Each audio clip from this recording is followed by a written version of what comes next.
Good morning, y'all. We're just doing the selfie.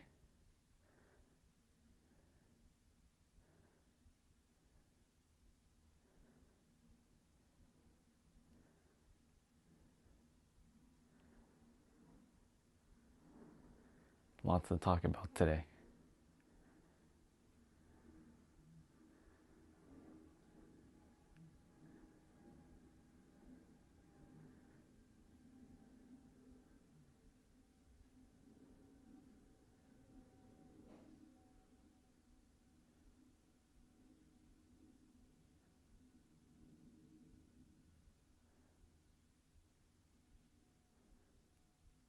Perfect. All right. Give me a moment, y'all.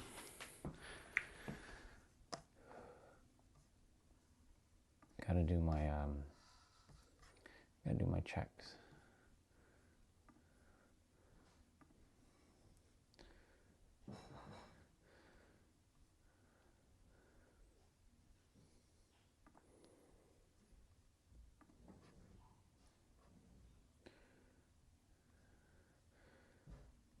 Test 1, 2, 3. Yep, we're good.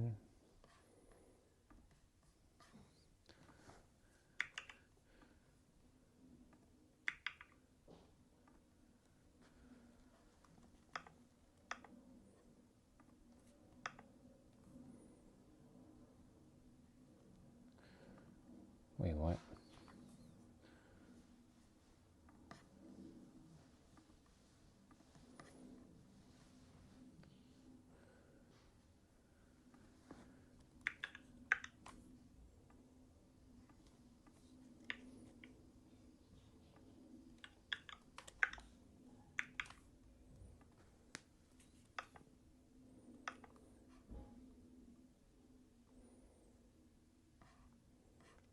It's so weird how that doesn't.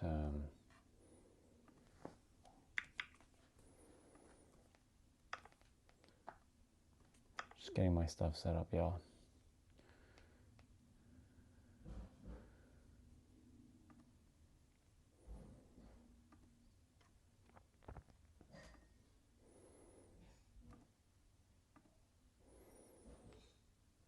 Cool. All right. Let's take off Wi-Fi.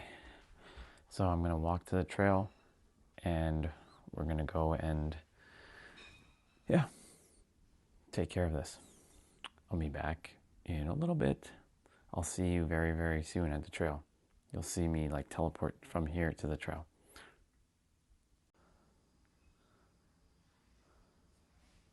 And for whatever reason, I went to 60 FPS.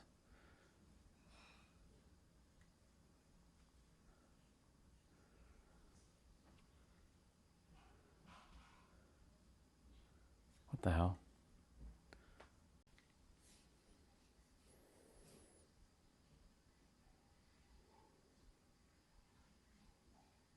Okay, cool. Perfect. Welcome back, y'all. We're going to head to the trail. I'll be there in about 40-ish minutes, but you won't be seeing all the walk, so I'll be back in a moment, and then you all will see the trail.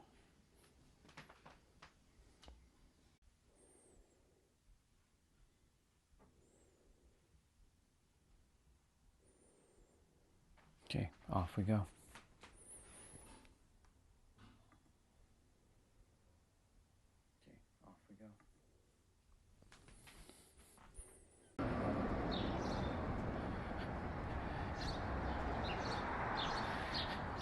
We're almost at the trail.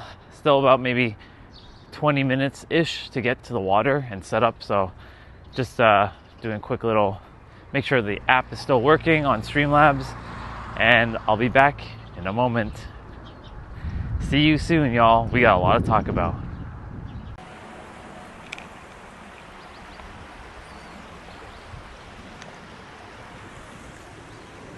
All right. So I'm just gonna quickly set up, and we're gonna start momentarily. So I'll be right back, y'all.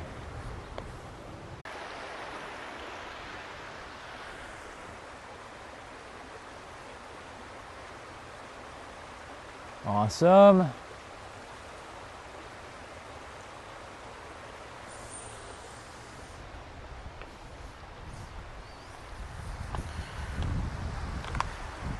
not as much water today. This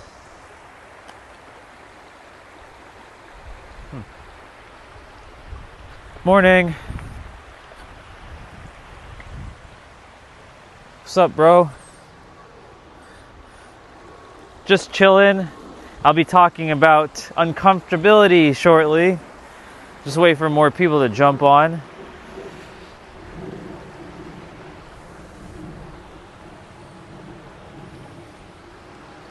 I've been enjoying my I was talking with Tom earlier, a brother who walks the trail.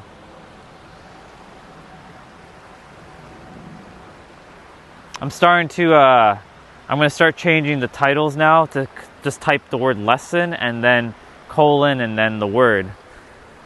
No thunderbolt symbol though. I would put the thunderbolt symbol, but it's not needed. Just experimenting with different like ways of streaming, you know, like changing the patterns up,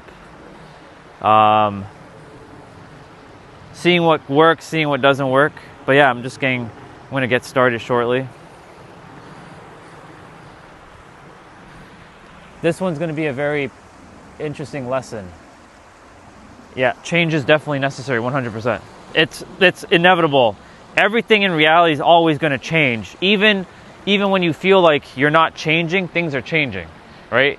I used to be so resistant to change, and thank you for starting this off, because I myself was so resistant to change that anytime change happened, I was being basically, you can call it puppeteered, or you can say that I'm being finessed by the universe.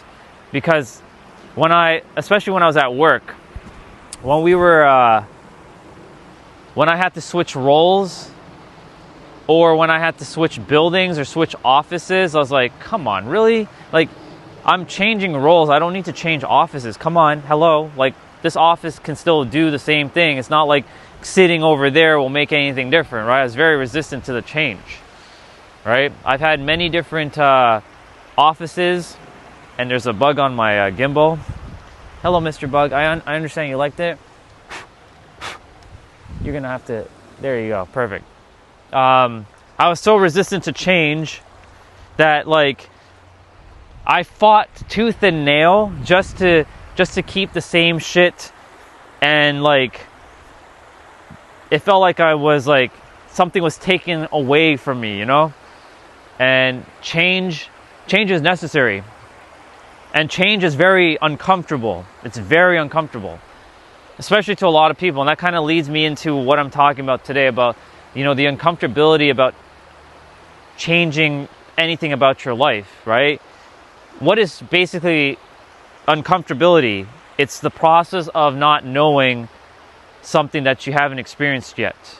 But you know, the thing is, once you experience it more and more, you will start to not feel it as uncomfortable. It'll become comfortable. For example, when I started my first law firm IT job, right? I started as a help desk service desk technician. I went from service desk, which is technically the entry level, all the way up to cybersecurity analyst or admin. But in between, I did all the roles. I went from, you know, service desk technician, then I went to like the second level of service desk, so like escalation. Then I went to system admin. Then I went from system admin to network admin, then network engineer, and then I went from engineer to cybersecurity analyst, and then cybersecurity admin. I was at the top.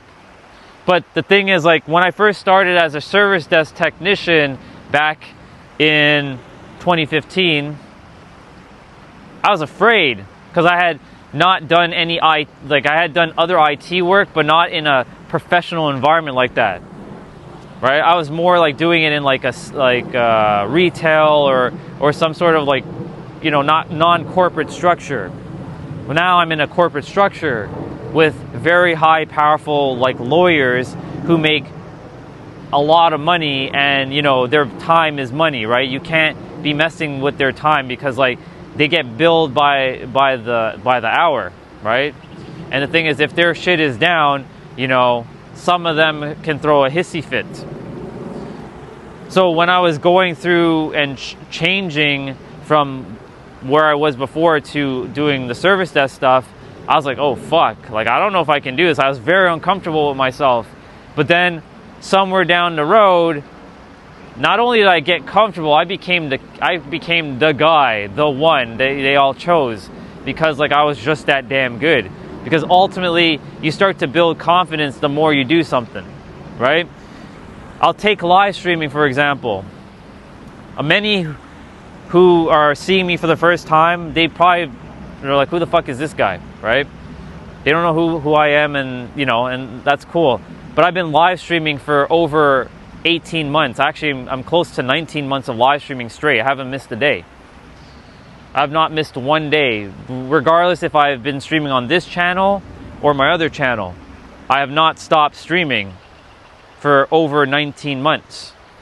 But when I first started live streaming, where I started on Facebook and Instagram, I was scared shitless. I was like, oh shit, man, like I don't even know like what I'm saying, what I'm doing. Like I know I came here to help people, but what am I doing? Like I had all these like fears and nervous feelings about doing what I was wanting to do and helping people the way I want to help people.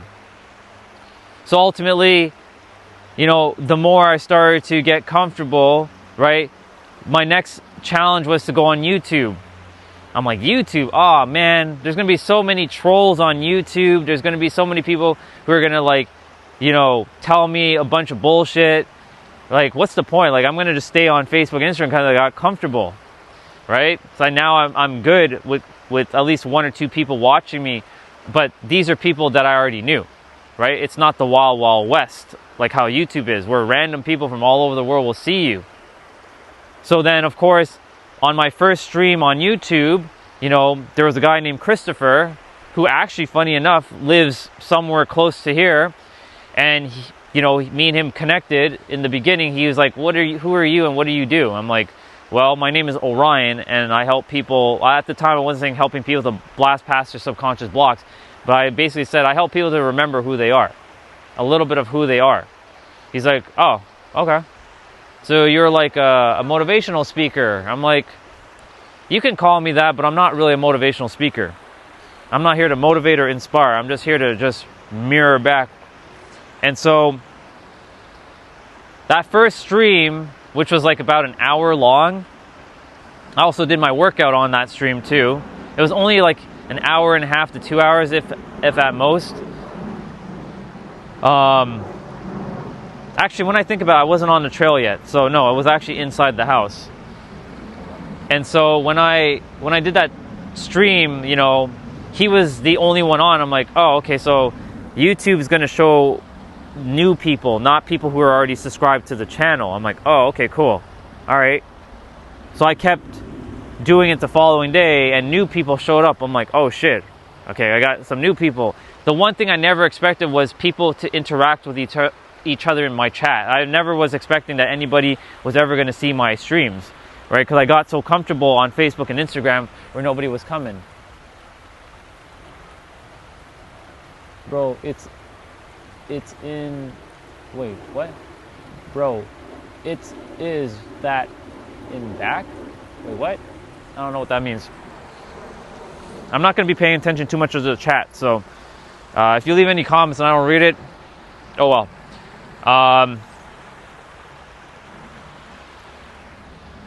So the more I kept doing YouTube and streaming, it got easier. In fact, this is so easy that it doesn't take any effort anymore.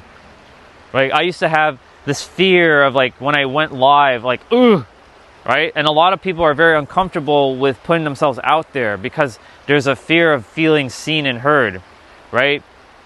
Everybody wants to share something. Everybody's got something to share. You may think that you're boring and you have nothing to share, but I promise you, you have something important to share. All of you do. I never used to think of myself as someone who has something important to share, right? I was just thinking like I'm like everybody else. But I knew I had something important to share with the world. This is just like a fraction of what really I'm going to be talking about. But the reason why I'm bringing uncomfortability is because Uncomfortability forces you to grow and evolve and stretch yourself beyond your current like limitations that you've imposed on yourself with your comfortability, right? Most people want to live a comfortable life. Nothing wrong with that.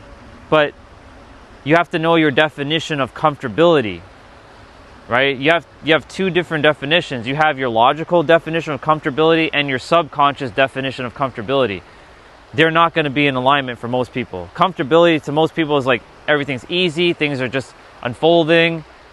But comfortability from the subconscious is knowing that like there's more for you, but you're afraid.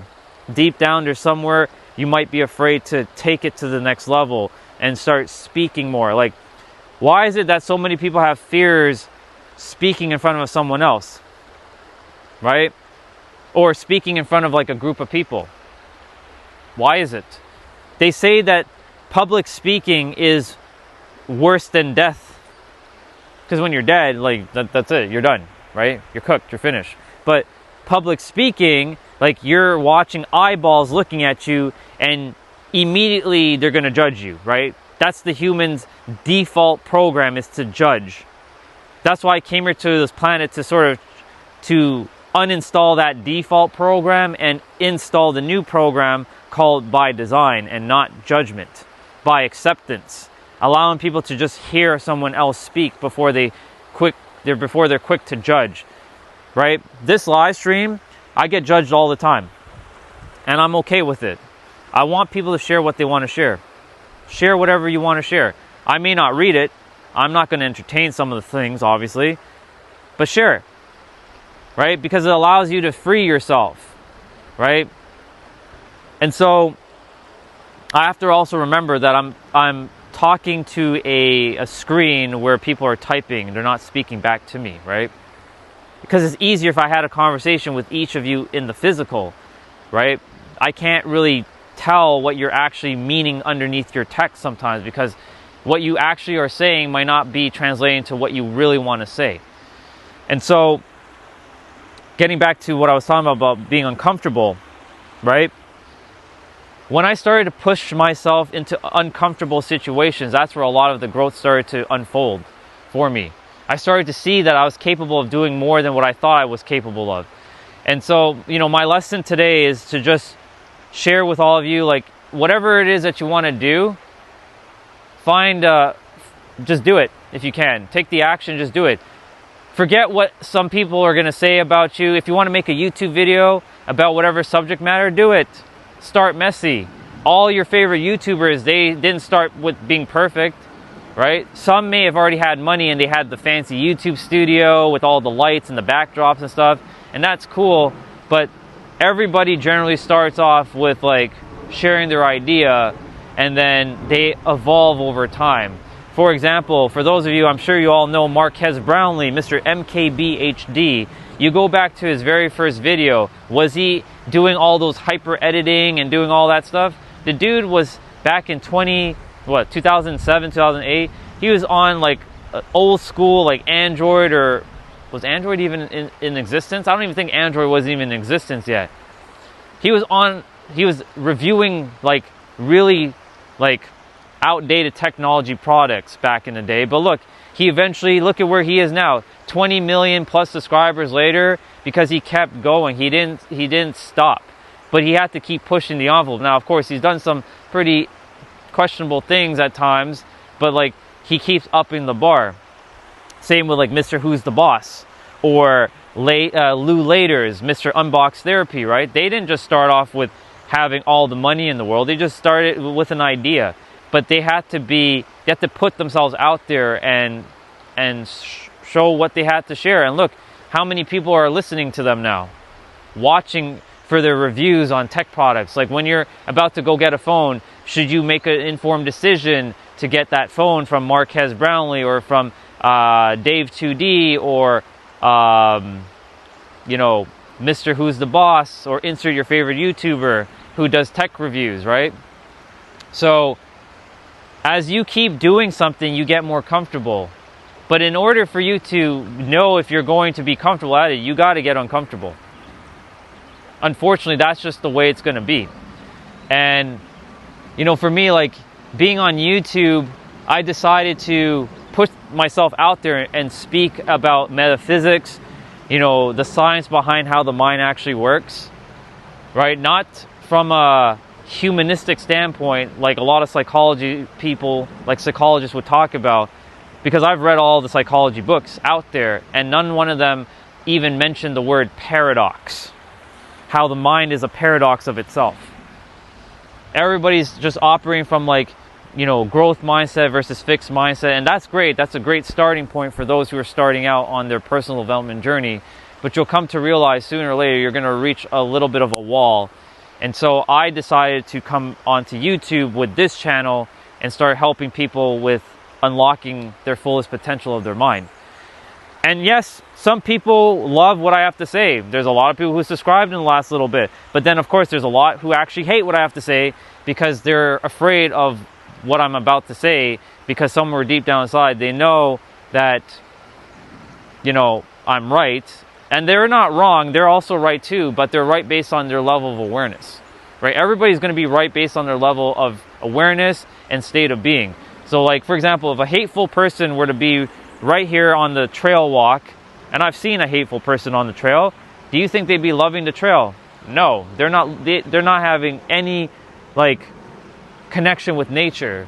They're just taking a walk and they're just steaming mad, like, or whatever it is to the world. They're seeing red, basically, is what they say. So for me, like, it just comes down to your level of awareness. That's all this is, really. It's a level of awareness. So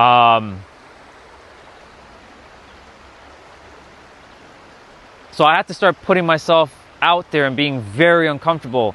Whether people like me or hate me, I'm going to keep doing me. And if you like it, cool. If you don't like it, no big deal. It's all good. But I have to put myself out there in uncomfortable situations. I have to put myself on stage in front of 500 people once upon a time in Vegas. I never had spoken on stage before, and I had to speak for about 5 minutes about who I am, what is it that I am here to do, and how do I help people. And at the time, which was in 2022, I wasn't really clear as to what I wanted to do. I knew I wanted to help people, but I didn't know in which direction I wanted to help people. Now I know crystal fucking clear that I want to help people go past what they're imposing on themselves, because a lot of people have imposed a lot of limitations on themselves, unfortunately, due to conformity. And that's a word I'm going to be talking about more tomorrow, but I'll touch upon it right now. I came to the realization, y'all, it's not really fear of anything that you have. It's actually love. And you're probably wondering, what do you mean, Orion? What do you mean by love? Love is not fear. It's not, but it's a very powerful attractor field. Everybody deep down at their core wants love. Even the ones who are hating the world and hating people and going on to people's streams and hating people, they want love. They ultimately want love, right? If they were in love, they would not be doing what they're doing. I guarantee you that. But here's the thing about love. Love, if you, and this is going to come to a realization, you might want to write this one down. When you are, hey, good to see you. When you are with other people and you want their love, you have to conform to their limitations. Because if you start to step out and you start to operate differently, so you're outside of the box now, and your people who you're with are still operating from that same paradigm, guess what happens? You become different, or they say you've changed. And because you've changed, right, that you've changed is a signal to your subconscious and your nervous system that, oh, death is imminent, because now you're no longer relatable. So more people want to be relatable and comfortable than being unrelatable and uncomfortable, where all the growth actually happens. And in fact, you'll find your real people when you're uncomfortable.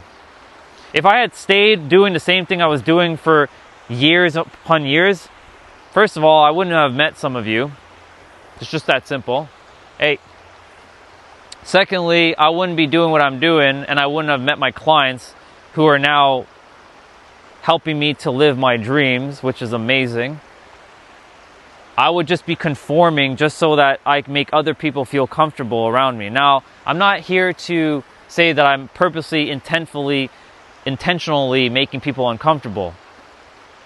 But what I'm here to do is to not be trapped in a box, and make sure that all of you also don't get trapped in a box. Because your growth comes from your uncomfortable zone.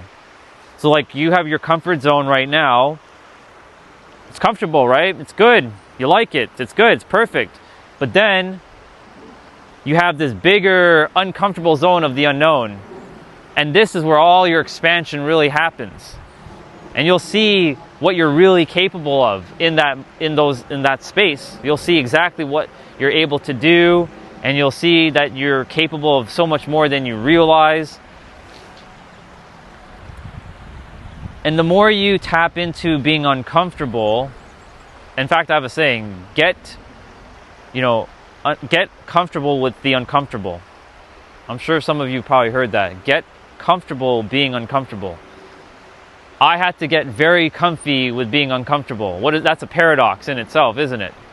How do you get comfortable being uncomfortable? Well, I throw myself into situations that, like, sometimes I go out in the public and I start speaking extremely loud, not to draw attention, but I want people to hear what I have to say. Because there's been plenty of times where I've said something, I walked by somebody, and then a couple days later, somebody randomly comes up to me and like, hey, I saw you a couple days ago. You're like holding your, the gimbal thing, that thing that I have in my hand, which is holding the phone right now. And I heard you saying something that I have the power within my present moment to alter my course of my reality. I'm like, yeah, you do.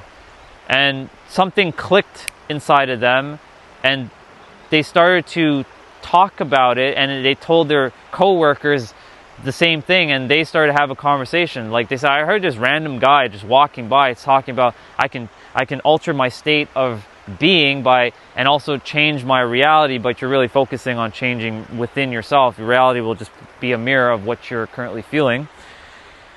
But you never know what you say, and that's why I throw myself into uncomfortable situations, because you never know who you will impact. That's a bar, write it down.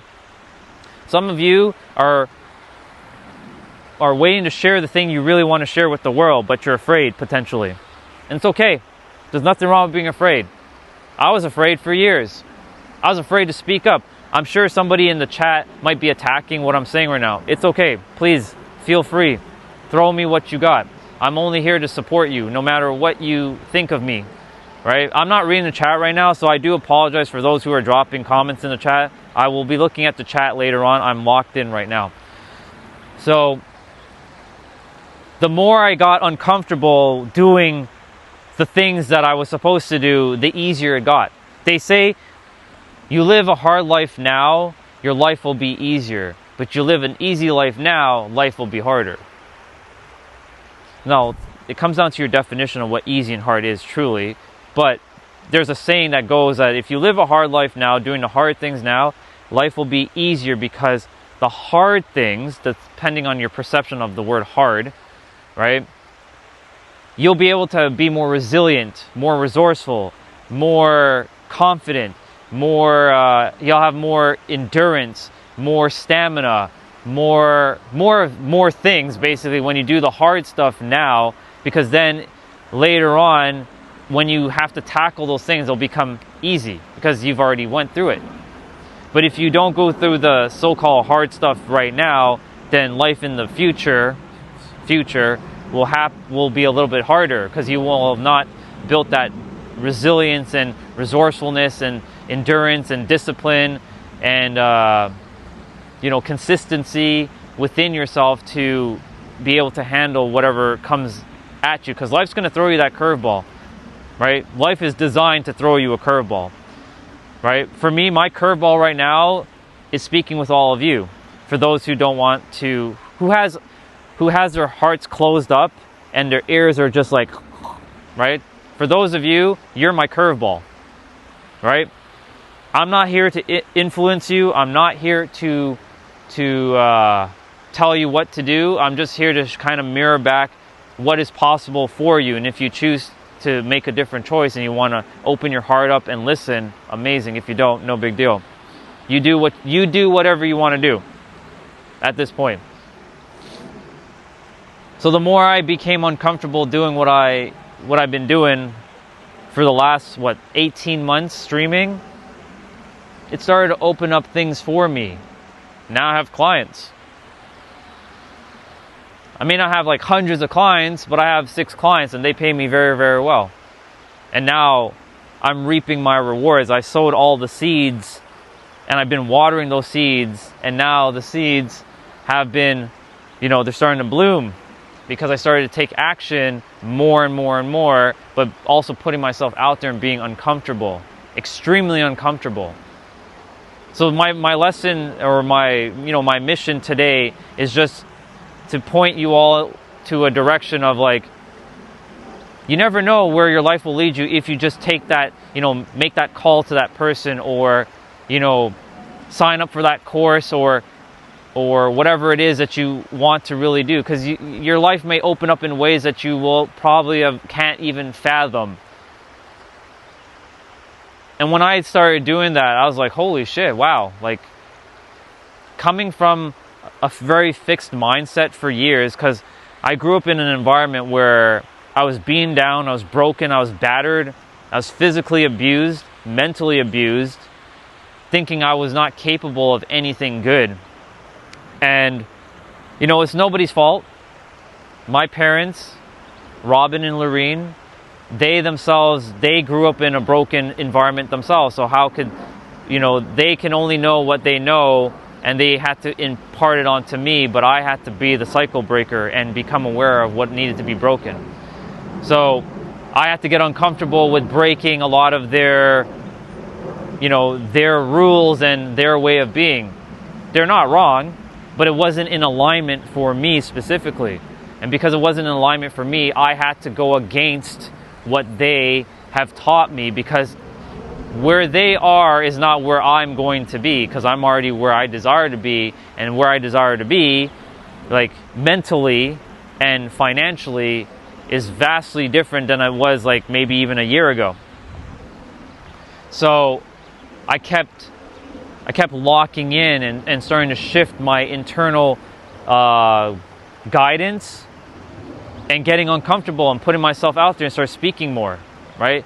If I didn't start live streaming, I wouldn't be where I am. I wouldn't have the clients. I wouldn't be as confident as a speaker sharing these things that I know to be factual for me specifically. It may not be factual to you, but it's factual to me because I've lived through it now, and I've been through all the different little spectrums of like, fear, worry, doubt, hate, depression, insanity, struggle, suffering, chaos, apathy, despair, isolation, grief, anger, rage, madness. I've been through all of that. I've been through the entire spectrum of like what anyone has experienced with their mind being like in the absolute gutter. I've been there. And I know for myself factually, for me specifically, that what I started to do started to alter the course of my reality. Now I'm living a more peaceful, joyful life. And so like, I had to get uncomfortable though. And it was scary. Very, very scary in the beginning. But now I've grown a relationship with being uncomfortable. Like my goal is to speak more on stages soon enough, right? YouTube is just sort of like a launching pad for me to speak on like stages. But not to talk about just this, but the real reason why a lot of people are actually not where they're supposed to be, where they can be, where they're meant to be. And it's all because the stories that the mind has created over the years of your experience on the planet. And there's nothing wrong with the stories that you have, but the stories may or may not be serving you. They're helping you to exist, and they're helping you to potentially survive, but you're not supposed to survive, you're supposed to be thriving. I know reality, I know a lot of people say, but that's not how reality works. You are the lawmaker of your own reality. You decided that. Whatever you say is true about reality, that's your law, and that's what you're going to experience. Like I said, two people can look at the same thing and we'll see two completely different things. Right? Hey! So, ultimately, I had to make choices to put myself out there and start helping people in a way that could help you, in a way that can help other people. Because here's the other thing. Let's say one of you takes on something that I say and you actually implement, right? And then you start to, I don't know, you start to put yourself out there on YouTube or TikTok or Instagram, and guess what? People start to resonate with what you're saying, whatever that is. Doesn't matter what you talk about. All because you started to push yourself out of your comfort zone. And now you're going to probably impact someone else who is also feeling uncomfortable, and then you touch them, and then they go and do the same thing. This is how it works. This is called the ripple effect. Everything is a ripple, both positively and negatively. There's a lot of negative ripple effects on the planet right now. Tons. I don't need to tell you about them. You all know. You look at the world, you see what's going on. Right? Now, I don't live in that same world. I live in my own little world because I choose to see things differently for what they are. But I have to put myself into uncomfortability for me to start to live a life that by my design, not by default. And conformity, which I'm going to be talking more about tomorrow, conformity is where many of us basically, we compress ourselves. We don't expand, we compress. Or even, not even just compress, we suppress ourselves.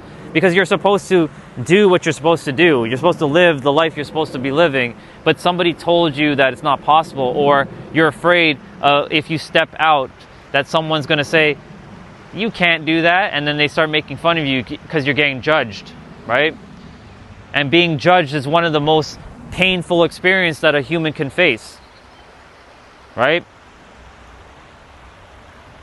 There are people judging in every present moment. I know I'm being judged right now, and it's okay. I take it. I accept it. I'm so comfortable with judgment now that it doesn't faze me anymore. Like it used to. It used to bother me a lot. It used to bother me to like when I see things in a chat, I'm like, that's what they're saying about me? Oh my God. Yeah, I guess I'm not that great. Right? I have my own opinions about myself, and you can have your own opinions about me, and you're going to be right about me however you perceive me, right? But I'm just here to kind of just mirror back that, like, you all have the power in every present moment to truly live your best life with joy. But that might entail a little bit of uncomfortability, just a smidge, potentially. I bet you all of you right now who is on the chat, I bet all of you can go live. If you have a lot of subscribers, go live if you can, or make a YouTube video if you feel called to, or go speak to that girl that you're afraid of, or speak to that guy that you're afraid of. You never know. Rejection is one of the quickest way to overcome uncomfortability. I've been rejected a lot. I've been rejected so many times, y'all, that it doesn't faze me anymore. I can go up to a girl and like say, hey, what's up? I don't care about having game because I don't care about all that. That's important. That's not important to me anymore, right? I have my own ways to be in a relationship now, and whether it happens or doesn't happen, it makes no difference to me. But my point to say is, like, I'm not scared to say hello to somebody. I use my trail walk as another way of like being uncomfortable. I say hello to people that I've never seen before. Some say hello back, some don't, and I'm good either way. And as I kept saying hello, they've now come to know me. I'm like, the popular dude on the trail. In fact, they always look by the water here to see if I'm here, to see if I'm dropping a bar or a diamond nugget. Yesterday, there was a brother named Mike. He walked by. I never met him before in the physical. He walked by. He heard what I was saying. He's like, hey, what are you up to? I'm like, oh, I'm just helping my people on YouTube. He's like, oh, what are you talking about? I'm like, oh, I'm talking about the mind. How the mind does all kinds of stuff. Hey, how the mind does all kinds of stuff, right? And as I continue to share about the mind, as I keep sharing about the mind, he started like, oh my God, I feel like I was meant to hear what you have to say today. I'm like attracts like, that's how it works. I do apologize for not reading anything in the chat, but I'm locked in today. I'm not going to be paying attention to the chat until I start walking again. Yeah. The lesson today is just, if you can, find ways to be uncomfortable. I know that kind of goes against what most people will say, but your growth, your expansion, your evolution, your transcendence happens in uncomfortability. Now, I have a lot more expansion to do when it comes to speaking, for sure. And I look forward to the challenge of speaking in front of thousands and millions of people. You all can say that even though you're on your devices texting or you're typing, you're still there. I know that I'm speaking to quite a few of you right now. So I'm speaking to, I don't know how many people are on the chat, but I'm speaking to a fair bit of you, right? So I imagine that when I'm speaking to you all there, I'm speaking to thousands, if not millions of people. I imagine that feeling of speaking to a whole stadium of people. And I used to feel very scared about that idea. Now it's like, okay, bring it. I got this. I've always got this because I know how reality actually works when you have mastery over this.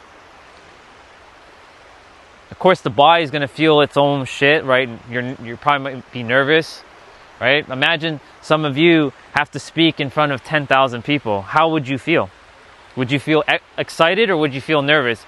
95% of people will feel scared shitless. They'll feel that terrifying feeling of ooh, I gotta speak in front of 10,000 people? God damn, right?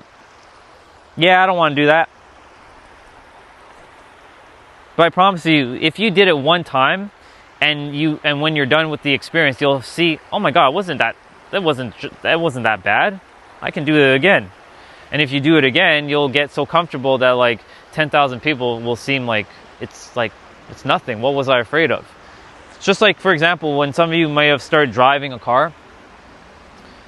When you're driving the car for the first time, you're locked in. You're ugh. You're oh my God, I don't want to crash the car, right? You're locked in. You're holding that damn steering wheel tight like this, right? You're clutching that steering wheel for dear friggin' life. But then, as you kept driving and kept practicing, guess what happened? Now you're one hand, maybe even one finger, and hand on the shifter if you have a manual, or I was in a car where somebody was driving with their knees. They were texting while I'm like, oh my God, I'm putting my life on the line for somebody but I knew the person. And I'm like, shit, I like to be the one driving the car, right? But they were driving the car and they were texting because they brought the steering wheel so low to their knees so that their knees can control. Obviously, when we were doing a left turn, then the person was using their hand, but they were navigating with their knee. I'm like, fuck sakes, really? But the thing is, that person was very comfortable driving like that. But when they first started driving, they weren't driving with their knee. They were driving with their hand. They were doing this, right? So my point to say is the more you do something, the easier it gets. It's natural. the more you do something and you practice it more, it becomes super easy. For me, live streaming became so easy that like it takes like zero effort to live stream. Somebody asked me one time, Orion, how do you keep finding things to talk about? Well, it's simple. I have a lot to say.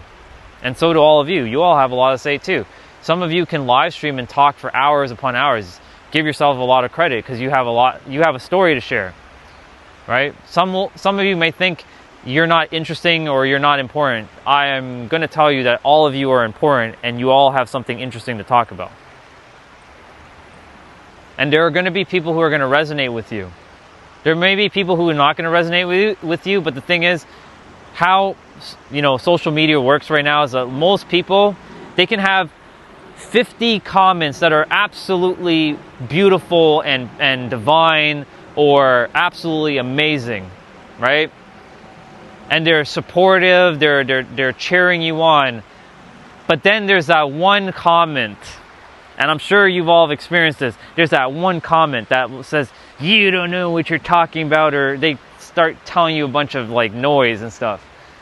And then you lock in on that specific comment instead of all the positive comments. Because the negative aspect of reality is much more magnetic than the positive until you start to turn the tables on negativity into positivity. Now, they call it toxic positivity, or I like to call it fake positivity. I'm not here for fake positivity, right? If I'm angry about something, I'm fucking angry. I'm not gonna smile and put on a facade. I'm gonna just tell you as it is. I'm fucking angry. But I know how the mind works.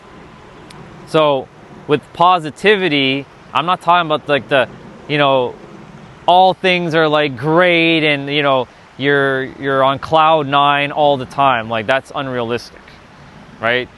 It's neutrality is basically where I'm getting to.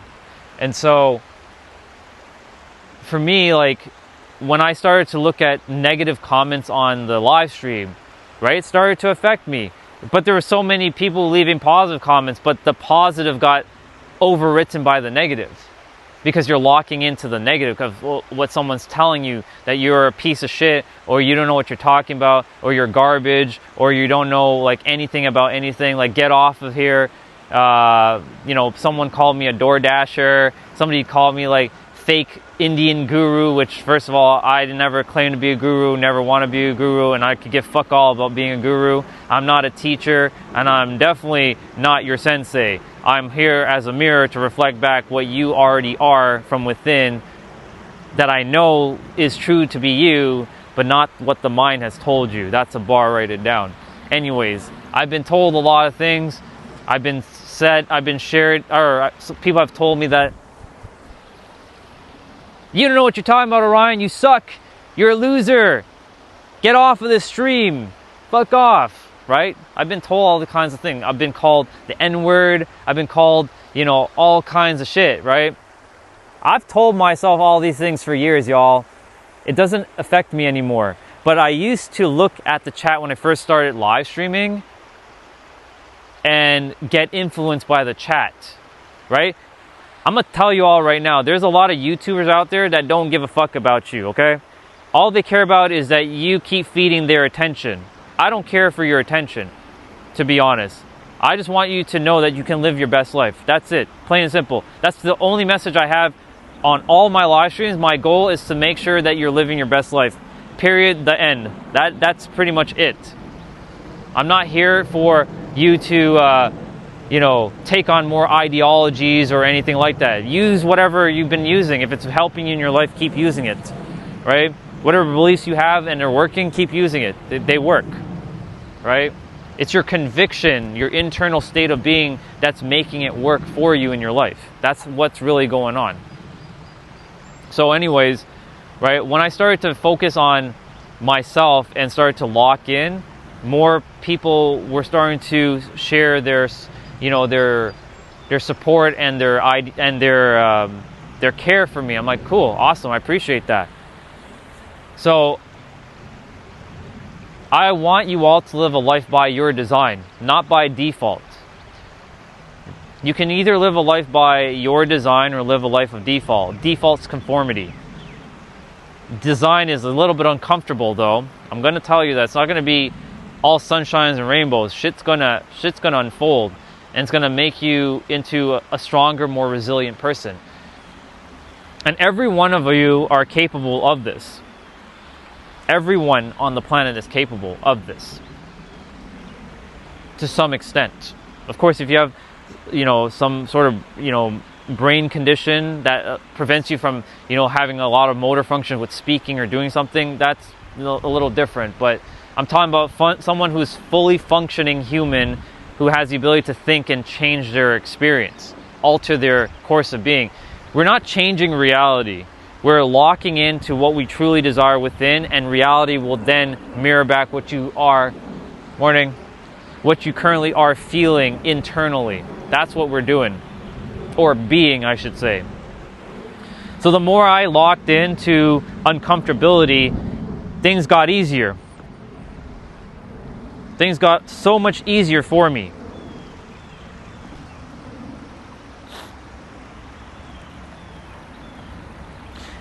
I haven't read anybody's chat yet, and again, I do apologize, but I'm locked in.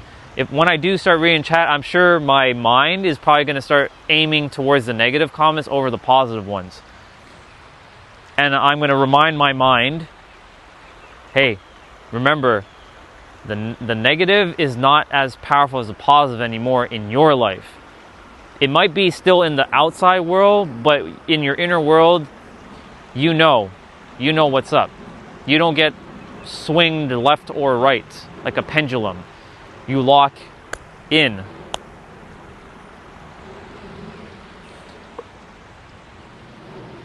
So, I don't know how long I'm going to be talking today.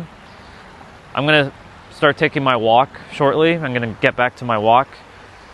I may take you for the walk, but I'm definitely going to do my workout on my stream today. I wanted to do my 1 hour jump rope today, so if any of you want to come and do jump rope with me and want to, get physically fit, let's do it. It's going to be 1 hour though. But I won't be streaming any more workouts after today. After today, I just want to do that 1 hour on the stream and then just call that a wrap for my workouts. Because I want to lock in specifically to the mind.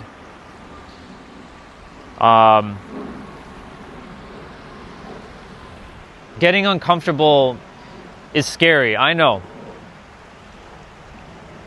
the fear. It's scary. It doesn't feel easy. I know the mind's going to create a story. It's not easy because the mind has this mechanism where it uses your nervous system, and if anything doesn't feel easy or safe, it's going to do its job to reject in every present moment. In every present moment, the mind's going to reject things that don't feel safe or easy. Because that's not what the body is designed to experience, right? Pain. We have to go through pain, but the body doesn't like pain, right? Nobody likes fucking pain. Maybe some do, but most do not like pain from a sense of uncomfortability. Because that's what really uncomfortability is, pain. At its core, it's pain. And what is pain? Something that's like hard. It might feel like death. It might feel like fear, like you're going to be terrified of doing something, because that's really what it comes down to. When you get to the root of what it really is, then you can start to see, how can I shift the story from it being fearful to something that could be enjoyable or exciting, right?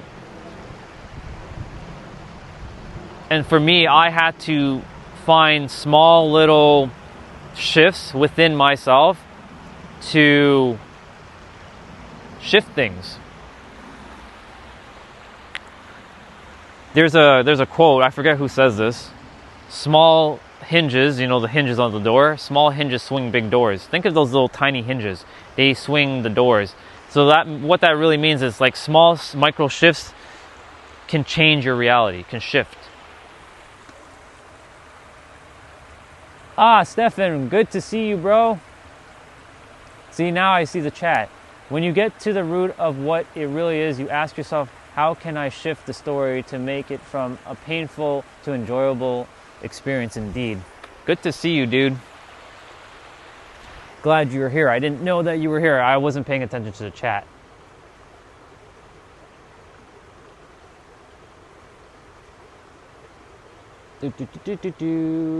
Yeah, don't brush it away. Exactly. I'm just kind of scrolling up. Welcome from Greece. Good to see you.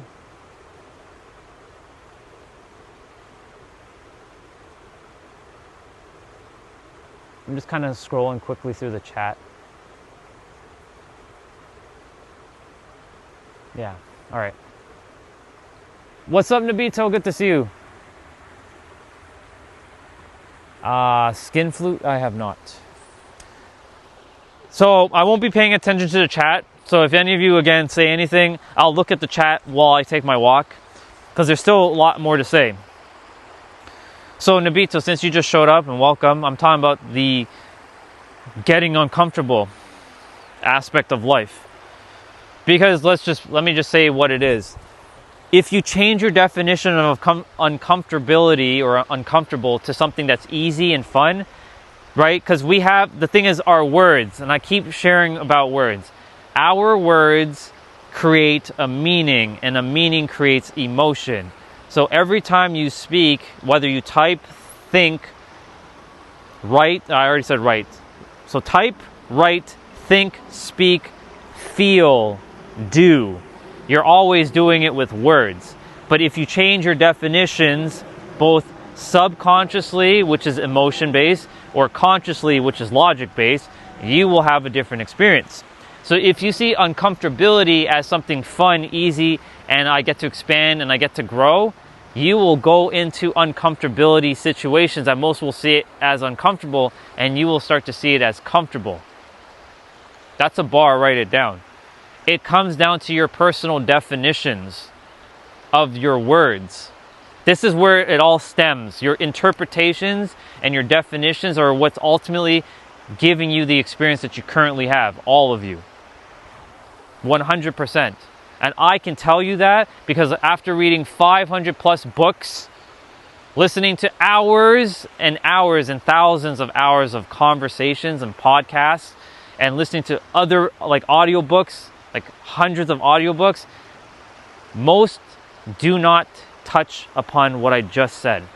Because I came to that conclusion last year. And I'm like, our words are what's really creating all the problems on the planet, isn't it? The interpretations, the meaning.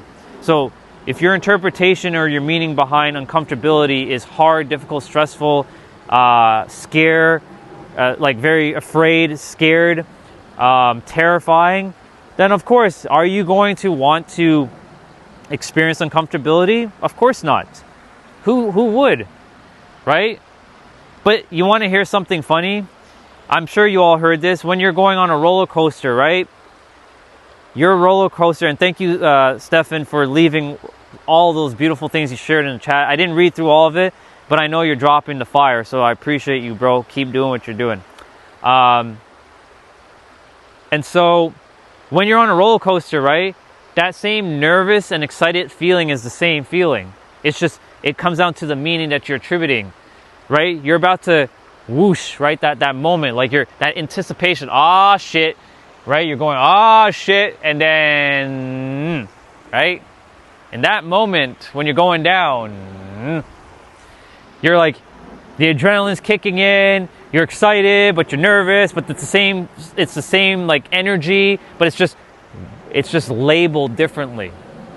Everything's actually the same, just on opposite sides of the spectrum. Hate, love.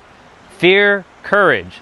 And all you have to do is take that same energy that you're giving to fear and apply it to courage. All you gotta do is take that same energy you're giving to hate and apply it to love. Right? It doesn't feel simple because we've created stories, what are stories? Things that uses words and emotions, right? Change your words, change your life. We're not really changing our life on the outside. We're focusing on the inside so that the outside will then catch up. We're not worried about the outside. We're focusing here. When you lock in here, everything just follows suit. As within, so without. Hermetic philosophy. And so the more you alter your definitions of words, right? You can even take the word fear and change it to mean whatever you want now, if you really want to. The thing is, because we all collectively agreed that fear is this thing, we all are subjected to that definition until you decide to bust through and change your personal definition of your words. And the core foundation to all that I share is talking about words, really.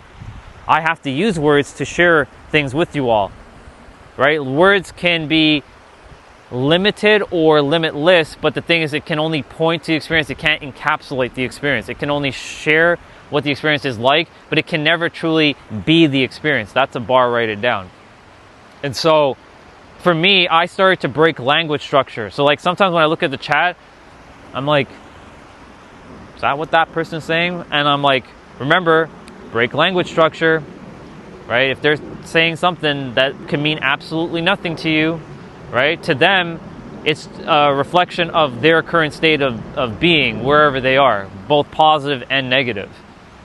And so the more I continue to alter my course of my language, my words, and the meaning I've given behind each word, and I'm well aware of every word that I'm speaking right now, doing what I'm doing, and I'm aware of all this. And the thing is, this in itself, it drops you into what we call the now. And when you're locked into the now, you're literally fucking locked into the now with this. See ya. You're locked into the now. What that does, it allows you to start to hear things much more clearly. So instead of your radio station sounding like your radio station of your mind is going to start to hear the guidance that you were looking for all along much clearer and easier. But of course, again, you have to be aware of your definitions, and you have 2 or even 3, maybe even 4 definitions to a single word. It all comes down to context as well. That's another paradigm to words. They have context. I can say, I'll share a word right now, I love you. Or 3 words, I love you. Now that I said that, you're probably wondering, well, what do you mean that you love me? I love you. Huh? Yeah. Now you're waiting for the context. The human mind is always looking for context, right? If somebody jumps in on the stream mid-sentence, they'll be wanting to know, why did I just say I love you? Right? Because they didn't get the context prior to what I was saying. So the mind needs context.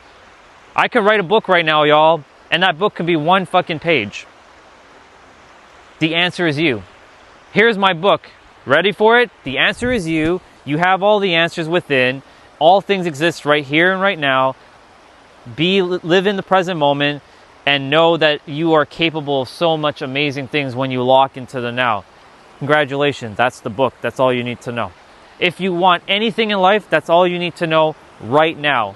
Right here, right now, you have all the answers. That's it.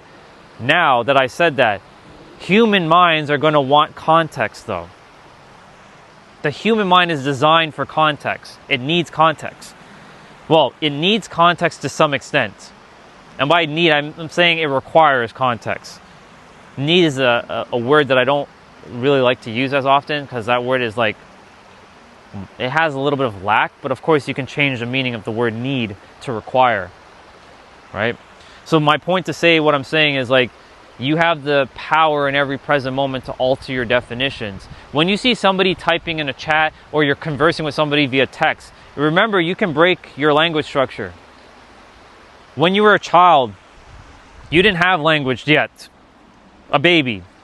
You were forming it, and then you started to take snapshots of what a word was like mom and dad and food and diaper and bottle and milk and all that stuff, right?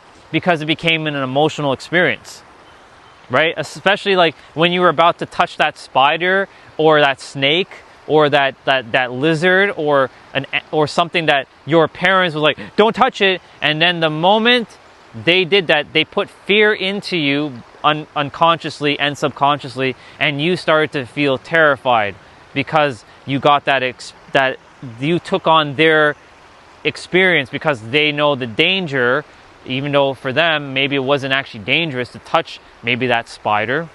You never know, right? But you started to form your patterns. And that's the whole thing. This is like the root of my work that I'm here to do, to bring this into awareness, into the human mind once again, that so many are missing. This is not some surface level BS. This is like legit what the fuck is happening on the planet, where everybody's getting finessed by their mind because they simply don't know what they're actually saying when they're saying their words. And that is truly a bar. Not everyone's like that, but the majority of people, when they're typing or texting or writing or speaking or thinking, the words, what does that mean to them, right? In the end, what is that going to mean? And is it helping you to keep saying, I'm not good enough, I'm not worthy, I'm not capable? Is it helping you? Are you comfortable to keep saying that? Or are you uncomfortable with saying that? I would be very uncomfortable by saying I'm not worthy. I'd be like, fuck that, I'm gonna get out of that, because I am worthy.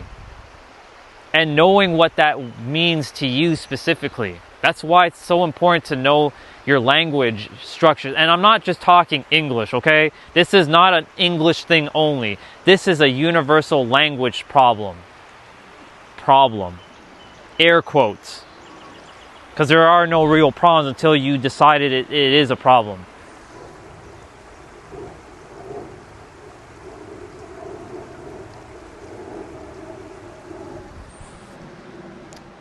So, hey, you're back, dude. I knew I was gonna see you. Yeah. You know what's funny? What's up? I want to first thank you so much for recommending me that dude. Nero? Bro, You enjoyed it, right? I've been watching this. I knew it. I fucking knew it. It is crazy. It's because he talks how I was telling you about the mind. Because I do the same thing. So I'm glad that he's writing on a board for you to see, because you get the visual as well. I know he drops the N word here and there, but you know, don't get tripped up with that. Because like his goal is to like make sure you break your language structure. That's what I've been talking about right now on my stream. The ability to break your language structures, the meanings behind words, right? So like, for example, I've been talking about everybody, there's somebody here, I'm going to be chatting with them. You all can hear the conversation for a bit. So essentially, I've been talking about the word uncomfortability. Is your word uncomfortability joyful, happy, fun, or is it fear, worry, and doubt, and scare, and terrifying?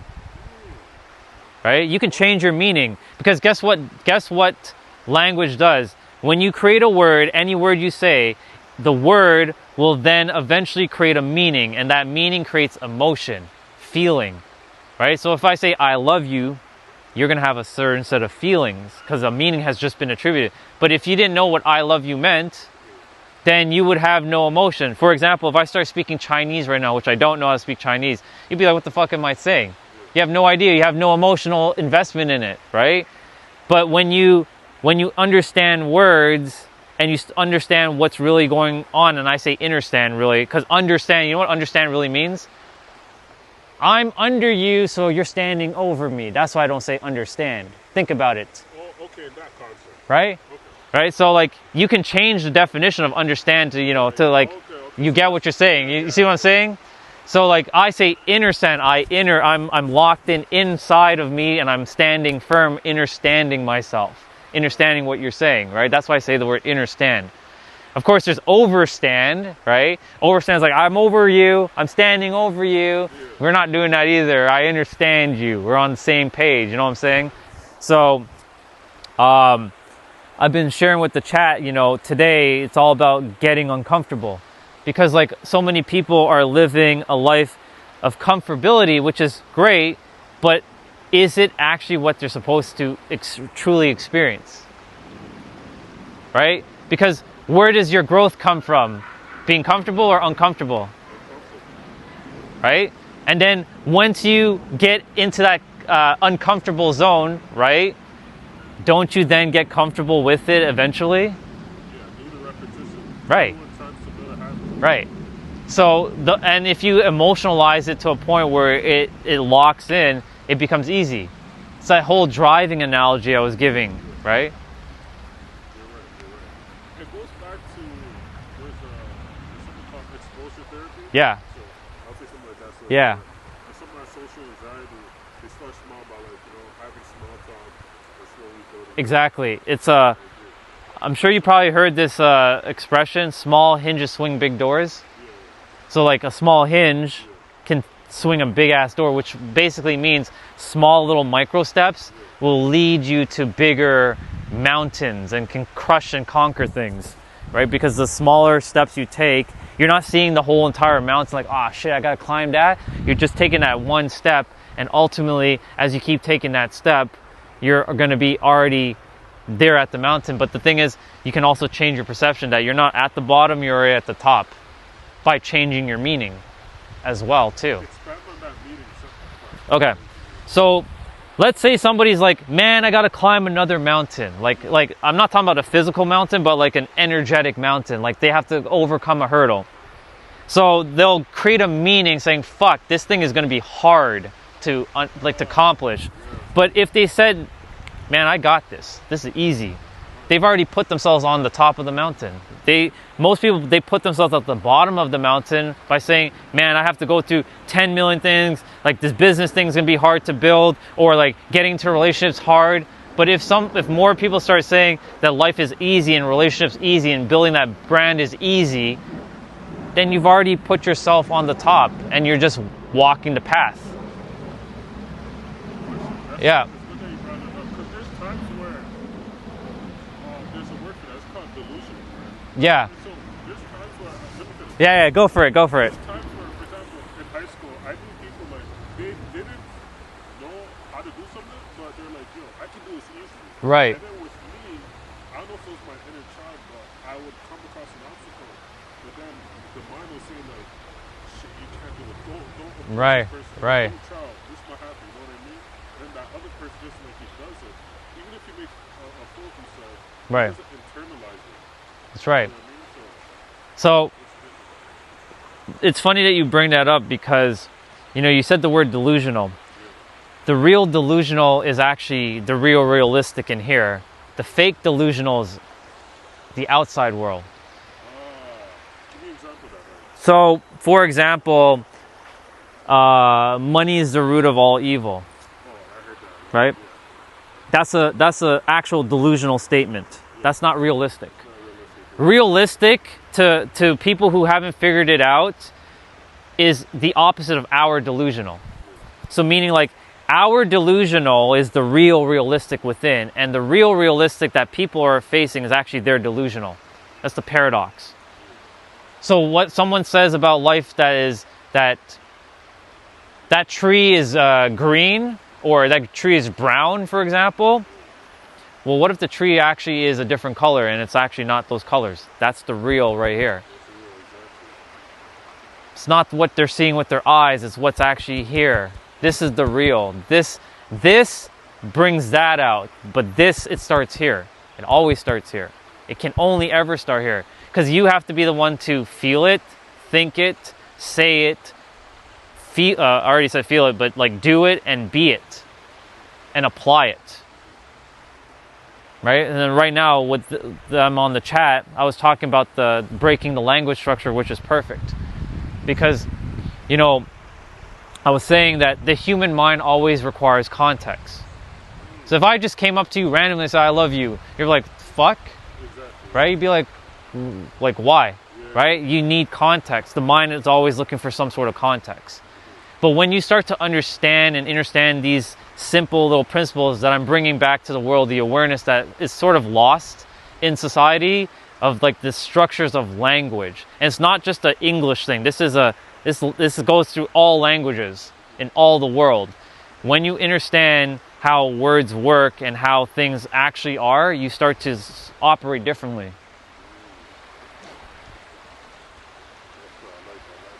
And also, you mentioned Right. So, for example, I've encountered, and there's probably like millions of people out there that they have something in here that they don't like, but they believe it's true. Correct. When I watched the guy yesterday, Nero. Yeah. he was like, it's important to have a feeling, go to the past to have like that good feeling Yep. or something, and try to like vision it so that it could bring you that positive. Correct. Overwriting the story. Yes. Yeah. So a lot of people right now. That's the missing part with a lot of people. Yeah. So basically, what's going on in the world right now with a lot of people is their past. Remember, I talked about yesterday, when you're thinking about the past, when is it happening? Isn't it happening now? Because you're thinking about it right now, right? But it's not happening anymore, but you're thinking about it still. So it's still technically unfolding. So in order to change the story of what you've been saying for 20 years, like for me, hating the world, I had to start saying it was an experience, and I start overwriting it, and I start seeing all of my past experiences of like rejection and the hate and the humiliation and the fear and all the other stuff. I have to start seeing it as like I didn't know. And it's like taking my current self, going back in the past with my little self and talking with the little self. Okay, so this is what's happening right now. And like it's rewriting the story in real time. And as I kept rewriting the story's changed. Yes, I went through it, but I don't have any emotional tie to it anymore. Right? There's a new story now that's being played, that's being told, that yes, I went through 20 years of hating people, but now I get to love people because I figured out what was really causing that hate towards people for 20 years. Yeah. That feeling thing was right. That's like when I was on this journey of like learning subconscious. Right. I didn't emphasize on that nervous system and feeling. Yeah. But sometimes it comes and people don't know. Yeah. It's literally free. So when he said like going back and finding something positive, Yeah. constantly reinforcing that, it opened something in me when he said that. Like, Good. It's a click. Yeah. So basically, one other thing that I will touch upon is going back and finding all your negative experiences, not just your positive ones. Go back and find your negative ones, because the negative ones are the ones that are holding you hostage, not your positive ones. Oh, let me add on that. I can remember there's this one video. He was like, a lot of people, they can't manifest because they're having like arguments with someone in the past. Correct. So they're gonna bring that and like change the memory. Correct. So that's what I'm saying. So like, I saw that too, and in my head, like, yeah. no wonder this keeps playing around with me. Like, oh shit, okay, now it Yeah. makes sense. So the more, like, let's say, I don't know what's happening in your experience, but I'm going to use my experience. For me, it's me and my dad. So my dad, unfortunately, currently where he is in his life, he's given up on himself. He's done. He cooked himself, basically. In a sense, like he's just waiting for his time to be up on the planet, right? He drinks himself away to death, essentially. So growing up, I internalized that drinking as like a problem for me, because he was also very aggressive, very mentally abusing. He's not the same person when he drinks and when he's not drinking. They're two different people, right? When he's not drinking, he's a cool dude. But when he drinks, he's like a totally different, and I know that's not him. He has some stories that he's written in his life that he's manifesting in the physical, but he's got to change his stories. So I have to change my stories around him specifically. Sometimes this mind still creates that noise and that wants to fight him. And I tell the mind, chill out, relax, calm down. I know that you want to fight him, but you have to realize that that's a story that you've been writing, and you can change the story in every present moment. You have to have that awareness to do that. And everybody has that awareness, but not everybody's willing to take the action to do it. It's hard, yeah, because you've emotionalized, you've given it so much emotional investment for years, right? So how do you start to undo 20 years of hating something or someone that you've hated for so long to now starting to just accept and forgive and move forward? Well, it's those small little baby steps, right? You have to choose better for yourself. If you want to choose better for yourself, you will choose better. But it's not going to be easy in the beginning because the mind has been so conditioned. But once you start to do a little bit more, the repetitions, even though you know, they say repetition is the mother of all skills, but if you internalize something one time with so much intensity, repetition is not needed. You said that in the video, yeah. Right. Yeah. So, like, when I saw him, when I first ran into him, he was saying already things I was already saying. So I was like, that's why I like him. Me and him, we click. So, the more I went into my past and started to change the story, the meaning, the words that I was using, my story started to change and my reality started to unfold externally. Reality and your mind are one and the same.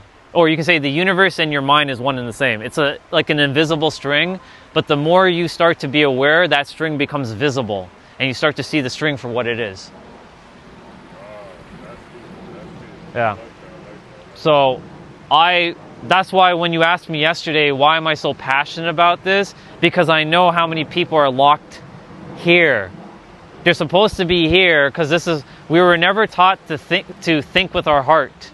We were always taught to think with our mind. But here's the paradox. We're supposed to think with our heart and feel with our mind. But what we're doing is we're feeling with our heart and thinking with our mind. So you see the paradox? We're supposed to think with this and feel with this. Not the other way around. Yeah. Another question I have for you. Yeah, what's up? The last one. So I would say, so with someone that feels left behind in life, Okay. comparing themselves to others on social media. This is a big one. Yeah. Right? So let me give you an example.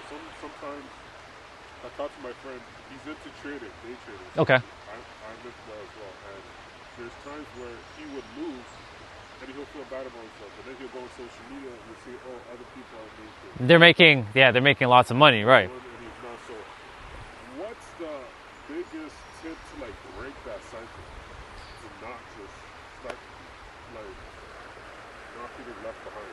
Because of his age, he's like, oh, there's 25-year-olds making millions of dollars. Right. So he's comparing himself to, yeah. How do they stop that curve? Because sometimes I feel that a bit, Yeah. not as strong as other people are talking about. What's a gym for you? So that was a journey for me because I always was comparing myself to others as well too. Because like for me, like I don't care about like how many subscribers or followers or connections I have anymore. Like that stuff is like I've destroyed that meaning completely. Like whether I have one person or a billion connections, that doesn't make any difference to me. So what I had to start to do was to start to celebrate them. Because when you're celebrating someone else's success and you're actually happy, not the fake shit, but like you're actually genuinely happy, that's just going to come to you because you're seeing what's possible for yourself. If they're able to do it, then why can't you?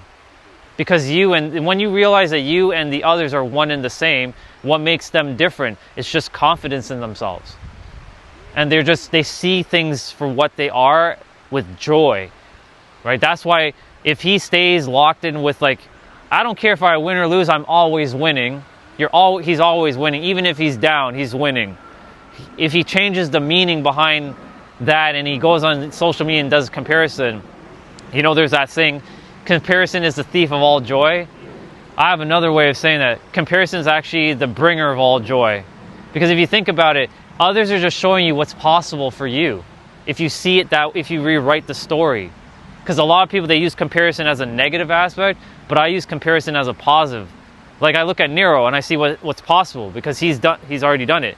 He once upon a time only had 4,000 subscribers. I was part of his like first 100 when I first clicked with him, and now he has over 400,000, right? So the thing is with him, you know, I got to see what is possible.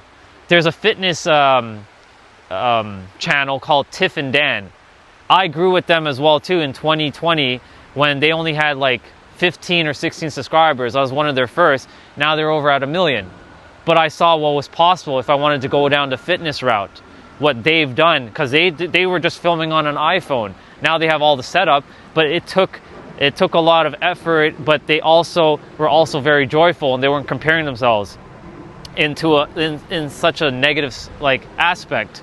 So what I had to do was start to change my relationship with comparison as I get to see my brother win.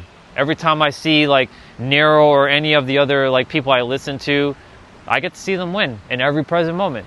And if they're winning, I'm winning because they're happy. And as they're happy, I'm happy too. Because the thing is, ultimately, we want to experience it for ourselves. It comes down to a feeling, right? If you think about everything in life, it's based on how you feel.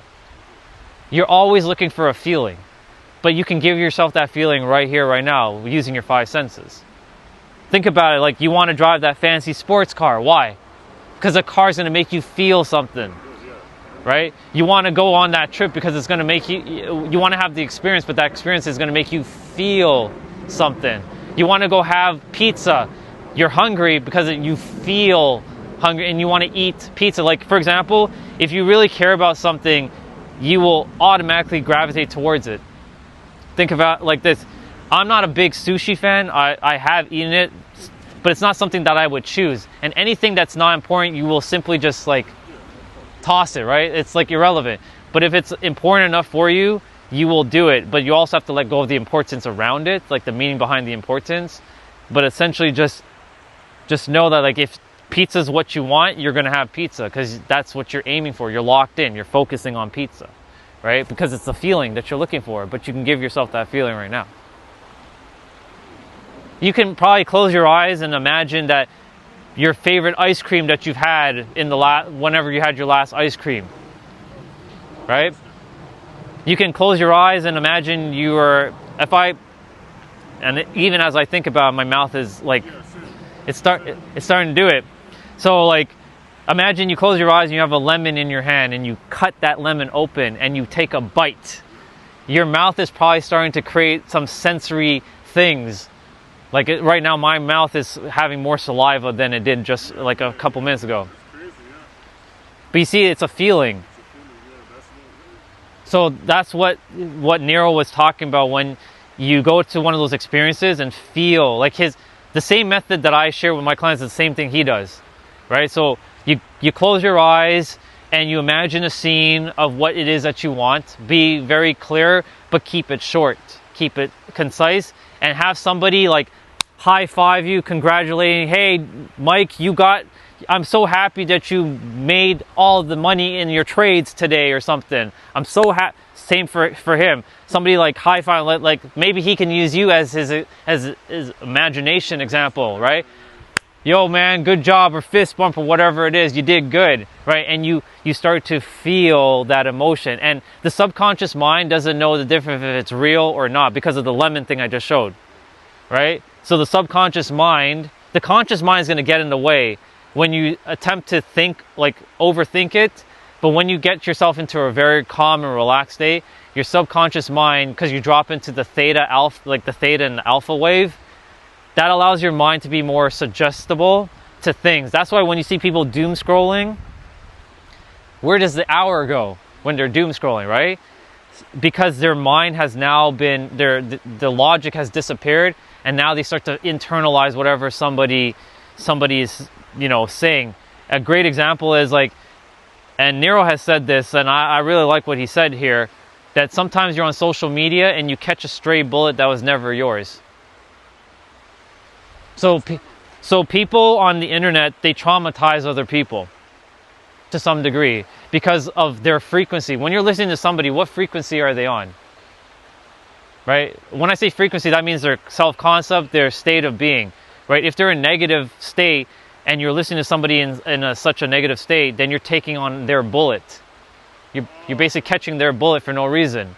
Right? So the more like you keep internalizing the negative aspects of someone saying something, then basically what's going to happen is you're going to take on their bullet, essentially. You're catching a stray bullet for no reason. Right? So, and when you're watching social media for hours, it throws you into theta because you start to get more relaxed to some degree, but it also spikes your cortisol at the same time. So you become more emotionally invested in listening to content. So when you're aware of these things, you can start to realize what's really happening. So when you get into a very relaxed state, when you're watching social media, you got to be mindful of what you're really putting into your, because you're feeding your eyes, you're feeding your ears, and you're feeding your nervous system. And to all of you in the chat, I hope you're all listening. I know I haven't paid attention to the chat, but I will read everything in a bit. But yeah, I'm glad you all are sticking around listening to what I'm saying. Yeah. Thanks. That's it for today, No, bro. you're good. If there's anything else you want to ask, go for it. I'm good. I'm up on time, bro. If anything, I will shoot you a message. Cool. Or I'll probably see you. You'll see me. Enjoy Nero's videos, but I don't know which ones you watched. But there is one. Hold on. Let me open my notepad. Yeah. There are a couple videos that I thought were just probably like one of my favorites that I would go back and watch. His one is just called Manifested. It's just one word with a period. The self-love video. Oh, that's gems. I watched that. You watched that one? Okay, perfect. I'm about to put it on my ChatGPT to break it down. Yeah. That one is like, yo, that guy, you know, I can relate to because Yeah. I come from humble beginnings too. Right. He doesn't care about like society's expectations. Exactly. You see him, I'm just like, look, you're gonna do it, like you would think something Right. bad, but like him, like when he opens his mouth, it's a wrap. Yeah, it's a wrap. Like it's game over. You know Yeah. what I mean? But the thing is, like, what he knows, you already have too. The only difference between any of us is just the awareness where we're currently at with the mind. But once you, and that's what I was saying, you can either tell yourself that, like, there's a lot of people who pedestalize him and put him on a pedestal, like in his comments. But I was saying that if you don't pedestalize him and you've already put yourself at the same level as him, then you have the same information. Hey, brother, how are you? Good. So if you put yourself on the same level as him, then you have the same information as him at the same awareness level, right?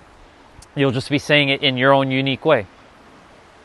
That goes for anybody you listen to on the internet or anybody you aspire to like, right? Because you're at the same level as them. They're not above you. They may be so for me, it's not above, it's just further. And what they're doing is helping you to bridge the gap. And you're basically, if you've already said that I'm already at the same level as like Nero or whoever, then you've already closed the gap. It's done. It's finished. It's just that simple. But we overcomplicate it because the mind's like, but that's not true. But the mind's creating a story there. It's another story. Anyways, back to the thing. So you said Manifested, self-love. And there's one where he starts talking about, you got to be a bad person to manifest. You got to be a bad person to manifest. And when he says bad, it's not really being a bad person, but like the conceptualization to what the word bad is. And then there's one more recent where he's talking about the esoterics of the religion stuff, where he breaks it down esoterically into more like facts, not from a religious context. So he talks about the Bible, the Bhagavad Gita, the Tao Te Ching, and the Quran. I forget the name of that video, but it's one of his more recent videos. You'll see, it'll have a symbol with like the yin yang symbol. You'll see it. Yeah. thanks, bro. You're welcome. Have a good day. You too, bro. I appreciate you. I'll see you. What's the topic again? Today is uncomfortability. Talking about being uncomfortable, getting uncomfortable. See you, bro.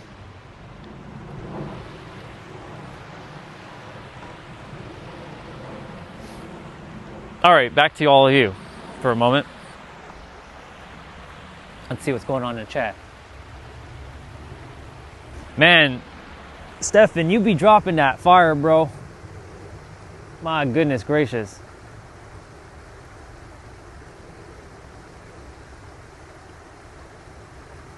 Exactly, Stefan, you're spot on, bro. That's awesome. Dude, I love the fact that you're dropping them bars in the chat. In the end, we are always only observing ourselves. Exactly, Nabito. I'm glad you guys are having a good chat like you two are chatting up. That's awesome. It's good to see that. All right, let me continue quickly. So,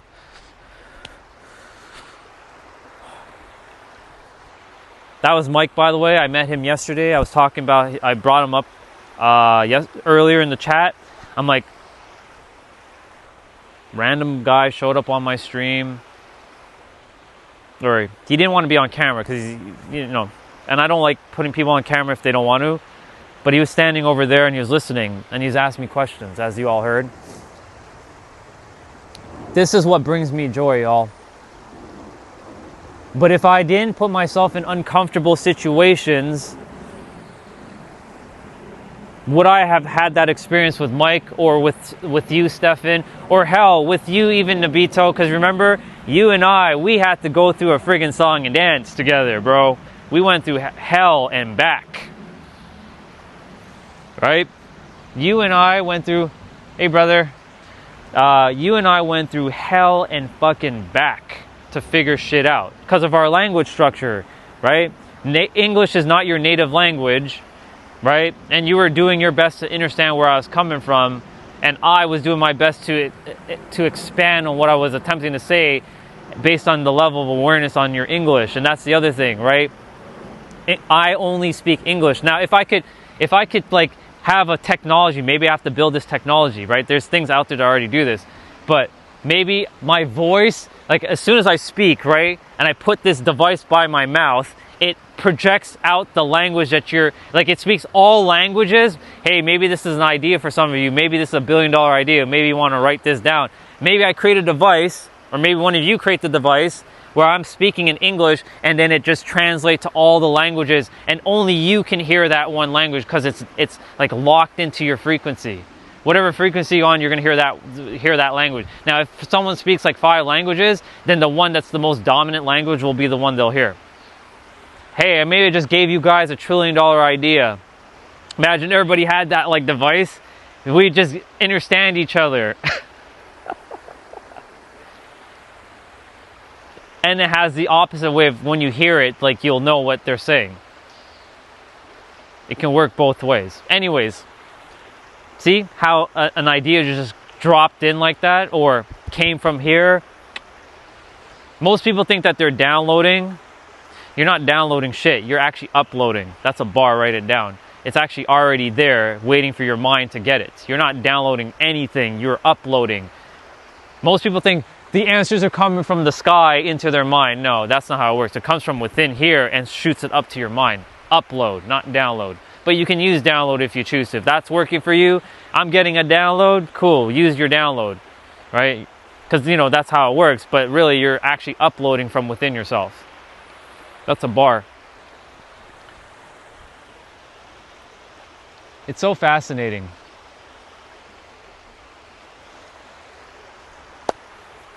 Yeah, so the more you get uncomfortable, the more growth you will experience, right? The more you feel comfortable, you're not going to get as much experience because you're not going to grow as much. What's up, brother? Yeah, I was helping another brother. His name is Mike. What's your name? You don't have to, you're not on the camera, don't worry.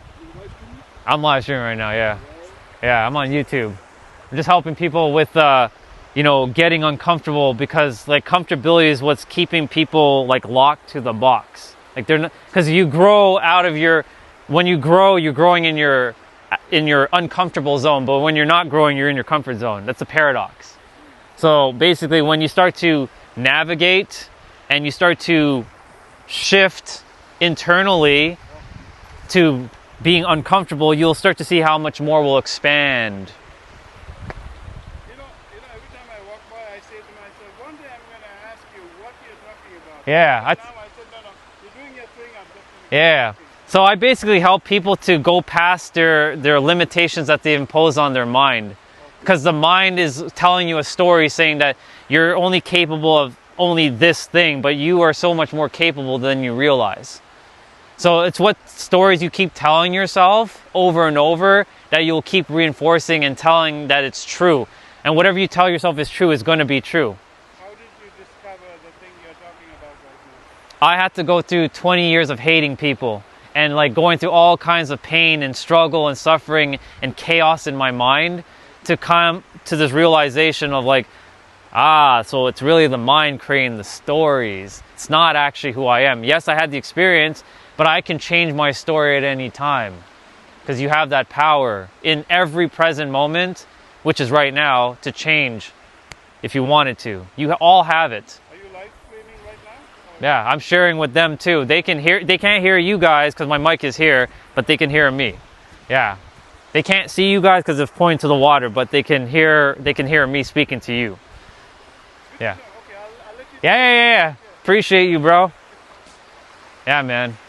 So I basically had to go through all kinds of hate, and that's it. Orion. Yeah. I'm not on Twitch, I'm on YouTube. Yeah.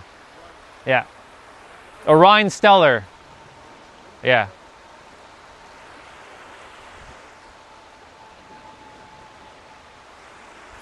Yeah, so when you get uncomfortable, you will start to expand. And as you all didn't see, but there was a brother here. There's actually 4 people listening just now because I was just sharing about this, and they were more curious to know what I was talking about because I'm really passionate about helping people understand what's really going on here. Because when you master this, congratulations, you already won the game of life. It's just that simple. But we've made it so complicated because life has decided that it has to be complicated. But it doesn't have to be complicated. It's really just that simple. Chelsea, good to see you. It's good to see you.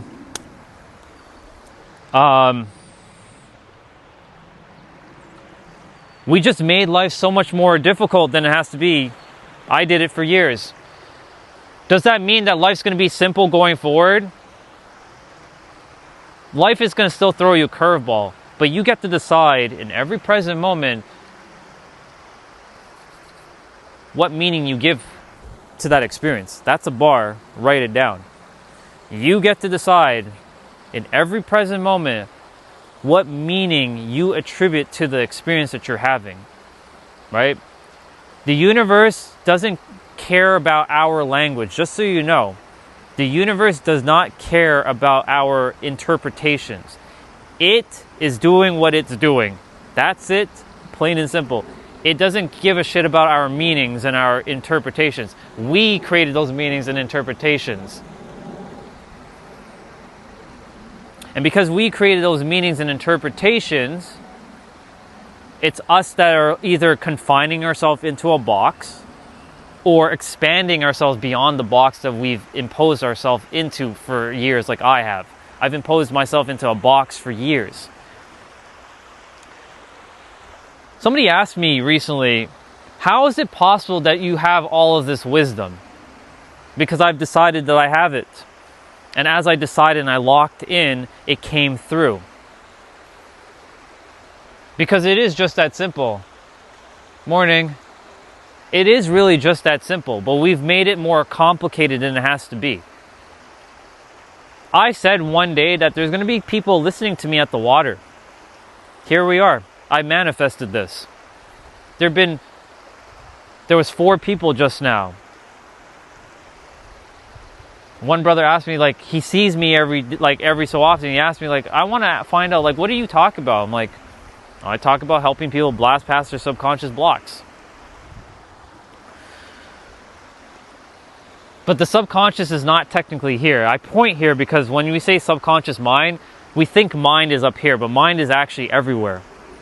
Because it uses your nervous system. Your mind and your nervous system are a system within yourself that it uses to navigate. And when you can unlock the fullest potential of your mind, you will unlock the fullest potential of your body, which then allows you to unlock the fullest potential of yourself. That's a real bar. Write it down. You have that ability in every present moment.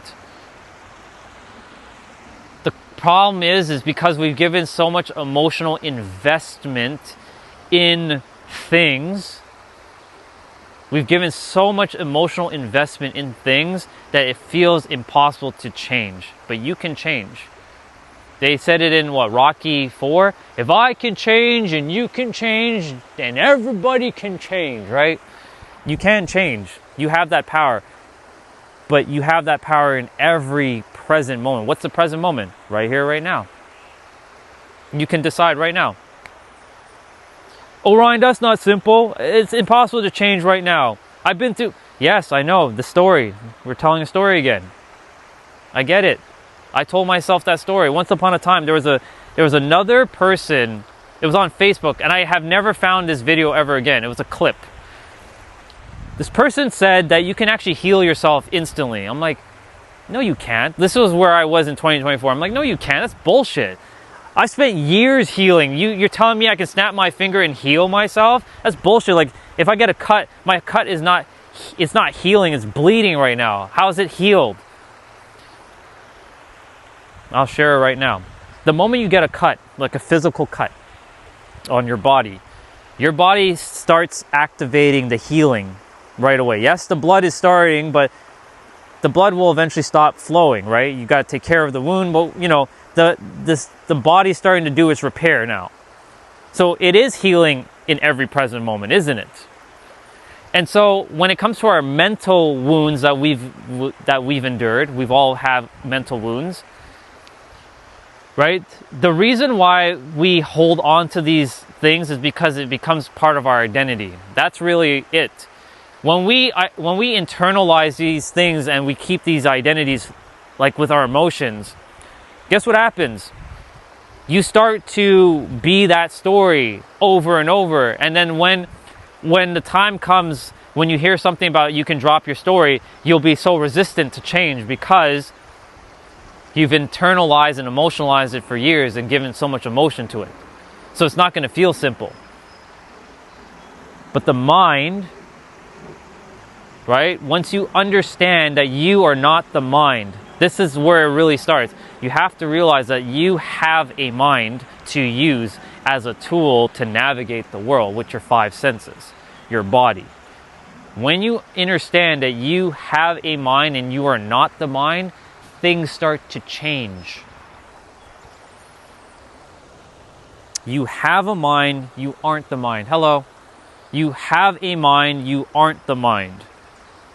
Big difference. Everyone has a mind as a tool to navigate the world. With your body as a physical expression, a vehicle, you can call your body a vehicle to navigate the world with your 5 senses. Or your 6 senses if you're tapping into your intuition. But the thing about the intuition, it's not always good. Because based on your level of awareness and your frequency is made up of 7 keys. Your perceptions, your beliefs, your convictions, your emotional charged thoughts, your expectations, your reactions, and your attention or your focus. These 7 keys is what makes up a frequency. And this frequency, think of it like a radio station. When you're locked with these 7 perceptions or these 7 keys, right? Your intuitions only can give you where you currently are. So if you're in fear and worry and doubt, the intuition can only give you that because that's what it is. It's an inner guidance. It's attempting to help you where you currently are, no matter what.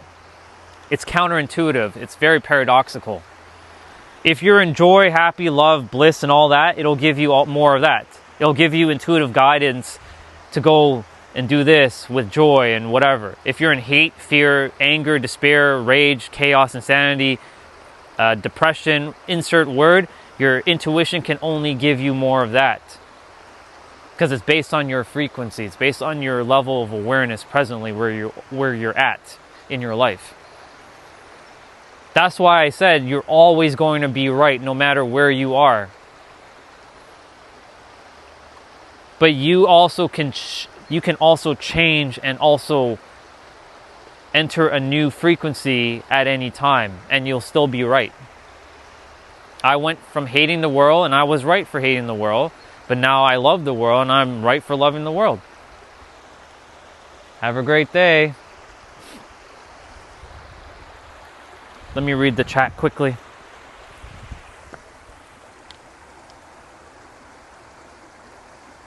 Yeah, we inherit the meanings. Indeed, Michael. We sure do. it's just hard to accept. Once you accepted yourself, it becomes much easier. I always will have a great day.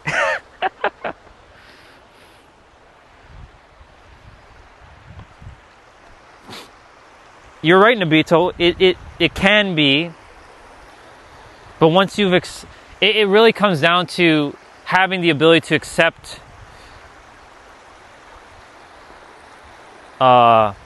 yourself as whole, perfect, complete. But the thing is, the word perfect, this word right here, perfect, right? There's two things about being perfect. There's a positive and a negative. I'll touch upon that right now.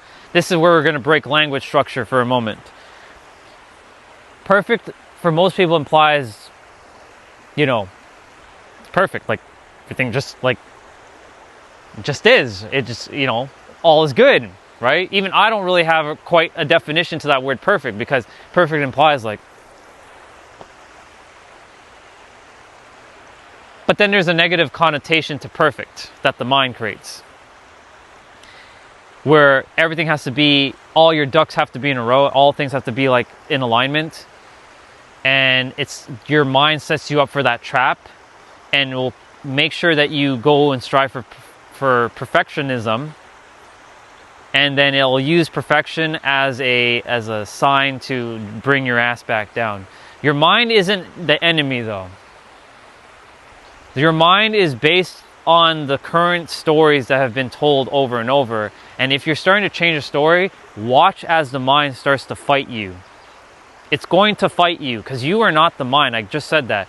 You're going to hear your mind start screaming and doing all kinds of shit within your body. It's going to start to make you feel afraid.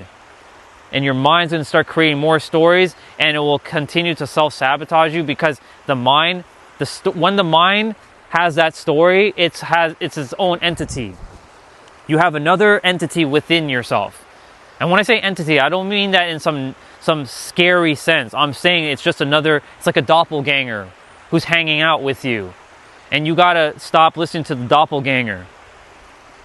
But the doppelganger has a story, but the moment you threaten that story, you threaten its existence within yourself, because it's taken up so much mental real estate in yourself, or in your head, or wherever you want to call it, in your body. And now you're changing the story, so now it's going to fight back. That's why so many people feel resistance in their life. I'm going to get rolling from here, because I know my phone, what happens is it starts to lag when I start if I stay a little bit too long at the water. But that's what the mind's doing, y'all. So we'll continue talking. Let me just I had you all plugged in with my battery that entire time.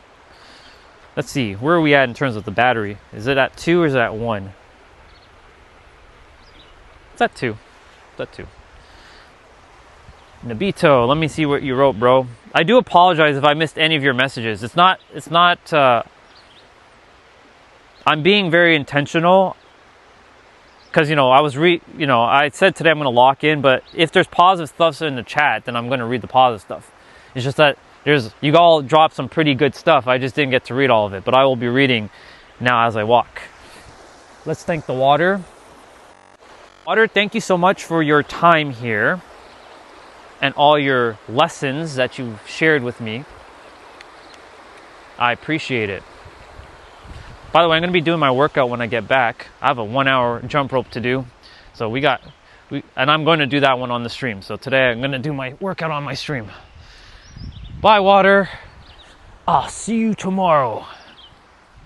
All right, let's go.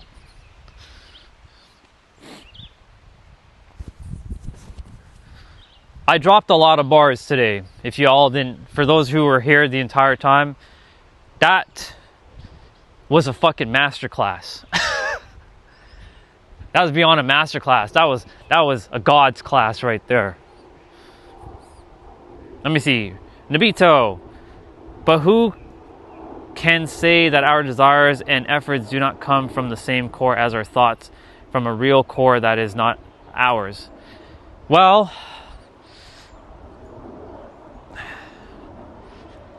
you're right. But there is a you who just knows, and then there's a you who is just logical, attempting to think that it knows. Right? The problem is the logical mind is always attempting to figure shit out. If I told you, well, you already know, I've already said this to you, right? And you're aware of this. But for the rest, what if you can just accept that it just is, and it can't, and you're not supposed to understand it? Could you accept that? Most will be like, no, I can't accept that. No, it's actually, it's comfortable, Chelsea. It's about 17 degrees Celsius right now, so it's comfortable. I needed the sweater today, though.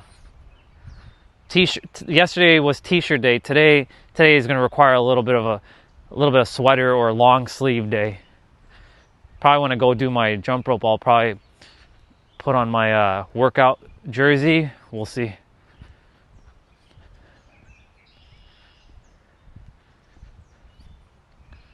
Man, nature has fully come alive in this trail. It's only been about a month now. It's crazy. You'll see in wintertime, should I still be streaming, I'll be making videos for sure. How this will be vastly different. Well, I mean, on my other channel, you can see all of the winter stuff. It's crazy. Anyways, yeah, so back to the mind, you know, the mind keeps creating a story and wants to always attempt to understand. There's nothing wrong, and I want you all to know that there's nothing wrong for the mind to seek to understand things. It's normal. The problem is it starts to complicate the knowing. What do I mean by that? The mind is always looking to complicate things when it doesn't have to be complicated. Most of us on the planet simply just can't accept everything as just is because of where we were brought up and the environment and what's going on in the local space that you're in. Because you want some sort of shift, but that change always starts within. Morning.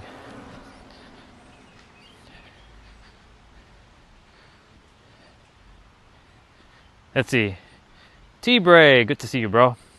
Your decisions have already been made. In my opinion, and we can be both, exactly. In my opinion, we can only accept that either everything is us or nothing is us.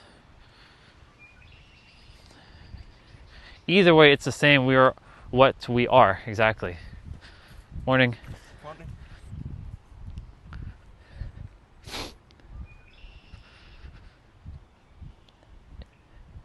Yeah, you're always going to be right no matter where you are. That's the beautiful thing about this. The universe gave everyone their free will to believe or choose whatever is right for them presently. But you do have the ability to also change at any time.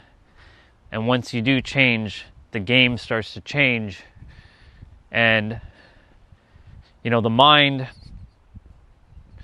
doesn't like when change happens because change is what? Uncomfortable. And because the mind does not like uncomfortability, it uses the body, the nervous system, to control you from doing or experiencing the thing you're supposed to experience. Right? Like I mentioned that you're pumping both the gas brake and the gas and the brakes at the same time. When you know you're supposed to be, you know, that entrepreneur or build that product that can help billions of people live a better quality of life, but you're afraid because the mind simply is getting uncomfortable, the mind will eventually, what it'll do, it'll just prevent you from experiencing it, period. Morning.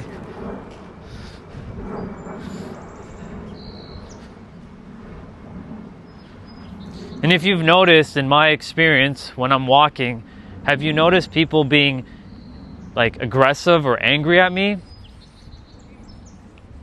Because in my inner world, I've decided that everybody is kind and they are mastered themselves and they are taking care of their mental health and their physical health, and they're also living their best life. I've decided that for myself.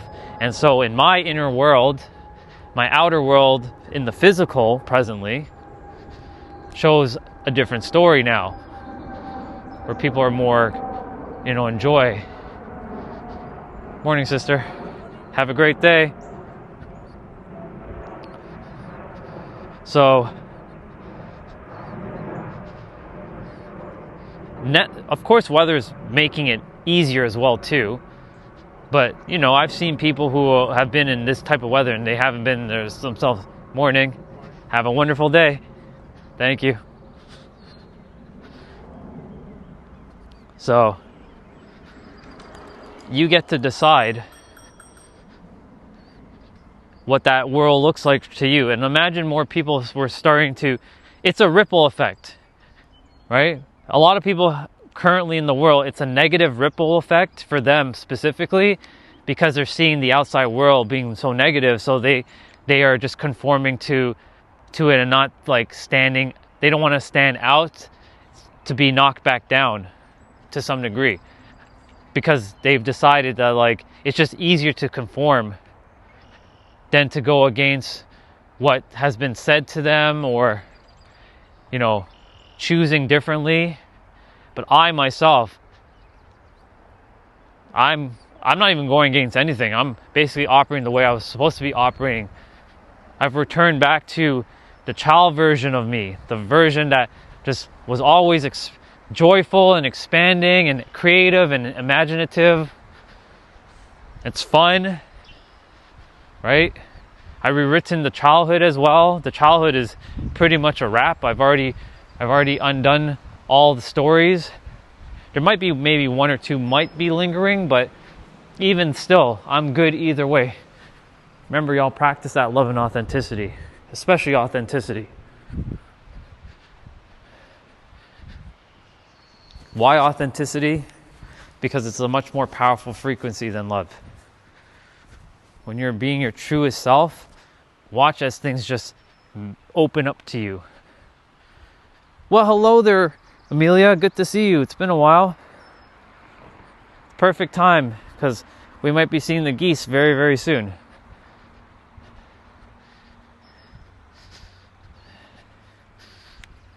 I trust you're doing good. It's good to see you again.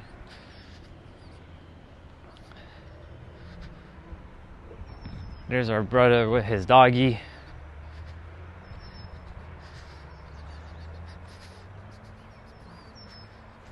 Heading back now? Yeah. Hi, Baba. As my friend went back, I think he go up to the washroom with his dog. I Gotcha. used to come here and I go back.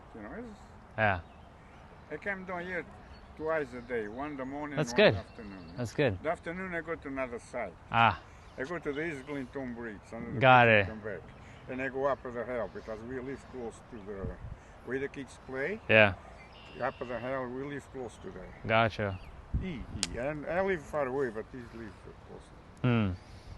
That's the Well, no complaints, right? Yeah? No complaints, right? No, I can't complain. Exactly. You're living your best life now. Yeah, it's good. Yeah. You can walk on my dog, Funny. you can make no complaint. Exactly.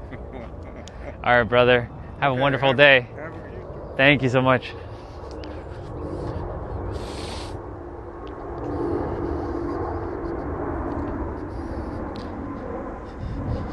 Let's see. You've been busy? All good. You're good. Let's see. Imbalance means change. Yep. Movement, if our consciousness were in its own equilibrium, it would mean that we have no desires and therefore passivity. It's true.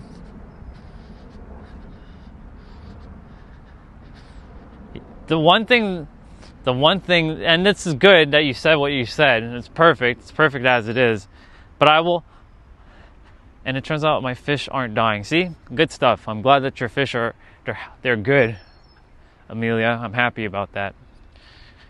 So one thing I've observed at times with our conversation, Navito, and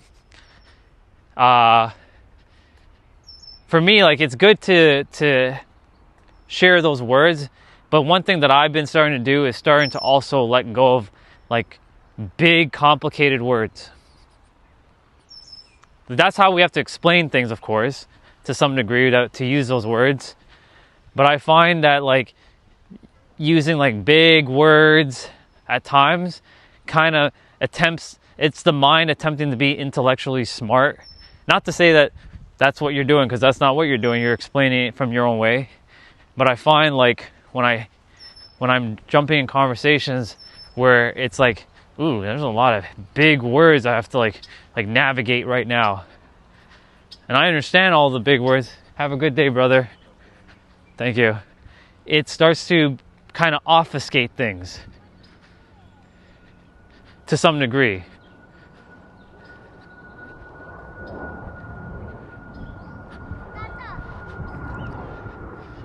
So what if I told you, you strive for peace, that you don't need to strive for peace, you're already in peace?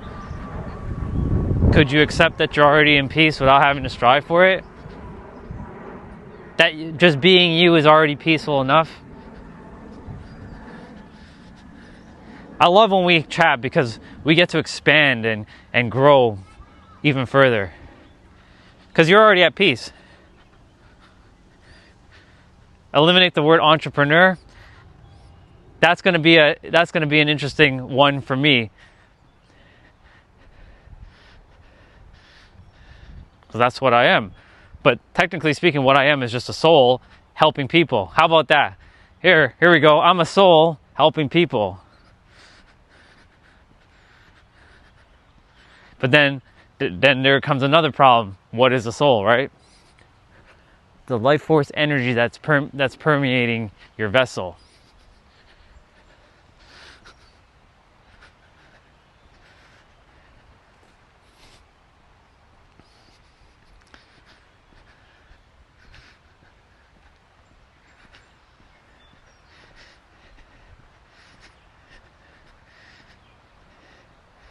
Well, if someone's going to ask me what I do, I say I'm an entrepreneur, because that's what I am. There's also solopreneur. There is, that's, when I first heard that word entrepreneur, like, what the fuck does that even mean? Like, what does that word even entail? You can just say a simple word. I work for myself. How about that? Right? Imagine we got rid of that word entrepreneur, right? And we just say, yeah, so what do you do? Oh, I work for myself. Of course, they're going to be like, you work for yourself? What do you mean by that? Oh, I help clients, but I have my own business. Oh. Right? Meaning. Yeah, that's why I tell people that I help people unblock their subconscious blocks, or unlocking their fullest potential in their mind. Yeah, because an entrepreneur can mean anything right now, right? An entrepreneur could be a creator, like a content creator. It can mean somebody who runs their own like business, depending on what type of business they have. It could be a life coach. It could be a coach in general. It could be, you're self-employed, right? That's another way of saying entrepreneurship is self-employed. Different words. I'm actually glad that we're bringing this up, because this is perfect. This is the reason why I'm going to get to what I'm going to get to. This is going to potentially start a little bit of a stir in the chat, though, but I'm going to do it. Good morning. Good morning. Enjoy your day. Thank you. So what I'm about to say it's similar to like, you know, using different words, but ultimately meaning somewhat of the same thing. Synonyms. So many of us are saying basically the same thing, but we're using different words. And because we're using different words, we have different interpretations behind those words. But ultimately, what's really going on is the core thing, the core meaning, right? So, not to start getting all religious-y, but when Jesus, Buddha, Krishna, Lao Tzu, Yogananda, Confucius, who else? Moses, Abraham, Muhammad, when they all were here on the planet, centuries apart, you know, different lands apart, they were all alluding to the same truth about reality and us, by using different words. And then, due to the fact that we all kind of internalize one person's truth over another, we started to disagree with the other person's version of the same truth using different words. And this is where the problem lies with language, the interpretations as I was talking about. And the mind creates a story. These guys are having fun. They're playing cricket right now.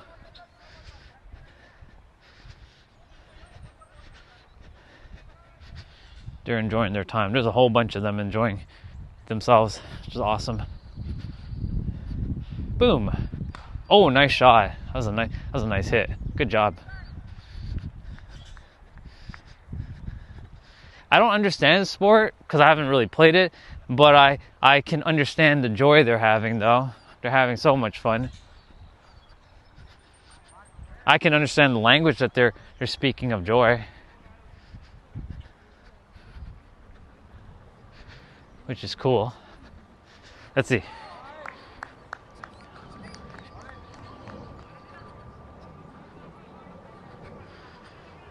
Yeah, exactly, T-Bray. We all use words that are self-serving for ourselves.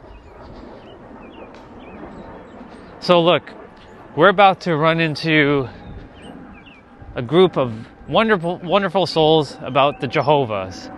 They have their Bible stuff there because they have their interpretations, right? From their aspect, they are spot on. And they are spot on. That's why I've come to just accept all things as just is for me now. It frees yourself from being confined to a box. And so, you know, I can listen to them and just hear them out.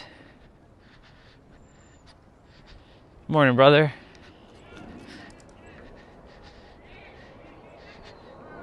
But like, if I were to bring up like Krishna or Buddha, even though Krishna and Buddha said different words, they meant the same thing ultimately. Well, there's the big geeses, where are the babies?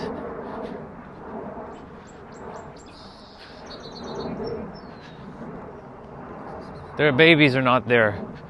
They must be somewhere else. They are not fully grown yet. They still have ways to go.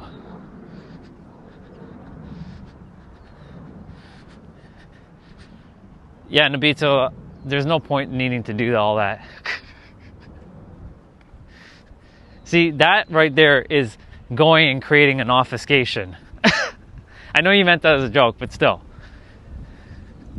There would be no point doing all that. That's just creating an unnecessary obfuscation for no reason.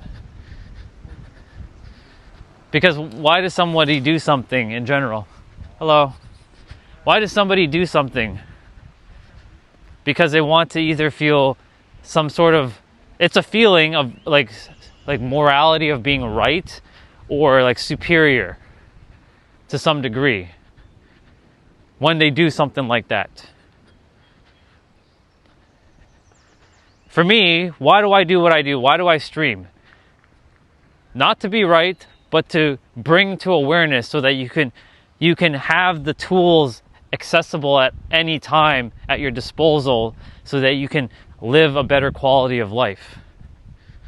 Because I see far too many people on the planet just suffering for no reason. The stories that they've told themselves for years, they don't need to keep telling themselves that same story. They can shift if they choose to. Yeah, I know. I know you're joking.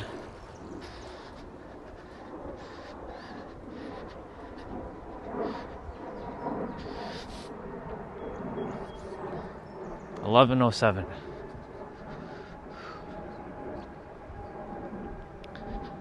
I'm gonna go quickly hang on that bar over there. I already hung earlier. Let's quickly go hang again. I am gonna do my 1 hour jump rope exercise on the stream today, so I will tackle that. Because I wanted to get at least that one on my stream, on this channel, one time. Just one time. All right. Look, there's a stick there, y'all, but I'm not taking that stick. But I will look at it for a moment. You know, there's always a stick, like a walking stick.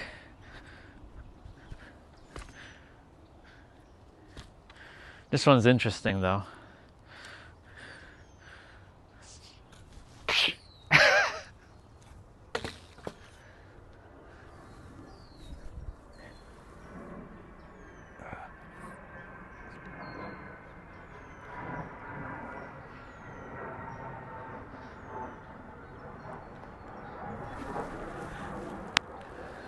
Ah, that was a nice crack. That was good.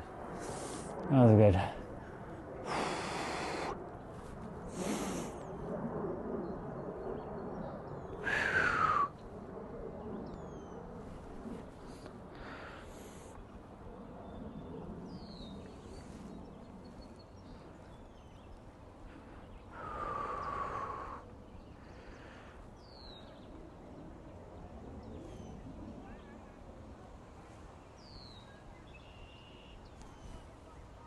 How are you doing?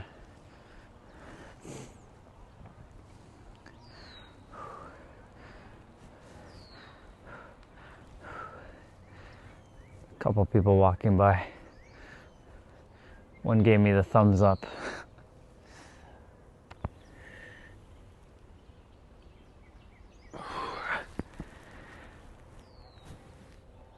Of course, now I'm just touching the ground.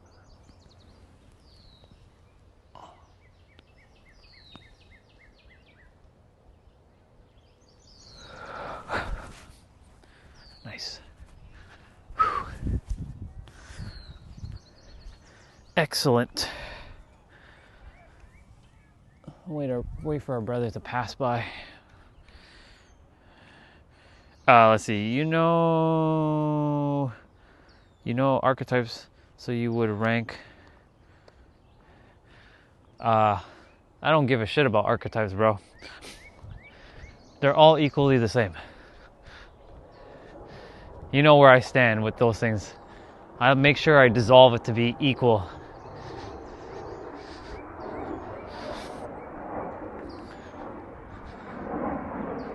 Because like an archetype just implies another box. So like for me, like, you know, I know about the archetypes. There's like 12. I think there's 13 in fact. But I think there's generally 12 archetypes. I don't remember all of them off the top of my head. I know there's the wounded healer type as well.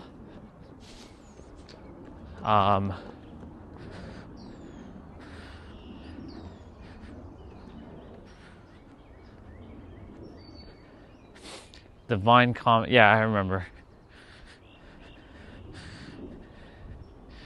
Yeah, the archetypes. You know, the thing is, it's like when somebody says, I am a ENFP or INFJ. That's the Myers-Briggs archetype, right? The personality thing. You know, this morning I saw somebody write in not on the chat, but like they were saying, I'm an introvert, I'm the most introverted, extroverted person out there. I'm like, say what? So you're just obfuscating that you're just basically ambivert. Just say that. Why overcomplicate? I'm the most introverted, extroverted person out there. What? Doesn't even make any sense. Those personality tests are just an illusion anyways. Because, you know, I can forge my test if I really wanted to. I can just answer all like internally, like what you prefer, right? You know, one time I did it and I was INFP or INFJ or some shit like that. Now I'm ENFJ. Exactly. It's just a bunch of extra words. It's just basically like labeling yourself and putting yourself in a box.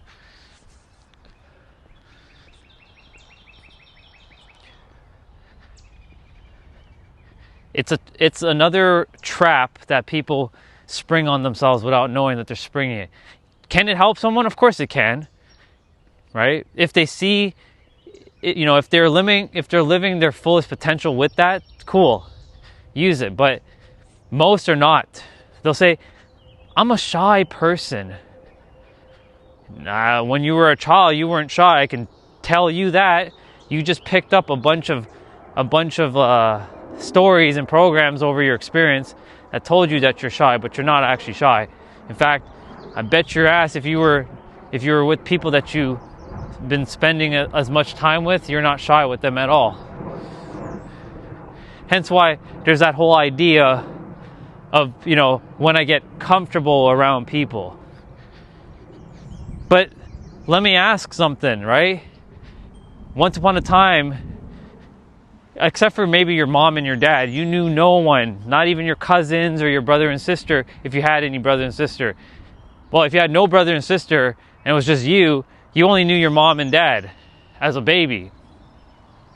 Others showed up, but they weren't there. It was always your mom and dad. But eventually, you start meeting some cousins or some aunts and uncles. And guess what? They went from being uncomfortable to comfortable over time. And that's how it goes with people that are not in your current bloodline, your family. You start meeting other people. Right? That's why I said, like, growth happens outside of your comfort zone. And when you start to get uncomfortable, you will start to see things for what they are. That's how I was able to meet like Jessa and Huang. I was able to meet Jessa and Huang and Angel and you know, all the other people out in the trail whenever I'm speaking with them. Right? Like Mike earlier, another brother who saw that, he was like, he heard me saying some good stuff. Well, it's good because that's where he is. That's his level of awareness. It's his frequency. Right? Morning, brother. It's his level of frequency. Like for me,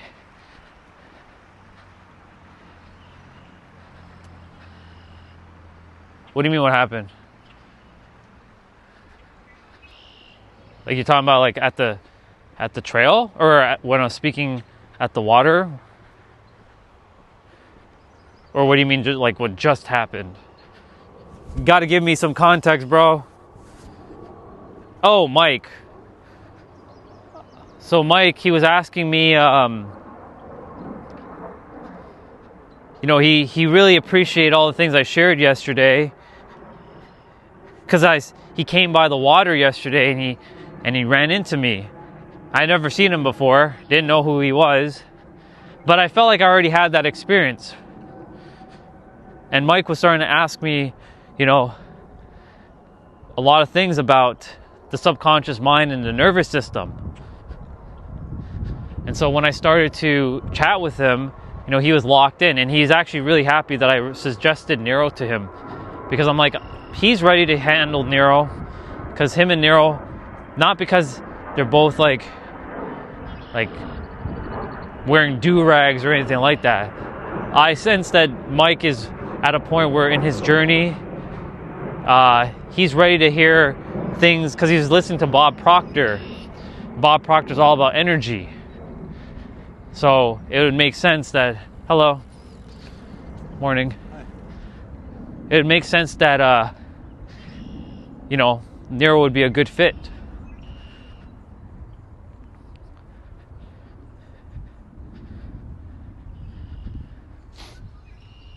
For me, I don't gatekeep anything from anybody. You'll pay me for my time, though.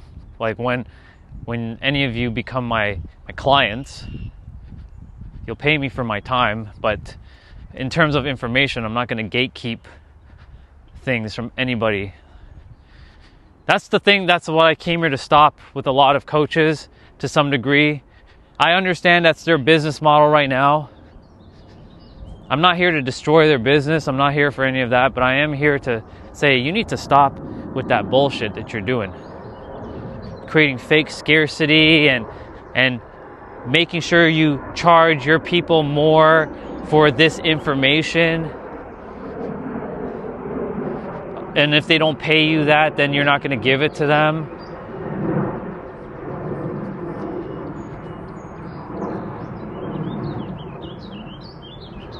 I give everything that you can possibly imagine as much as I can without like holding back. Whoever sees it valuable they will know it's valuable. Like Stefan, like earlier when he was dropping all his bars, like even though I didn't read majority of the comments that were shared, I saw you and him having a good conversation. He came on I think 2 days ago and I was like, I already clicked with the dude. Because he knows. There's certain people who come on and they just know. They're locked in. I'm walking backwards up my hill.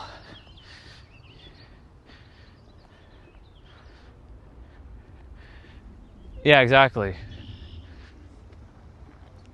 The reason why people are paying me is because they think they have blocks.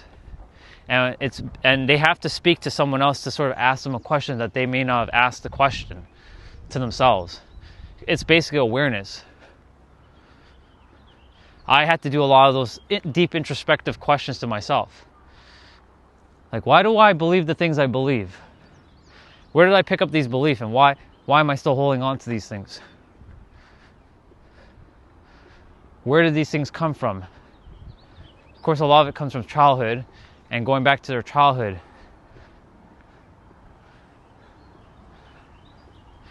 Hell yeah. Yeah, so yeah, you're right, Nabito. A lot of coaches do that. And then they call it real information. But when I listen to like a Tony Robbins or like a Dean Graziosi, and I'll use them for example, they're good. They helped me. But they're elementary school level. And they charge thousands upon thousands of dollars for elementary school level wisdom or information.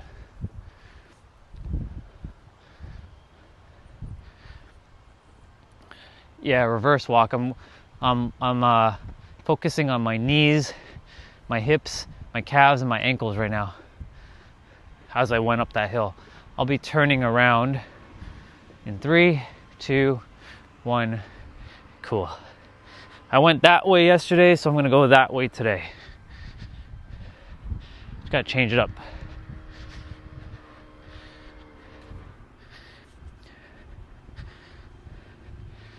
When I hear a lot of the spiritual coaches speaking, it's not that the information is bad. Like, the information is great, but the thing is they're also still obfuscating things. Sooner or later, more people are going to just catch on that they don't need to be hiring a coach for mindset. They'll hire a coach to help them to, ask the right questions for them to to see the questions that they need to answer within themselves for them to come to the realization.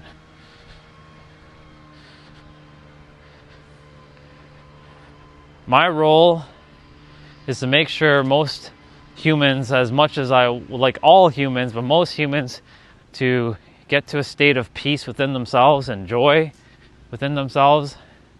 And then I can go, I can leave. I love being here, but I get to go. I no longer need to be here. I have a dimension to go conquer. Not in an evil way, but I have a dimension to conquer. I have a dimension to go and smash through.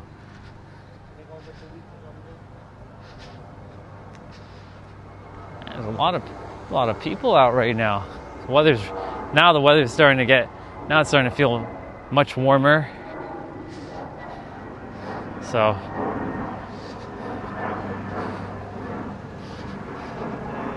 hey.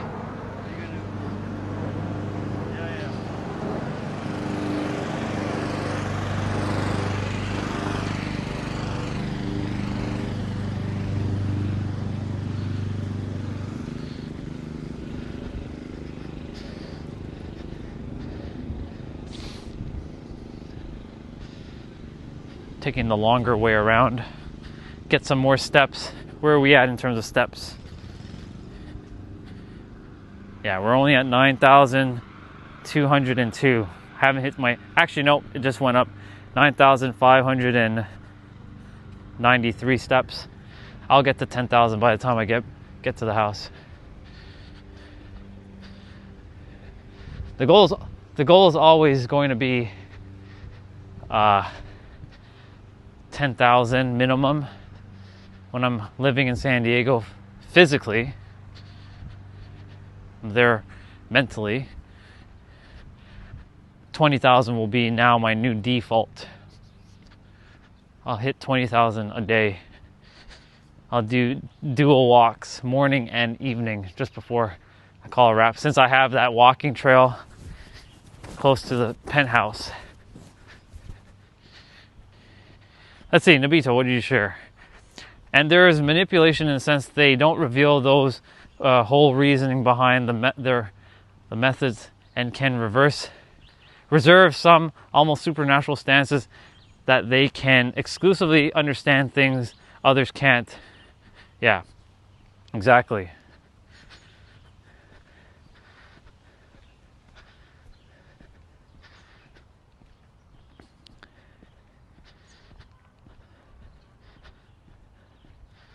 If somebody, like, down the road, when somebody desires to work with me from watching the live streams or any of my YouTube videos, I'm basically going to tell them everything they need to know, and that they will never need to hire another fucking coach ever again. You won't need a business coach or a financial coach or maybe a fitness coach, but I got you covered on that one too. I'm the jack of all trades coach. That car's like trailing behind that car pretty closely. That's a driving.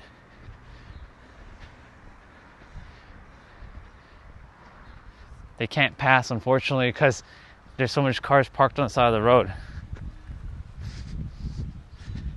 I can feel the impatience of that person driving behind that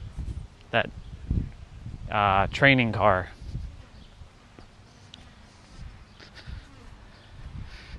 Hello. And hello. Welcome. So for those of you who are new, I talk about unlocking the fullest potential of your mind so you can live your best life. My name is Orion Phoenix Stellar, or Orion for short. And I help people unlock their truest potential by letting go of the stories with their mind. So hello to all of you who are new to the stream. I'm just gonna walk on the street for a moment. No cars are coming behind me.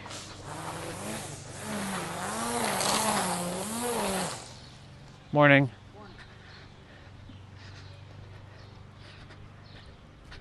Awesome. We're almost back. I'll be starting I'm gonna eat first when I get back. And then I will do my jump rope exercise. This might be a 12-hour stream, we'll see. We'll see.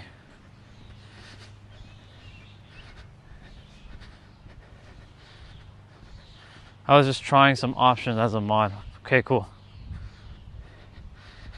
So, Maninder, we were walking my trail, and we're just walking back to my space for now.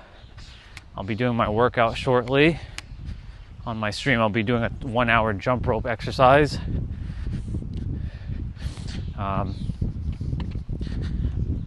And I will be just sharing more about the mind and the stories that it likes to keep sharing, and how it likes to keep you playing small and keeping you sort of hostage so that you can experience more flow in your life when you're supposed to. Because the mind creates a bunch of noise and stories to say, that's not possible for me, I can't do it, I'm not good enough. It does it sort of like unconsciously and subconsciously in the background, and you can't hear it. Your conscious mind will say, no, I'm supposed to be rich, I know I can have these things. But your subconscious, which is more like 95% of what you're going to experience in your physical world, is running a program in the background. Like, you can think of it like a song playing background in your life that you know it's there, but you're not really hearing it until you become more present with it. So that's what's going on.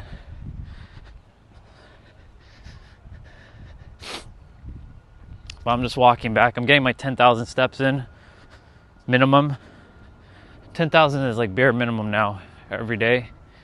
My goal eventually will be 20,000 steps. I've been hitting 20,000 steps consistently for the last couple weeks because the weather has been just really, really nice. But 10,000 is like absolute bare minimum. All the other, like after I hit 10,000, all of those other steps are just bonus. But then soon I'll be starting to do 20,000 steps, and anything after 20,000 steps will become bonus. Yeah.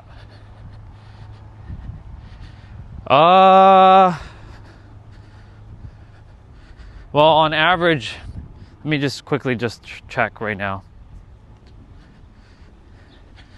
Well, because I have it set to miles, right now it's currently set to 5. I've walked 5.28 miles, whatever that is in kilometers.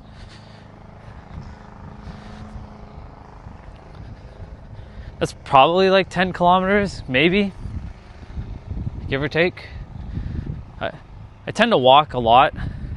So I walk in the neighborhood first, and then I go down to my trail, and then I come back and I walk back. I usually start my trail, or I usually start my talks when I start as soon as I leave the house. But I've been in the last couple days starting the talk by, there's a water spot in my trail where I get to just like hear the water, and it's just nice to like chat by the water because it's just clear and easy to hear things, and it's less distracting. So now I've been starting my talks and my stream there. I'll start the stream at the house, but then I'll keep my phone in my pocket and swipe up on my app. I'm not using the YouTube app. I'm using an external app to stream to YouTube called Streamlabs. And Streamlabs has become a game changer for me in streaming because it allows me to do things that I couldn't do with the official YouTube app, which the YouTube app is good for what it is, but it's very, very, very limited on what it can do. Like I can't do 1080p 60 streaming. I can't change my settings on the fly. Like once you do a stream, that's it. You're locked to the settings. And YouTube doesn't give you the option to change resolution, frame rate. It doesn't give you the ability to this one doesn't give you the ability to stream between your internal microphone and an external microphone.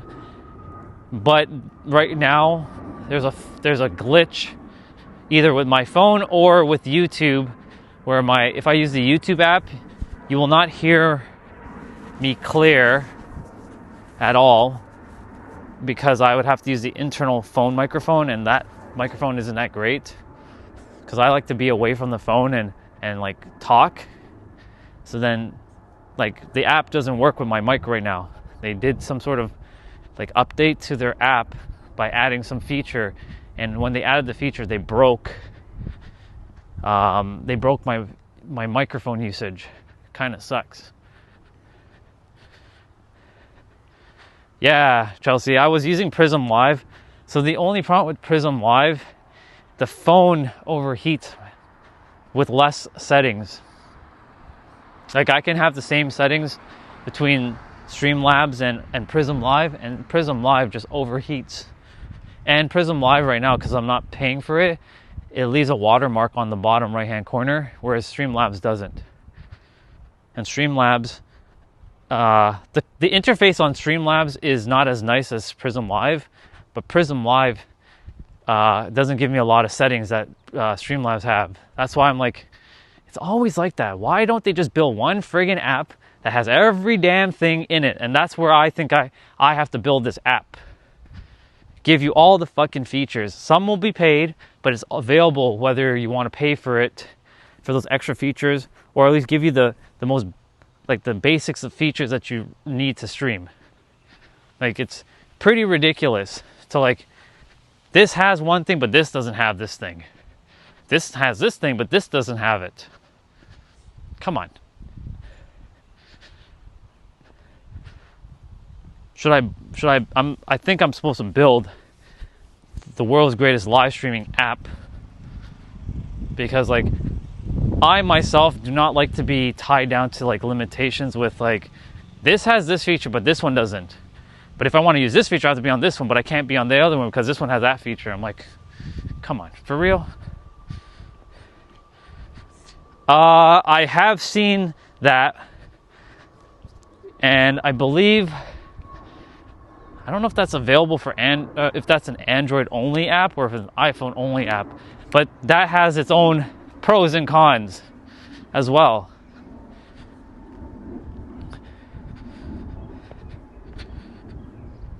I'll have to check it out. Hello. I'll have to check out IRL Pro. I know about it. I've seen it.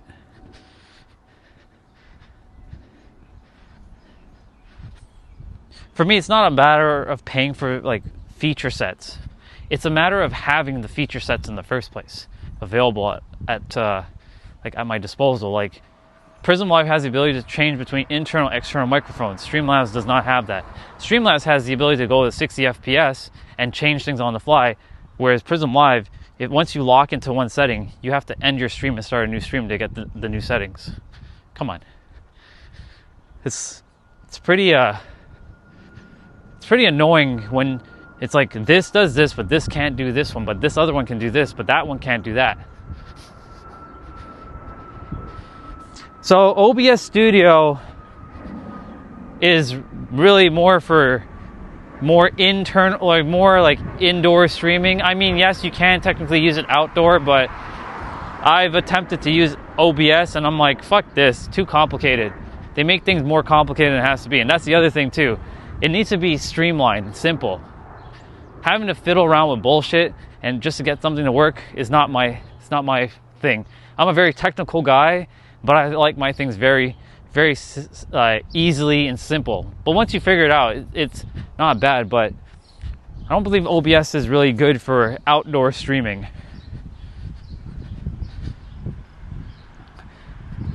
Exactly.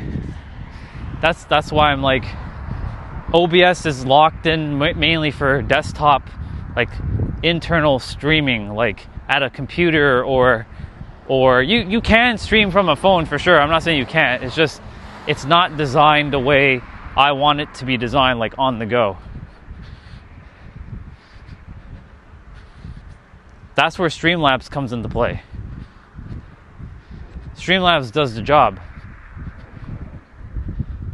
Right, so like when I get back, I'm going to be switching from, I'm at 720p 24 frames right now. As you can see, it's kind of like, you know, I'm not moving as smooth, but when I get back to the house, which is in a few minutes, as you can see the red car there, and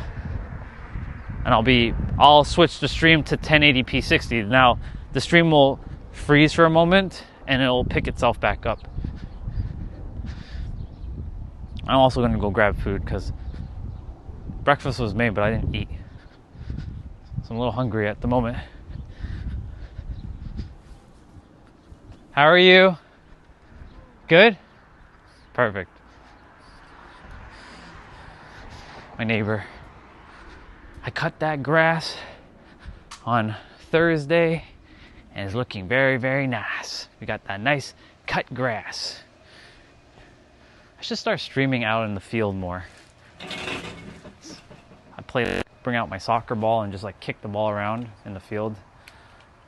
All right, I do need to put you guys on my tripod, or my mobile tripod, and bring my power stuff out. Whew.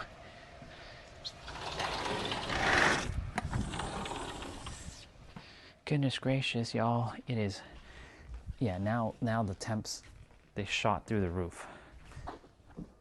Now I'm feeling it.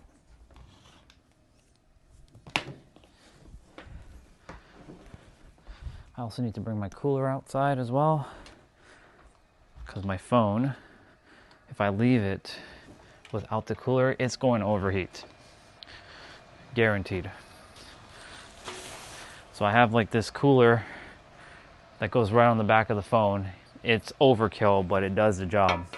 I wish I had this cooler a year ago, because I did so much damage to my phone battery.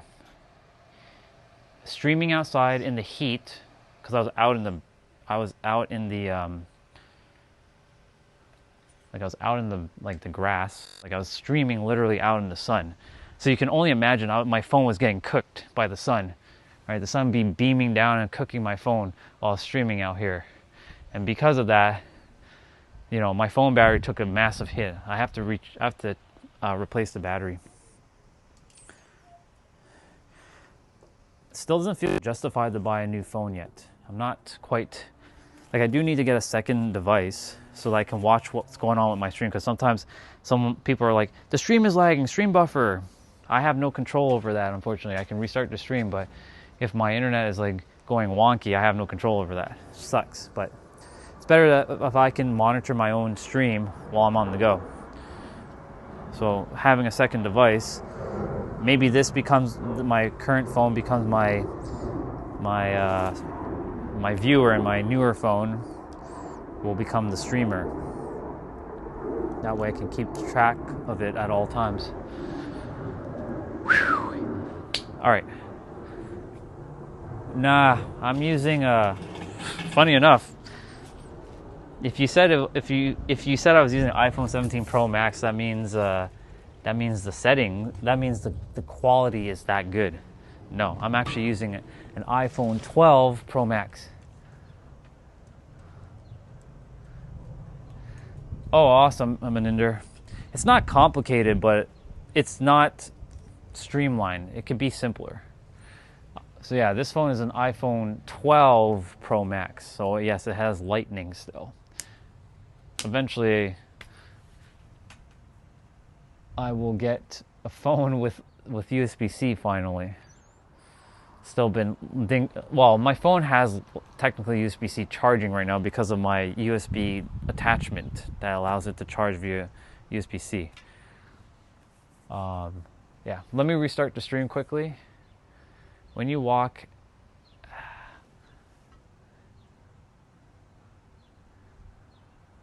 Yeah, exactly. Exactly, Doc. All right, let me restart the stream. I'll be right back, people. Hang on a second. Nice. And we're back.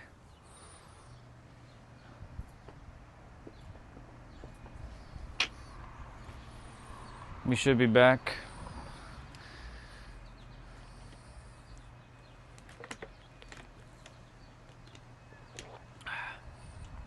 Welcome back, people. It should be working. It should be working now. My phone cooler is on, and yeah.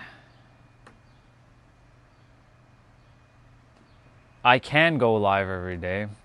I've been doing live for over 18 months straight.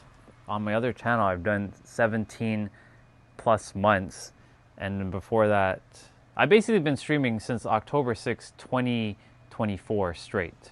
From Instagram, Facebook, then to YouTube on November 25th until my other channel got copyright striked for watching Cesar Millan, Dog Whisperer. Not Dog Whisperer, for a Better Human, Better Dog episode. And I was like, okay, that was a sign for me to start this, my actual channel. This is the real channel. So I've been streaming since. But now I have clients, so I don't stream on Mondays. Mondays are my client work days. But yeah, I used to do 12 hours every day. I literally right now am the only human on the planet who has that record. I know, because there is no other person I know who streams every day for 12 hours and who did it consistently in front of no audience. I have that record right now. I have the Guinness record for that. I don't have the Guinness record for the longest stream, but I have the Guinness record for the longest going like stream without people actually watching. Well, I mean, there are people like Nabito and T-Bray, but I'm talking about like a big the world is seeing me, but technically they're part of the world. So, you know, there have been days where my live stream on my other channel, there was nobody watching my shit. Literally, I just be on and like talking to myself all day when I didn't have clients, and then that was it. I was just talking all day. But I was committed to myself because that was my practice for all of you guys. All that was practice. 17 months was practice, basically. And guess what? This channel is also practice too. You know why? Because the real stuff is about to happen. When I start to speak on stages and on podcasts, you're going to see me smash through a lot of the bullshit that I see on the internet. A bunch of noise.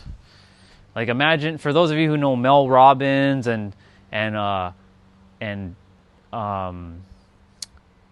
Danny Morell and Lewis Howes and Tom Bilyeu, you just wait when I'm on their podcast. It's a matter of time. I'm going to change the game. Literally. Because I'm done with the, you got to change your mind. No, you got to focus within and know that the answers are right here. They've been selling you a story over and over and over, but they're overcomplicating the story. And then they keep you stuck where you are so you can buy their next package. I'm not here to destroy their business model, but I am here to sort of bring it to light. That's what a lot of people are doing. A lot of coaches do that. They sell you only this, but if you want more, you must pay more. No, you just charge the price and give everybody what they need. I understand the business model, I get it, but they keep you kind of like hostage. I'm not here for that. I told you the answer is you. Look at my thumbnail today. The answer is you. All the answers that you're ever looking for is right here. You don't need anything else. You don't even need me. That was it. That's my book, y'all. There. Have it. It's yours. It's been yours.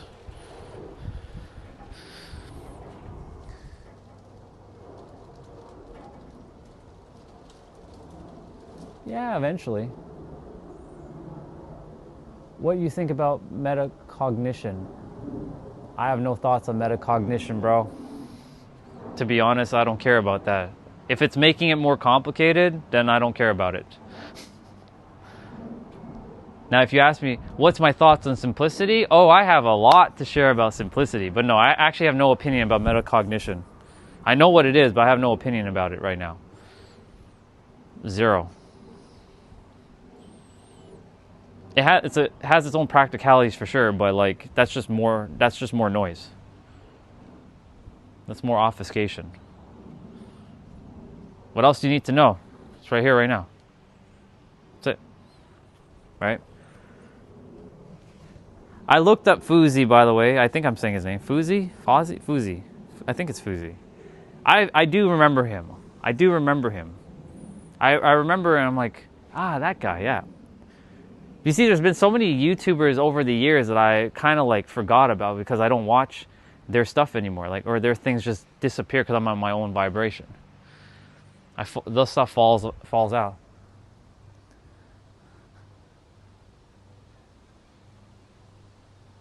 JRE podcast. Oh, that would be pretty cool. Oh, that would be awesome. I would love to be on his podcast because you know why? The moment I'm on his podcast, it's a wrap, y'all. Just so you know. That episode is going to be the greatest episode he has ever filmed. Better than Terrence Howard, better than any of the others. Because I'm going to just tell it as is. I'm going to say straight up to him right away, you're the answer. He's going to look at me like, what do you mean? Yeah, the human mind's going to want context, so I'm going to give you the context now, why you're the answer, and I'll go into detail, great detail. Because it's true, you're the answer, you have the answer, you're the one that has to think the thoughts, you're the one that has to say your words, you're the one that has to feel your feelings, you're the one that has to believe your beliefs, you're the one that has to take the action. It's you. That's why I said it starts with you and ends with you, no matter what you believe. So, when I'm on his podcast, it's a wrap. It's done. It's finished.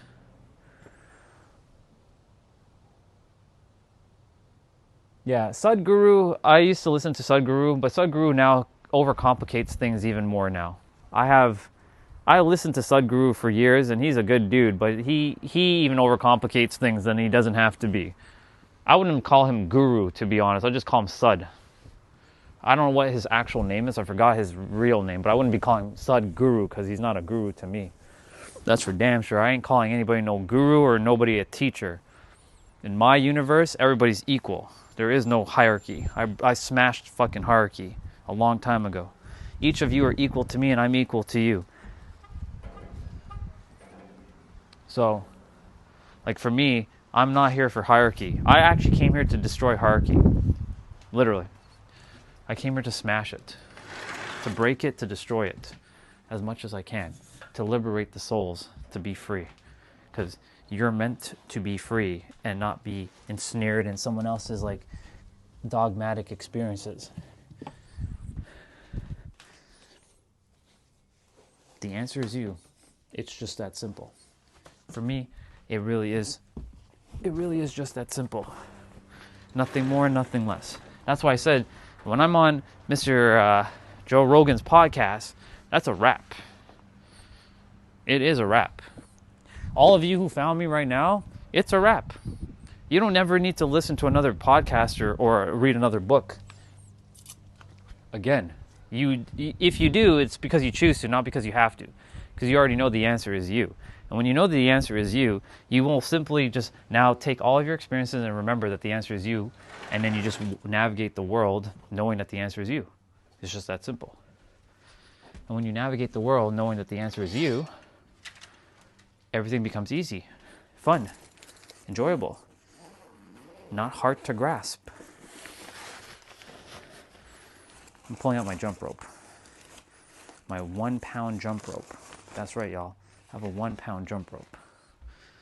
Not a 6 pound one yet, but a 1 pound jump rope. This monstrosity is a jump rope. Just so you can see the comparison in size, what I'm actually jumping with. This is what you call your traditional jump rope. This. Look at the difference in size. I'll be using this guy. It looks like a fucking like tube. Or like a hose.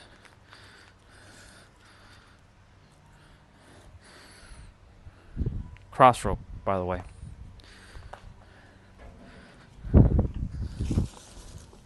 So I will be doing my jump rope on the live stream, and it's going to be an hour. So if you want to all stick around and watch me jump rope for an hour, or you want to jump rope with me for an hour, we're going to do it. It's going to be an hour and like 6 minutes. It's going to be a long one. It's going to be 30 seconds of jump, 10 seconds of rest.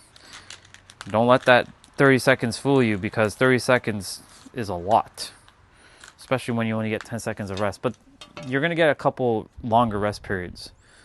So don't worry too much for anyone who wants to jump rope. But I wanted to film this one on this channel because I haven't filmed this longer jump rope on this channel yet. But I will be doing it. Not just yet, but I'm gonna go grab my food. Cross rope handles are so nice. Yoink. And yoink. So of course I'm going to be facing the mat the other way. Technically speaking, it should be facing this way. I have to get my carpet though, because this mat kind of damages my rope. So let me just get a couple swings in.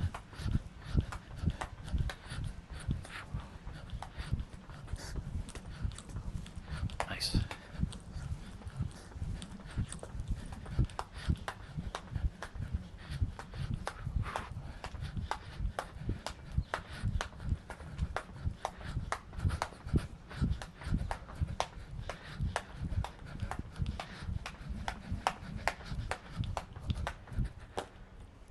Cool beans. I'm excited. So yeah, jump rope. 1 pound jump rope for 1 hour. You're gonna see how crazy and chaotic that is. I have a ½ pound rope, and then I have that regular rope. I'll just bring in the other. I'll read the chat in a moment.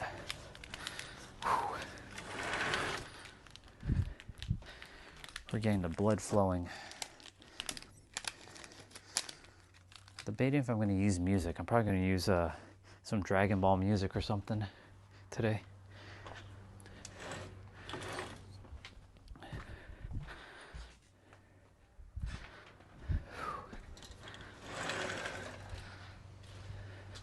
I'll have to wear my AirPods though. Oh.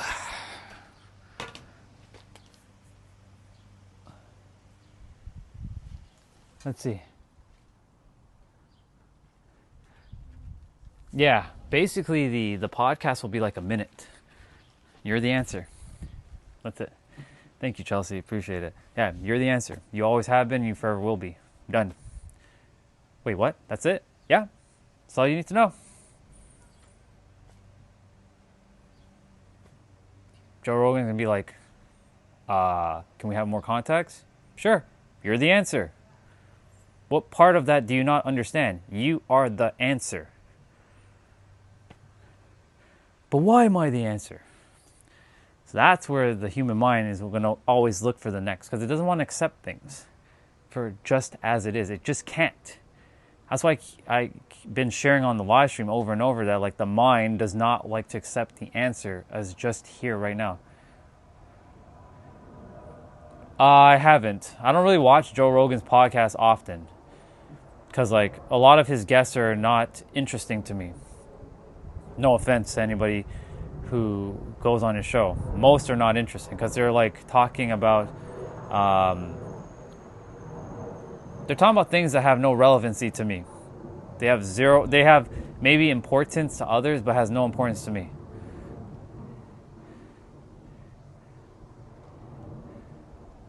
He's all right. He's okay.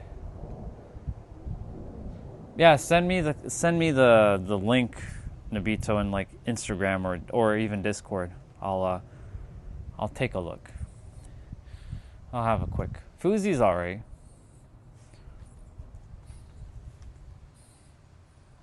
He's good.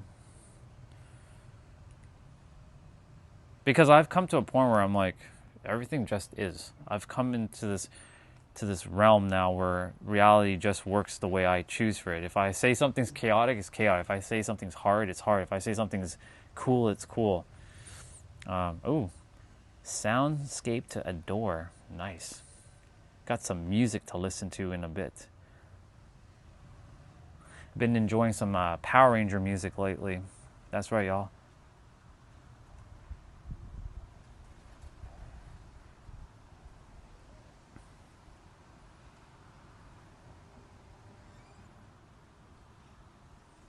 Okay. Somebody mentioned me in a comment. Okay, whatever. That's fine. It's 12:58 or 11:58. I'm gonna grab food. You all will still be able to hear me. Then I'm gonna jump rope and burn it off. 1 hour. I'll open up the video first. If I'm gonna listen to Dragon Ball stuff or the anime stuff, then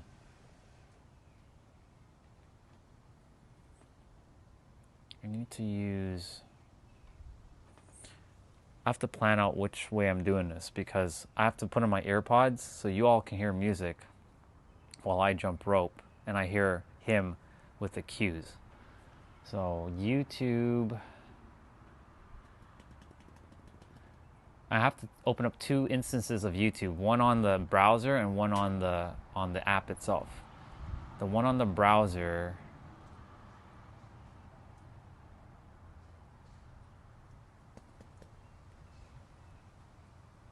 I'll think this one through for a moment. Cool. Send it. I'll look at it.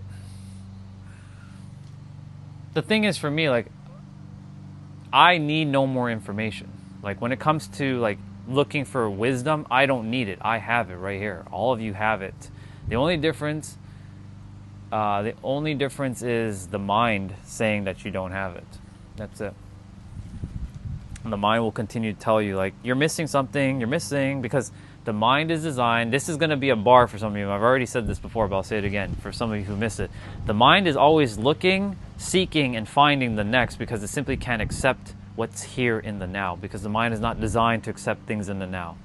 Your soul, I point to your heart, your soul can accept things in the now, but your mind just cannot accept things in the now. It's not designed to. So you have to know that your mind isn't you. And once you transcend the mind to know that you are just an entity that has energy that's allowing yourself to exist in a physical form, you literally will start to see the mind as just another doppelganger, like a copy of you, with all your beliefs and all that, but making a bunch of noise, not allowing you to accept what is here and now. You want abundance? You have it here. Your eyes are going to tell you, no, I don't have it in the bank account. Sure you do. You have it right here. Your bank account's not real. But of course, in the physical sense, it is real. That's the paradox. But you have to know it starts here. When you have it here, you're going to see that your mind will open up possibilities for you to start to see more than just this. You'll start seeing this to allow you to take the action so that you can live your best life. That was a bar. Actually, that wasn't even a bar. That was a fucking verse. That was a verse. Quite literally. That's what we call the flow. This what I just did there was not this. This was all this. That was literally this. Whew. The universe doesn't download shit to me because the universe is within me and it uploads to the mind because the mind doesn't have the answers, but the soul has all the answers. And in order for you to access the universal or infinite intelligence that you already have within yourself, you got to tell this to slow down and relax. And this will start to feed your mind the actual things that you're supposed to know, not the whatever you think you know out there. And that's fine. Whatever you know out there it's perfect and for what it is. But when you know how the mind actually works, you'll see it in a completely backwards way.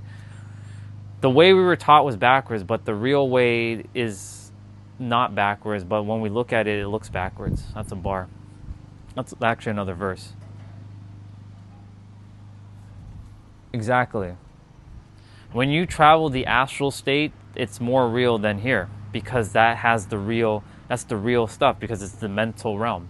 The mental realm is the mental realm is the real, and the physical is just a byproduct of the mental realm. So that's why when you travel in the astral realm, mental or spiritual or whatever you want to call it, you can call it just astral, that works too. That's just a combination of mental and spiritual. When you're traveling there, it's more real, because that is actually the real, right? And the physical is just a byproduct of your internal state. And you're basically just, your eyes are just projecting out the signal from your mind. Your mind is basically the one that's capturing whatever you're seeing. If you've noticed, again, the people in the trail, how happy are they? They're pretty easygoing, all different walks of life. For those of you who are walking with me on the trail, you didn't see anybody in hostility. But if I was in hostility, then you would see more hostility. It is just that simple. It starts with you.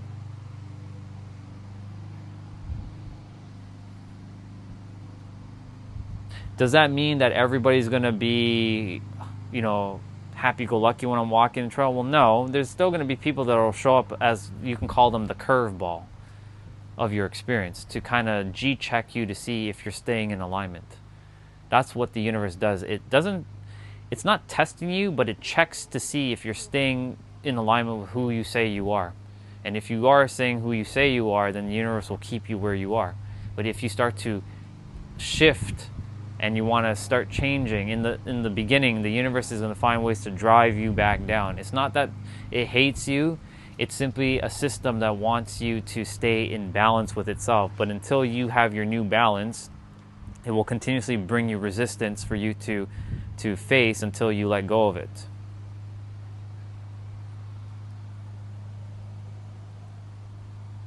Right. So the more you are changing, the more the universe will see if you're actually staying in alignment with the new version of you. The more you stabilize your frequency, and your frequency, what is it again? There's 7 keys. Your emotional thoughts, not just your thoughts, your emotional thoughts, or another way of saying your emotionally charged thoughts, your expectations of the world and yourself, your reactions on how you react or how you respond, your attention or focus, your perceptions, your beliefs, and I always forget one of the 7. It happens every so often, but there's those 7 keys: focus, expectation, perception, beliefs, emotional charged thoughts, reactions, and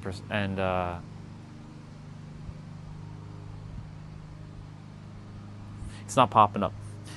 Oh, convictions of the world.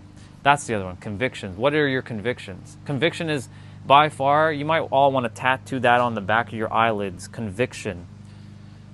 How much conviction do you have in yourself in bringing forth what it is that you desire in the world? That word alone transcends even confidence.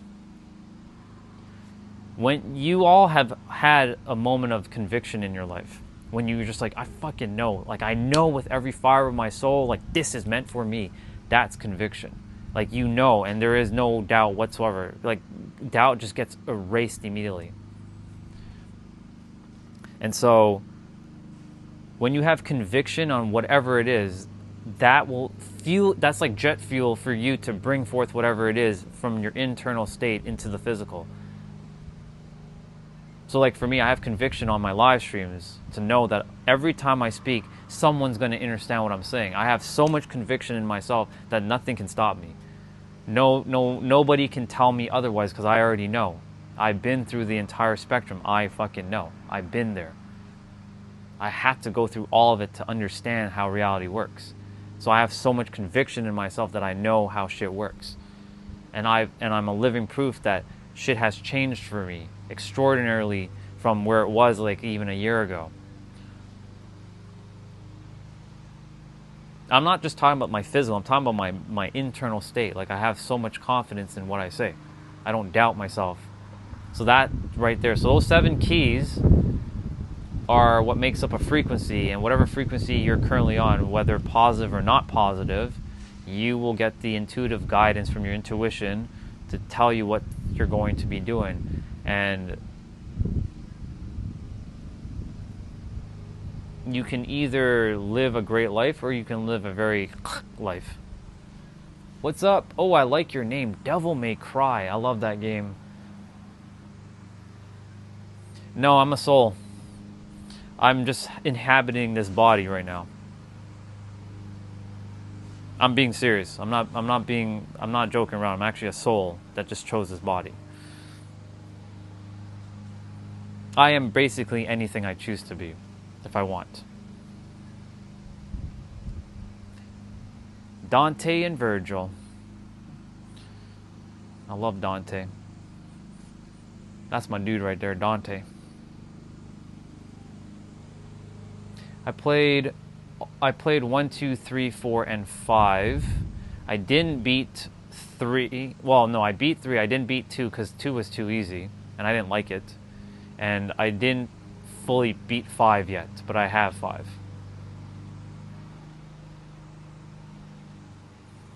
Nice.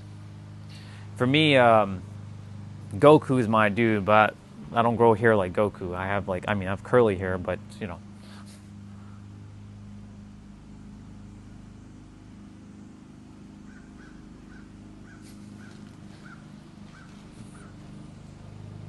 Enjoy your time with Devil May Cry 5. But anyways, I'm going to get back to what I was talking about. So I talk about the mind and how you can live your best life. Actually, I'll use video games for a moment. I used to once tell myself that this level in a video game is so hard and so difficult, I can't get it. It's really, really difficult. But then I told myself a new story that it's actually quite simple to master that level. And sure enough, I mastered a level which seemed somewhat impossible to master, but I mastered it. Because I told myself a new story and I had conviction that I can pass that level, whatever that game was. I remember I was playing Monster Hunter. For those of you who don't know what Monster Hunter is, you slay these big-ass beasts. There was a beast named Teostra who would always do this stupid-ass fire attack, and I could never get away from his blast. He always found a way to just hit me with that blast, and I would always die, one shot. I'm like, I'm going to beat this guy. I'm going to beat him, where my character was at the time. And I said, I'm not just going to beat him, I've already beaten him. So I had that much determination, and guess what? I beat his ass. He got cooked. So, if you say something is hard, then it's going to be hard. So what do? I help people. I'm a coach. That's the official term, but I don't like using that word coach. It's very... I'm more like a mirror. But what I basically do is help people to unblock their mind so they can live their best life. Some can say that's like being like a therapist, but that's not a therapist, because that therapists are like as well too. But I do similar work. Just talking about the mind right now.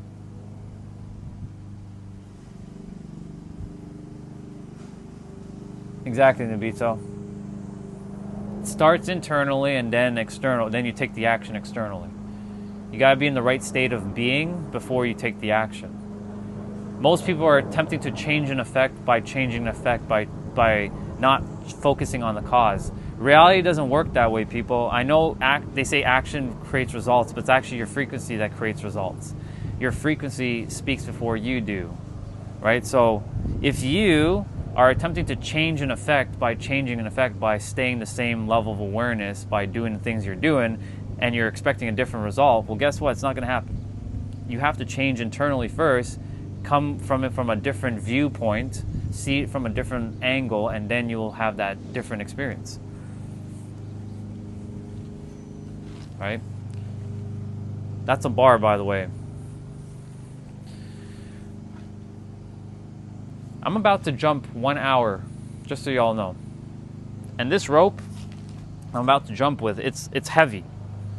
It's not your traditional, your standard PVC rope. This is a 1 pound rope. Now, this is not the heaviest rope in the world. There's a 6 pound rope. I'm going to be buying that soon enough. But I used to once tell myself that, man, jumping 1 pound is going to be hard. It's going to be hard. It's going to be difficult. So guess what? When I first got the rope, this shit was hard as fuck to jump. Like, I was struggling. Actually, Nobito was there when I first got this rope. This shit was difficult. But guess what? This became my norm because I kept telling myself, nah, 1 pound is easy. And I actually emotionalized it and regulated it and normalized it to a point where now this is easy. Like, jumping 1 pound is like nothing. Right? I can jump 1 pound for 1 hour. Well, not straight, but I can at least do, I can do, I can jump 1 pound, like, because with 1 pound now has become my norm. So, like, for me, if I go back to those lighter ropes, I can't go back to a lighter rope because this rope now has become my new norm. So going back to those very plastic thin ropes is like nothing. I can just, like, I won't even feel like I'm jumping rope, to be honest. Those ropes are designed for speed, for like tricks. This is designed for strength building. So if you tell yourself something's hard, then it's going to be hard. But I have to change my mindset, or I call it mind mastery, because mindset is as well. It's very elementary, very rudimentary. Mind mastery, you have to tap into the mastered version of yourself. And then when you lock in and know that you can do it, you watch as things unfold with ease. So I will be doing 1 hour on my stream. 1 hour. It's going to literally be 1 hour. So I'm preparing myself, but I got this. It's easy. It's fun. Love you too, dude. I'll see you. As for the rest of you, I'm going to go grab food because I said I was going to eat, but I didn't grab my meal. And there's breakfast waiting for me. So technically this is going to be like my lunch.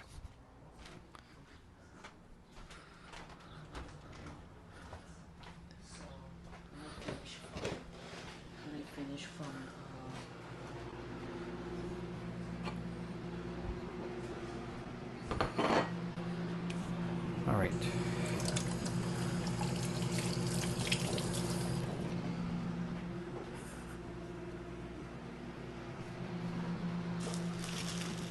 Scrambled eggs.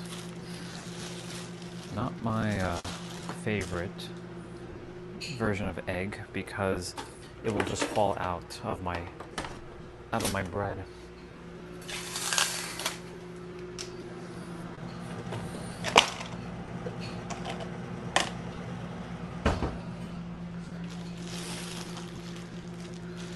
Shit.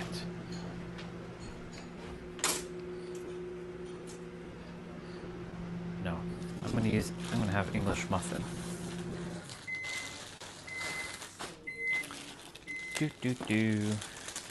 I'll start talking shortly. So much to talk about. But at the same time, there's not much to really say. Except for that you are the answer.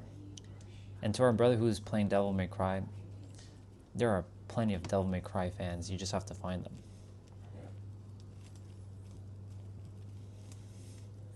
They exist. And you know that. Because I'm one. You found me. Devil May Cry. Devil May Cry 1 was the hardest game for me at the time. Because of the camera angles. Freaking hated the camera angles in that game so much.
Okay, cool beans. Locked in.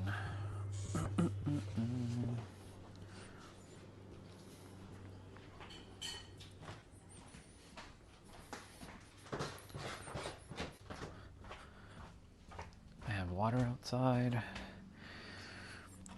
Grab my vitamins, which are placebo.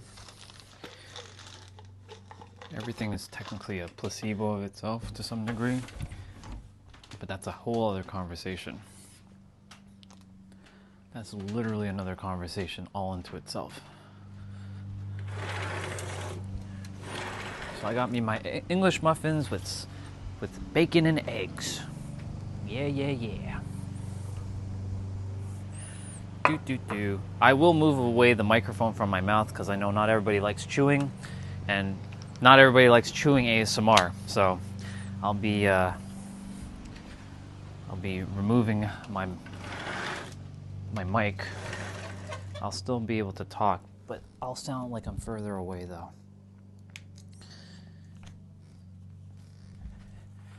That goes there, that goes there.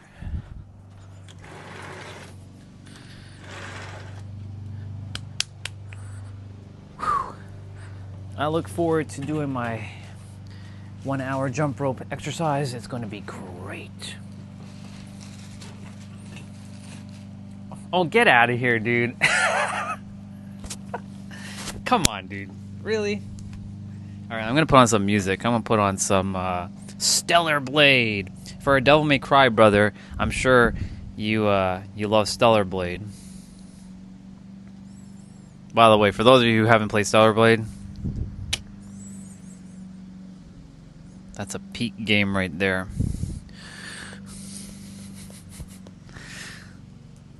Is that Justin? Yeah, that's Justin. Sex is everything. Okay. Final Destination. What are we playing? Smash?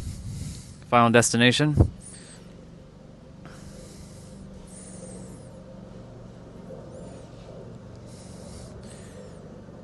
Come on, where are you?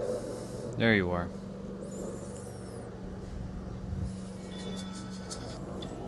So you'll still be able to hear me.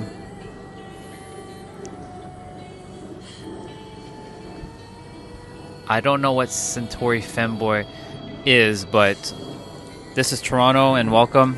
I'm eating English muffin with eggs and bacon, but the egg's gonna fall out of the English muffin because it's scrambled eggs. So scrambled eggs are not the greatest when you put it in a sandwich because it just falls out. So enjoy the music while I eat. Hello. You should be able to hear me to some degree. Okay. See what I mean?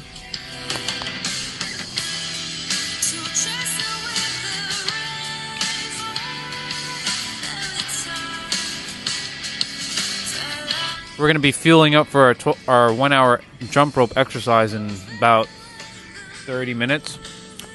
It's going to be a good one.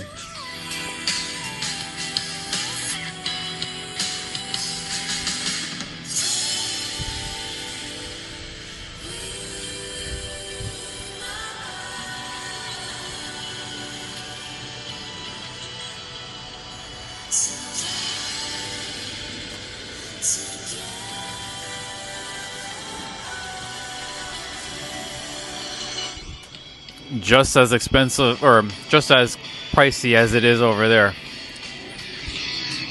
It's about the same.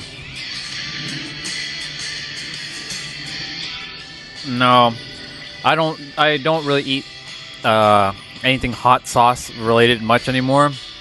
It doesn't sit well with my gut. I used to eat a lot of hot sauce, but not anymore. It just doesn't sit right with me. I may put like a little kick here and there, but nah.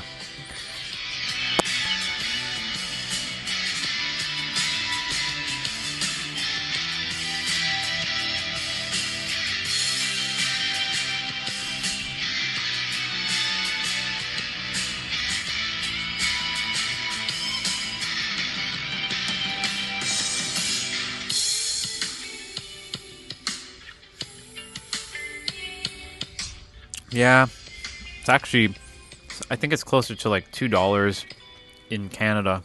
I don't know. I think it's like 185 or 190, something like that right now.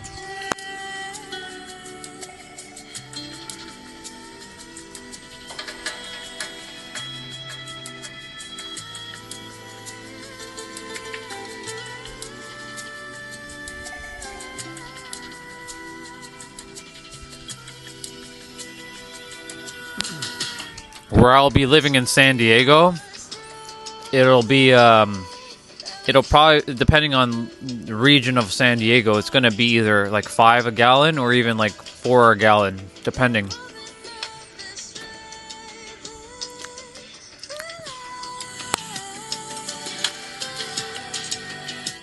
Don't let that stuff influence you, though. Remember, I know it's a physical experience, but don't let prices trip you up too much, because if you're able to handle it, if you're still here, you're able to handle it. So I know it should be less, though, and we need to get it back down. Shit just needs to. I don't want to get into the politics of it. That's not necessary. That's why I keep telling everyone to focus on their mind so they can live their best life. I know the reality tells you a different story, but you have to tell yourself a new story.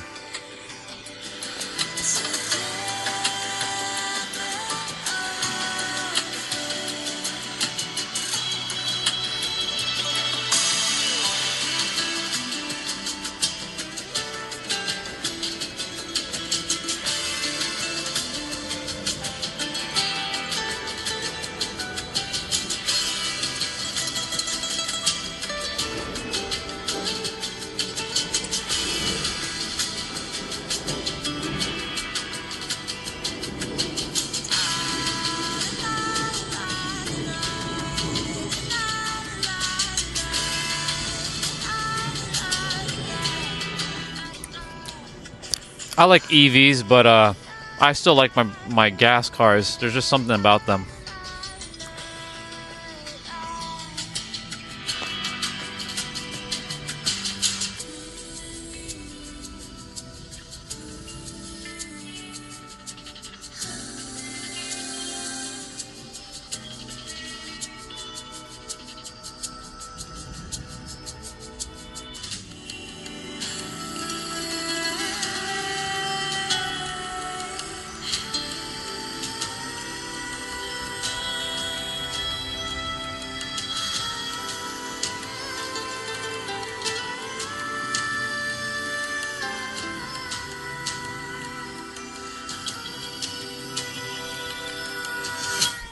I'm going to check something quickly.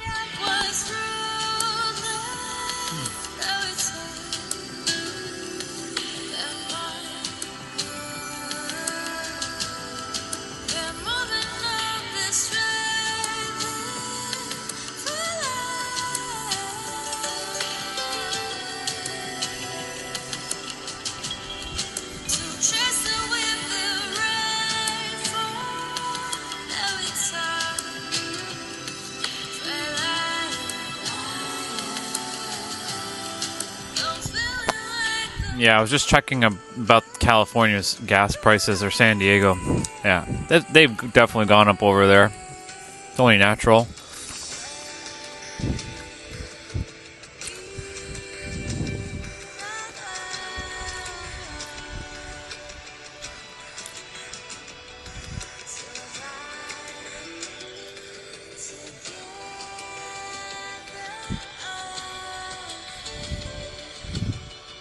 Checking up another thing quickly.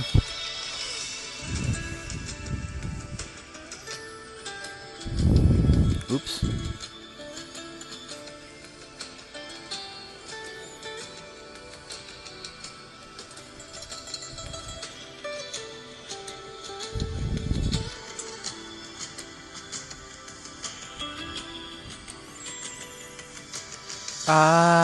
Yeah.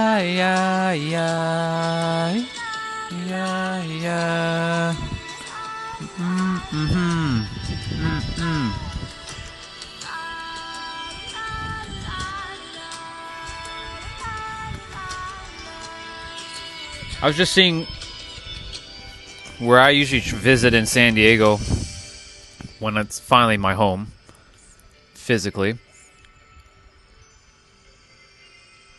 The different prices in the like their map that they have. Yeah, presently they're like Mira Mesa, it's like 610. La Jolla is like 650. Yeah, La Jolla is it's up there. Pacific Beach, like 640.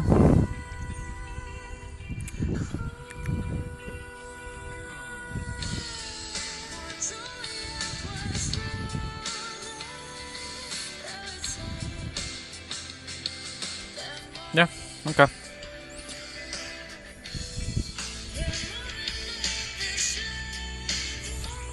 Yeah, you know why? It's funny that you brought that up. Cause, what's your name? Big Bag? Yeah, Big Bag. Yeah, it's because everybody else keeps instigating it because they forgot the answers right here. That's what I came to the planet for. Money is just a tool that we get to use, not a false god that we worship. I did destroy those sandwiches, didn't I? And now I'm gonna eat this apple. But I'm not going to have the microphone while I eat the apple because you're going to hear ASMR. So,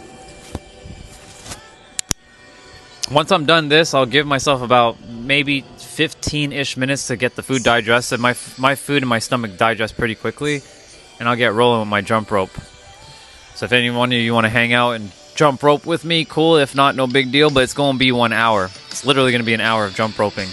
So, very good cardio and actually strength building because I have a heavy rope.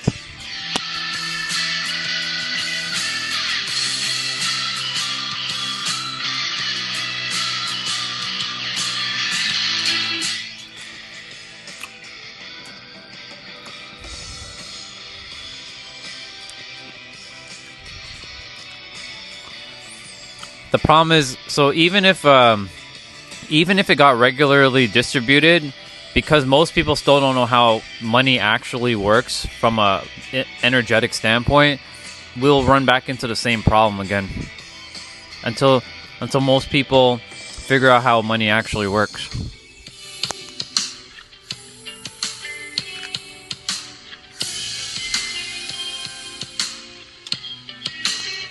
If everybody were to get $1 billion right now, eventually we'll go right back to where we are. Eventually. It won't happen right away, but it'll eventually go back to the exact state of being we're in right now.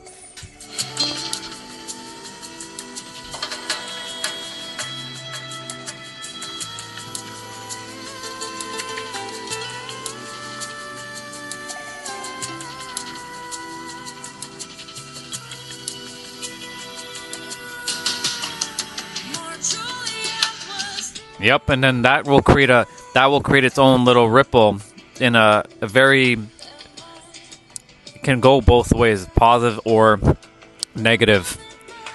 And then we'll eventually run back into the same hurdle again.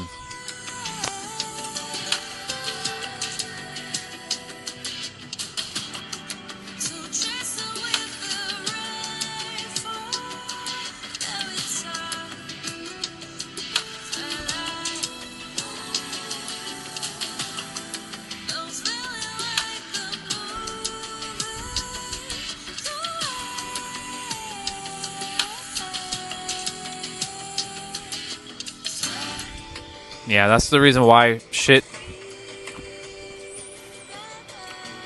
the world has to the entire system has to break. If we want a massive change in the world, it has to break, but that's not going to happen anytime soon. Unless something like comes full force and like the entire system just completely collapses on itself. And then everybody starts to do things differently. Then we'll see what's going to happen. We start working together more.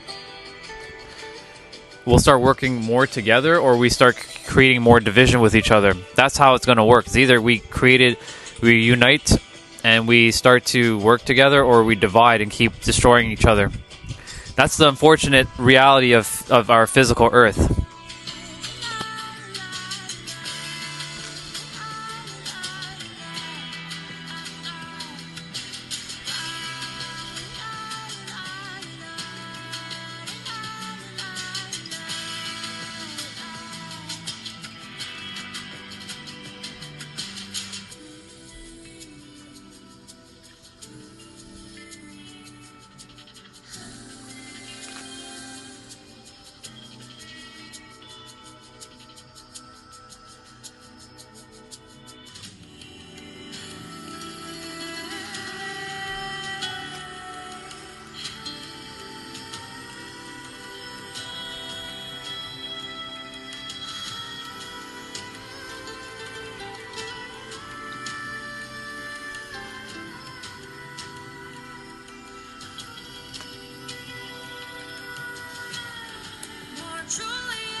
Well, R2, if you say that's not possible for you, then it's not going to be possible for you.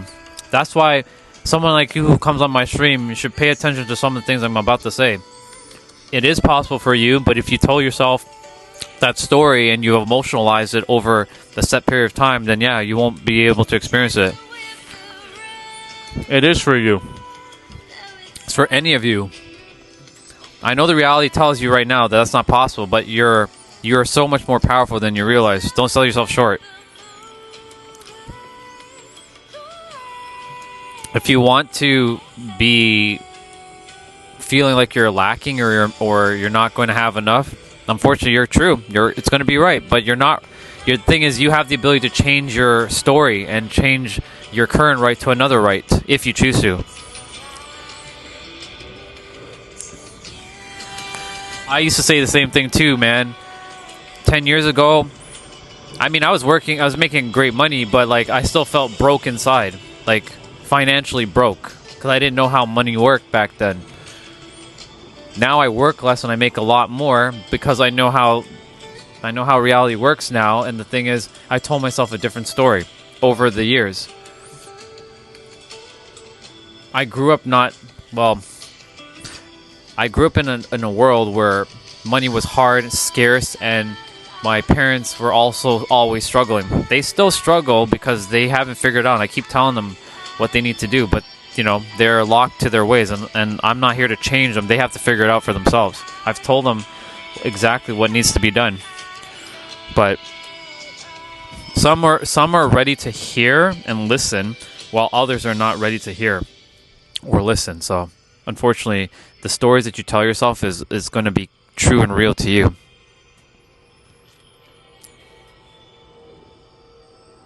The average person really...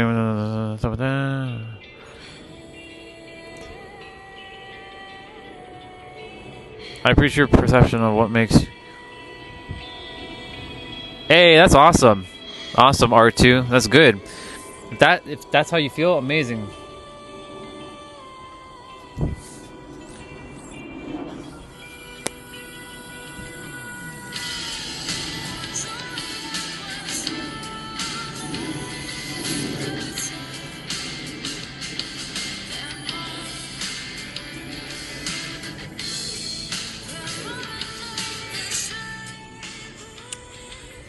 Normally I wouldn't I wouldn't be having you guys talk about this stuff, but because I'm eating and I want you guys to converse about your, the politics and stuff, I don't give a shit about politics. I focus on this, but you guys talk about whatever you want. I'm going to eat my apple, and then we're going to jump rope. For me, like, all this stuff, for me personally, is not even relevant. But I'm just reading the chat and just seeing what you all are sharing. It's important to you all, but it's not important to me because I know exactly what the world has told you all, and it's simply not entirely true.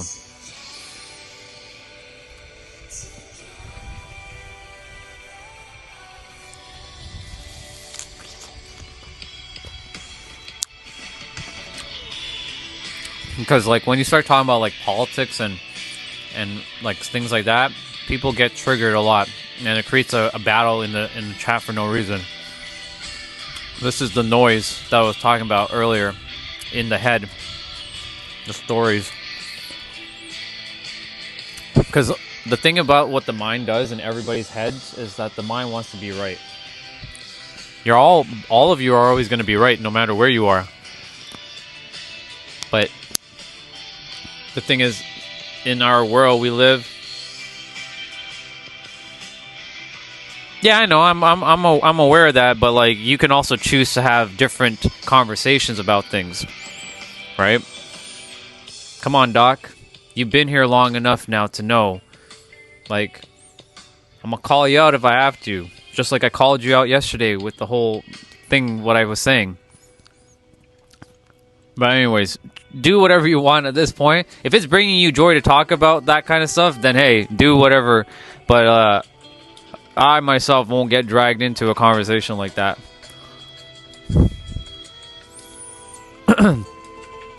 Because I know what reality really is, and most are being played right now.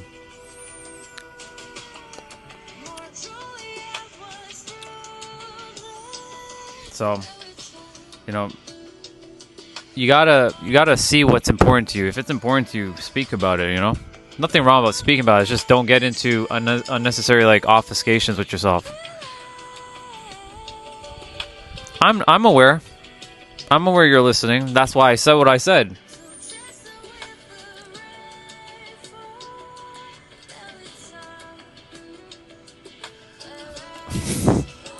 It's so fascinating how so many people jump on making this assumption about me and Nike. Yeah, I wear a Nike headband. Who cares? It's what's up? I didn't even see you were there, Ramon. I'm about to call you Jose. Good to see you, dude. I'm finishing up my apple, and we have a jump rope to do. Jump rope exercise. 1 hour. I literally was about to call you Jose, bro. Because I'm like, look at the name. You know, I remember, like, that's like, it's crazy. No, I know it was an attack, but, like, there's a lot of people who jump on, talk about Nike and all this stuff. I'm like, what relevancy does that have to it? You jumped on without knowing what we were talking about. So, it's fine. You know, it's no attack. I don't take anything personal. It's just, like, why do people keep bringing the same shit up all the time about Nike? Like, I don't care. Everybody wears their only favorite brand.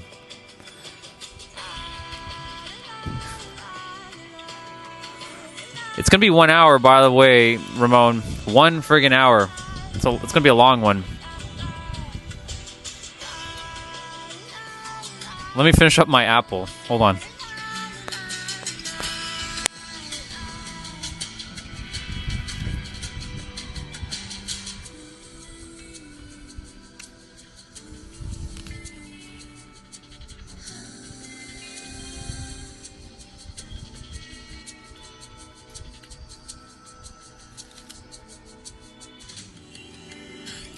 It's a good song, but it's not my favorite song. I only am playing this because of it doesn't get me copyright claimed or copyright strike. This is a video game track. If I ever play anything else, watch as YouTube starts to copyright it.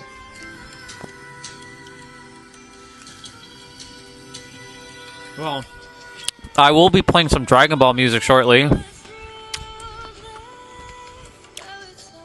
So I will be playing some Dragon Ball music while I do my jump rope, just to keep me amped up and ready to rock and roll.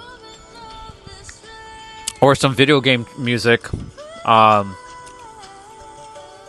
those won't get me copyright. Whereas if I play like some other stuff, and I'll play some AI tracks too, because there's a lot of AI music now that's actually decent. But I have to download it first.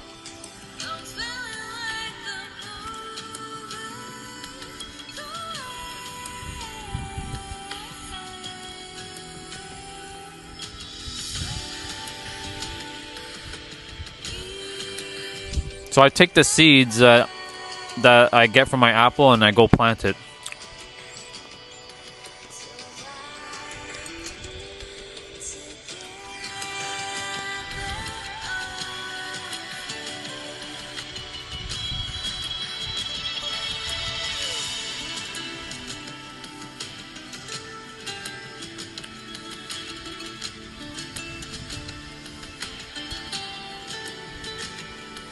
I'm going to take these seeds and plant them soon enough.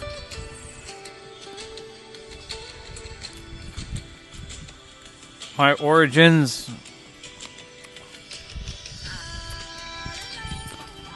If I tell you the Earth answer, you'll like the Earth answer, but if I tell you the real answer, your mind's not going to like it. So which one would you like to hear? The Earth answer or the real one?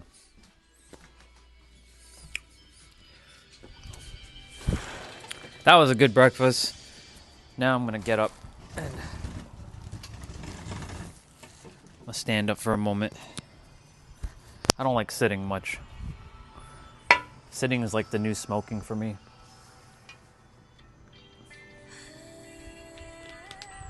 Sure. So the Earth answer is that this is Toronto, Canada. I was born and raised here. I did move away a couple times. But I will be moving finally to San Diego, California at some point within the next year or two. But the real answer, where am I actually from? Well, some people will conceptualize, you know, up there. But where I come from all places and no places all at the same breath. I come from a different dimension. And I just so happen to choose this body as a vessel. That's as far as I'm going to go with that. I'm not going to go any further than that.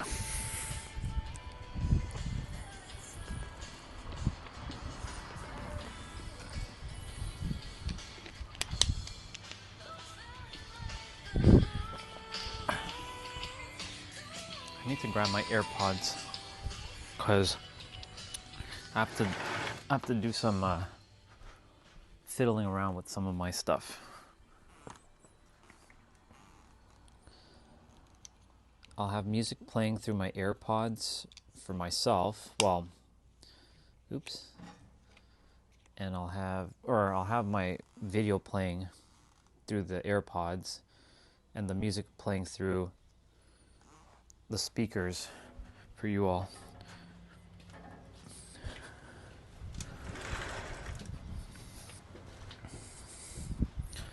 So let me fix that right now.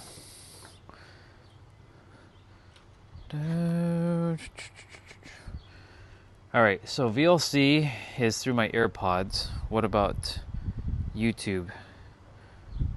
Is YouTube also going to be through my AirPods? Yep. So I need to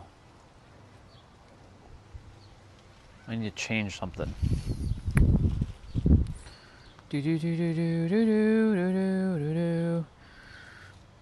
Sometimes this is very finicky and things don't actually change when I set the settings, but I'm going to quickly see. So VLC, and that. Turn that off, turn that back on.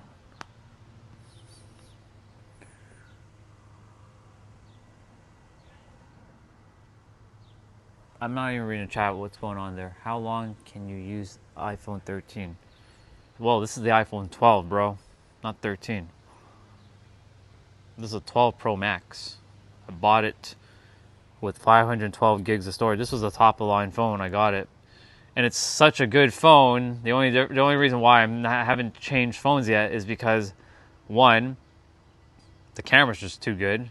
Two, my storage is not even full, not even close. I'm not even halfway done my storage. Three, even though I updated to iOS 26 and it kind of lagged it a little bit, I turned down the liquid glass thing and it's working perfectly fine now. Four, I mean, it does the job. And right now, because of my mic receiver that's plugged in, it allows my phone to be USB-C. So the only thing I have to do is change the battery, and I'll have a newer battery, which allows it to last a little bit longer outside when I don't need the power plug.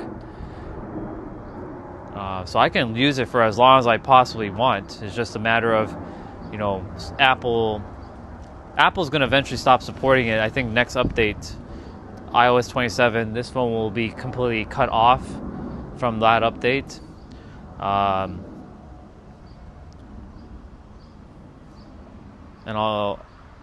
I'm both team Android and team iPhone. Like, I have an Android tablet. Like, I love both. But I will be probably switching to Samsung, or I would love a gaming phone, but gaming phones cameras, they absolutely suck. And I stream. I don't use my phone for anything else but streaming. Like, once I'm done with my phone for streaming, guess what I am on? My tablet.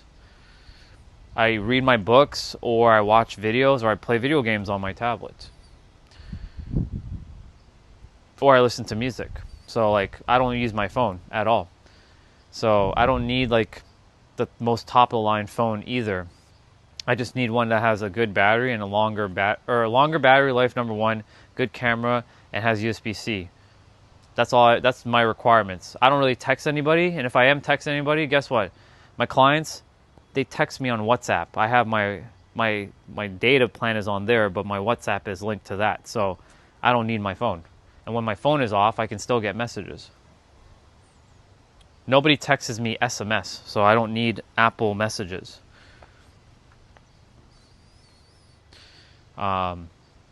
So for me, like, there is no point really upgrading to a new phone except for having the newer cameras. But even still, this camera is still pretty damn good for what it is. It works. It works flawlessly. That's why there's no like real reason to upgrade.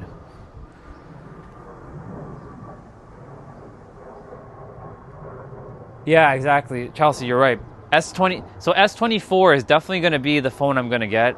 And the reason why the S24 over the S25 or 26, it's not because the S25 and 26, yeah, they're newer, but the S24 has the S Pen, and I use the pen a lot. I use it on my tablet, and I know I'll use it on the phone.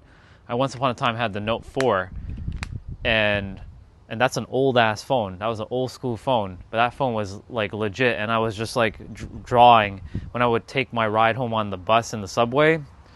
I would always draw notes or write notes of like my day and stuff. It's a good phone. So, and the thing about the S24 specifically, the S Pen is still Bluetooth, whereas S25 and S26 are not Bluetooth. And I had the ability to use the pen as like I can like, if I want to take a photo or a video from a far distance, I can. I don't know why they took away that feature. I'm one of those rare people who uses the S Pen, actually. And I actually use the features of the S Pen. So for me, I'm not going to be getting the S25 or S26 because they might be faster, but you're not going to see the difference. You can't see the difference. Like if you're only doing like one thing, most people can't see the speed difference unless you're a power user. And I'm considered a power user and I do many things. Even as a power user, I saw the speed difference between the 24, 25, and 26, and the 24 was still keeping up with the two. So I'm like, what the hell is the point of getting the newer phone? It doesn't make any sense. The cameras are not that much better either on the newer phones as opposed to the 24. So for me, the 24 is going to be the one I'm going to get.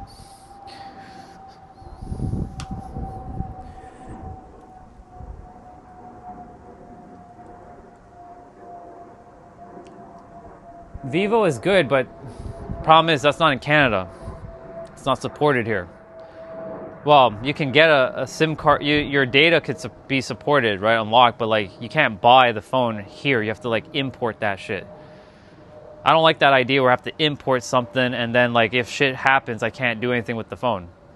Whereas at least Samsung, like I love Vivo, I love their stuff. Their cameras are amazing.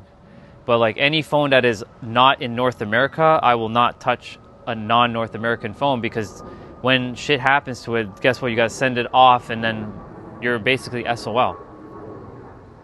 Or you just get a new phone. All right, so for me, it's all about logistics. Whereas if I wanted to have my iPhone or my Samsung or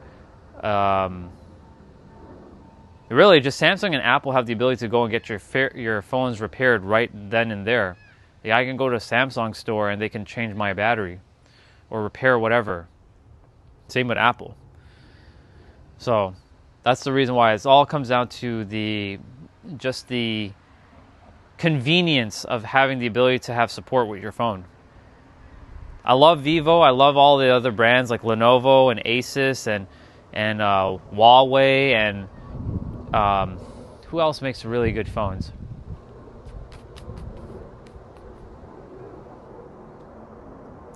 OnePlus.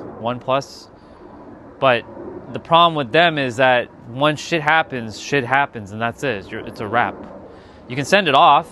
It's not that they can't fix it, but then you can't go to a store to get it fixed. You can go to maybe a local repair shop, but generally speaking, when you go to a local repair shop, they tend to either put some aftermarket bullshit, and I want the official thing put back on my phone. Like if the screen gets smashed, I want the official screen. I don't want no third-party screen. I'll pay the money. That's not the issue. For me, money is not the issue. The issue is convenience of having to go and get my thing with the official like screen or battery or anything like that. So that's why I always will choose like a Samsung or an Apple for that very reason.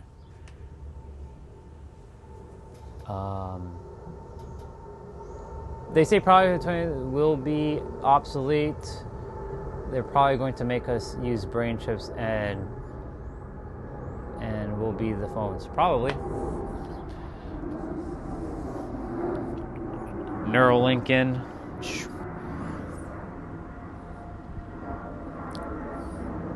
I should create my own little microchip for myself, implant it in my head, and then just like turn Super Saiyan. And start just like power up and have infinite energy and speak all languages and like just do all kinds of like boom, boom. Okay, I was supposed to fix this thing and I didn't fix it yet. So, let's see.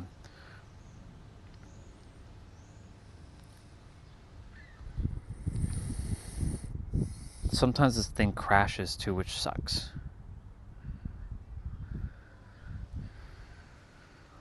Okay, how are we doing this?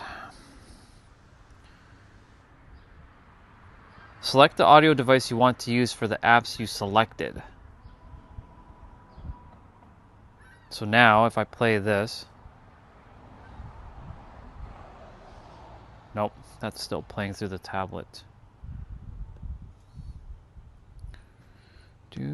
Or through my AirPods.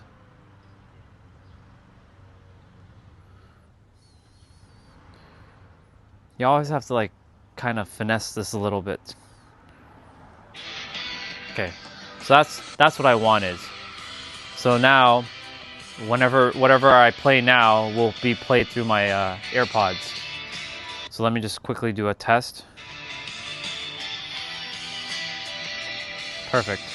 So now my YouTube is playing through my AirPods, and you all can hear music. Perfect. That's what I wanted to set up. Cool beans. All right. Now that that's set up, because I don't like audio being routed to one thing only. I want you all to have you can hear music, and I can hear what I need to hear while I do my thing. I'll still hear the music though, but like you guys can't hear all the it's like when you hear two sounds together and it kind of like mishmashes. I don't want you guys to hear that. I've done that in the past and it fucking sucks. I heard it on the stream and it's awful. Absolutely terrible. So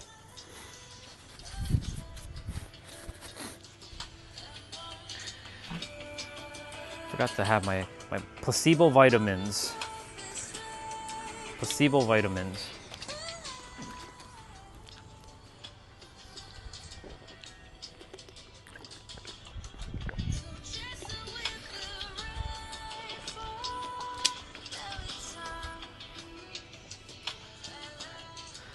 If I wear this, I'm going to sweat buckets.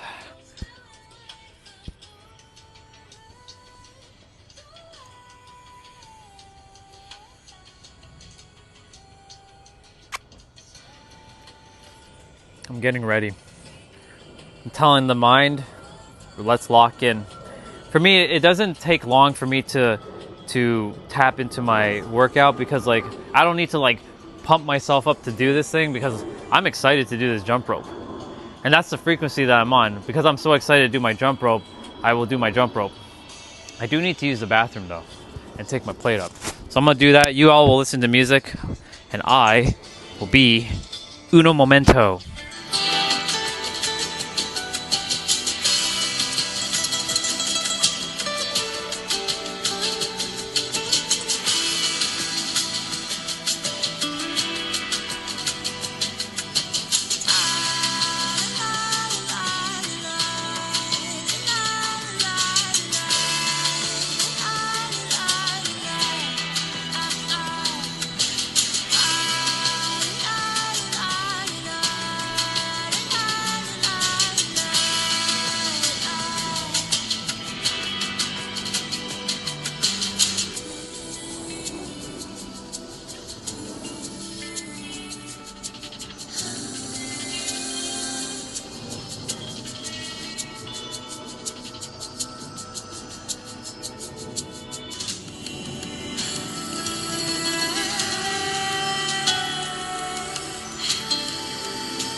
my AirPods disconnected, so the music stopped, and I heard it. I'm like, shit, my AirPods just disconnected.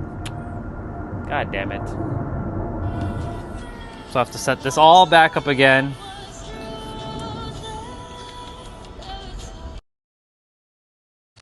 Relax.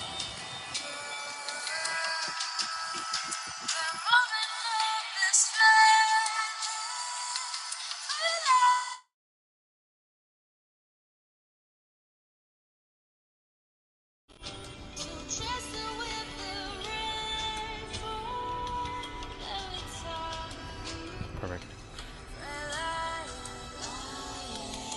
I'm spiraling?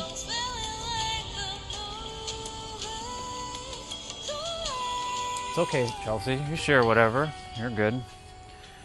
As long as you can process it out of your system, because the last thing you want is to internalize it and then you spiral even more. So you may as well just let it out. Right? That's what's going on with most people. They get stuck in a loop in their head and then within themselves, and then shit just does not come out, and they don't process it out, and then they internalize it, they lock in, and then it becomes, think of like your emotions are like glue, and you're like super gluing yourself to things. So in order to dissolve the glue, you got to feel it, process it, let it out, and it's okay. I'm glad you shared that. It's a terrible thing that's happening over there. It really is. It's unfortunate, right? But right now, what you can do is focus on you and doing your best that you can. One person can change the world, and hello, this person here. I didn't come here to change the world, but I came here to help you all to change your own damn worlds within yourself by unlocking this to the fullest potential. So, yeah, process it. And you are definitely safe here. And if anybody dares to attack somebody, speaking of which, Ramon, I gotta make you admin. Let me do that quickly. Because, you're here and I was like waiting for you to show up. My OGs get mods because they were mods prior in my other channel.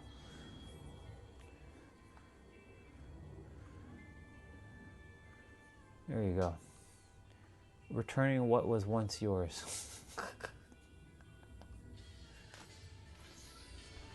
I'm gonna change my shirt quickly.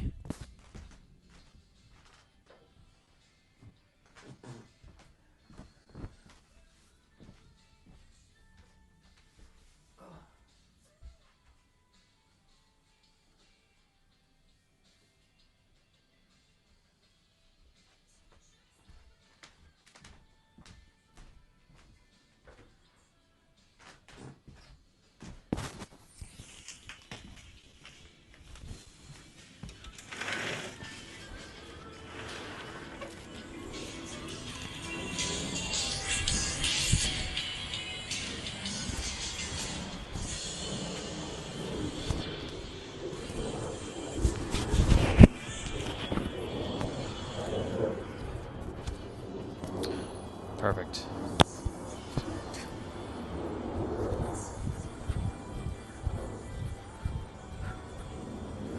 Got to get my gloves. I got to get new gloves because they're the Velcro is running, like the Velcro's kind of like gone from it. I wear things out until the point where they're no longer capable of being used. What else do I need to get before I come back outside? The carpet.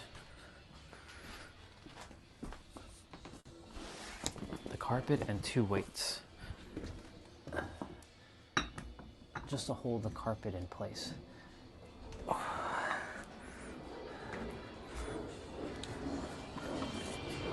The reason for the carpet again is so that my rope doesn't get damaged. Plus, it gives me a little bit of a cushion as well while I'm jumping rope. So, we got a whole bunch of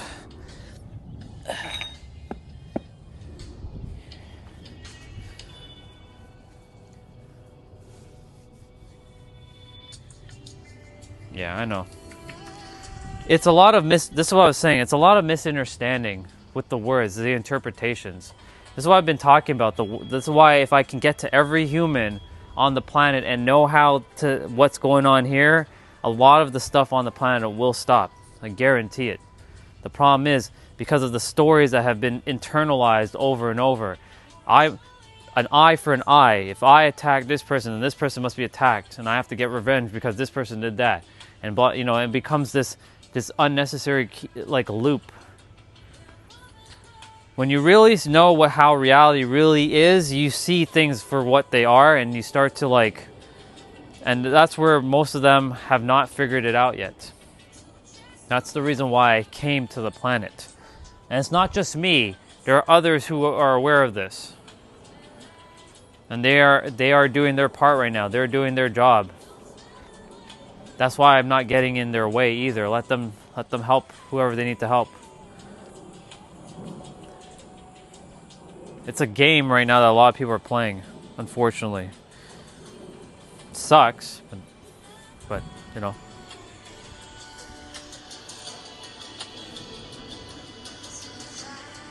It is easy for them to understand, indeed. So, yeah, there's a lot. It is simple, but because we've created all this unnecessary, there's so many layers, y'all. Like, I've been through all these things myself. I've seen what I've seen about what's going on. And I understand everybody's sides, like both sides. I get both sides. I completely get it. The problem is, it's just unfortunate that, we are where we are right now. That's why I said if for whatever reason something just comes flying down onto our planet, right, and basically tells everybody to shut the fuck up and start living a peaceful life, it's going to be a little bit challenging to get to that point, but it can be done. And when I say shut the fuck up, I don't mean I'm talking about the mind, be quiet, like have the mind to quiet down, like the noise,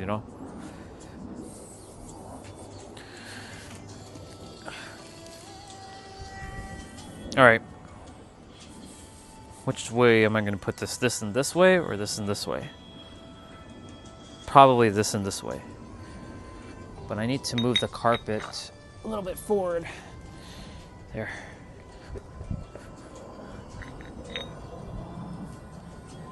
I'm not damaging my rope. There's no friggin' way my rope... Like, that's the reason why I put blue duct tape on my rope. Look at this, people. Look at this damage. This is the tape, not my rope. My rope is like pristine underneath. There is no friggin' way I'm damaging my rope. Look at all that.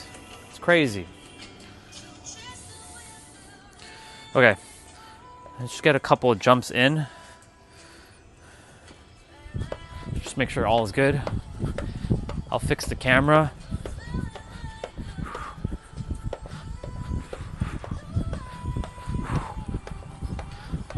Yeah, this is going to be fun.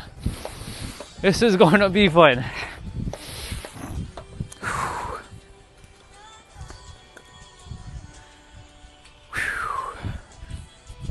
I gotta warm up for this one though. This is probably one of my most intense workouts that I can do.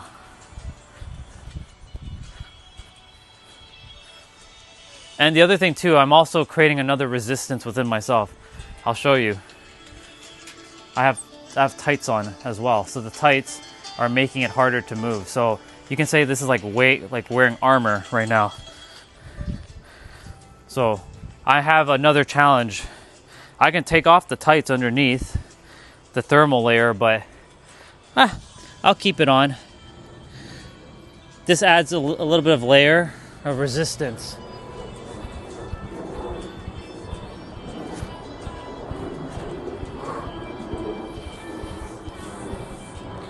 And I also have to change my headband because this headband is not my workout headband. I was like, hello, Orion, what do you think you're doing? Change your headband.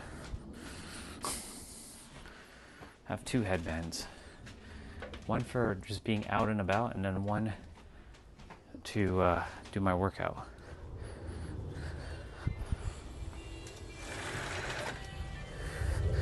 I have to go get my hair cut soon.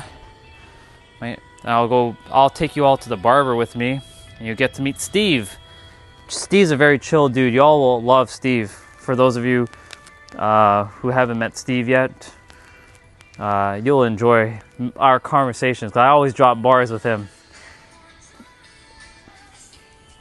That dude is one of the most relaxed dudes you will ever encounter in your life. I guarantee it. He is so friggin' chill.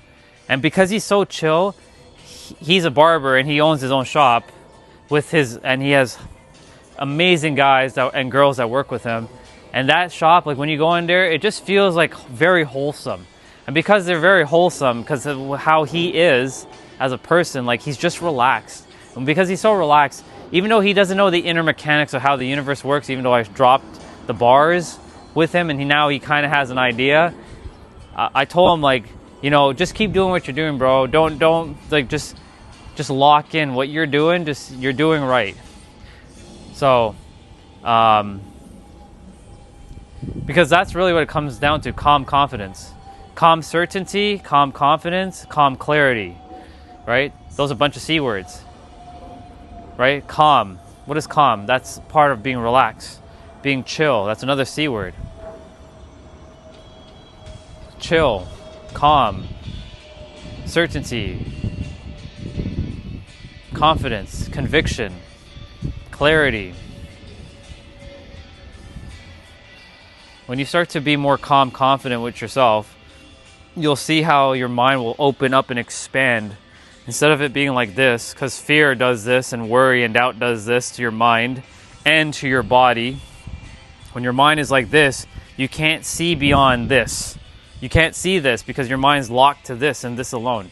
That's why when you start to tap into the true deep inner workings of how the mind actually is, you will start to see beyond what you currently may be able to perceive.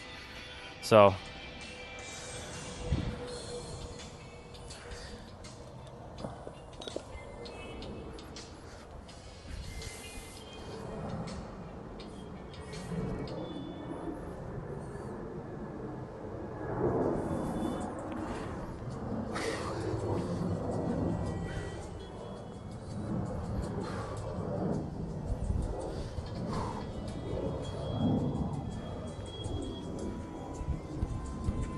getting the legs warmed up,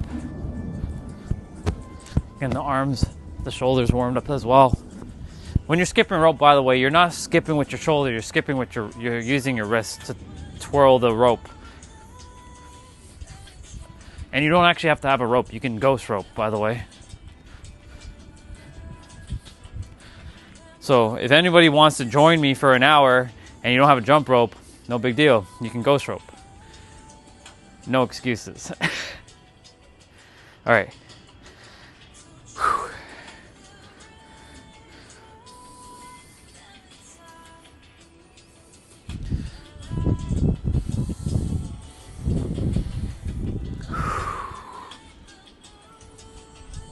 I'll change the music. I'll use like my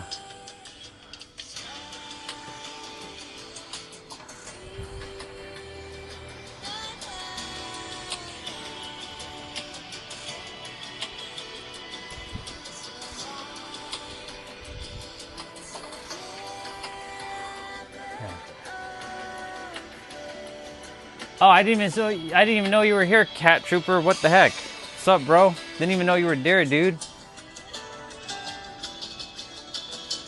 That's good. How do you even say your name? Azonrian? Is that how you say it? Azonrian? I'm probably not saying that right. When I see names that are kind of like not my normal way of saying it, I'll just call you 88. How about that?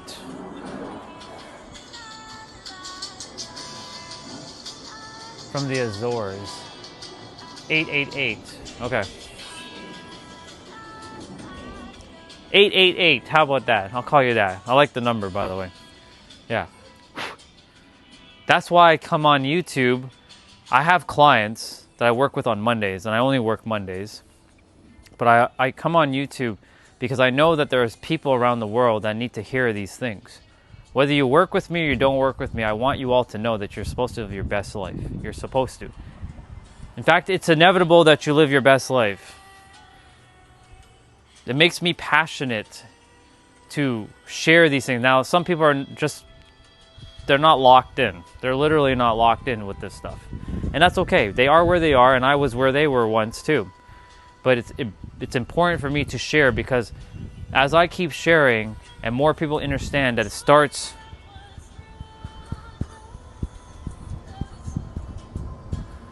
right here,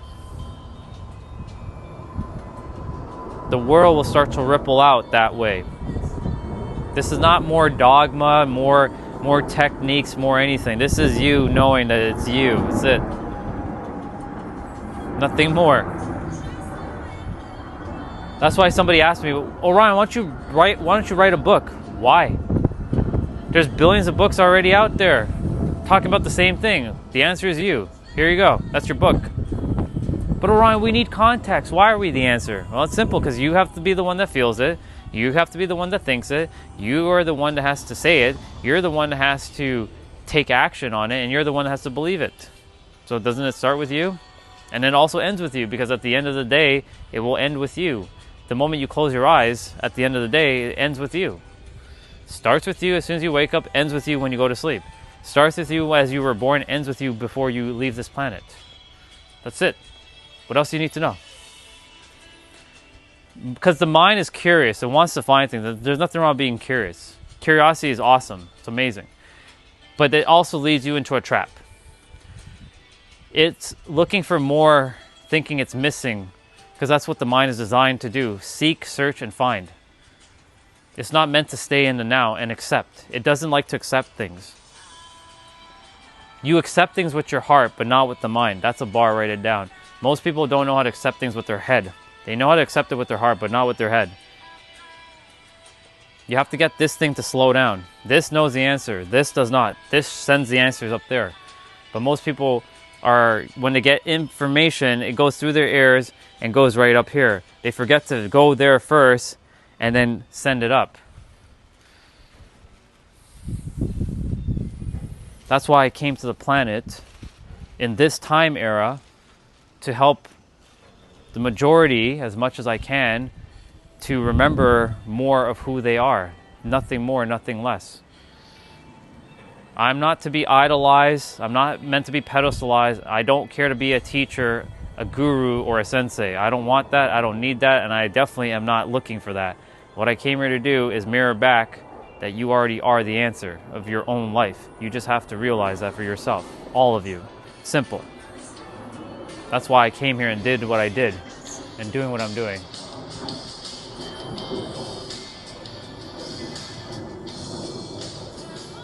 So the concept of young and old souls, that doesn't exist, but I would say the concept of souls who have never been here, less experienced souls. There are souls who are more experienced than other souls. That's the difference. The young and old doesn't exist. They were all created at the same time. All souls were created and incepted at the same moment of inception. The only difference between them and us is that, and by them and us we're still one and the same, is that their fragment, their portion, they only experienced a certain amount of things, whereas others have experienced a lot more things. A lot more doesn't mean better though, because a lot of souls who are just coming to the planet for the first time, they are able to just bring things into existence like this, like clockwork. And you're wondering, how is that child able to like build a business at like 7 years old with all the creative idea? Because he or she has not been bogged down by previous experiences in a different incarnation that's still happening right now. So having more does not mean better, technically speaking. It can, but it's generally not, because knowing more does not really mean shit. It's actually removing a lot of stuff. I honestly would be preferred if I was a somewhat of a, I'll use your words for now, young soul. So anytime I see people saying, I'm an old soul, do you know what that really means? No, it means you're an experienced soul, that you've been here maybe before. Old souls and young souls are an illusion. Old and young is just another word that was created by the mind. All souls were created at the same time, or same moment of inception. The only difference is experience. Some have more, some have less. Even more and less is also an illusion, because we all technically have the same experiences. Because when we die, our souls are basically one soul that has been split into many fragments, and we all have the same information. Different paths, same information. That's why I know about all these things. I just don't talk about these things because they have no relevancy to a lot of what's chat about in the chat. Because like, I didn't come here for that. I came here for everyone to unlock their mind. That's it. But if somebody brings it up in the chat, I will mention it. I will share it. Share. What's up, bro? Share. Share the question. Let me see.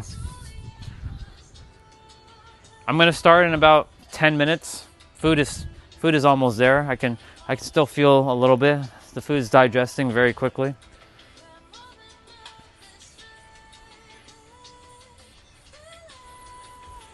And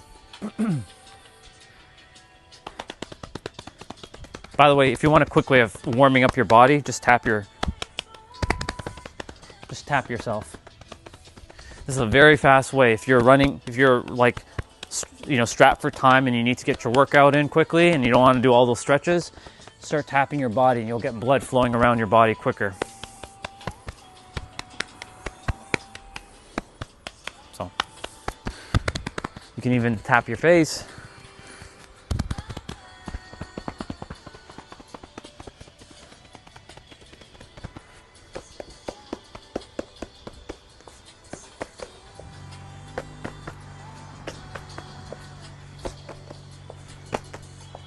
My feet are definitely going to need it because,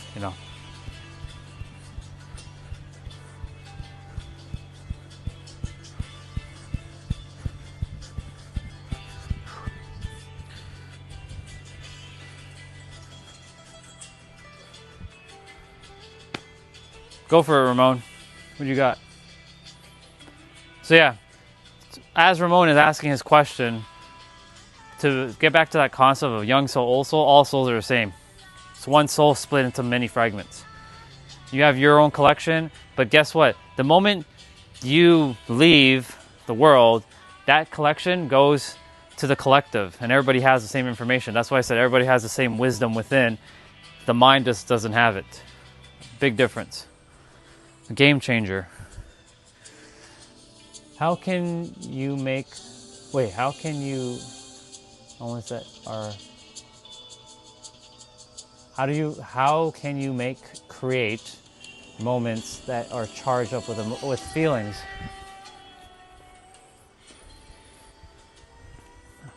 Okay, let's this is what I do with my clients. I can show you exactly, right? Since you watch Nero, you know it's the same thing I'm about to say, but if you want to create feelings or emotion, the question is, why not just create the feeling and emotion? Right?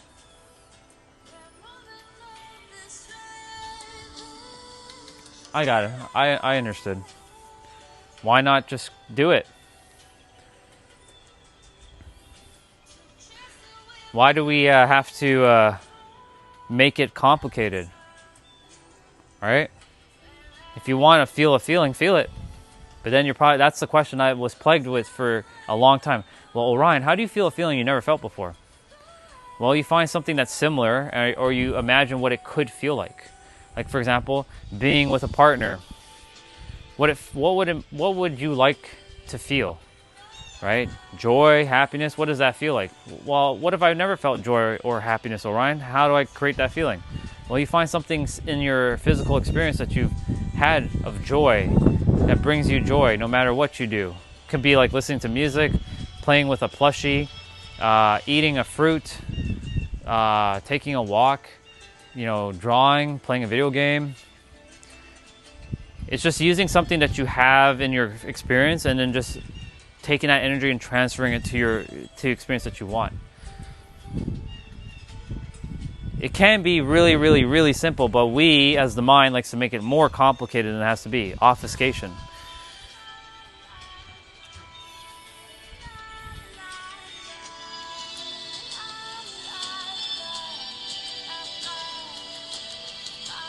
Exactly. Spot on.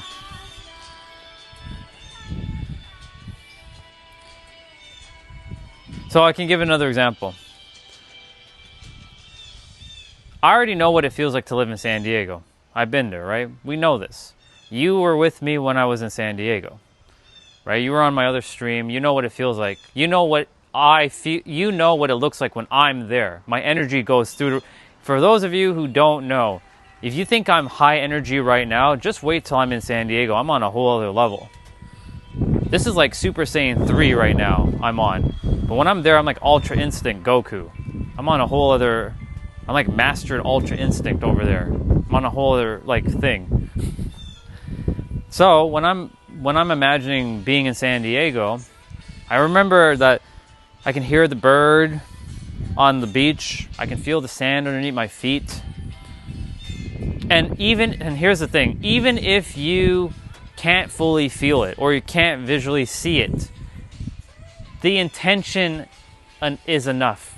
And I want you all to know that. Your intention is enough. You don't need to fully see it with your eyes clearly or feel it with your feelings. You don't. Yes, if you can feel it with your 5 senses and make it very real, you're impressing it upon your subconscious mind, because your subconscious mind uses the language of emotion, not logic.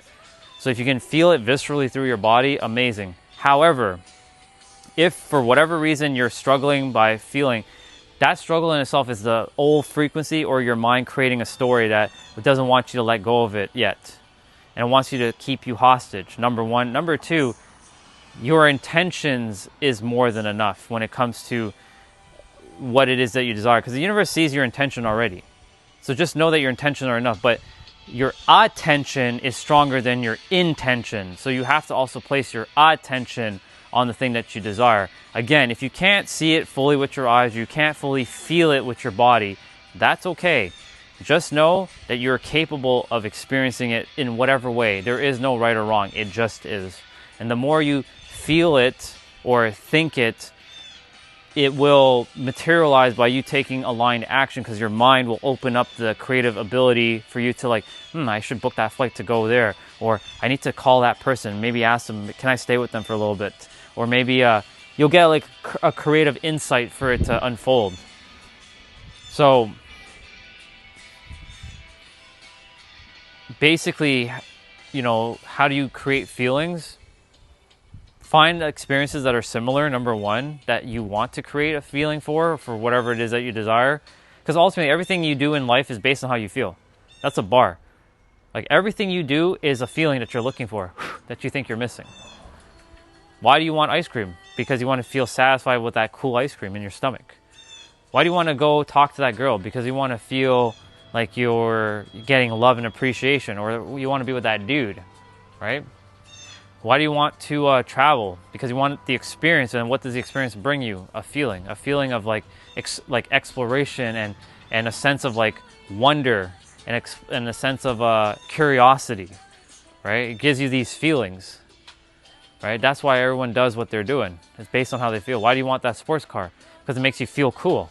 It makes you feel like you're driving fast and stuff, right? You have a cool sports car. People will also look at your car and be like, wow, look at that sports car. It's so awesome. And you'll have that feeling of, yeah, I get to have this car. Thank you so much. And you'll bring smiles to their face, and that brings you happiness.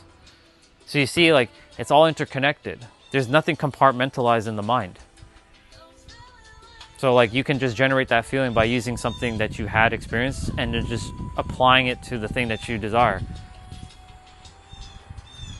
Like you went to an amusement park and you were on a merry-go-round and you enjoyed that time going around a merry-go-round, or you're on a roller coaster, right? You just take that experience on the roller coaster and apply it to the thing that you desire and feel it fully.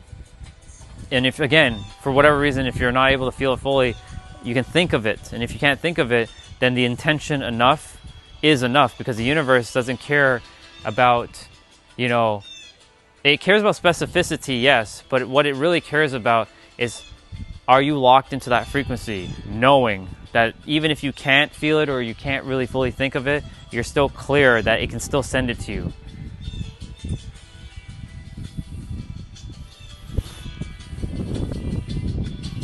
Let's see.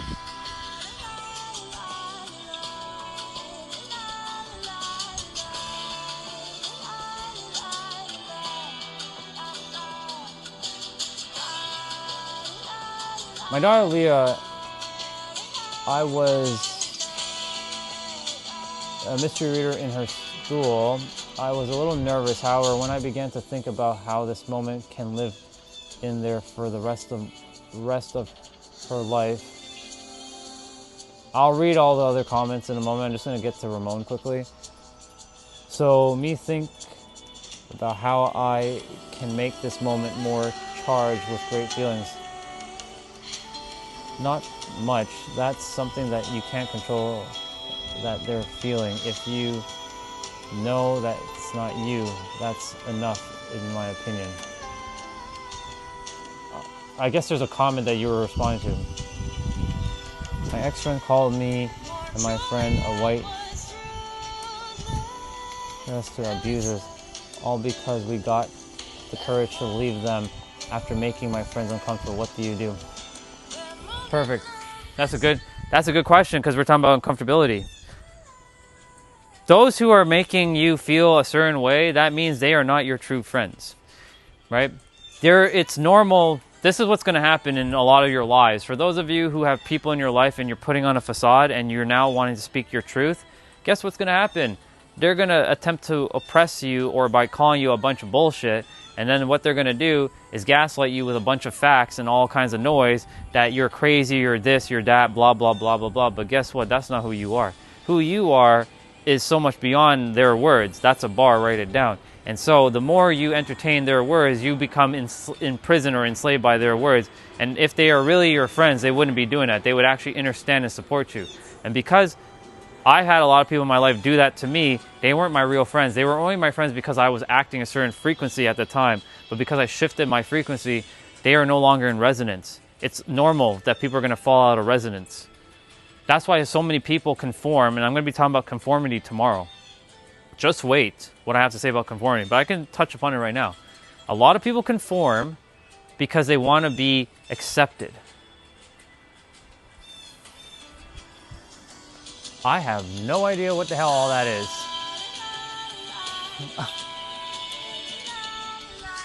A lot of people conform because they want to be accepted. That's really it. And if you're not accepted from a tribe standpoint, from our, back in the day, guess what happens? You were exiled, and exile meant imminent death, and that's still hardwired into our system. So it's by design that you are still wanting to have connection with people, but those people may not be in alignment with you. And if they're not in alignment with you, you're going to start to lose resonance with them. But guess what? As you start losing resonance with them, you will start to have resonance with new people who will understand you. Like yours truly, because I've been there. I have no judgment to any of you. In fact, I accept all you as you are, no matter what you're doing. The question is, do you accept yourself?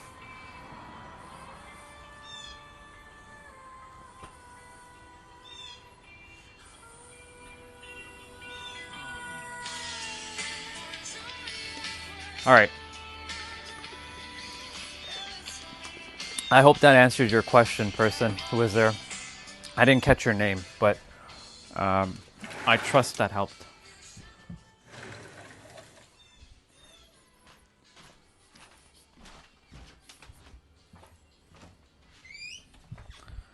Grabbing another bottle of water because I'm gonna feel it.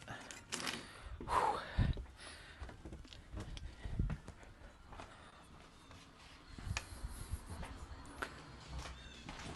$137. Okay. I mean, if there's still questions in the chat, I'll answer it. But I eventually will be taking a hard pause on questions, and I'll just be getting rolling. I will. Have to. I have to. I have no choice but to. I am gonna basically, during my exercise, I will probably not drink water, because I also challenge myself at times too. Because You know, for me, if the workout is too easy, then what's the point of me doing it? I always have to give myself a little bit of a challenge. But this is the mind creating a story that has to think that it has to be hard as well. So I'm also being mindful, like when the character's like, it has to be harder. No, it doesn't. Drink the water. I don't want to drink water. I want to make it harder. Okay. Do you think it needs to be harder though? No. Then why do you need to drink the water? Why do you not drink the water? Drink the fucking water, Orion. So I always have a conversation with the mind, because I am not the mind. I am above the mind. I can see the mind for what it is now. Does that mean I don't get tripped up with some of the shit? Of course, the mind comes in, sneaks in back door, and kind of like does this little thing. And I have to like, I see what you're doing, mind. I see it.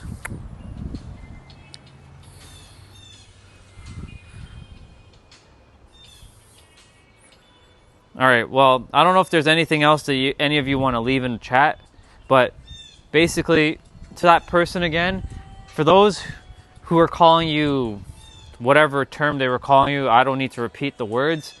Just know this, they're not your true friends. They are your friends based on the frequency that you're currently on, but they're not your friends when you leave the frequency because you shifted. And the frequency is your state of being, your self-concept, your current beliefs now. Your current beliefs have changed because you started to tap into a deeper sense of who you are and your knowingness. And because your knowingness is now different, right, it no longer resonates with the people who you used to be resonant with. There's a lot of people that I used to know, they don't resonate with me anymore because they are where they are based on their frequency. They're not wrong, but I'm not wrong either. I'm right and they're right. So it's only natural. For me, if people leave my life, they leave my life. I don't get attached to people anymore. I love people, but I don't get attached to people. It's just that simple. If for example, when I'm in a relationship and if my future wife, which is technically my wife in my inner world, if she decides to, for whatever reason, she falls out of love with me, okay. Well, I enjoyed the time we got to spend with each other, and because I've come to a point where, for me, love, it's a very powerful frequency. Everybody's looking for this thing called love. They want to be accepted. Love is like acceptance, but love also has an underlying fear that you have to conform. Because if you don't conform, then you don't get the love from those that you want to be, accepted by. That's a bar. Write it down. So when you understand how it works and you accept yourself fully, nothing can ever be taken away from you, ever. So just because you're in a relationship and you know yourself, yeah, you've invested some emotions with the person, right? You're gonna feel some feelings for sure. I'm not saying you're a stone cold rock, but at the same time, when you understand how it works, you simply just let go of the internalization faster than you would, instead of it taking you friggin' like months or years to overcome your breakup or your dissolvent. Wow, words weren't coming out there. Holy shit. Slow down. See? When there's too much things happening, gotta slow it down. When the relationship dissolves and you feel the feelings that you need to feel, it's not gonna take you years and years and years. It'll take you a matter of maybe weeks, maybe even less than maybe days. Get over it. You get over things quickly because you understand how the mind works.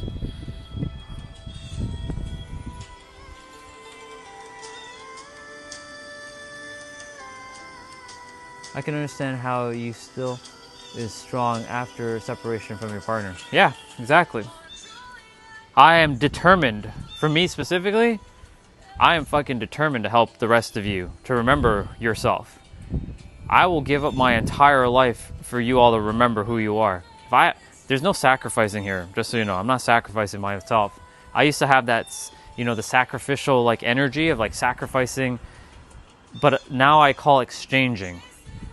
I will exchange my entire existence for you all to remember more of who you are, so you can stop with your bullshit that you're creating on the planet.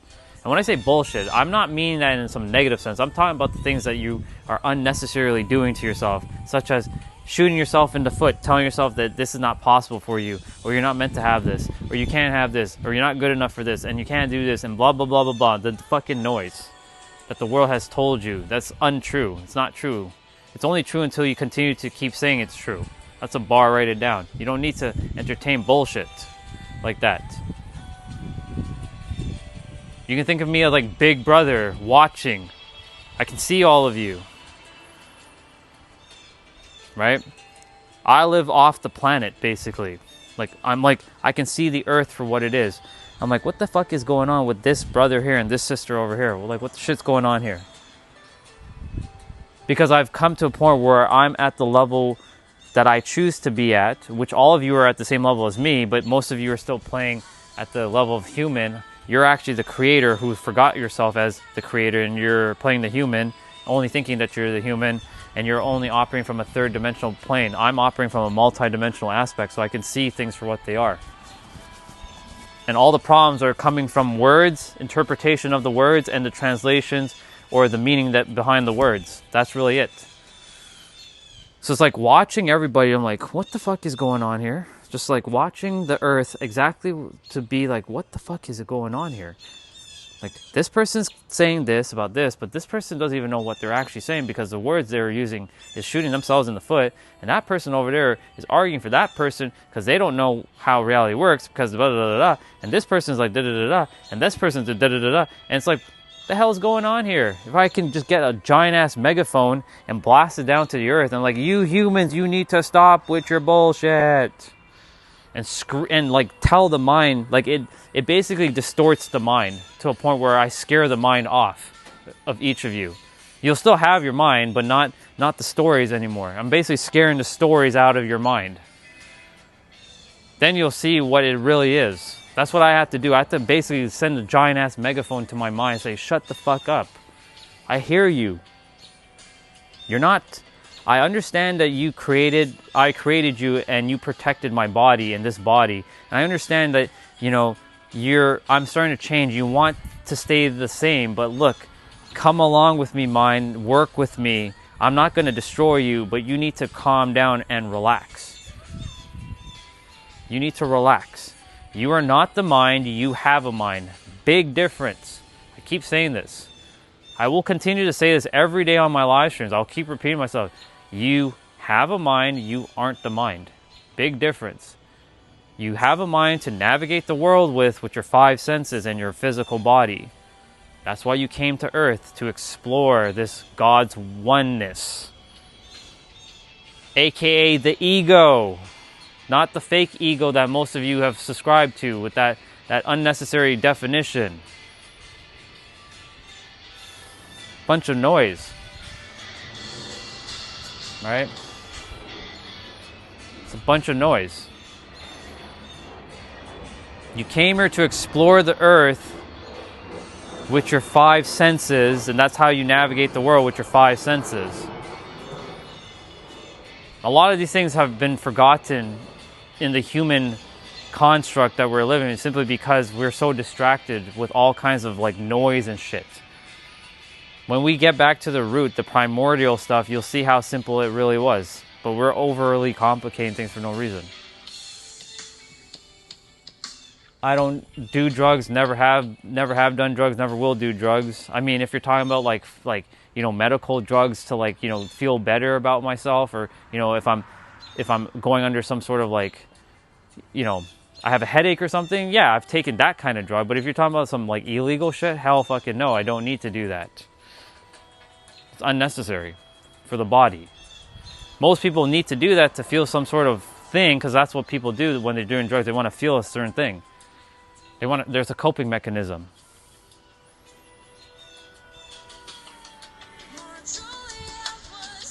But yes, vitamin B12 and all that, vitamins are technically considered like a drug from a non-negative standpoint, right? That's what vitamins are. They're just another form of a drug, but most people's definition of drug is negative. So that's why I have to preference that and say that, do I do drugs from a negative aspect? And no. But to the negative aspects, it's actually positive to some people. It's a paradox.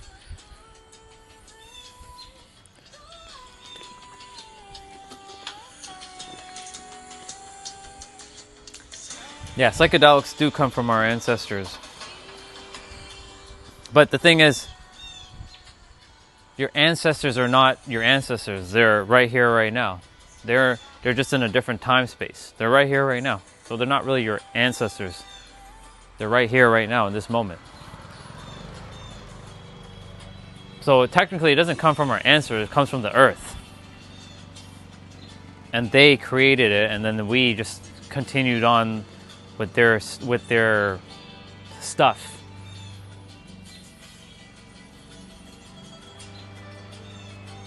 I basically am destroying all hierarchy. There is no ancestor, there is none of that. There's no bloodline either. You have a soul line. You have experiences, and there are people in different dimensions now who are still living, but we can't access them because they're in their own dimension, having those experiences right now. Like our so-called ancestors. They still exist. They're just in a different space. All things exist. The mind just can't fathom that because the mind works in a linear timeline. The moment you're born to the moment you die. The mind is not designed to understand concepts like that, but so many people are attempting to understand what can't be understood by words and by concepts. That's a bar, write it down. That's why so many people are getting fucked in their mind, because they're attempting to explain something or to understand something that they're not supposed to be understood. And they confuse themselves. That's a good word. Soul ancestors, yeah, that would be a good word. All things are happening right here, right now. They're just in a different time space. All right, y'all. It's 1:50. I'm giving you guys 10 more minutes, and then I'm starting at 2 o'clock because we got to get rolling because this is going to be a long one. So 10 more minutes, and that's it. I'm going to start. Whoever's here and they want to watch me do my jump rope, cool. Whoever doesn't want to watch me do my jump rope, also cool. I'm going to do my thing. I'll still talk in between, but I'm going to lock the fuck in. I'm literally going to lock the fuck in with this. And speaking of which, I should make that Dragon Ball playlist right now since I have the Dragon Ball tracks.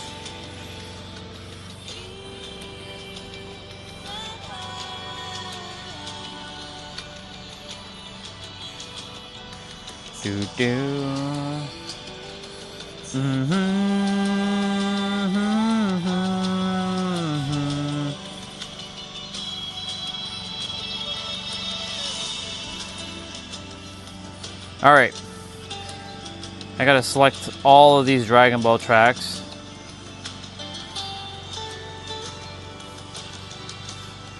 But the question is, which order do they go in? Is it based on which ones I selected first? I'll rearrange it though after. Yeah, yeah, yeah, yeah, yeah, yeah, yeah, yeah. Yeah, yeah, yeah, yeah, yeah, yeah. Man, it's gonna be good to listen to these Dragon Ball tracks again. We're gonna go ahead and add to playlist. We're gonna call it I'm gonna call it Dragon Ball because I'm gonna add more Dragon Ball stuff down the road. I made one for anime, but this one's specifically Dragon Ball.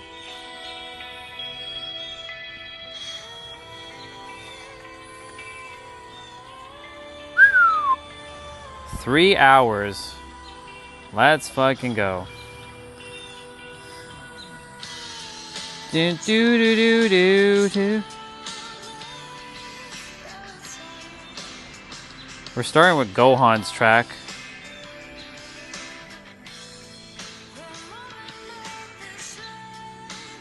Oh my goodness gracious.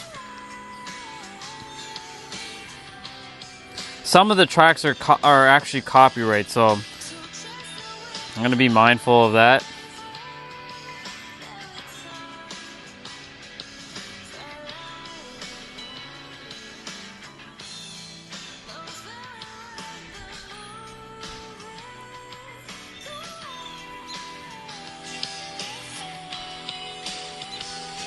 All the good ones are at the very bottom. I have to drag them all the way back up.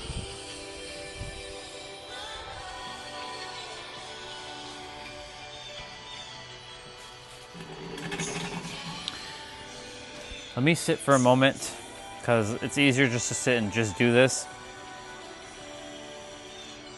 Basically, I have a whole bunch of tracks here that I have to like rearrange quickly. Or I can keep something on repeat.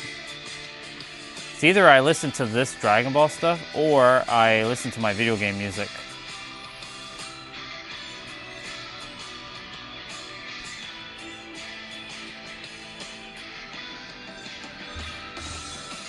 Do, do.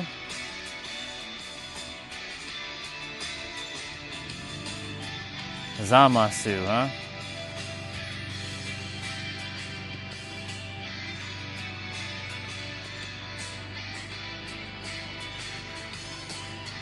Ooh, Vegeta.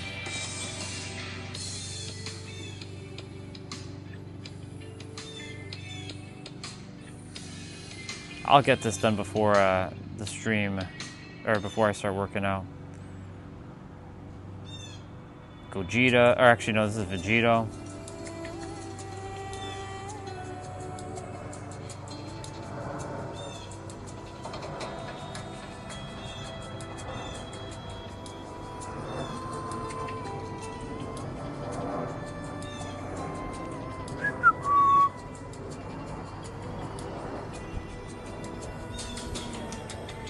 Getting ready for this. It's a little bit of a drag that I have to do this manually, but whatever.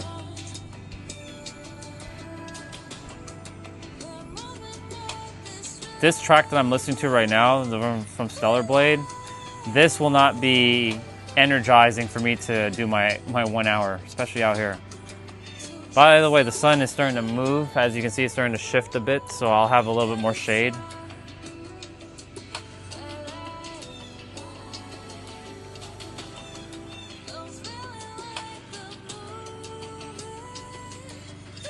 Ooh, yeah, we gotta get Super Saiyan 1. We gotta get some Goku.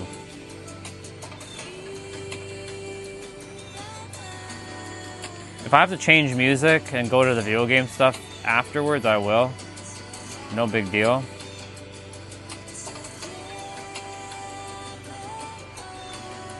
Super Saiyan 3. The Hyperbolic Time Chamber.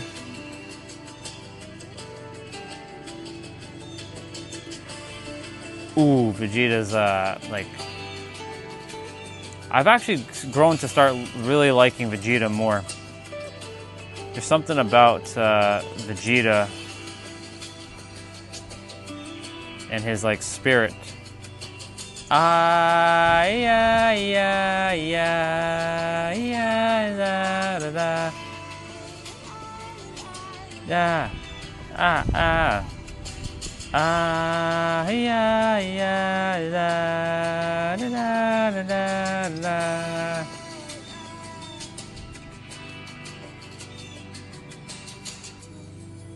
Almost there. Almost there.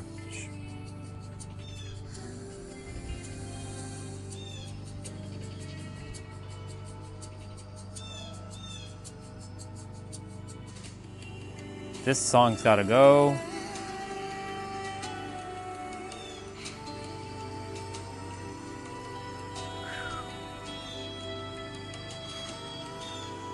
That should hold me over for a little bit. Ooh, Jiren's track. Gotta put Jiren. Let's see, Justin.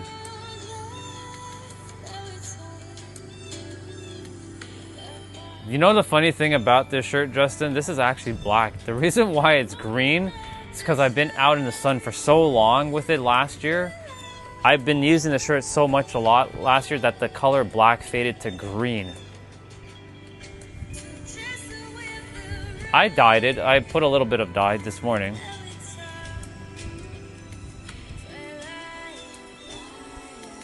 I will usually keep it either gray or not. or not gray, or silver as I call it.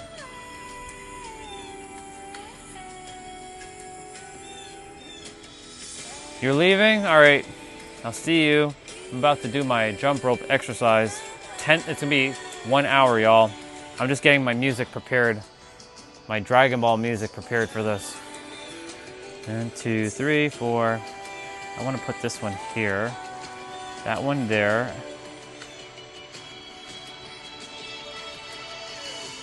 Go. This guy should go here. What the fuck is going on? Okay, see, that's basically what I didn't want to do right in this moment.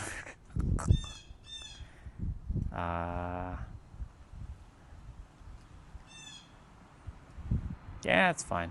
I think that's good. Cool. So now that that's that, let me just open up this track. So that track is good. Now I got to go on YouTube and get my workout video. Have my playlist. If you go on my channel, you'll see a bunch of playlists, y'all. Just like random stuff. I'm like, I don't care. I leave my playlist. You might like the bar playlist because there's so many bars, like bar videos.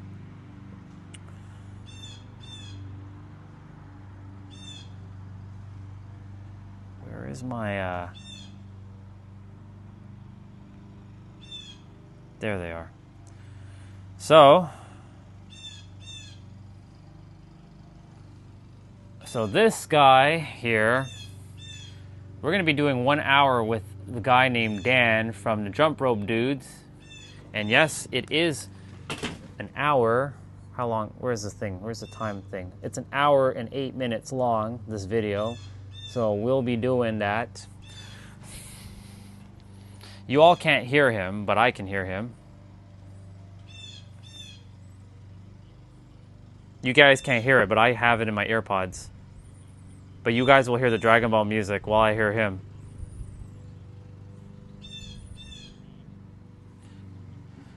He's basically saying we're going to be just jumping rope for 1 hour. No major tricks, just jumping rope, maybe just a couple like different body weight movements.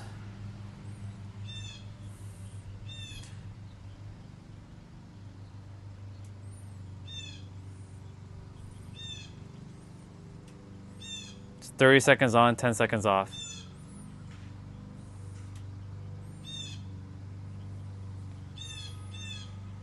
Okay.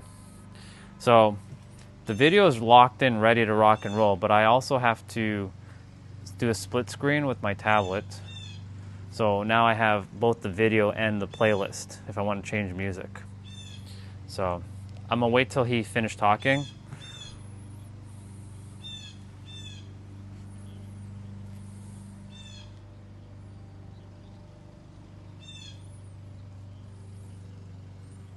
I love my tablet.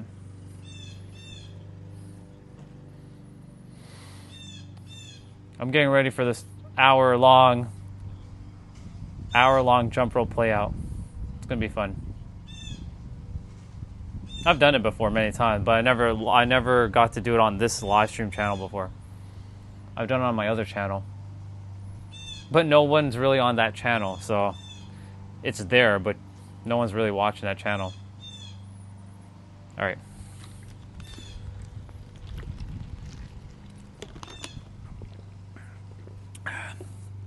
Get ready. Oops. Get ready. We're about to bust this workout.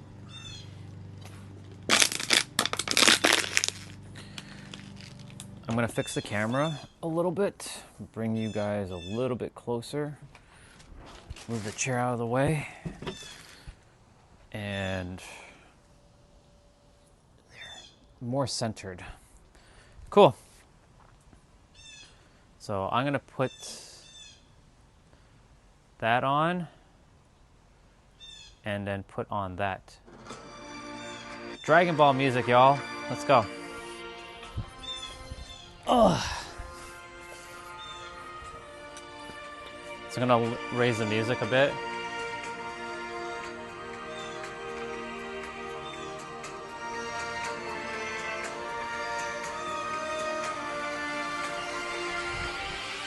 All right, time to do it.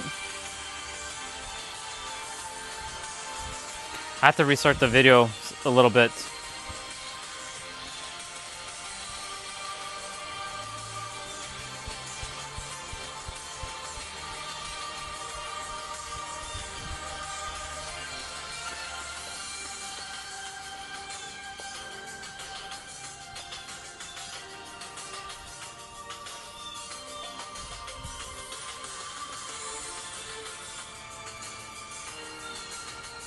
I kind of went back on the video.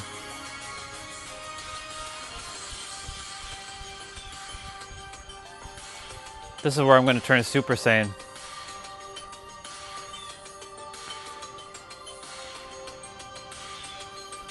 Come on, let's go. All right, here we go.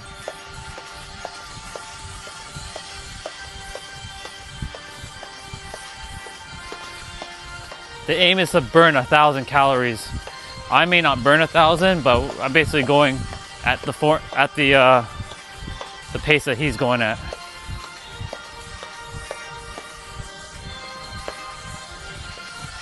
And my gloves. Gotta fix my gloves.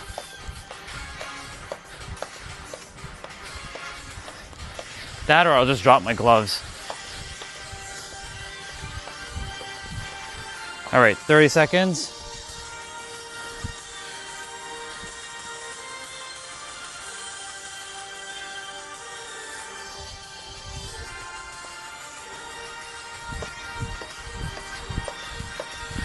So it's gonna be 30 seconds on, 10 seconds off.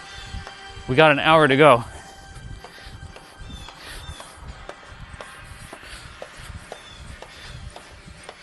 So I'm starting light first, because like in the beginning, the shoulders and the ankles and the feet are gonna feel it.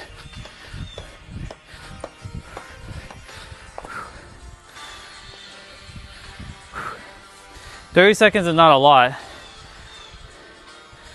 but there's gonna be a time for a little bit of an extended rest. So any of you that want to jump on, just like jump rope with me, you can go ahead and grab your rope right now, or you can ghost rope. You don't need to have a rope.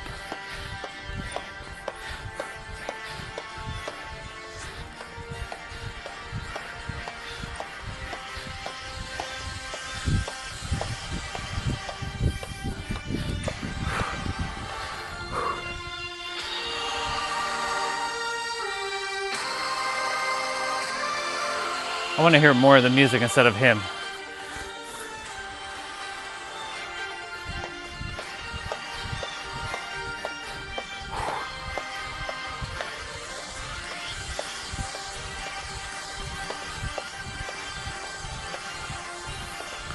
By the way, for those of you, I'm not just a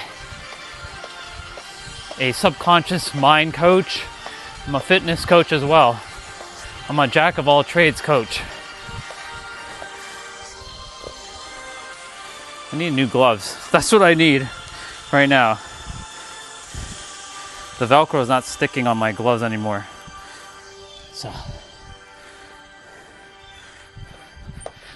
let's go. I prioritize my physical health next to my mental health. Hey, Dad.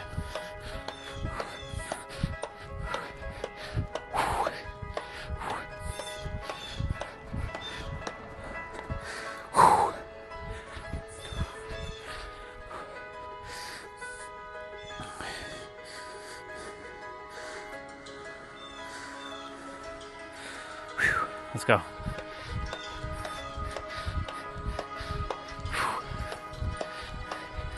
This is going to be a long one. It's gonna be a good one though.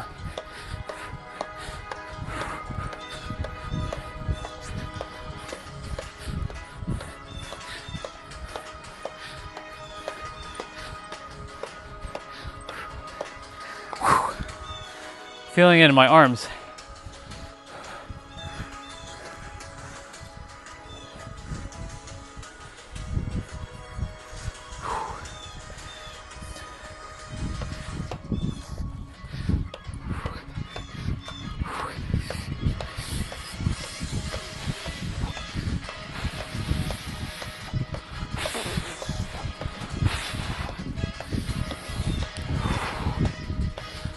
when you're jumping rope, by the way, make sure you're breathing through your nose if you can, and out through your mouth.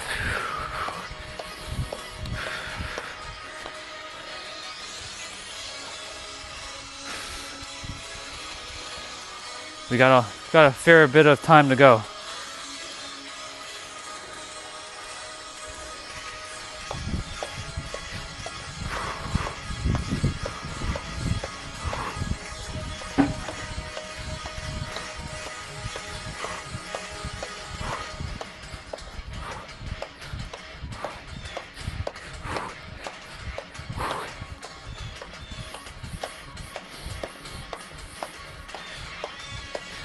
So far, so good.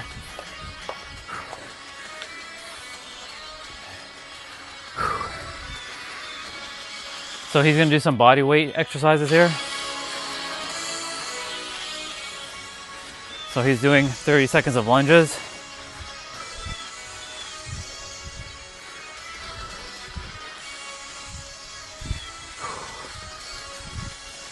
Like sometimes throwing in a Naruto pose.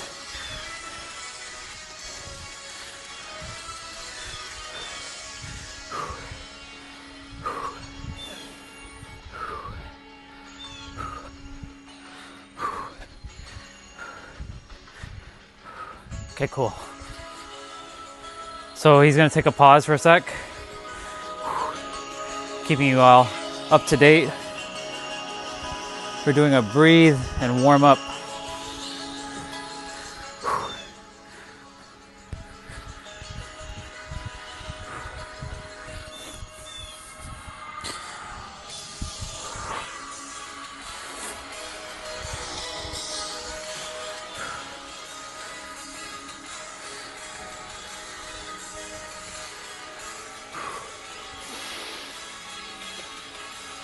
The music's keeping me engaged right now.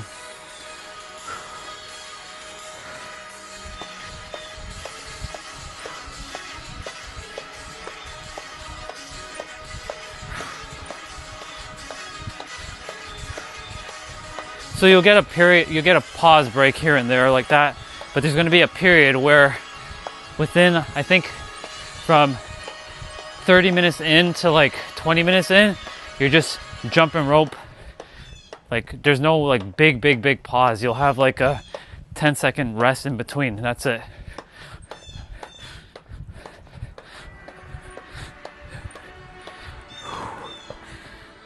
So there's gonna come a period where we're just gonna go.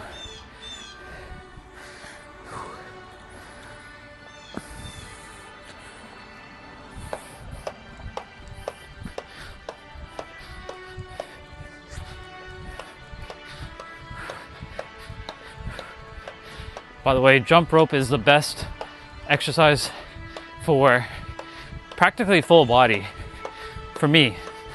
And I love jump rope. And if somebody told me, Orion, if you could only do one type of workout for the rest of your life, you have to only choose one,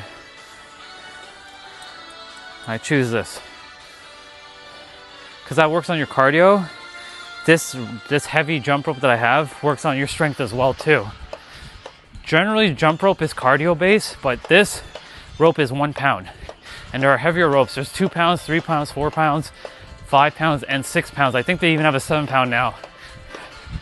And those are designed for strength building.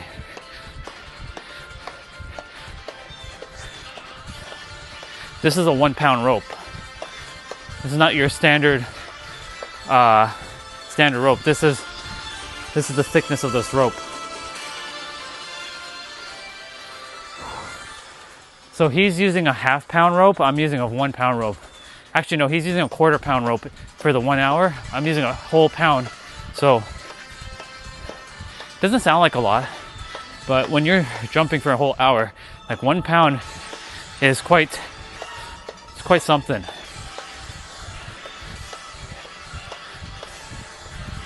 Throwing some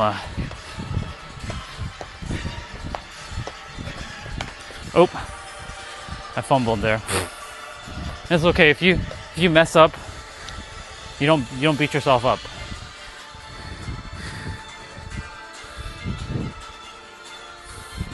I was doing a double under there. But this rope is not designed for double unders. Well, you can do it, but because it's so heavy, it spins a little bit slower.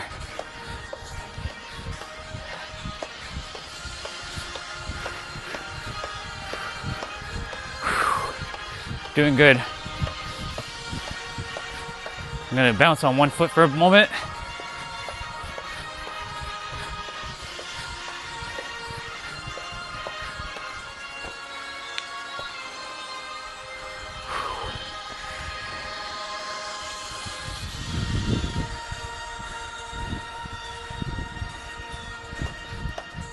So he's gonna do a rest break after this one.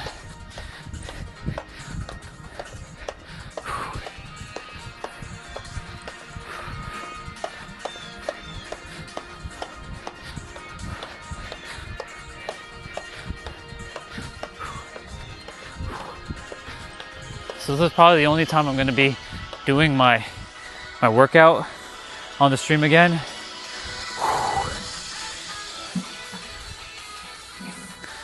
Because you know I've done consistently for, yeah, we're gonna breathe and relax for a moment, because I've been doing it for over a year on my stream on my other channel.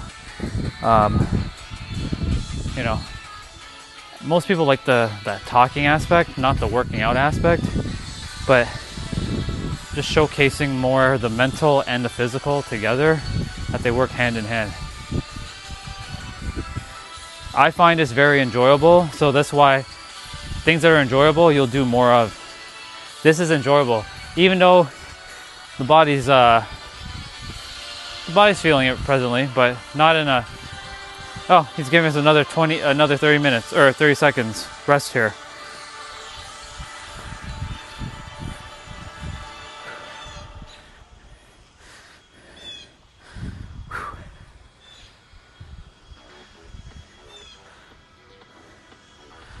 Ten more seconds, and then there's another 10-second pause, and then we're going to continue. Okay, let's go.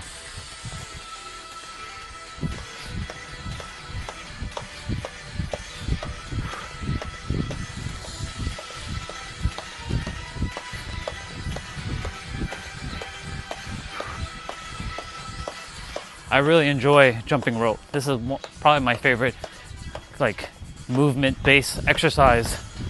I do love cardio. I do love lifting my weights, but jumping rope, by far my fave, 100%. Like, I love cycling too, but jump rope.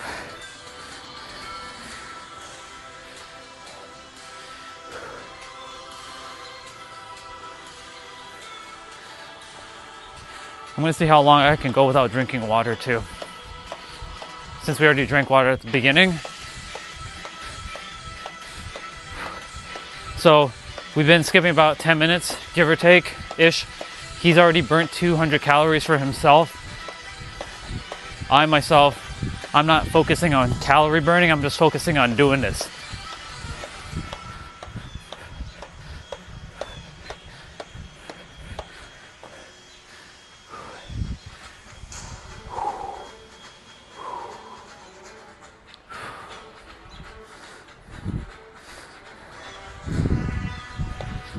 This is Vegito's track, by the way, y'all.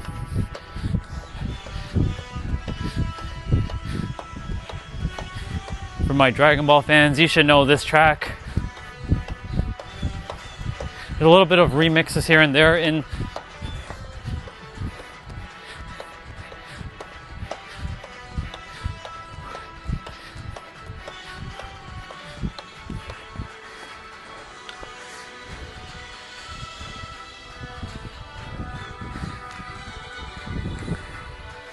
There you go.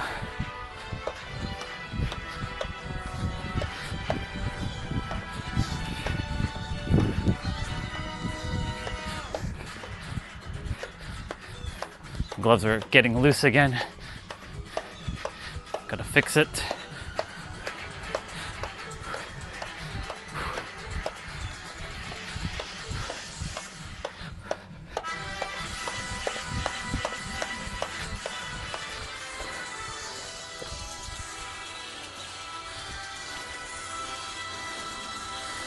Come on, Velcro. Work with me.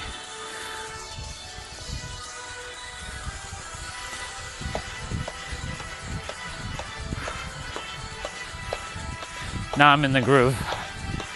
Now I'm locked in fully.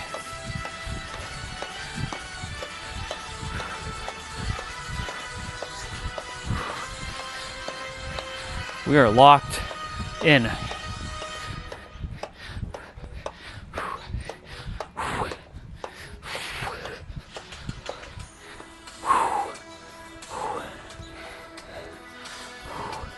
Okay, we're doing some push-ups.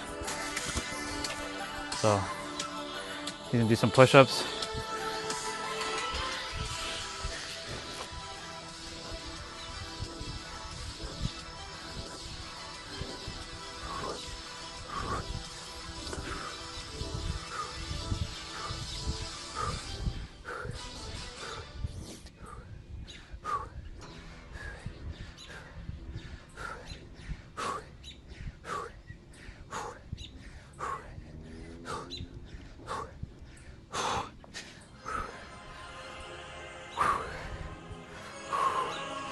Doing it.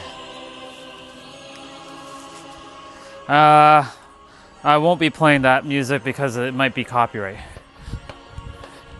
It might be. I'm not saying it is or it isn't. It might be. And I'm locking in with this music.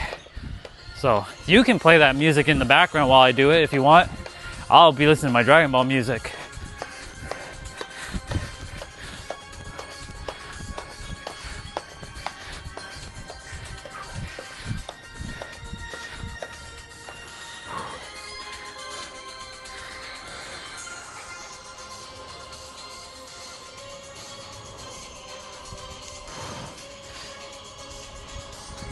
He's doing push-ups again.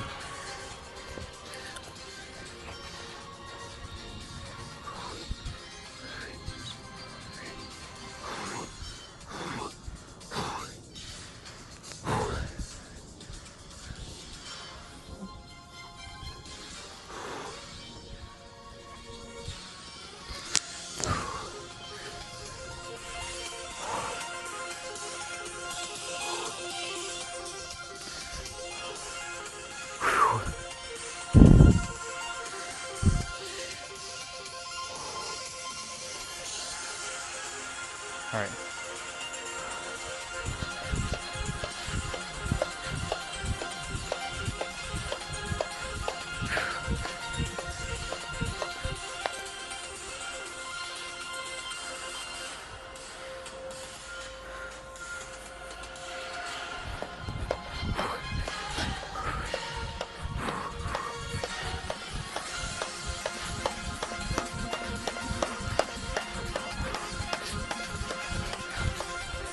Any distraction, by the way, anything that I have to stop, I'll go faster.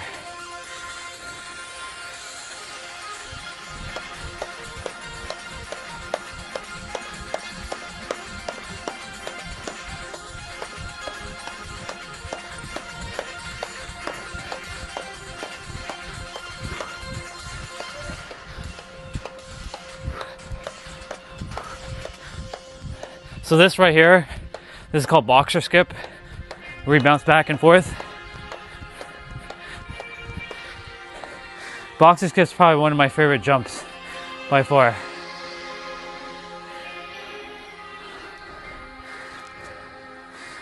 So I'll show you fast skips. So this is fast skips where you kick one of your feet forward. I'll go sideways for a moment. So this is fast skip.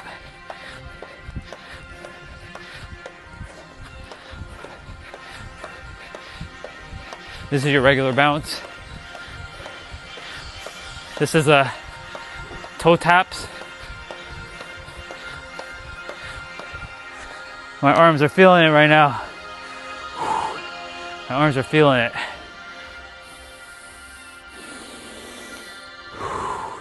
He's doing a plank right now.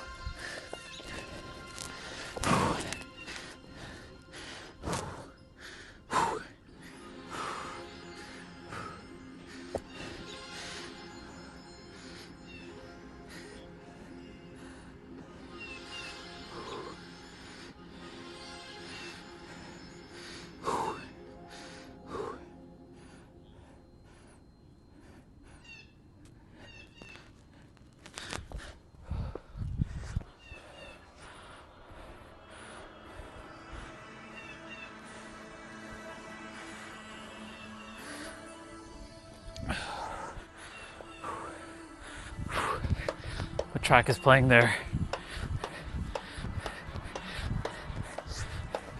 Oh, Zamasu. This is Zamasu's track.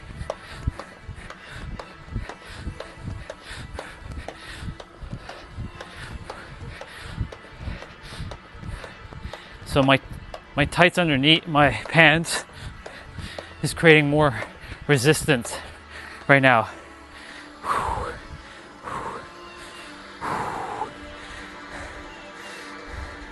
Yeah, Zamasu.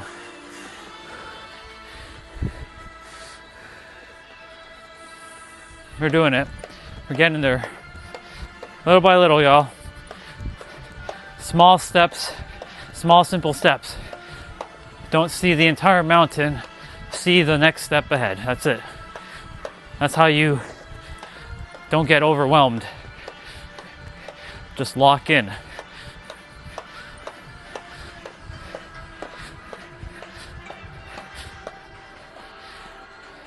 When you focus on what's right in front of you instead of looking at what's ahead of you, you start to build momentum because you can handle the small stuff. Always do your best to break things down to the smallest step you possibly can.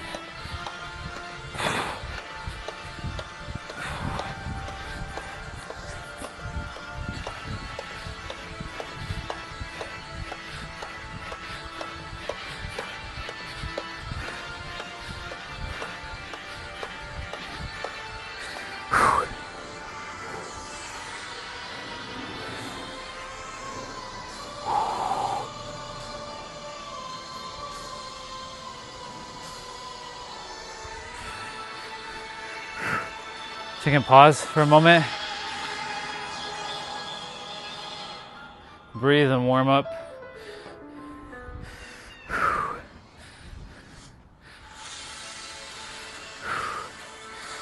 Break things down to the small, simple step and you will see how easy things get. When you make things more complicated, it will be much harder. So I'm not seeing this as an hour. I'm seeing only the next moment that I have to do, or I choose to do. Because this is a choice as well. I don't have to do this, but I love moving my body and I enjoy exercising. So like this is fun. I love moving my body. Like if I wasn't focusing on helping you all unlock this, I'd be helping you to unlock this, physical. But I do talk about, your physical health a lot. When you feel good, you do good. When you do good, you'll live well. When you live well, you'll operate at a pace where things just flow. Think about it. You do good, you feel good. You live well, you feel well. Will you feel negative and hateful to the world? No, because you have let go of all that pent-up energy and stress, right? If you have so much stress within yourself and you haven't let it out, go to a gym or run or bike or get a boxing glove and start punching a punching bag or something. All right, we're going.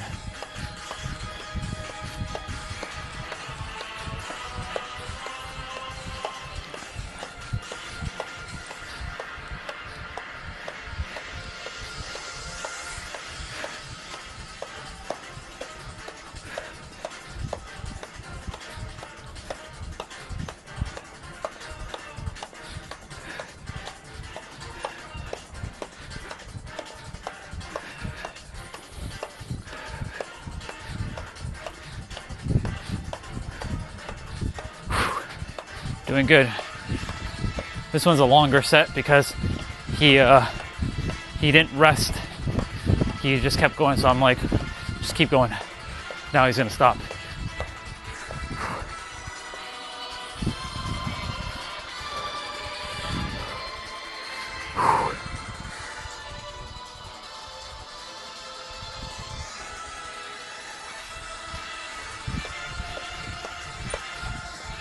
Nothing fancy, y'all. Just keep going.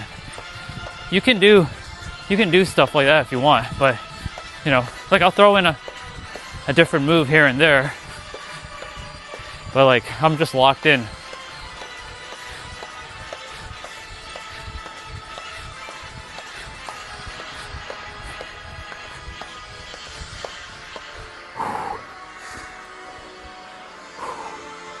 We're locking in, y'all.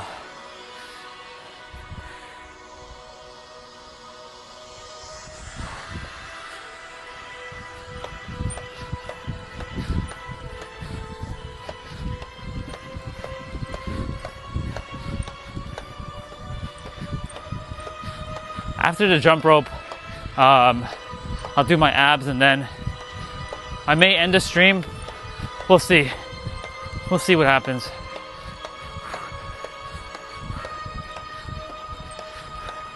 Because like there comes a point where YouTube no longer shows the channel, I think, after a certain period, once you've been on the stream.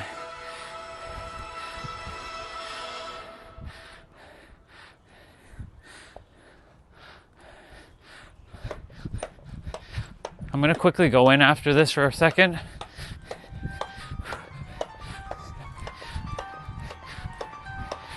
I'll just pause the video for a sec. Just want to double check that the stream is good.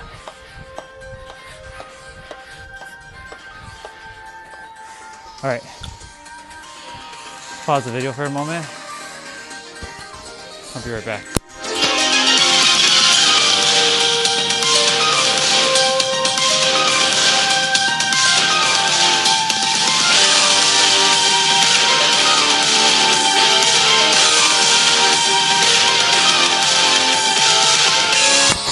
All right, it's good.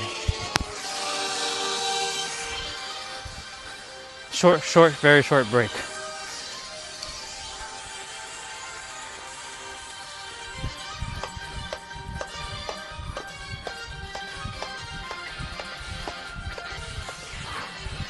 Doing it.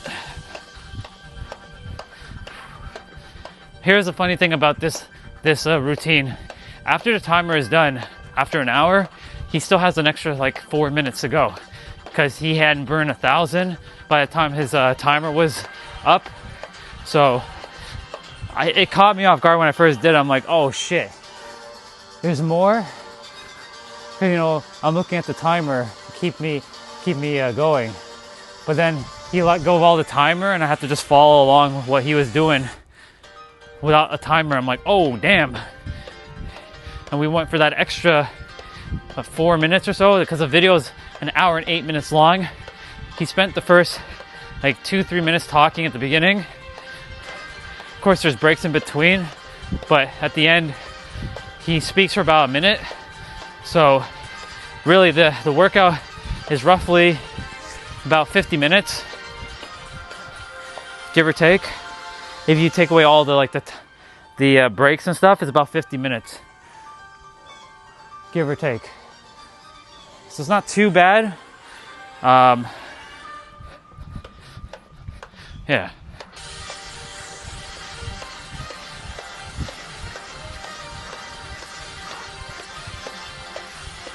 So jump rope is good for your shoulders, your wrist, your spine, your hips, your knees, your ankles, your calves, your thighs, your core.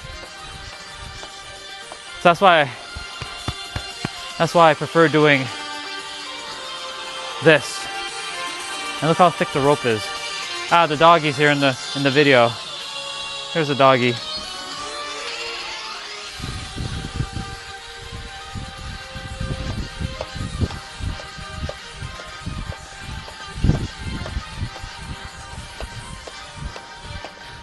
The doggy showed up.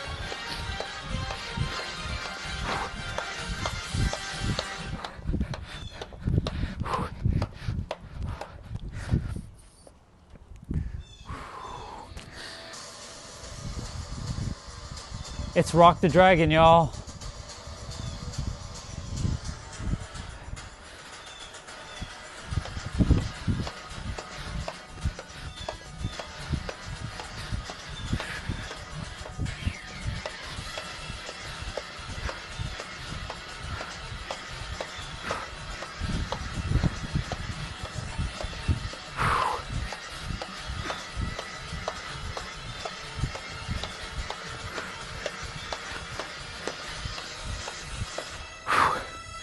Let's go.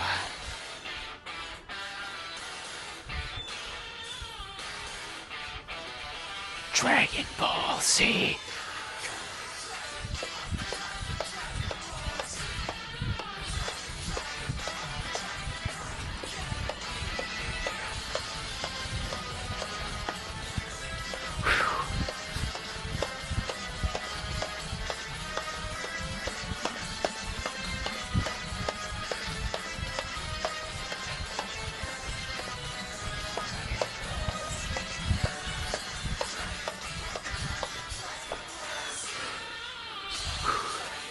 Sweat is starting.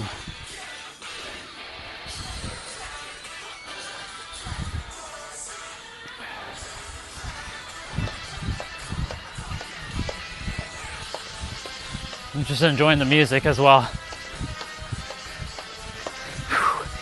Doing great, y'all.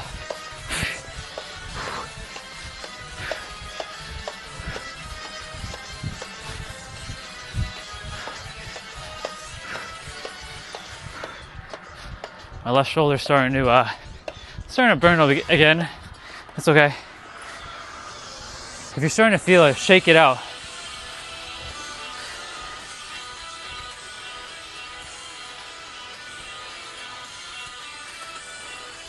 So right now he's talking about being grateful about able to do a workout, because like he knows that there are other people in the world who don't have the ability to do these workouts, right? Because of physical conditions that prevents them from doing this. And that's why like I'm so grateful I've taken care of my body over the past 7 years.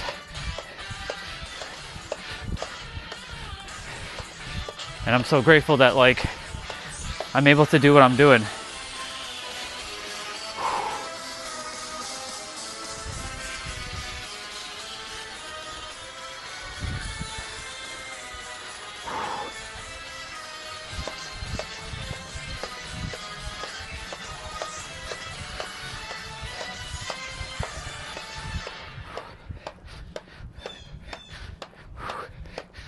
Doing great.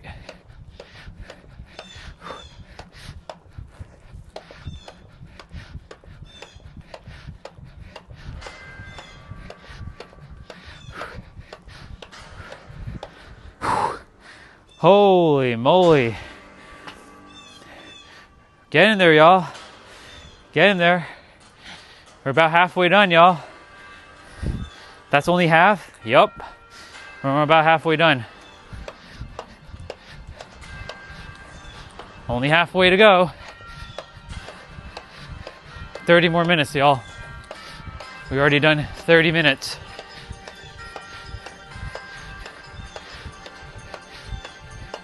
By the time we're done, it'll be like 3, maybe 3:10 p.m. Eastern Time, 12:10 Pacific.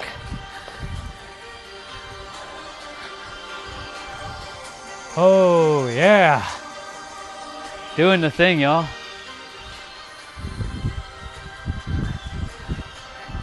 I just wanted to do this one time on my stream on this channel. I never got the chance to. I've done practically all my workouts on the stream now, so this was like the final one that I wanted to showcase. I was waiting. Last week it was raining and I held this one off for this week. So I was like, I'm gonna show this one on the stream.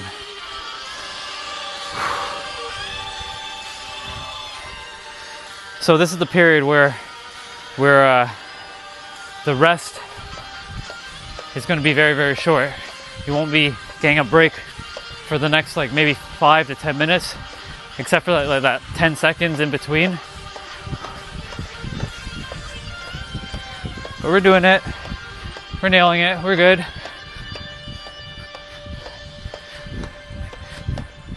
We're doing it.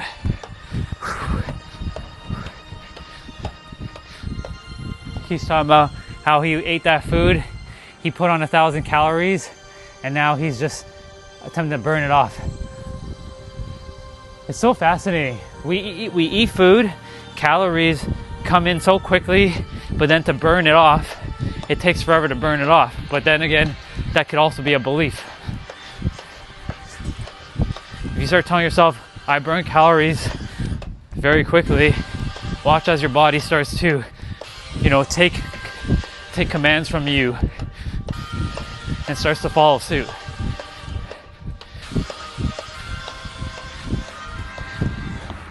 All right, we're doing push-ups.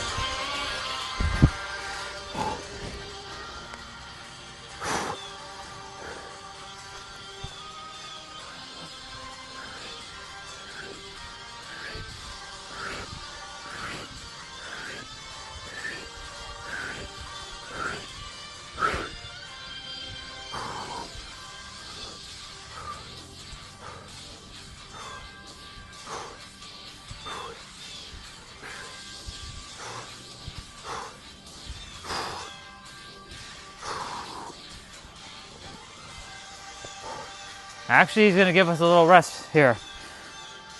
I thought he wasn't gonna give us a rest here.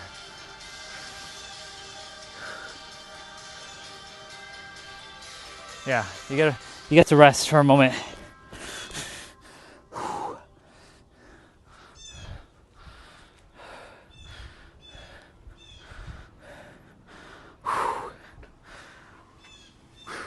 Doing good, y'all.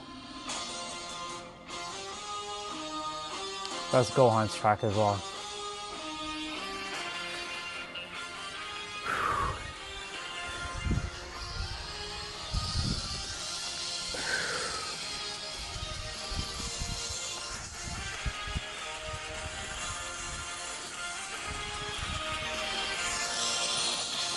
Let's go.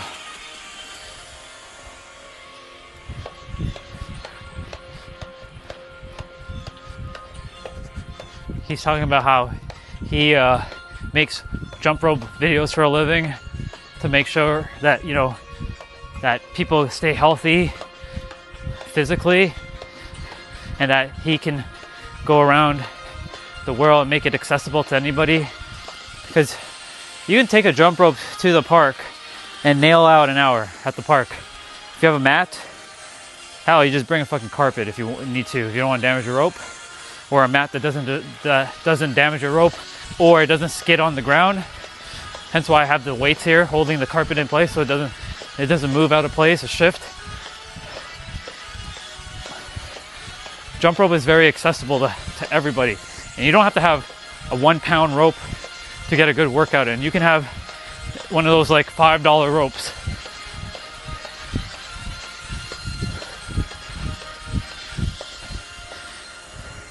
And you can bring your phone with you, go on YouTube, look up jump rope dudes or anybody else who's doing jump rope, because there's other people doing jump rope exercises out there on YouTube. Hell, you can even use my video if you really wanted to and follow along. But yeah, that's why, like, for me, jump rope is my favorite, because like I can always have a jump rope with me at all times and get a nice sweat in and get, you know, endurance work done, stamina work done, strength work done, speed done, resilience done. Because that's what you're doing with your jump rope. Especially if you're using a heavy rope, you're building endurance, stamina, resilience, speed, and strength.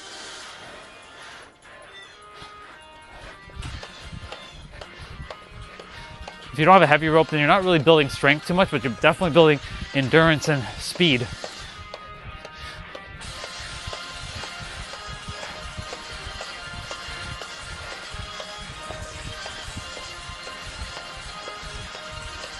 After this, when I'm done the jump rope, I have so much energy.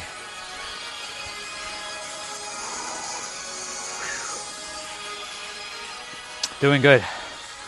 We have 22 minutes left. Is that 22 minutes? 23 minutes, 16 seconds left on the timer, plus another 4 minutes on top of that. So yeah, about 27 minutes left.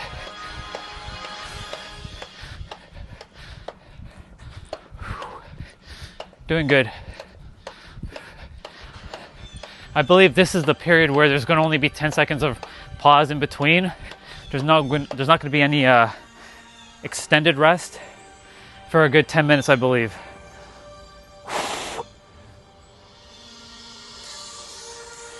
Ooh, we're summoning the dragon here, y'all. We got the Dragon Ball and we're summoning Shenron or Porunga.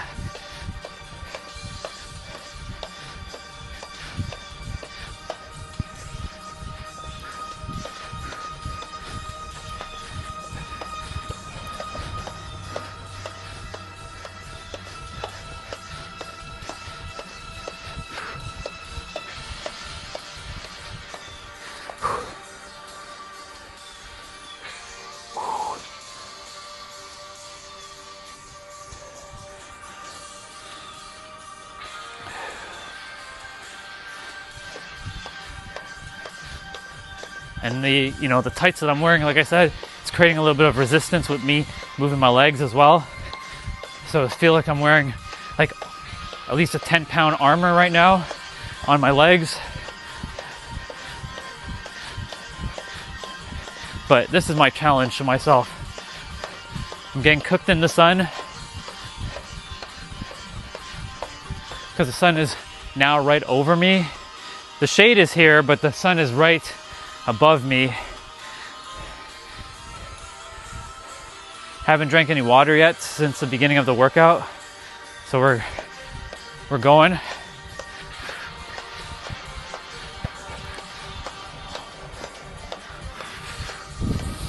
But I'm getting refueled by nature and the music.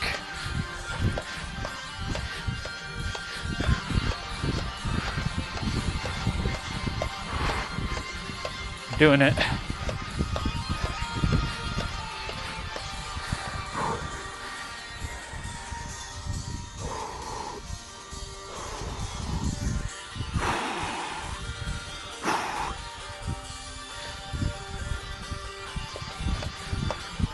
Doing it.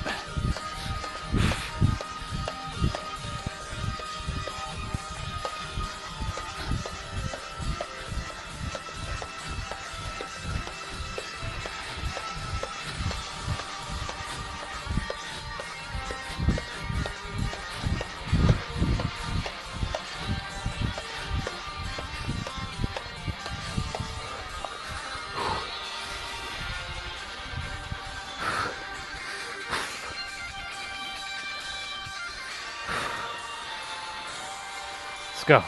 Again.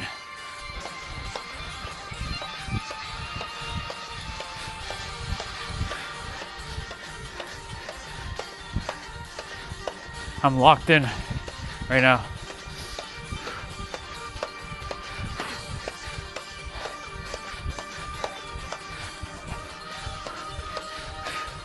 Locked in.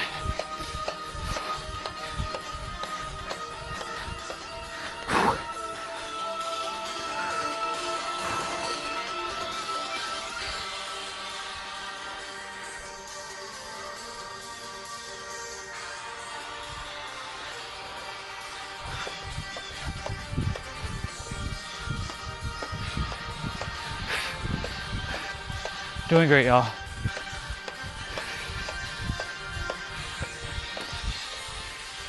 God dang.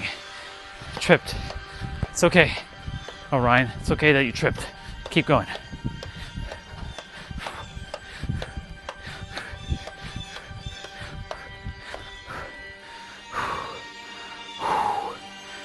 Goodness gracious, y'all. The sun is giving me energy as well too, so I'm refueling with the sun and the oxygen.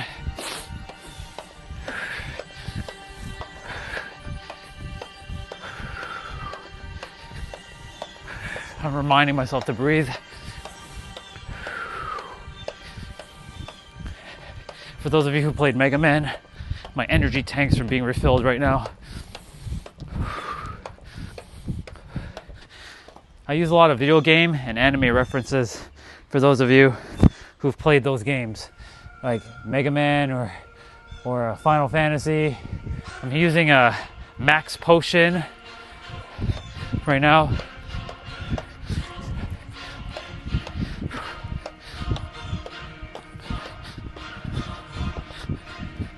Bouncing on one leg.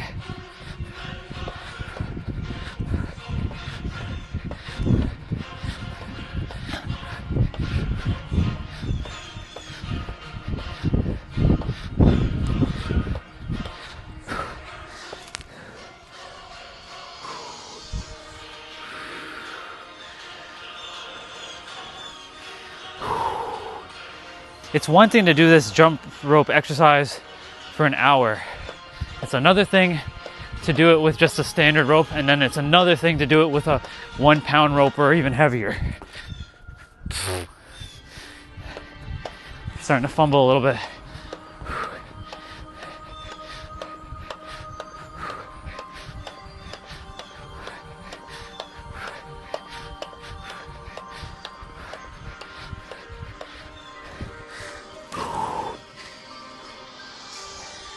Get in there, y'all.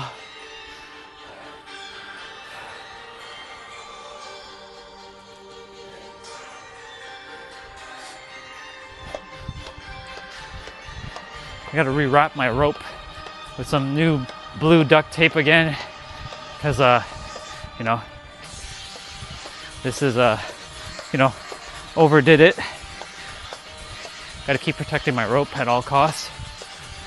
That's why I'm using a carpet outside. There's a mat underneath it. Oh my God. Holy shizers. All right, y'all. Okay, we got 2 minutes. Oh my goodness. All right. Ugh. Sit in a squat for a sec. For anyone who has been doing this with me, breathe. Drink water if you need to drink water. I don't need water just yet. I'm still good.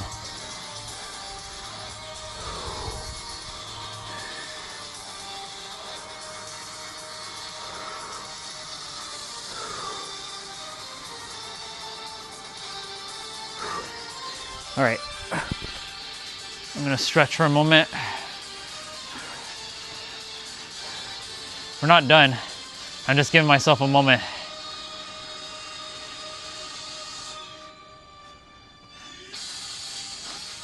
Ugh.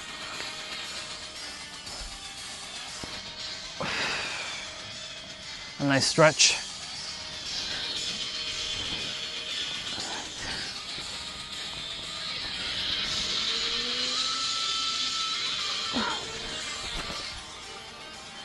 Okay, cool.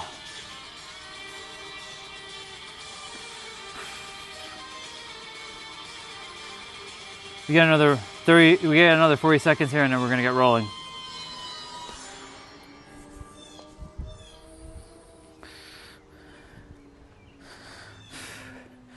So far, so good. We got 14 minutes on the timer. So 14 minutes, 20 seconds, and we are, oops. We're there.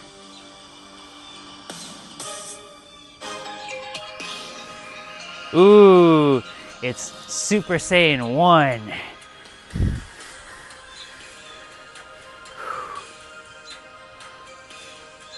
All right, y'all. Here we go.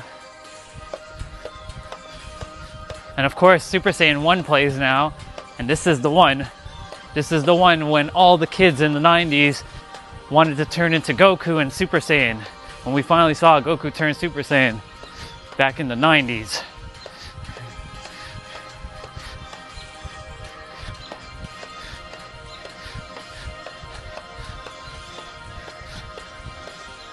And we saw him rage, and he'd be like, I will never forgive you for what you've done.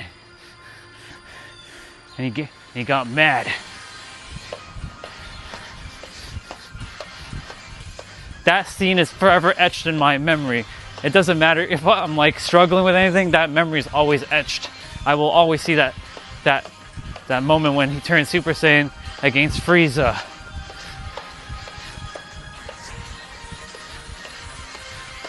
And that look in his eyes that he had after he turned Super Saiyan. It's that look. And he gave Frieza the stare.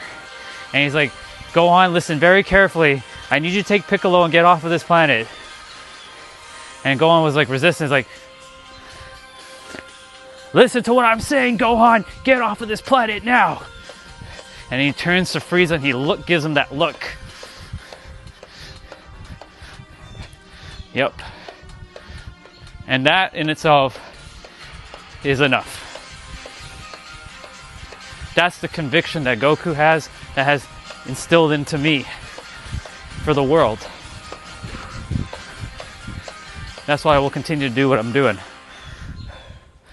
Helping the people of the world. I have that much conviction, no matter how many Friezas come on my chat. There are basically a lot of Friezas that come into my chat. That's another word for troll, but lots of Friezas come into my chat. And I just gotta stare at them. My energy can potentially trigger the Friezas inside of them. But it will liberate the Gokus who forgot that they're Super Saiyan. And that's Vegeta's track. Okay, we're doing some push-ups. Oh, no, he changed it to jumping jacks, okay. All right.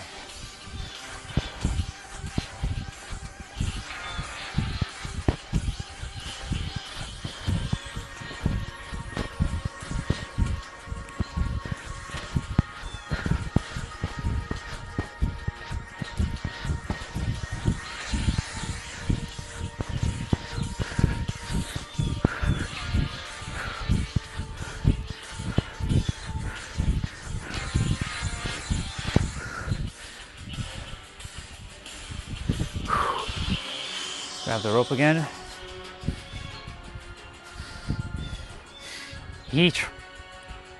Dan on jump rope, dude, he trolled the hell out of me with this video when I first saw it, when I told you about how at the end the timer disappeared.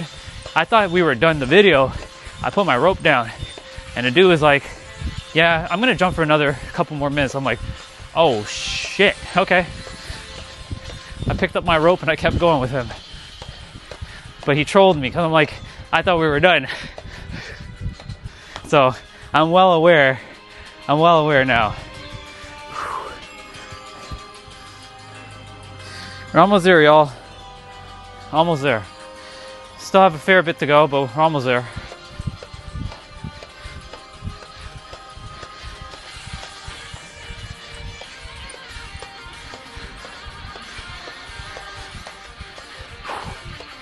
Doing good, y'all.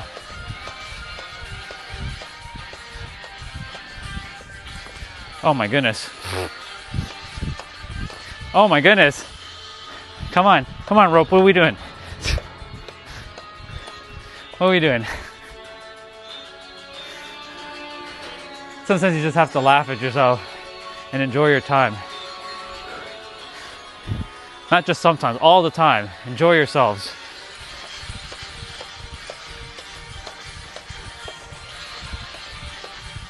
We're almost there. We got like 11 or 12 more minutes to go, y'all. Doing it.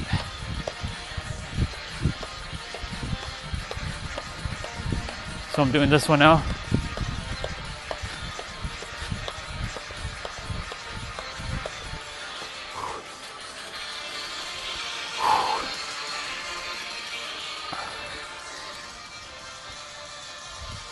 This is no time to slow down.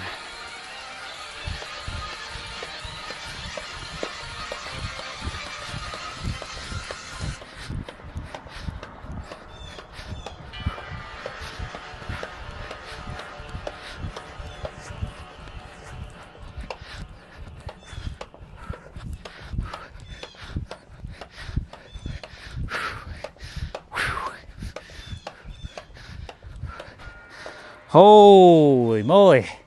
Whew.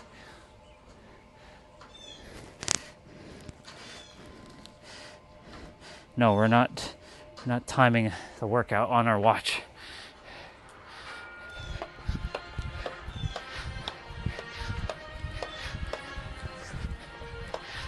Gogeta.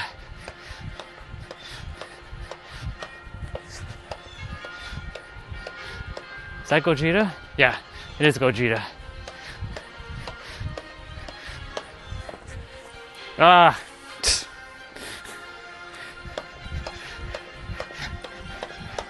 Make up for that fumble.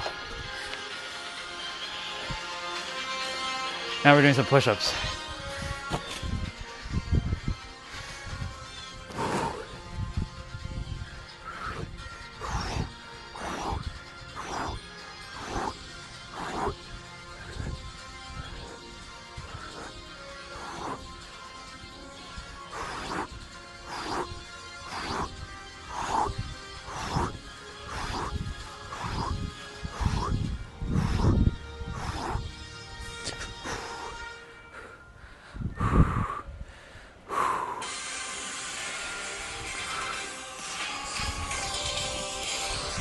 We're getting there indeed, y'all.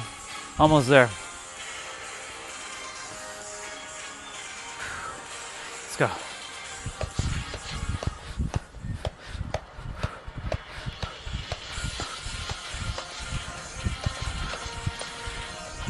Energy tanks kick in now. Go.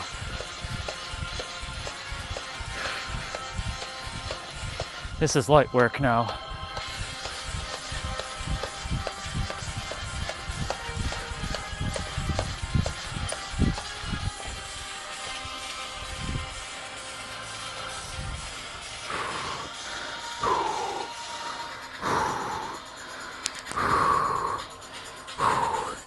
Absorbing the power of the sun.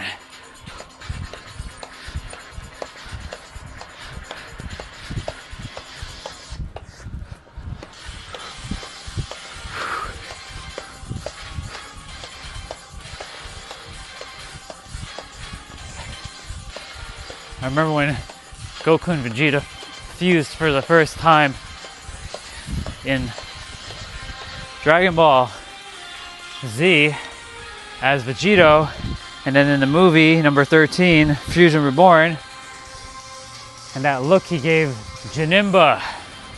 It's always that look. It's always their eyes. Just looking at their face and their conviction is enough for me to remind me, hey, the mind is creating a story. You are like Goku and Vegeta fused.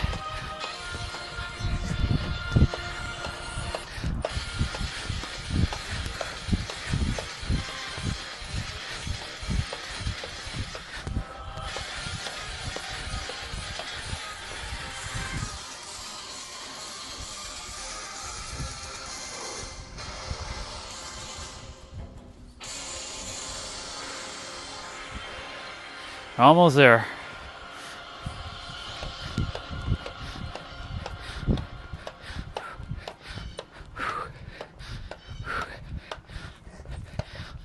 And my playlist is holding up for about an hour-ish. Yep.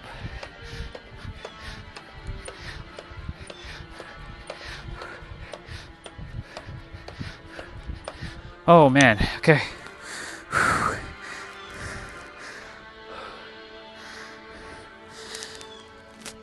Doing it, y'all. Doing it.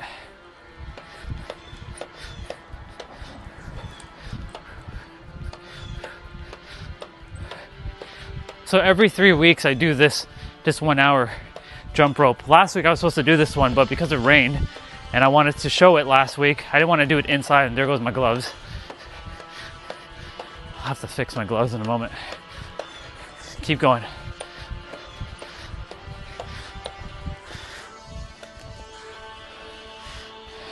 I gotta buy new gloves. I overdid my workouts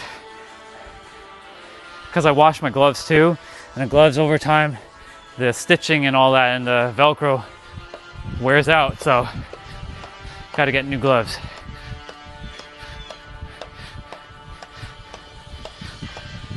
This is Vegeta's track.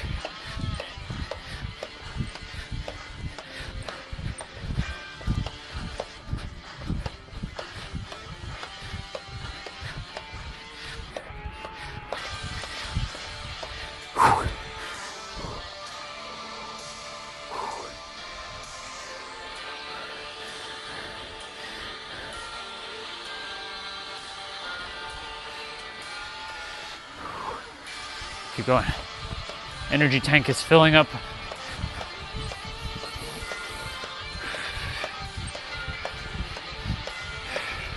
So this exercise is not really for anybody who's just starting out, but you can do this if you're starting out. It all comes down to your beliefs.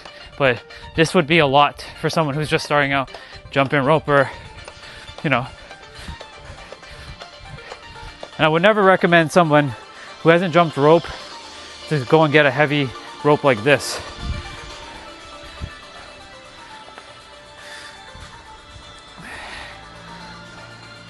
My boy over there on the video, he's like, he's gonna get some surf and turf, because he's in California.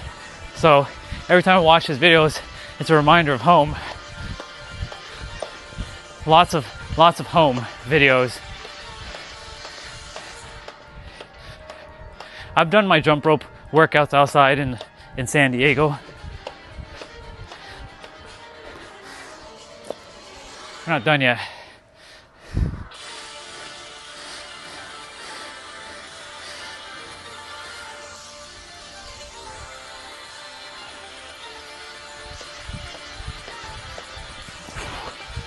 Doing good, y'all.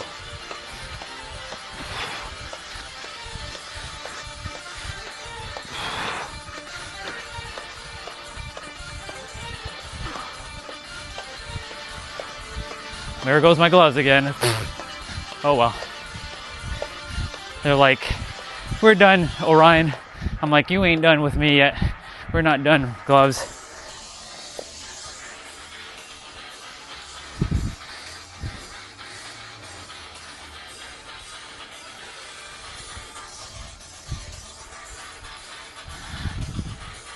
Well, we're doing a breathe and warm up here.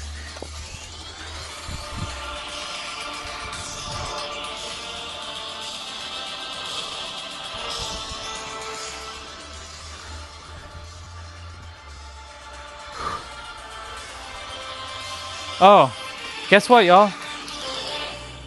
We're basically done the video. Now we just got to do the extra 5 or 4 minutes. So he says about 5 more minutes. So the timer is done. So congratulations, we're already done the timer. Look at that.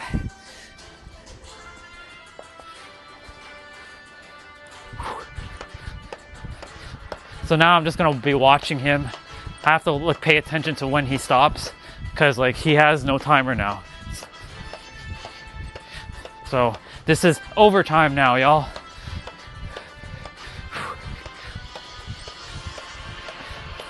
See, a whole hour already got crushed, just like that. See that? Listen to some good music, or whatever your preference for music is. Have a good conversation with someone in a chat, or just speak to myself for a whole hour, which I've done that for a whole year and a half.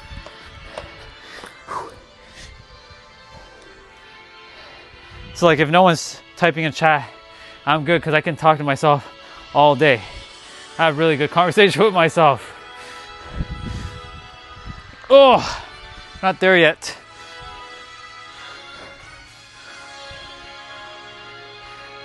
Right now he's like, he wants to get to 1,000 because like he's thinking that people are saying, you cheater. That's what he was saying in the chat just now in his video.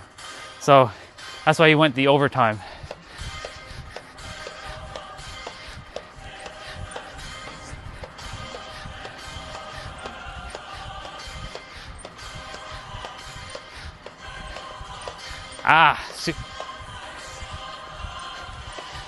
Super Saiyan God.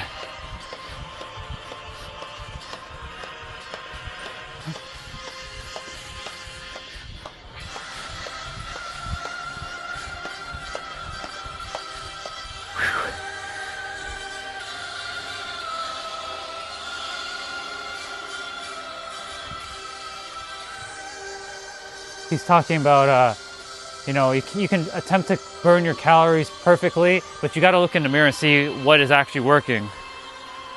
You can't really rely on your calorie devices, like the gadgets that tell you how much calorie you burn, because it's just a guesstimation. That's why I don't focus on calorie burning. I focus on just, you know, focus on the intensity that I go at, the endurance. I'm never aiming for calorie burning, ever. There's no point. I'll eat all kinds of things and I'll always stay in shape because I've told my body, no matter what you put in, you know, provided, you know, it's not extraordinary that we never had before, that we're okay with it. There's certain things I'm not compatible with, like things that are like very saucy, like things that are too saucy, like ranch. Like I like ranch, but not too much ranch, or, you know, too much cheese, things like that. I like cheese, but not too much of it, right? Like when I eat my salads, generally, I don't usually put any dressing on it. And if I do, it's Southwest salad sauce, which is funny because Southwest is where San Diego is. Southwest, like America. Never understood. We're done, y'all. We did it. We worked out for 66 minutes. Hell fucking yeah, we did it. And now I'm gonna get the energy back.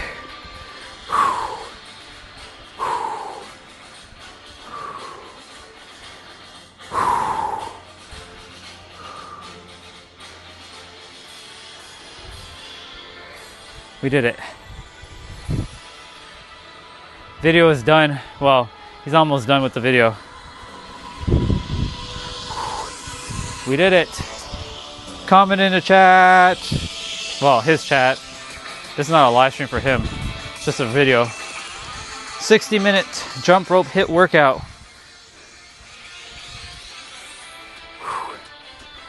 We did it. I feel accomplished. Not that I needed to do that to feel accomplished, but I feel very accomplished. So I did this one on the live stream. Now I'm gonna take a pause, let that music play out. We did it. I got abs to do, 10 minutes. So I'm gonna put up a 10-minute ab exercise for myself, and then after that, I have some mobility training to do and some 55s. Like push-ups, squats, you know, a couple things to do here and there, but we did it.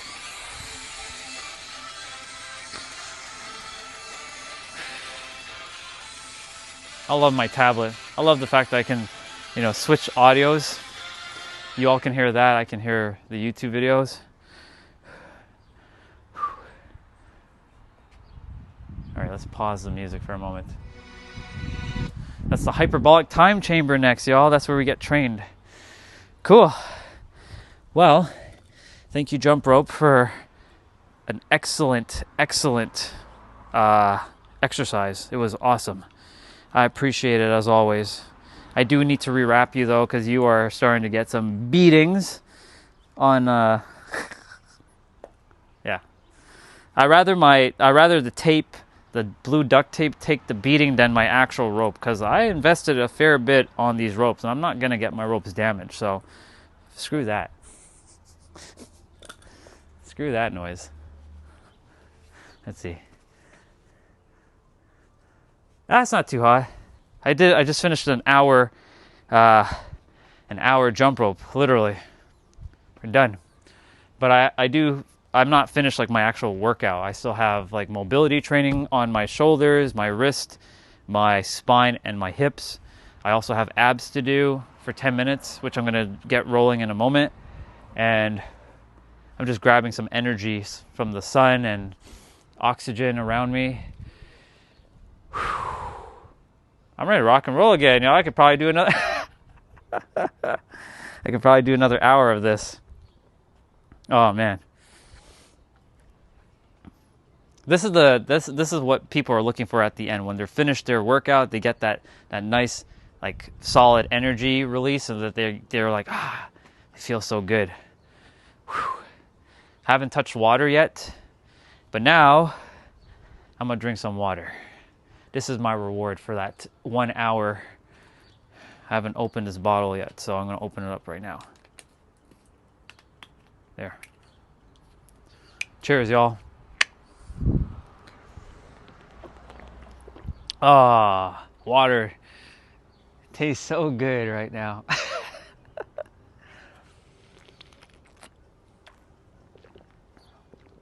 And you know, the thing is, I live stream and I record all these things because YouTube is my storage. So when someone's like, you didn't do an hour workout jump rope, oh yeah? Go on my live stream, go on my channel, and I'll show you that it's there. This is all proof. So I have on my other channel 17 months worth of evolution of how I was 17 months ago. Actually 18 months ago now. 18 months ago until right this moment. And so you'll have to sift through hours upon hours of content. Like there's sometimes where I wasn't really saying much and I was just like doing whatever in the background. But there's been times where I'd be dropping the fire, dropping the bars. But the bars back then are now I'm like, what the hell were you saying back then, bro? Right? We can always look back and see where we can improve on always. And you can't connect the dots looking forward. Generally, you can usually connect it looking backwards. So now that I see everything, how it unfolded the way for me, I'm like, there's not a single person on this earth that can tell me otherwise, because I have 17 months worth of live streams. 18 months, technically speaking, if we use Instagram and Facebook. I have 18 months worth of live streams to know how it works and what shit I have to deal with and see the hurdles I have to overcome.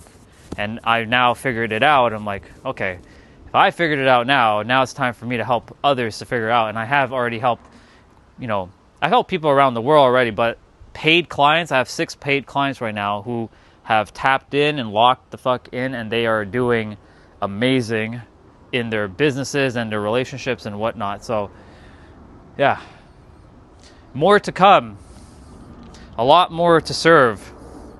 So here we are. There goes a British Airway flying in the sky, and yes, there's an airport nearby. So you're gonna probably hear planes coming now every like maybe 2-3 minutes. Cool. That's enough water for now. I appreciate it. Thank you so much. Thank you so much for that. And you as well, always. Only the best for you, always. Oh. I'm going to put back on the music and finish up the abs. I'll put away my rope. I love the fact that these ropes, you can buy different handles from Cross Rope and just interchange them, and they spin. I like the bearings.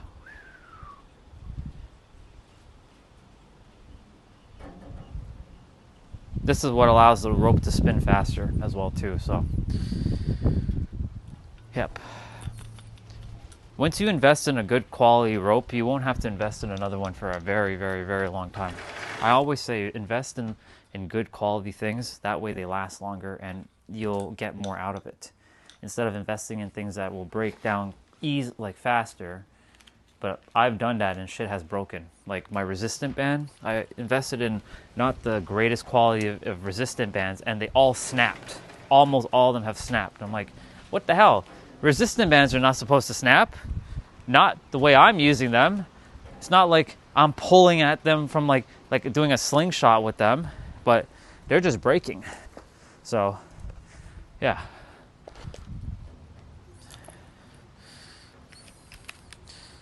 I can't wait to buy a 6-pound jump rope. A 6-pound jump rope, y'all. I'm going from 1 pound to 6 pound. Because I said, fuck it, I'm going to do a 6-pound jump rope.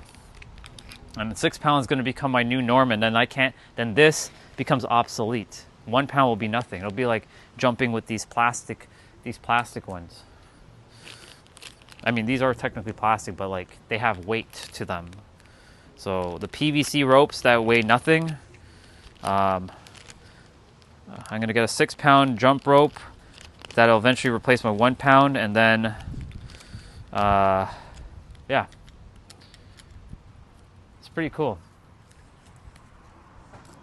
Cross Rope. If you haven't heard of the company Cross Rope, I'm not sponsored by them, not yet anyways. Cross Rope, if you're watching, hit me up. Sponsorship deal.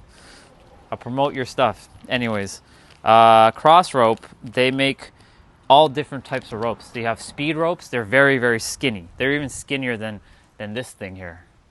And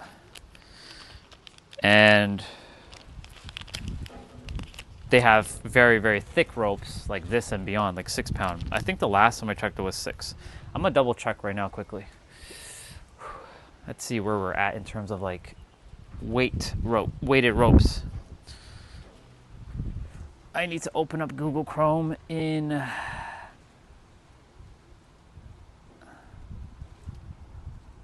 let's see.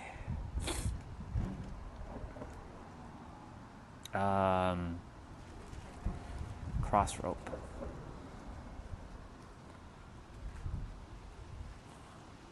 All right, let's see. Sure, whatever. Pick, go.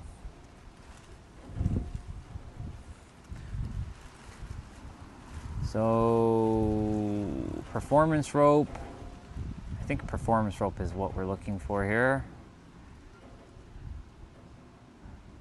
So, that's the handles. That's a 1/4 pound rope. 1.5 pound rope. Okay. 2 pound rope. Nope. They actually skip 1.5. How do they skip 2 pounds? That's weird. They go to 3 pounds.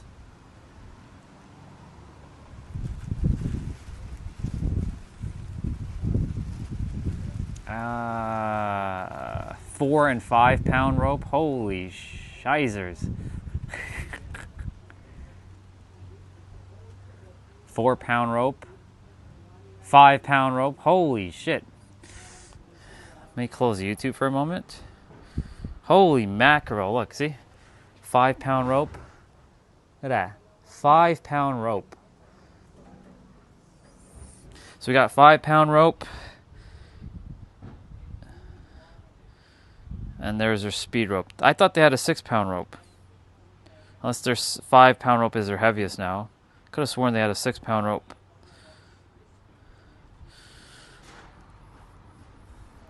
Anyways, this is 1 pound. This right here is the blue one. That pink, this other pink one that's here, not this one. I have 2 pink ones. This pink one is a half pound. And then this other pink one is a speed rope. That one is good for doing tricks, but you have to shorten your rope. Well, I have to shorten my rope. The longer the rope, the harder it is to do tricks. The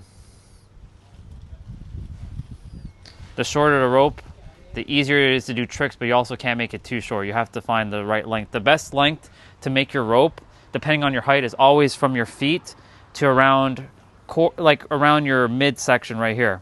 Not too high. Like you want your handles to basically reach here. Like the top tip of your handle should reach about here. So if I were to grab back my rope, those ropes, the blue one, I can quickly just attach this.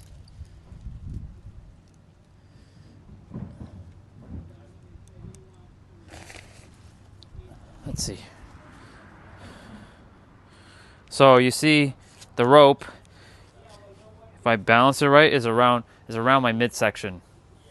It does, if it's too long, it's harder to jump, just so you all know. You want to make sure whenever you're getting jump ropes that you're around your midsection or lower. The lower it is, the easier it is to jump. Because so many people buy big ass jump ropes and then they're having to flop around with this big rope. And then that's why they do like how they're jumping. But if your rope is shorter, right? If your rope is shorter, so technically without the handles, my rope is actually right around here, right close to the belly button. Belly button's here, so slightly higher. With the top of the handle, it's now at my chest. Now you can get handles that are shorter than this, but you want to aim for your rope to be around your chest and lower. So like if your handles are actually by your like midsection, that's even better. These handles are not the longest, but they're not the shortest either.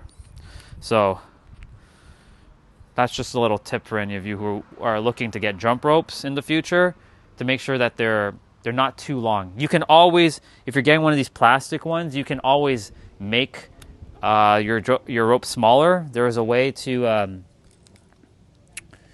inside your rope, you have this thing where you can like pull more out of it, and then you can just snip off the rest, or you can like bundle the rest and make a knot, and that way it won't feed through and it'll just stay in place. So like this rope, when I open it up, this one has extremely long handles.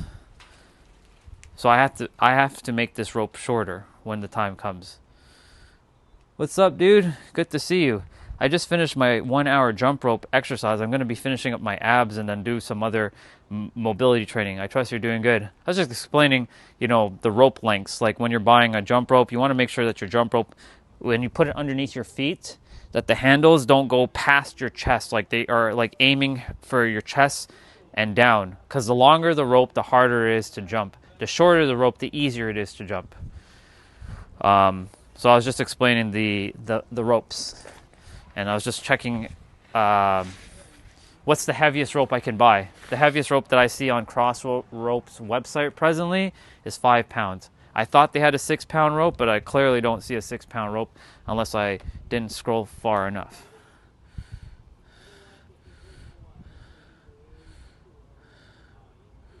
Speed rope, 9 ounce. Oh, nope, 6 ounce. Nope, 3 ounce. Yeah, 5 pound is their heaviest rope.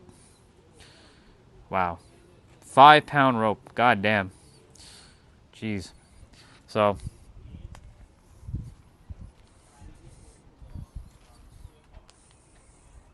look, 5 pound rope. I was using a 1 pound rope, so that's a 5 pound rope. So, my next investment is a 5 pound rope. And then eventually this 1 pound rope will be like child's play. Like, I mean, it is technically child's play to me right now because I've gotten used to it. So I've told my mind, like, this is easy. And as I kept telling it and I kept doing it, it became easier and easier. So, yeah. 5 pound rope, y'all. That's my next that's my next investment. A 5 pound rope. It's crazy. I can only imagine what that feels like to skip that. I mean, once upon a time, I could only imagine what jumping a 1 pound rope is. Now, I know what a 1 pound rope is because I've been doing it for about a year now. So now all these other ropes that I have, they become practically, they're not useless, but I don't use them anymore because, you know, this would make it too easy, right? This is a half pound. And these are, they weigh nothing. They're like speed ropes. They're meant for tricks. So, I hear my dad's friend here. His name is Farouk. They're in the garage hanging out.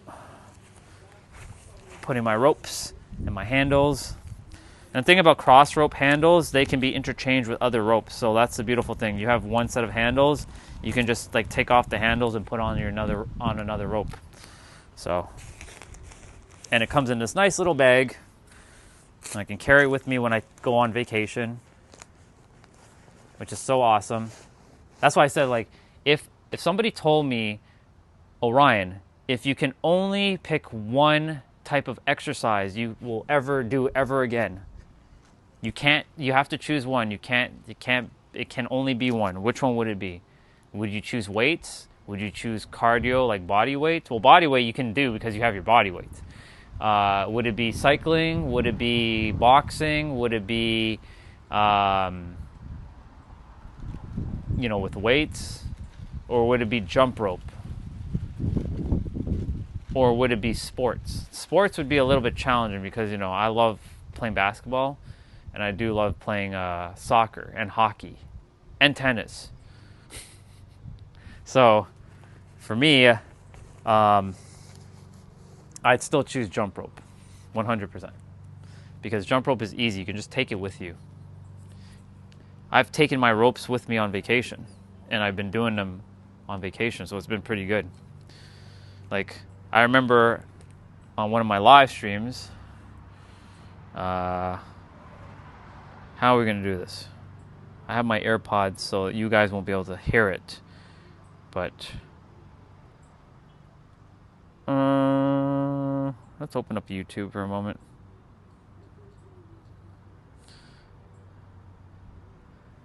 I gotta open up it on my browser. I don't want the mobile version of YouTube. I want the fucking YouTube non-mobile version. Don't give me the M. I gotta close this app quickly, the audio, for a sec, so I can get the proper YouTube. I was working out in a school playground at like 4 a.m.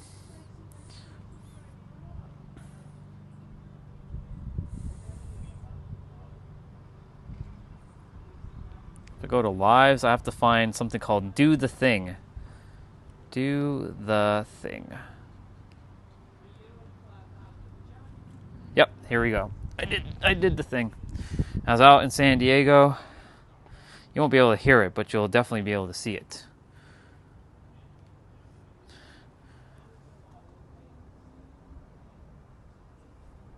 Oops. It's dark AF. This is like 4 a.m. in the morning. Oh, I won't. I'll never snap my wrist. So I'm like out here in the dark. There we go, me jumping rope. This is why I have all my shit recorded, so I can go back and look at shit.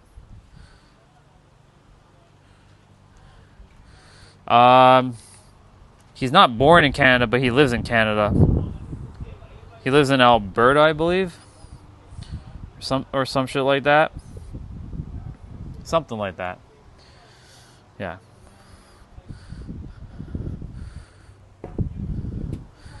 Cool. Well, I have all the energy in the world again. So you see that hour we just did? Guess what? It felt like I didn't do that hour. Now I have the energy once again. The energy just came back to me. It flooded my entire body. I'm not even tired. Let's go. I can go and do another friggin' hour of that if I wanted to. But there's no need to. The thing is, never overwork yourself. There's no point, because you lose the benefit of, once you overwork yourself, your body's like, what are you doing? Stop. Enough. We don't need any more of it. That's why for me, like, I did this one only because I never got to do this one on this channel stream yet, and now I did it, and now I can say I've done it. And now I don't have to do it again on this stream, unless I choose to. If people want to see me work out or want to work out with me, then I'll do some workouts. But if people are just hanging out and they're not interested in the workout, then I won't be doing the workouts. But I did the thing, y'all. And now it's been recorded and archived on YouTube. YouTube is literally my storage. Quite literally. I have to thank YouTube for all your terabytes of storage that you have for me. That's why I got to make sure my other channel stays intact the way it is. Don't touch it, just leave it as it is now. This channel is to go and show the world how shit is done. Quite literally. The other channel was practice. This channel is, we're getting shit done. And shit has already unfolded. So much breakthroughs. There's a lot of you who had breakthroughs already. And that makes me happy. Because it's not really me giving the breakthroughs, it's you giving it to yourself. I'm just the vessel that sort of is a mirror to sort of mirror back. To you all what you already are capable of. And just moving some of these empty water bottles to the recycling bin. Otherwise they'll be floating around because the wind is starting to pick up a bit. Whew. That was good. That was good. I like it. Gotta move this carpet now out of the way. You no longer need it.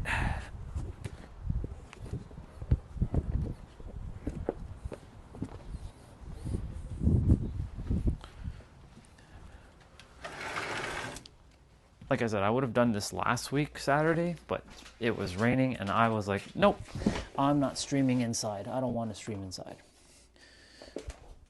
So if weather is bad, I will not be streaming indoors. I've done that already.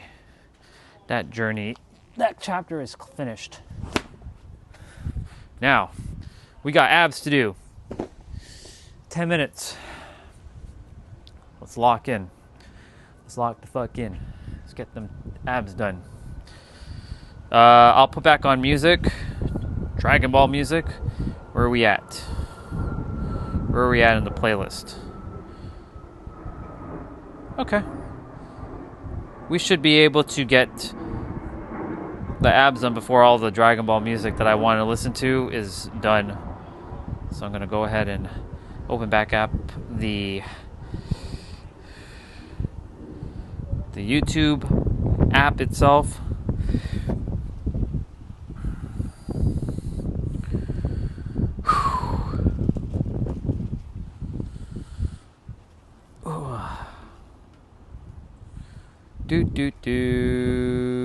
Whoa, okay.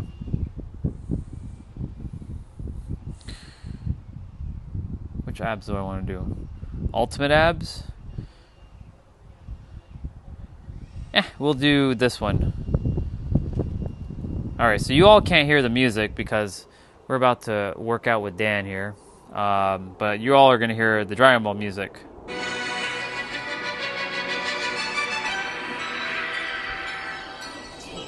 So I get to hear my own set of music with Dan, and you all get to hear the Dragon Ball music.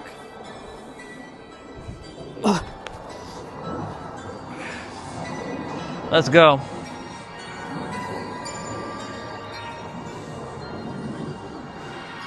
We're starting with crunches.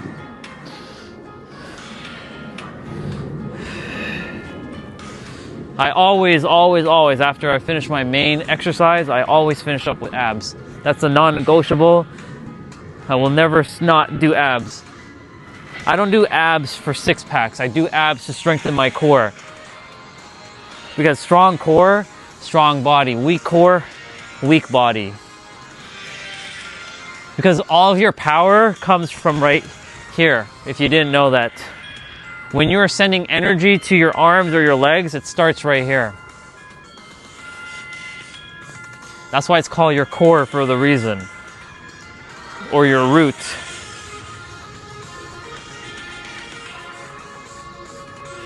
Power does go through your legs and does help you with your arms and all that, but really, it goes like this or like this.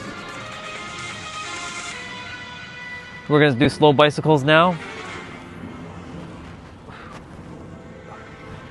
That's the hyperbolic time chamber track, by the way. We're doing slow bicycles.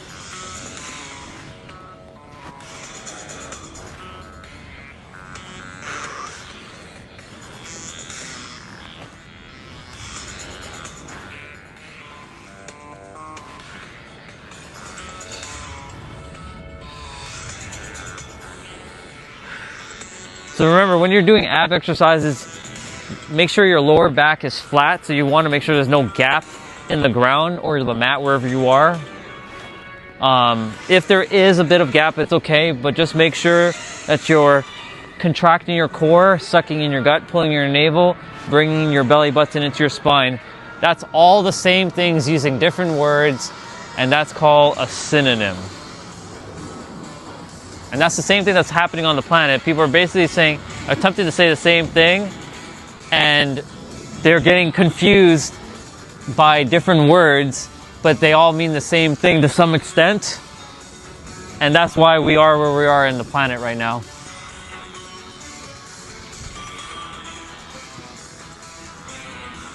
And because most people haven't figured out the language structures, and language structures in itself is causing a lot of the problems, the interpretations and the meanings behind it.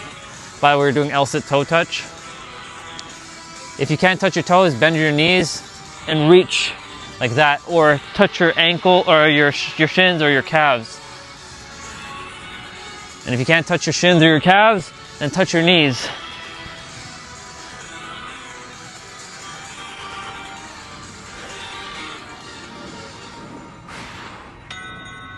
We're doing sprinter ups. So this one here, you want to make sure your lower back touches the ground first before your shoulder blades do. So your lower back touches first, then your shoulders.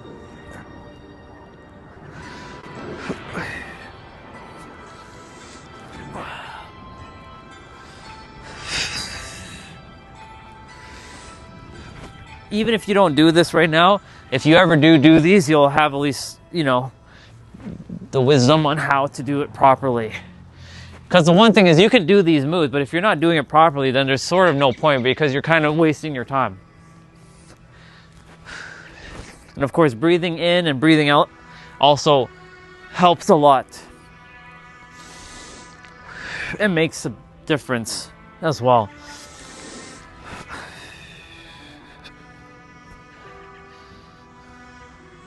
Oh, crunch kicks.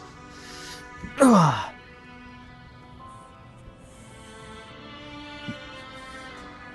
Exhale out, breathe in.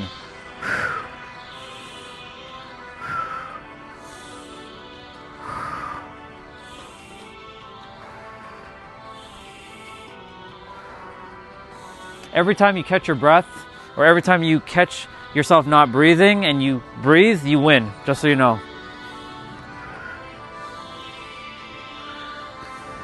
You're giving yourself more life force energy when you're breathing, if you didn't know. Just think about when you're sucking in oxygen into your body, what that's actually doing for yourself. Now, of course, the air has to be somewhat breathable and clean, right? But we're taking a good good situation of like, you have clean, fresh air to breathe. Look at what it's actually doing when you really pay attention to what the breath is actually doing for your body. So we're doing oblique heel taps. So your obliques are your side ab muscles here, closest to your rib cage.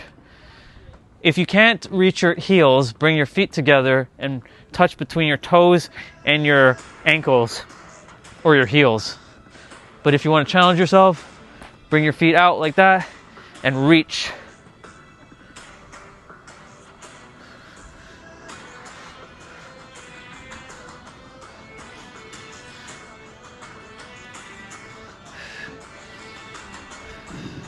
Forgot to breathe there, so now I'm catching myself.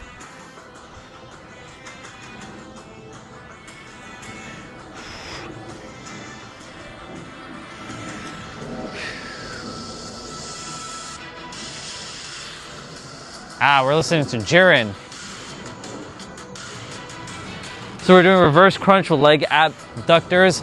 So reverse crunch, you can come back on your butt and do that.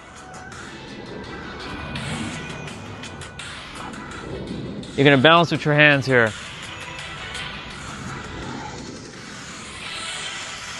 Your lower back should be touching the ground first by default with this one. If you're landing on your shoulder blades before your lower back, then just don't go too high on your butt and just smooth motions, y'all.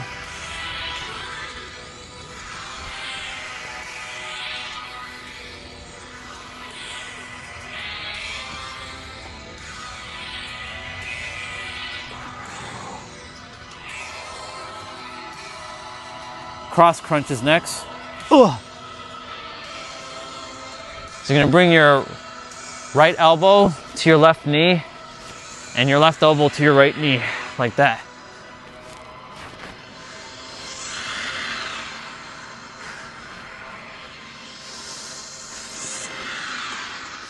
When I first started moving my body in 2019, again, after many, many years of not moving my body, like working out, when I was doing these ab exercises, these very same ones, it was such a struggle. It was very, very tough because I had put on over 100 pounds of weight. And yes, I was 100 pounds overweight, just so you all know. And I burnt that all off within 6 months. And I got back into tip-top shape. Now, of course, I wasn't focusing on building muscle back then. I was focusing on losing weight. So had I focused on muscle building instead of like fat loss or weight loss, I would have had more muscle mass. But I like being lighter anyways. I feel more agile and mobile. So we're doing flutter kicks. You can keep your hands underneath your butt for lower back support. If you can keep it to the side too. It does make it more challenging.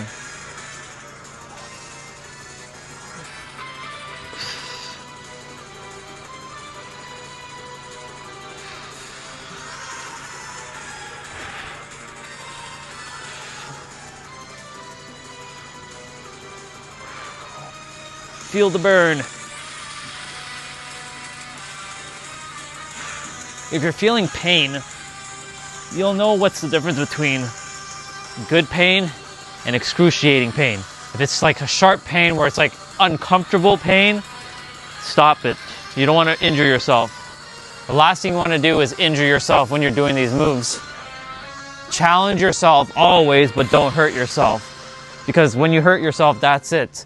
Then you have to take an X amount of period to recover, and then it friggin' sucks. And that's the reason why I always talk about focusing on your joints. Because when you focus on your joints, you won't be pulling muscles and hurting your tendons and ligaments and all that stuff. That's why I'm an advocate for joint health. It sounds like an old person thing, but it's not. I promise you. If you had worked on your joints even in your 20s, you'd be rock solid. But most people are chasing aesthetics to look good. But then, you know, they may look good and they may feel good for a time being, but then if their body is like, if they can't even, we're done. If they can't even like get down in a squat and do this for like a minute and they're like, like they're doing that, then what's the point of looking good? It's temporary. Your ass is gonna age, just so you know. So I don't chase aesthetics anymore. I chase health, and I don't really chase, I attract. The fitness industry is a big lie to a lot of, especially to the guys out there. You can look good. You can lift your 500 pounds or whatever the hell you want to do, but if you're, and you can have your little ego games, right? I call it spiritual pretentiousness. You can have spiritual pretentiousness by lifting your I can lift like 500 pounds. That's cool. Good for you. But is your joints, are they flexible? Or are you in pain? Right? I would rather like have less, I would rather be ripped and like flexible than to be jacked and not flexible. Doesn't mean that there's people who aren't jacked or inflexible. They are, but are their joints capable of doing certain things presently? Well, that, who knows, right? The last thing I desire is to injure my body. Like I had a little bit of knee problem when I was working in IT because I had so much extra girth and I was wearing dress shoes all the time. And dress shoes are not good for your posture whatsoever. Imagine wearing dress shoes for 12 hours a day walking around doing IT stuff for like a couple years before I started sitting in the office, and that's where I really gained all that weight. I was getting overworked and overstressed. But imagine just wearing dress shoes.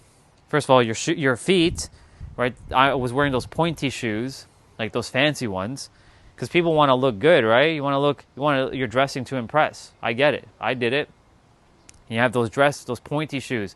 Your feet, like your toes can't sprawl out like this. They're like closed like this. That's not good for your toes, right? Like my shoes that you see I'm wearing, like I can sprawl out my toes. They're not encapsulated like this. They're actually able to sprawl out. My toes are actually here. Like my top toe is like right here. But like the shoe is wide enough to keep my feet like sprawling out. I can stretch out my feet within the shoe, which is perfect. The last thing you want is to wear a shoe that is actually compressing your feet like this. Because over time, it may not happen right away, but over time, you're going to start to notice, you're going to be like, why do I have this weird pain in my back? Because if you're starting with it all starts here, by the way, and it goes up your posterior chain. So it goes from your feet to your knees, to your hips, and to your hips, to your spine, to your shoulder. So if you don't work on your stuff, if you don't work on your like your root, your core, then everything else up the chain is gonna be affected, and then your body parts are gonna have to compensate. So that's why it's important to know these things. That's why I'm a big advocate for joint health. Because when I started working on my joints, not only am I faster, stronger, tougher, more resilient than I was in my 20s and in my teens, I can dance circles around my teenage version of myself and my 20s right now. They can't hold a candle to this version of me. Not because of just this, but because I've taken the proper care on the body. That's why I will always focus on mobility health, because it's important to know what's going on with your body. Healthy body, healthy life. Unhealthy body, unhealthy life. It's just that simple. Right? So just know that like when you focus on your physical health, when you live well, you do well. When you do well, you want to, share that wellness with other people. Right? It's only natural. Because you want other people to feel just as good as how you feel. Right? Because that's why, for me, it's important that I see people thrive and winning, not suffering and failing and losing. Because you're not actually suffering, failing, and losing. That's just a story that the mind keeps creating. But you're actually doing very, very well. You just have to realize that. And as you keep telling yourself a new story, you're going to start to take new actions. That's a bar, write it down. You good? Yeah, I'm doing good. Working away. My wife got this little Saturday, Saturday and 8-hour Saturday and 2-hour Tuesday. She got a nice little cleaning contract. So Okay. This guy's gone local. How's Mr. Doggy? He's doing good. Good. Even the neighbor said for a little 14-year-old, he looks healthy. That's good. Yeah. Because they think a dog life is 13 years old. Right. 13 years. Well, you all took care of him too, so there's that. He's a spoiled little brat. Yeah, well, there. Gets treat when my wife going out, he gets treat when I'm going out, and he gets treat in between. Yeah. He's living that life. He has a dog named Bola, and his dog, they get treated with like so much love. I had to take care of 2 dogs when I was in New York City, Saturn and Jupiter. Like the moment I'm in the kitchen, y'all, I'm in the kitchen, right? Their heads look up, like they're just like sleeping or whatever they're doing, whatever they're doing, and all of a sudden I go in the kitchen, and they're like. And they're peeping me. And the moment I go, they have their cookie jar, right? They have their own little cookie, little treat that a sister named Jessa has for them. And so basically whenever I go near that jar and I even open the jar just a smidge, just very quietly, they hear it. And they come barreling, and they're like, both of them, they're just looking at me. So what am I to do? Just not give them the treat? Because you kind of feel like a little bit guilty and sorry for them for not, so I'm like, here you go. Enjoy your doggy treat. And they love their little cookies. So I miss those 2, Saturn and Jupiter. They're awesome. When I'm in San Diego, I'll be having myself a pet at some point, a doggy of my own. I already have his name or her name. It's going to be a him, though. I have a name already picked out for him. And he's going to be my own like little Pokemon. Of course, I won't have a Pokeball to put him in, but that's what animals are. They're like Pokemon. Or you can say Pokemon are like animals. Anyways, okay, we're done abs, so I'm done. I'm pretty much done. It's a wrap. I'm going to do some ab stretches quickly. Ugh. So I usually go down, and then I do this, and I kind of look back for a little bit. So I stretch out the spine. Then I come back down. Now this one I don't recommend for anybody who's new and to doing anything ab related or into mobility, because I couldn't do this a whole year ago. But when you start to get more flexible, you will start to be able to do this, because I'll tell you something about your flexibility in a moment. So this move right here. So the reason why I'm able to do this now as opposed to last year is because I trained the mind and the body to know that this move is safe. And the more you see something as safe, you will be able to do it. The body will just surrender the move to you, and you'll be able to do it. That's the only reason why some people can do splits and some people can't do splits, or some people can contort their body and others can't. It's simply because they've either practiced it enough to where it became easy to do, or because they finally allowed their body to say, this is safe, you are safe to do this move. And when your body is safe, from the nervous system aspect, that it's safe, and that's that word right there. I require you to understand that anything in life requires your nervous system to feel safe, because every time you're about to go do something, and that's what I'm talking about, being uncomfortable.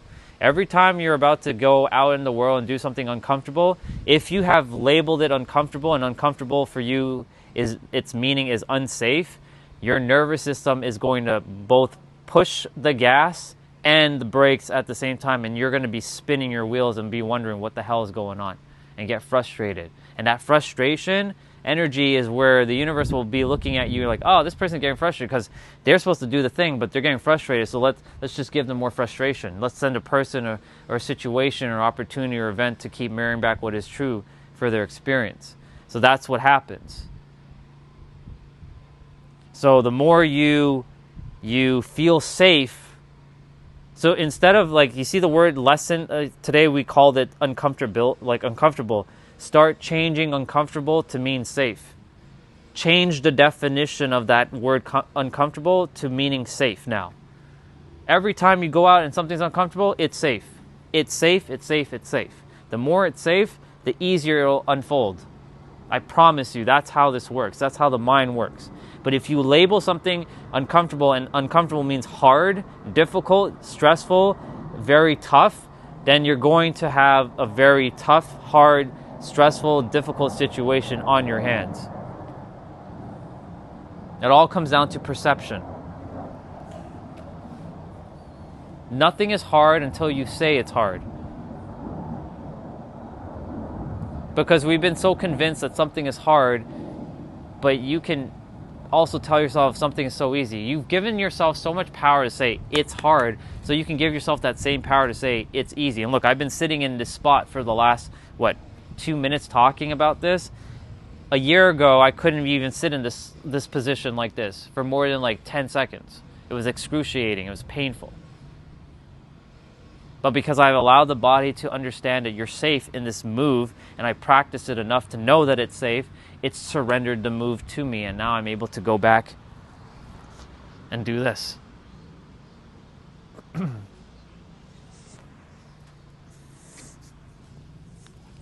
Now, some blood needs to get back to my feet because, the blood isn't there now because I've been in that move, but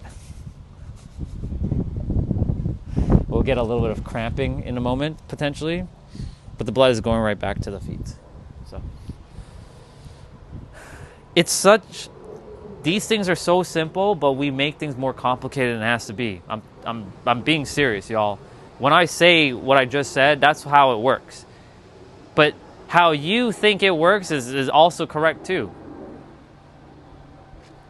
Because you are the lawmaker, the rule maker, the governor of your own experience. So if you say something is hard, then it's going to be hard.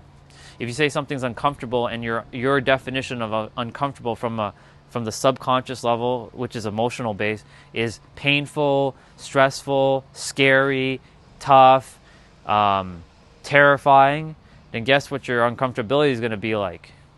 Because your conscious mind is going to attempt to override the subconscious, but that's not how it works. Your subconscious mind always eats your conscious mind because your emotions go beyond your thinking. That's a bar, write it down. You can think all you want, but if your subconscious emotional definition is contradicting your conscious definition, your subconscious will always win 100% of the time. And look, there might be times where shit will come into your experience, but it might come in a very unnecessary and very hard way. Like, for example, you probably land your dream partner, right? But maybe your dream partner isn't actually your dream partner. Maybe they have some hidden motives, or maybe they come with their baggage, right? They come looking to be like saved by you, or they come bearing a lot of problems. Even though they may look great on the outside, they come with a bunch of like hidden like things in the inside. All because you've decided that, you know, somewhere where your subconscious is saying relationships are hard, relationships are difficult, and you're emotionalizing and internalizing that. Guess what you're doing? You're going to bring someone that's going to give you exactly what you currently feel is true and real. That's a bar, write it down. I'm being serious now. If I haven't been serious before, I'm being absolutely serious right now. So you have to go in your inner world and see, what do you feel about things like wealth, relationships, success. Success is a big one. I had the fear of success. And yes, people do have the fear of success, because success, I want to share with you all, success, you may think, oh, success, who would be afraid of success? Well, think about it for a moment. Just think about it.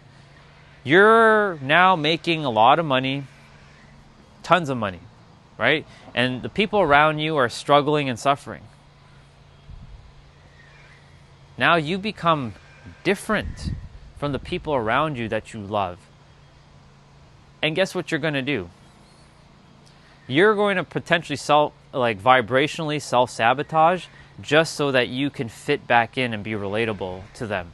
So you'll start to, because you're seeing other people struggle and suffering, you have to struggle and suffer. No, you don't. But that's your emotional pattern. That's what most humans are, because it's hardwired within our systems to be part of our tribe, whatever that tribe looks like to you. We used the word ancestor earlier, or soulcestor, right? When the people back in the day were being born and growing up, they were growing up in tribes together. There wasn't cities like what we have today. They were growing up in groups. And the moment you stuck out and you started to question like the leader of that tribe, to say, you know what, leader, I don't agree with what you're saying. Guess what the leader does? He exiles your ass, and your ass is grass, and your ass is cooked. Quite literally. I haven't said that in a while. Your ass is grass. Look at that. It just came out of nowhere. Your ass is cooked. Because here's the thing about that. When you're exiled, that meant death back then. And that's still hardwired into our system in today's day and age. Now, you're not getting exiled from a set of like things. You're getting exiled from like your friend group or your circle. And that feels like your isolation and alone. And that feeling feels like you have no hope, nobody to lean on for support anymore. Your support line is basically gone, because you forgot that your actual support line is you, right here, because you've internalized it to be the external. And so when you start to change and people still don't understand you anymore, like the brother who came on earlier saying, somebody calls him whatever, he said white something or what, I'm not going to even repeat the word, it's not necessary. It's because he started to speak his truth, and the people around him couldn't handle his new way of being. In fact, it's actually returning back to whence he came, because he started to realize who he was. And so they are attempting to throw shade and dirt to get him back onto their side. But now that he has, I think it's a he, now that he has shifted, he no longer is in resonance with those people. So guess what? Now it's going to feel like he's against the world. He has like no one on his side. That's not true at all. He has plenty of people on his side. I'm on his side. I'm on everybody's side, technically speaking. I take no sides, but I'm on everybody's side at the same time. You can call me like the peacekeeper or the neutralizer. Insert your word. Anyways, so now that he's shifting, he'll start to run into people who are going to be in the same vibrational like level that he's at. You are where you are based on your current level of awareness and your frequency. Your frequency is made of 7 keys. Those 7 keys, again, are your convictions, your expectations, your perceptions, your emotionally charged thoughts, your beliefs, your reaction to the world, and your focus or attention to you give. These 7 keys literally make up your self-concept, your your state of being that allows you to experience what you are currently experiencing, whether it's positive or negative. So when you start to shift all those and they are all in alignment, you will start to see your reality start to change. You're not changing reality by changing reality. You're focusing inwards, and then your reality will just be a mirror of what you currently are experiencing inwards, and you'll see it outwards. Again, for those of you who've been watching me walk on my trail, because of my state of being so peaceful and loving and calm and confident and with so much conviction within myself, have you not seen all the people on my trail? For those of you who have been on my stream watching me walk the trail and see all the happy people, if I was a negative person with negative energy, do you think those people would be saying hello to me and having a conversation with me? Hell fucking no. It's just that simple. As within, so without.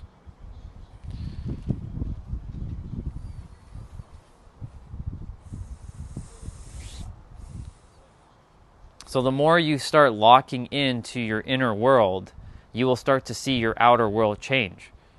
But the problem is the world will continue to drag you back to the outer world because it wants your attention.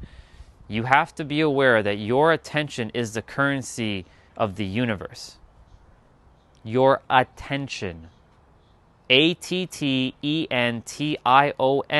your attention is the currency of the universe. And I'll tell you why that's the currency of the universe. It's not money. Think about it. It's not even time. It's your attention. What do you think a YouTuber does? When you're watching their videos and you click their video, they capture your attention. And then they spend the first 5 seconds to capture your attention so you stay and watch their video. And when you're watching their video, they will keep flipping scenes and doing all kinds of stuff. Most YouTubers, not everybody, but most YouTube channels that are hyper edited will throw a scene here and a word here and a text thing here and a picture there and a scene there and a B-roll this and all. I know the rules of the game.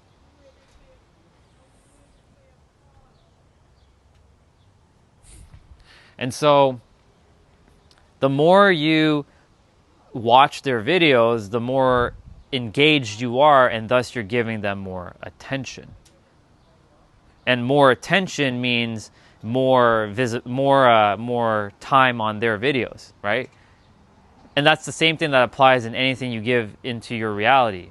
If you're giving something attention, right, you feed it, and as you keep feeding that attention, it keeps growing and magnifying. You have the ability to neutralize things on the spot by either giving something attention or not giving it attention. So if you keep giving attention to, I'm not good enough, I will never be rich, I am not worthy, I will never have money, no woman or no man will love me, or anything of that nature, well, guess what? Essentially, you're going to run into the experience where, well, guess what? You won't have that experience. It's just that simple.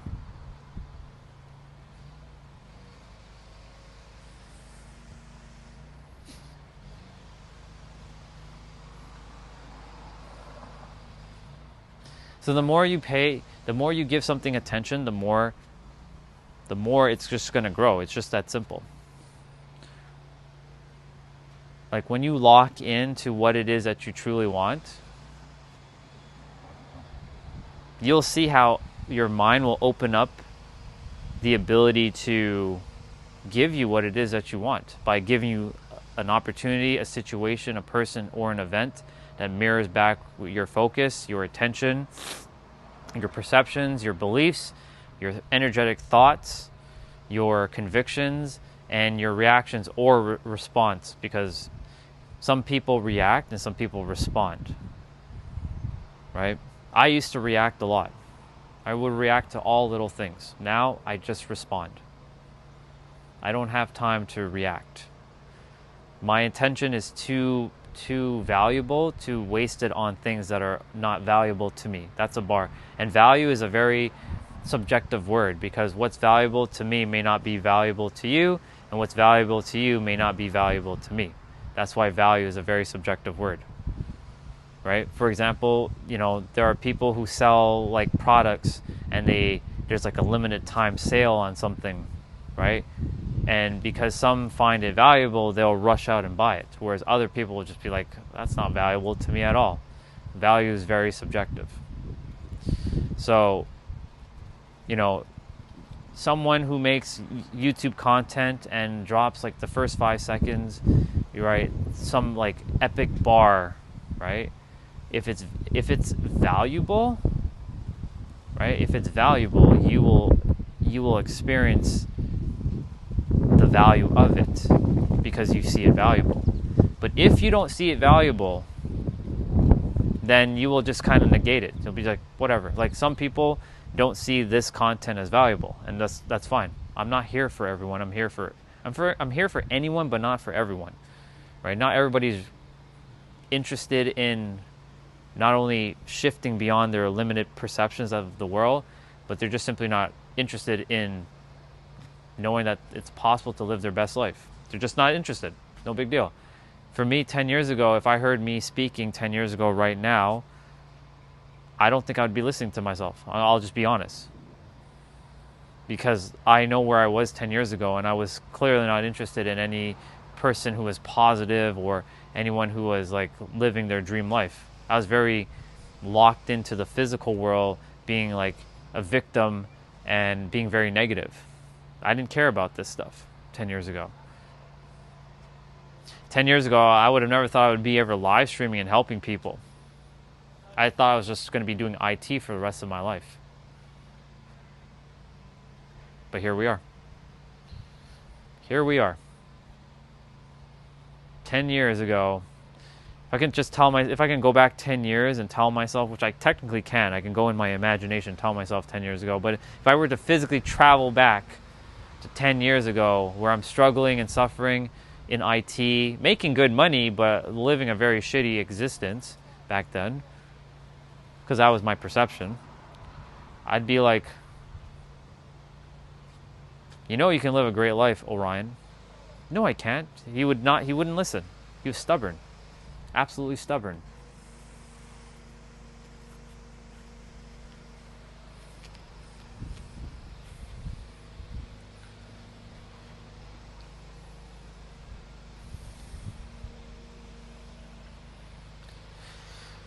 So anyways, to kind of keep talking about the word uncomfortability, because, you know, I went from one thing and it led to the next thing, and this is what happens. It kind of, I tend to take tangents on what I talk about, and then the tangents lead back to the diamond nugget.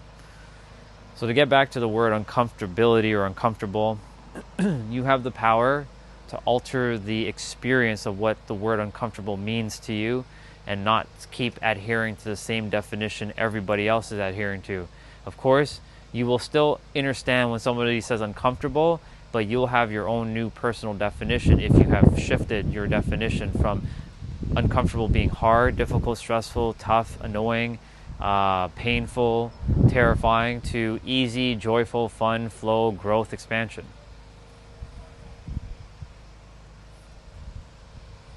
You can do that. You have the power. You did it as you did it as a child. When you were forming language, when you were starting to speak, you didn't have definitions and meanings yet. You formed it as you were growing up, and then you created a story around it. You have the power to do that in every present moment. You can change all your words if you really wanted to. That's why, like, you know, if somebody says something, I can also change the words and completely mean something else now. The reason why we get locked up with the words is because we all want to collectively agree that, you know, for example, this green thing here that people like to say, go touch grass, bro. Here you go. I'm going to touch grass, bro. Here you go. We want to understand each other, because if it's not making sense to the mind, then it's like, it's nonsensical. Right? If I tell you that the thing in the sky is not called a sky, and somebody's like, what the fuck are you talking about? That thing is called the sky. We all called it the sky. I'm like, no, it's not. It's called blah. In my universe, that thing's called blah. it's not, most people are just going to look at you silly and they'll be like,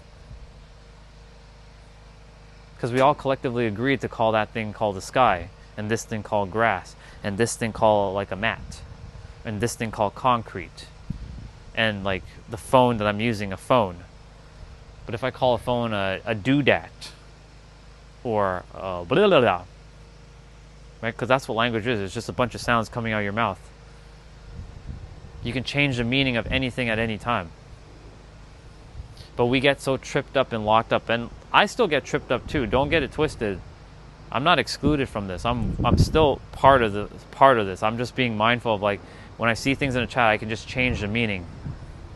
So if someone's like, look at that guy, he doesn't know what he's talking about. I'm like, oh, they're saying thank you. I really appreciate your help. I just made that one up. That's not an English thing, that's a universal language thing that you can do on any language. Right? In French, what is it? Bonjour? That means hello, I think. Yeah, hello. Bonjour. I can take bonjour and mean something completely different. Bonjour doesn't mean jack shit in English to me, because bonjour is in French means hello, but I can change the meaning of hello to mean something else. I can change hello to goodbye and goodbye to hello. Au revoir. I think au revoir is goodbye. Au revoir. Hello. That means hello now. I just changed the structure. But Orion, you can't do that. That goes against the rules of language. So? Do you want to be tripped up by language, or do you want to be able to free yourself from language? You can still understand what other people are saying, but you can have your own personal definitions and you do have your own personal definitions, plural, of each word in each language that you speak. You have a subconscious definition that uses emotion, and then you have a conscious definition, which is your logic. Your logic and your emotions generally are not in alignment, generally speaking, unless it's on the negative spectrum. Like when you don't feel rich and then you say, I am not rich, that's in alignment. But if you're like saying, I am rich, but you don't feel rich, then that's definitely not in alignment. And the universe doesn't care about your conscious definitions. You can keep spouting out affirmations and a bunch of words, but the universe doesn't give a fuck about your words, because the universe doesn't use words. The universe uses emotion, energy in motion. That's what emotions are, energy in motion. This is an emotional-based system, an energy-based system. And when you understand the laws of the universe, you will start to play the game vastly different. And I'm here to help as many people as I possibly can to know how to play the game by unlocking the truest potential of their mind so that they can live their best life.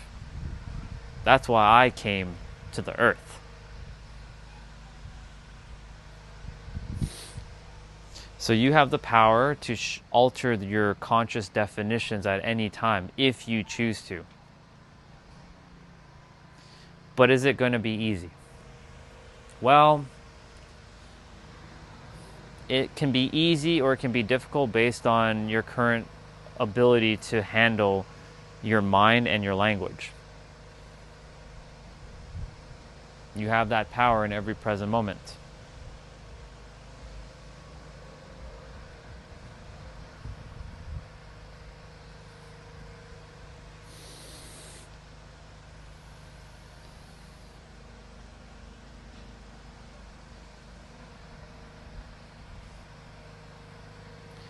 I spent 17 months on a different channel, on a different YouTube channel. This is my actual new main channel now.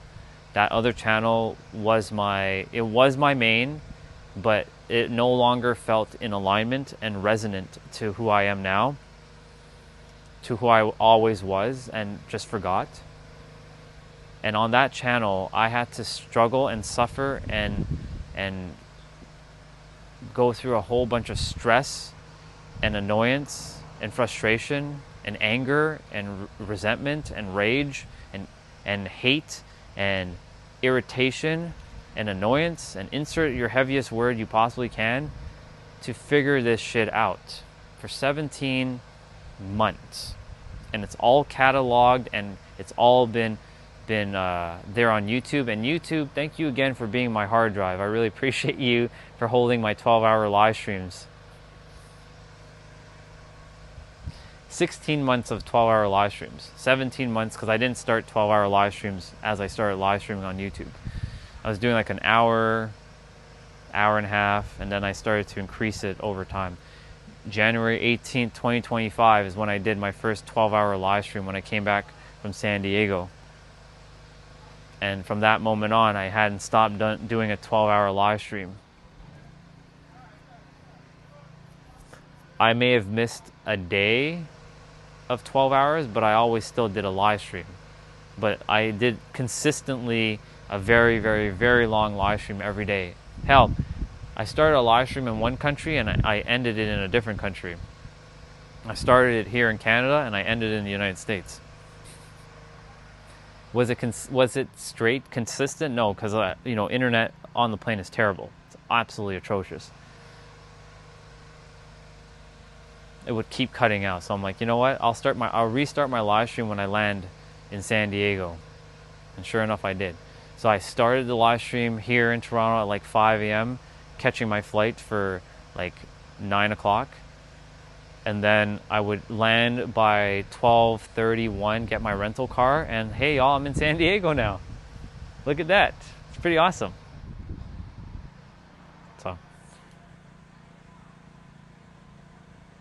So what made me decide on San Diego? There's a couple things, Chelsea. There was a girl that came into my experience back in 2021. Her name was Ari.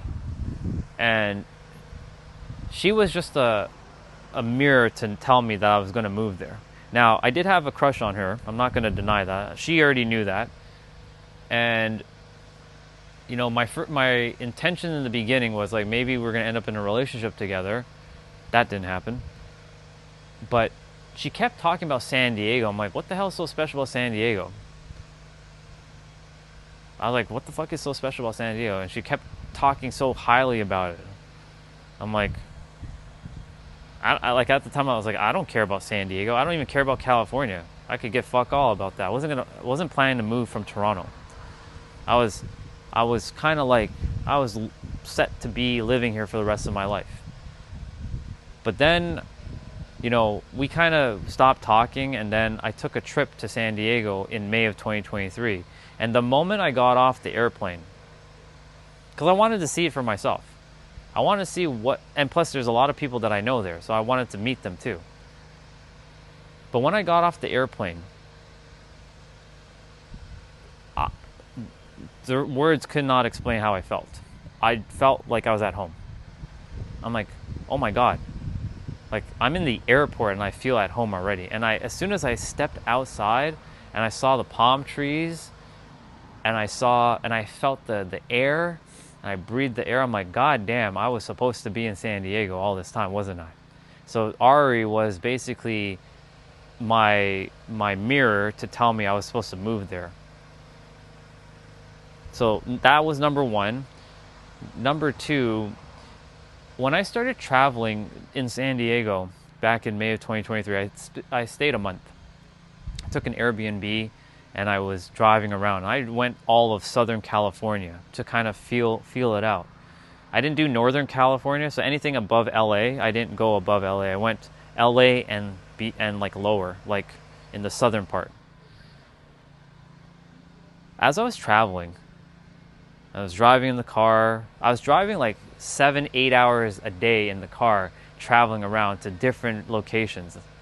I wasn't live streaming back then. I wish I was, but I have lots of photos. I have over 25,000 photos just on San Diego alone, and videos. I have about like maybe 600 or 700 videos alone, like little short clips here and there. Anyways, Chelsea, I traveled around. I'm like, oh my God, like it's so, number one, convenient. Number two, the people are so fucking nice there. Number three, the weather is just epic AF. Number four, like, I love the Mexican heritage. I really do. I love Mexican food. I love it so much. Number 5, I'm like, God damn, I don't need to travel 10 hours to go to an ocean or a mountain if I'm living here already. It takes 30 minutes back, like on a good traffic day, 30 minutes to go from an ocean to a mountain. I'm like, what else do I want? What else do I need? Because that's all I really want is mountains and oceans. I don't need anything else. Give me my mountains and my oceans and I'm good. But it has to be close enough. I don't want to be driving 4 hours one way for a mountain. And San Diego has decently sized mountains. They may not be the biggest in California, like Yosemite or anything like that, but if I really want Yosemite, I can drive that, no problem. But San Diego has its own set of mountains. And of course, the Pacific Ocean is right there. And I've been to the Atlantic Ocean, and I've been to the Pacific Ocean, and I have just this vibe. I just feel like I was supposed to be in the West Coast of North America. I always felt like alien and foreign to live in the eastern part of North America. I'm like, what the hell? Right? So I got off that plane feeling like, oh my God, this is home. Like I can feel it viscerally. And the more I kept spending time there in San Diego, it just locked in. And yes, I've been to Santa Monica, I've been to Malibu, I've been to Long Beach, I've been to, Alpine and Julian, California, and Palm Springs, LA, Anaheim, where else? Am I missing any other place? Those are the main places. Laguna Beach, if I didn't say it already. Santa Monica, Laguna Beach. Laguna Beach is closest to, I'm going to read your comment in a moment. Laguna Beach is closest vibe to San Diego. The others are somewhat close, but they're not quite because they are missing they have the ocean, but they're missing a mountain aspect, right? And San Diego, if I really want a city, San Diego has a city. If I want to be by the airport, it's right downtown, right? Everything is in such a short drive. And all the people that I know, they're just around. Like I can just go 10 minutes one way, they're there, or 15 minutes that way. The furthest someone lives from where I desire to live is going to be about 40 minutes. That's nothing. Driving 40 minutes is nothing to me. I've driven for a very long time. For an extended period of time. I've driven like 12 hours. So like driving that is like nothing. So everything's so convenient there. That's why I love it so friggin' much. Let's see. I am from Toronto, but I'll be living in San Diego, and the exact time is 4:28 p.m. Eastern Time, 1:28 Pacific Time. Let's see, Chelsea, I'm going to read your other question first. There's a couple of IRL streamers I used to watch who lives there, Fuzi, and a guy who would IRL stream on his electric scooter or a skateboard around the city. It looks like a beautiful city. Do I know how to surf? I've done it. I'm not there yet because I haven't really been to the ocean much except for I rented a surfboard one time. I got to rent the suit because I wasn't buying all that. And I had a person show me. This was in 2023 because I wanted to have the experience of how does it feel like to surf? I'm not that great yet. I can kind of stand on the board, but I had fallen off many times off the wave. I'm like, got it. We got to practice, right? Anything when you first start off, you may not be good at it, but eventually, if you keep practicing it over and over, you start to get the hang of things. So presently, right now, I've only surfed one time. I don't beat myself up saying I can't stream or I can't surf. I only surfed the one time. I spent about maybe 2 hours in the water surfing, wearing that the surf suit. And of course there was people there, professional people, just to make sure I don't shit doesn't unfold something bad. They're there, they're watching. So it was all right. But I will definitely be surfing more. But is surfing my reason for being there? No. Oh, no. for me, it's definitely the mountains and the ocean. I love my beach. I was never a beach person, though. I was never a person who liked the beach. I hated the beach, in fact. But now, you'll catch me at a beach, enjoying my time. Because the stories that I've told myself back then was because of stories that others have influenced me over. And that's what happens. A lot of people influence others and they drop their little limitations and their scarcity and their lack onto others, and guess what happens? You internalize their story as your new story, and guess what happens? That's why I say when you're on social media, you might be catching a stray bullet that was never meant for you. That's why whenever you're listening to anybody, and that includes me too, I'm not excluded from this, right? If you're listening to somebody on the internet, you got to be mindful of what frequency they're on and what's their end goal, right? There are a lot of people who want to help people, but you got to also see where they're at in their journey too, right? And like what they're actually truly saying. So for me, I know we were talking about surfing, but this kind of leads into my point. When I didn't like beaches or didn't like anything about the ocean, I stayed away from the ocean.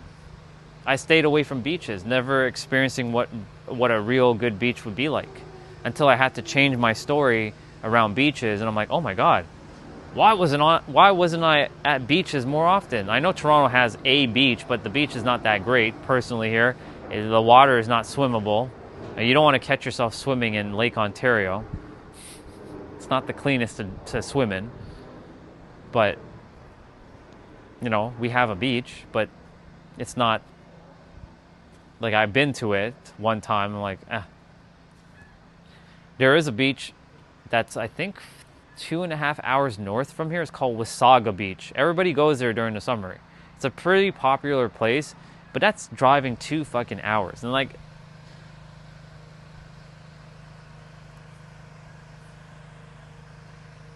it doesn't appeal to me. That's why, like, nothing here really appeals to me. I'm lucky I have the trail in my nature, but, I used to once love everything about the city. Then I hated everything about the city. Now I've become I accept the city for what it is, but this is not my place to live anymore. So we got lots to do to get our visa and all that stuff sorted out, but I'm looking forward to the journey. And basically, yeah, if it wasn't for Ari coming into my existence, I would have probably never known anything about San Diego, to be honest. So you see, you never know what one person does for your life. Like, they come in for a specific reason, and now you can say that she altered the course of my experience. It's not because she told me I should go to San Diego. She kept talking about it. I'm the one that decided, you know what? I had stopped talking to her after like a little bit. And I'm like, you know what? I'm going to take a trip because, I remember Ari talking really highly of San Diego. I really want to check it out. Plus, there's a sister named Victoria there and Matt, and there's another sister named Agape there. And I want to go see them, say hello. I care a lot about them. I want to go, meet them in person. So I'm like, let's book that trip. So you see, if it wasn't for her, she would have never influenced me to some degree to go to San Diego. So that was a positive influence. There's also, like I was mentioning, there's positive and then there's negative influence. But she has a good head on her shoulders. So I was like, okay, let me go see what San Diego's about and how I feel about it. And I'm like, okay, this is home. I feel it. I feel it so viscerally in my body. Like if you think I'm very excited and energized here, just wait till I'm there. I'm on a whole other level. It's like a whole other experience. Let's see. What do we got? You would probably like him. He goes by the name of 365 Day of Surfing. Awesome. He hasn't streamed in a while, but he is really nice. He is a hairdresser and and skateboards and surfs. His dad composes music for video games. Very nice.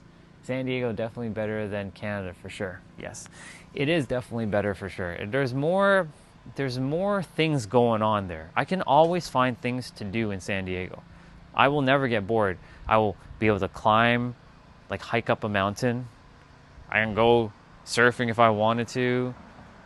I can just walk around in Balboa Park. I can go to the zoo if I really wanted the zoo, or Sea World. Not that that's appealing to me, but you know, I can go there. I can just there's a park actually. Funny enough, this one is actually, I mean, there are plenty of parks in Toronto and Canada, but like this park in San Diego is quite something. It's called Mother Miguel, or Mount Miguel, and there's a park right by the mountain. It has a baseball diamond, and I remember one time somebody says like, "Yo, this looks like jail." I'm like, I looked at it, I'm like, I never thought of it because of his perception. So this is what I mean by catching somebody's stray bullet. He basically changed my perception because I looked at it, I'm like, you're right, it does look like jail, but I never saw it as jail because I always saw it as, it doesn't look like jail. But because of the way he saw it, he's based on his perception of how I was filming, he's like, "Yo, man, it looks like jail there." I'm like, what the fuck? What do you mean it looks like jail? It's not jail. And he's like, and he told me why it looks like jail to him. I'm like, oh, okay, I see how you're seeing it. I made sure not to take it, like internalize it. But anyways, that park, it's up by the mountains. The air is fresh. It is clean. It is quiet. The people are friendly and peaceful. Is that Olga? I think that's Olga. It is Olga. Yeah, and Coronado, and she's been there. Hi, Olga. Olga's been to San Diego. She knows exactly what's up with the vibe there. And so, like, Mother Miguel has this nice park where you know, there's a baseball diamond, the mountain if you want to hike it up, and you can just like chill there, and it's very quiet. And there's a basketball court there too. It's not overly busy. Maybe in the evenings because they always have a baseball game going on, like with actual like teams. Like it's a big ass like field. It's like a professional like diamond. But it's just nice. And then yes, Coronado and the boardwalk, and it's just the Coronado Island itself with all the, you know, the food and all the things that are there. It's just awesome. I'm just thinking about the ice cream right now. the Mood Time ice cream, the cookie ice cream, where you buy the ice cream and they slap 2 cookie like on top of this big like bunch of like a scoop of ice cream, and it's like, oh man, so good. My mouth is watering right now. I want some ice cream. And they have the fish tacos, yep, and the hotel has a unique smell. Like as soon as you walk in, you remember the smell, Olga? It has like this pine smell, right? You go into the front of the hotel, has like this, like a whiff of pine or something, right? You remember that smell. I can remember that smell viscerally. As soon as you enter the hotel, you can smell it. It's got this nice like pine, it's got that nice pine smell. And of course they have the little tassels on their little key thing, the green stuff. And during Christmas they have a really big tree, but during the summertime they have just like a seating area. It's very nice. Very nice. Yeah, there's just so much you can do there. I can find anything and make it fun there. The problem with here, well, it's not really a problem, but here is more, you got to be downtown to see all the cool stuff. Like, unless you like nature trails and stuff, like you're not really finding nature trails in downtown Toronto. Like there is one, but it's not as accessible. Like parking is annoying down there. Finding, like driving is annoying down there. Like it's just annoying to drive in Toronto at times. Of course, I can change the perception. I do enjoy driving in Toronto, but the thing is, it's like, it doesn't feel as convenient and accessible as San Diego is. Because you can live anywhere in San Diego and you can just get to it with ease. Whereas in Toronto, like, you got to go through a whole bunch of hurdles and hassles here just to like get there. So I'm not discrediting Toronto. Toronto is great. It's a great city for anybody to visit and to live if you're into the hustle and grind. If you love the hustle and grind vibe, this is your place. I'm not a hustle and grind kind of guy anymore. I'm a more chill vibe kind of dude. I like my chill vibes. People there are more relaxed, more calm. Of course, in Toronto, like, because I'm calm and relaxed, the people around me are calm and relaxed. But you know, if you go downtown, it's pretty busy, especially right now. If I were to travel right now to downtown, you see a bunch of people just like honk honk, beep beep beep beep, especially because we have the World Cup here in Toronto, which is going to make this place even more busier, right? Because a lot of people from around the world are going to be coming here, and I get the honor to host the entire world here, which is awesome. Yeah, it's going to be somewhere you don't really want to drive. Unless you're a visitor and you've never experienced Toronto, you'll enjoy it. But if you've never been here, or if you've been here and you've been living here, you're not going to probably go downtown. Or if you do, you're going to take the subway or the train or the bus to get there. Yeah. What time is it? 4:42. Okay. Let me grab my my yoga blocks and my other things, my walker and my dumbbell, my other dumbbells.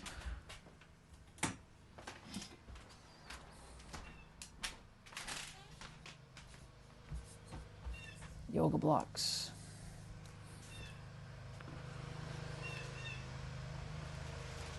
This is how I get my other stuff done.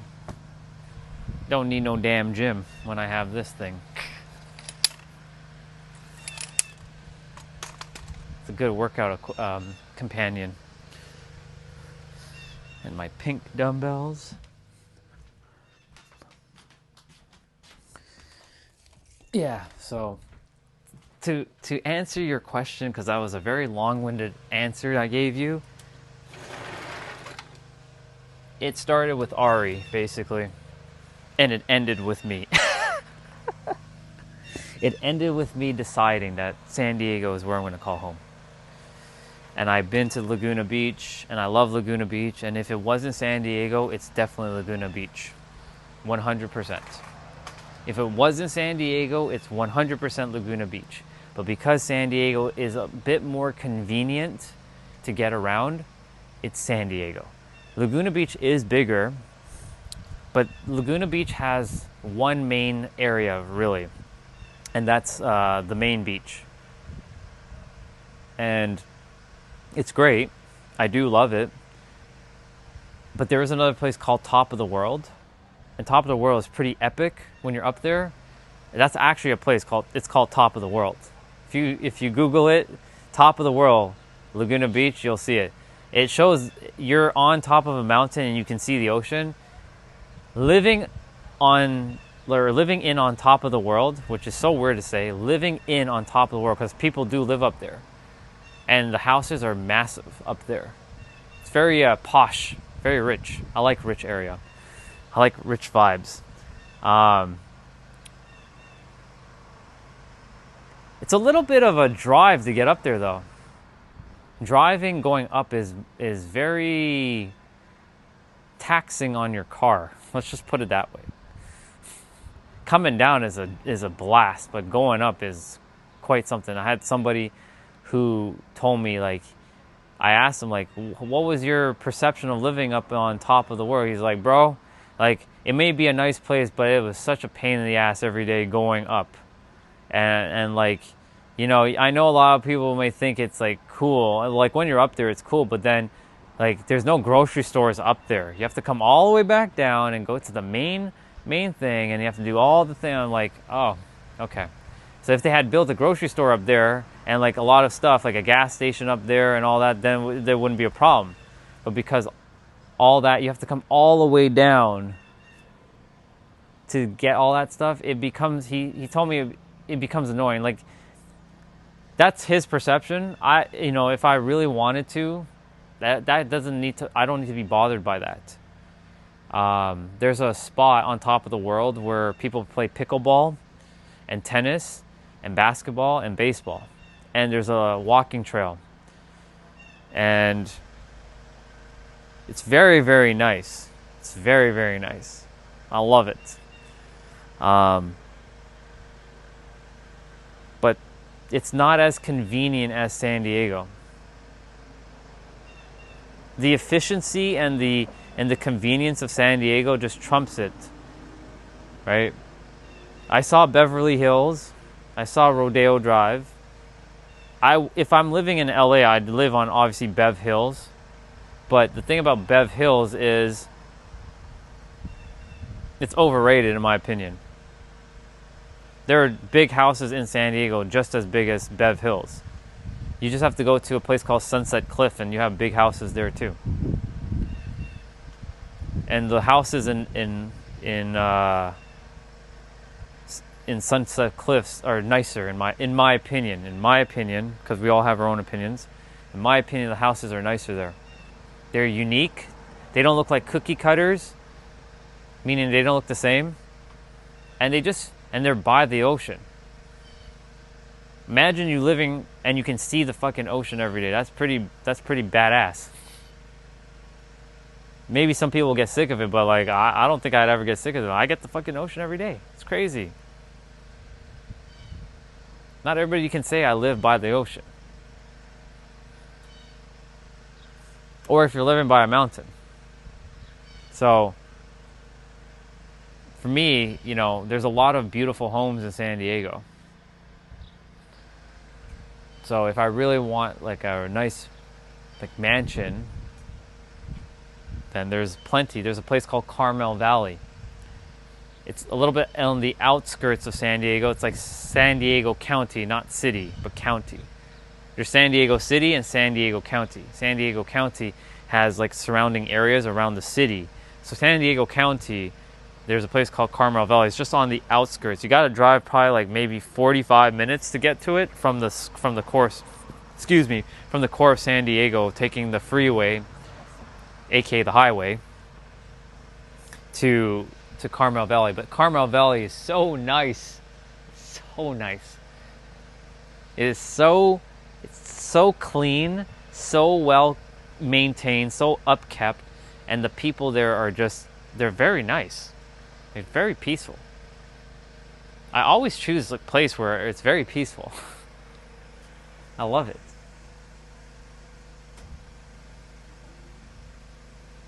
Ah, okay, gotcha. Oh, my microphone's on. I gotta change my microphone. Just realized that.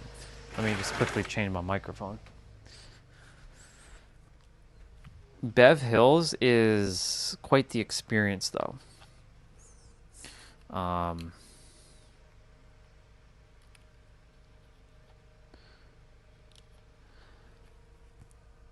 just waiting for the other microphone to activate. Come on. What are you doing? Click in. There we go. It's activated. I gotta put the other microphone to charge. I have to put the case to charge probably tonight when I'm done. Yeah. Bev Hills, if you ever get a chance to go, it's a good experience to see, but not everybody will want to live there. Not everybody would want to live there.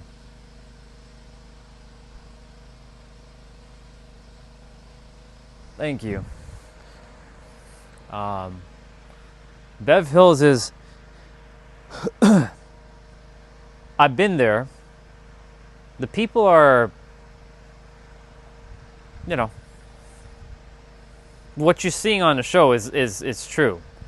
But the thing is, it's not their fault, because like that's the collective hive mind over there. Very, very poshy. Very, very. That's the word, posh, snooty. I don't know. Insert your word. valley girl like. I don't know what word, but it has that kind of vibe. And so they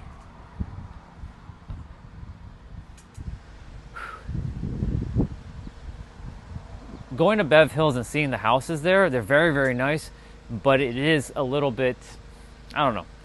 I personally, if I'm living in LA, I'd live there, but I would not be really entertaining much of their attitude, a little bit of their personality type there, because they have their own collective hive mind over there. They're very rich, but they're very nice, but they also have a very like, you're like an outsider kind of person if you're not part of like their rich club or whatever kind of vibe, you know? But I don't fault anybody who lives there. It's just, that's just the collective personality, right? Over there.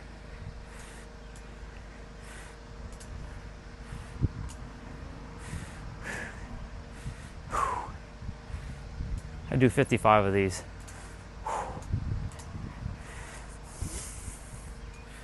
I'm counting in my head.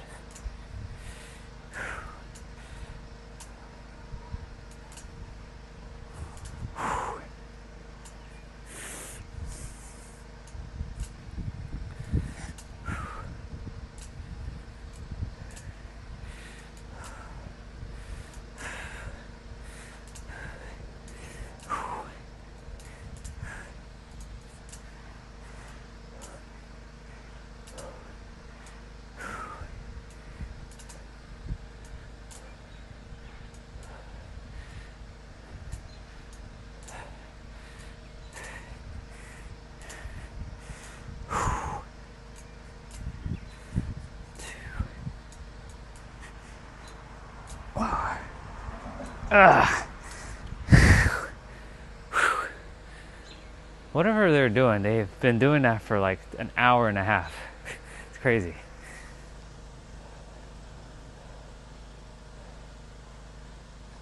Oh, look at that. Another person calling me an Indian. Nah, dude. I'm a soul, bro. Yeah. Thank you. I fully received the compliment, Charles. Yeah. Walker workout.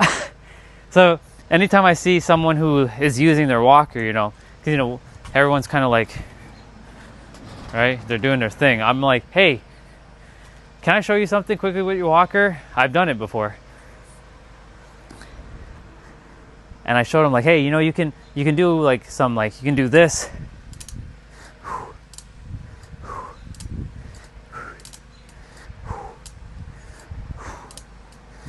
You can do that.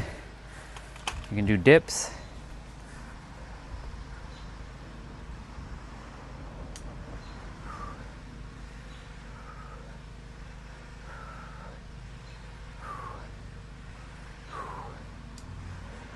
So you can do all kinds of stuff. The only thing I can't do is the one where you pull yourself up, because this will just tip over, right? The bar, like a bar where you're like pulling yourself up, because there's no way to really, unless you just do this, but the problem is it'll still lean forward. So unless you have like something holding it down, like an anchor or a heavy weight, this thing is going to, you're going to basically do this. So I can do currently three exercises with this. The leg raises, the dips, and the tricep dips. So, not bad. I don't need no gym. I have everything I need.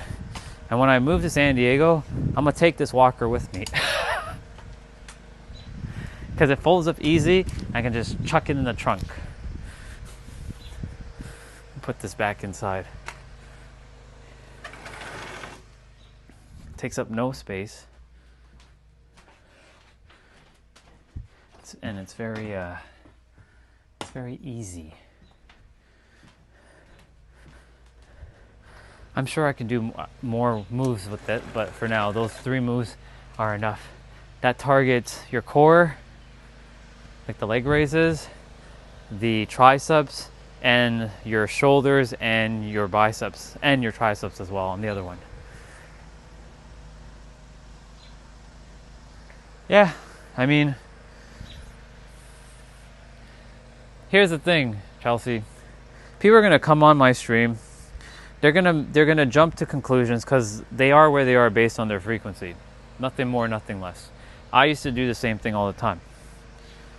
So I know the game. I've been there. I've done it.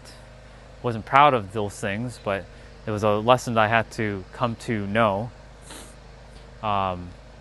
They can call me whatever they want. They can call me the worst things a human can be called. I've already told myself these things for 20 years, you know? And because I've told myself these things for 20 years, come on. You think your words are going to affect me? Really? You're not you specifically, but like their words, it's like a footnote in my story. Not even a footnote. It's like a period in my story. Or on a page. Or a mark. It's like nothing. And plus, they're leaving text on a screen. They're not like coming at me. If they saw me in the physical, right? Their perception would change. I have that aura about me that I'm like, I either will polarize and trigger you, or you will just like me, just cuz. I don't have to do or say a damn word. I can just be me and just do what I'm doing, and you'll see what happens. And those who get polarized or triggered by me, they will be like repellent, because like my energy is just, it will send them somewhere else.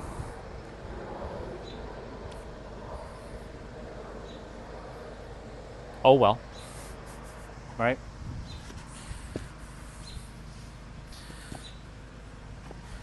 All right, we got push-ups to do. So today is the only day I'm going to be kind of doing my workout on the stream and show the rest of my stuff. Because most people like the talking, not the movement stuff. I only did that 1 hour jump rope because I wanted to record it one time on this channel, at least once. Every 3 weeks I do that jump rope exercise that I did earlier. Just so that I have it, you know, archived that I did it on this channel. So I was going to technically end my stream after I was done the workout, but since you're here and others were chatting, I figured I'd stay on. And I'm good. I have nothing else to do. There's no clients today. Clients are on Monday. Clients are Monday in like from like 9 or like, it really depends on how I feel really, but I usually start either at 9 or at 7 and I go to like either 12 or 2. And then the rest of the week is free time for whatever I want to do. So it's pretty good. And that's why I'm telling everybody they have the ability to do whatever it is that they want. They just have to be confident in themselves and know that they can have it. Because I said I wanted to work 1 day a week, and I wanted to have high-paying clients, and an abundance of clients, by the way. I have a wait list now, because I only said I'm taking 6 people at a time. I don't want any more than 6. I don't want like 100 people at a time. That'll have to mean I have to work more. I don't want to do that. If they want the help, they can come on the YouTube channel and get subscribed or whatever, and I can help them there. But like, you know, at the same time, you know, get paid for what I do. If they want one-on-one support, like I'll answer questions here and there. But like if it's like something deep, like one-on-one, and I need to see like what's really going on, they can book a call with me first and see if they fit, because like I don't just take anybody either.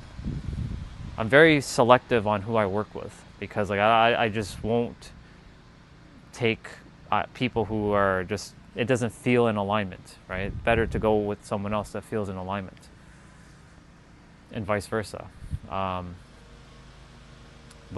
I decided that I wanted to work 1 day a week for just a certain amount of hours and get paid very, very well, and now I got that life.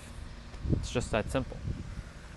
If I want to work more, I could work more, but I choose not to. I want more of my time. I want to do what I want to do. The only thing now that I'm focusing on is my strategy on how to leave for the US and get my visa. I don't really want to do a working visa, to be honest, because that would imply that I have to work a job there. I already am getting paid to do what I love. Why do I need a job? But that might be one of my options. Getting married. Well, I know my wife is in America. Somewhere. Don't know where, don't know who, but I know, well, I do technically know who, but I have to kind of wait that one out and let the universe bring that into my existence. But if that's not what's meant to happen in my existence, then I have another route, and that's the influencer visa. And apparently there's an influencer visa. I don't want to be an influencer. I don't care to be an influencer, and I will never be called an influencer. But there is a visa called the influencer visa where you have to have a certain amount of like subscribers or followers or some shit like that. I have to look more into that. And you apply for that visa, and you have to see how you contribute to the US economy. Or there's the other one, you pay $1 million to a company that's making profit in the US, and you get your green card or some shit like that. And then here you go. Bob's your uncle. So I have 4 different possible ways to get there. I just have to decide which one is the way. 3 of the 4 are going to be more on my own. 1 is with someone else, but I don't want to go down that road just yet. I want to figure out a way, or have the universe help me figure out a way to live in San Diego on a permanent basis. I can go there for 6 months, but then I have to come back. Don't really want to live there for 6 months and then come back. Yeah. So, you know, there's just a lot of different things I gotta focus on. But eventually we'll get there, little by little, one day at a time. One day at a time, one step at a time. One day at a time, one step at a time, one action at a time, one moment at a time. I have the end in mind already, and I'm already there in my inner world, but I take one step that doesn't overcomplicate the whole process, because when you start to look at a bigger picture and you're like, oh my God, look at all the things I have to do. I'm never going to get, the mind goes into a chaos mode state of being where it's like, there's so much to do. Oh my God, I have to do this, and then the mind's going all crazy. So I'm like, relax, lock in, one step at a time. My brother was over there. I just waved to him because he saw me. It's like, lock in, one small step, little by little. We'll get there. We're getting there, little by little.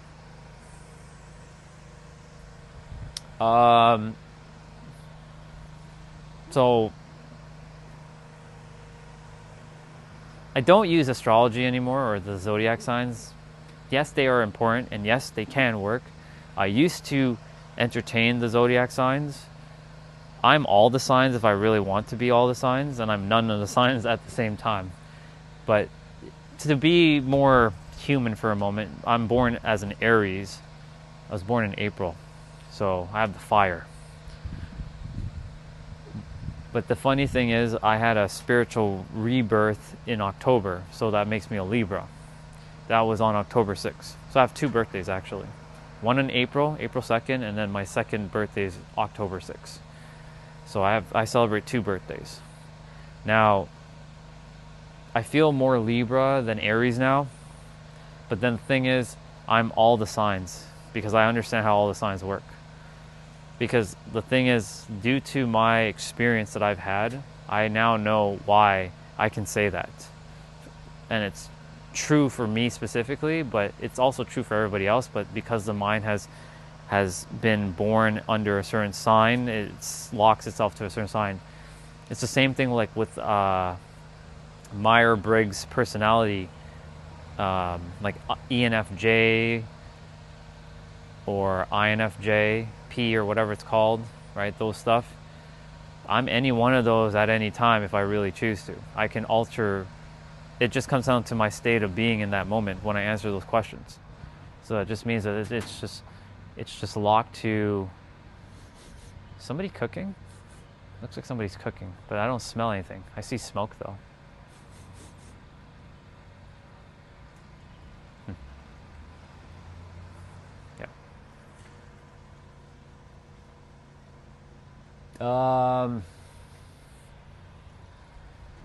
It's funny you bring up that. Yes and no. Yes, I am, and yes, I'm not at the same time. Or no, I'm not. The reason for that, again, is because these are just things that are just, they are levels below. And when I say below, I don't mean that in some negative sense, but they're like a tier underneath the Creator.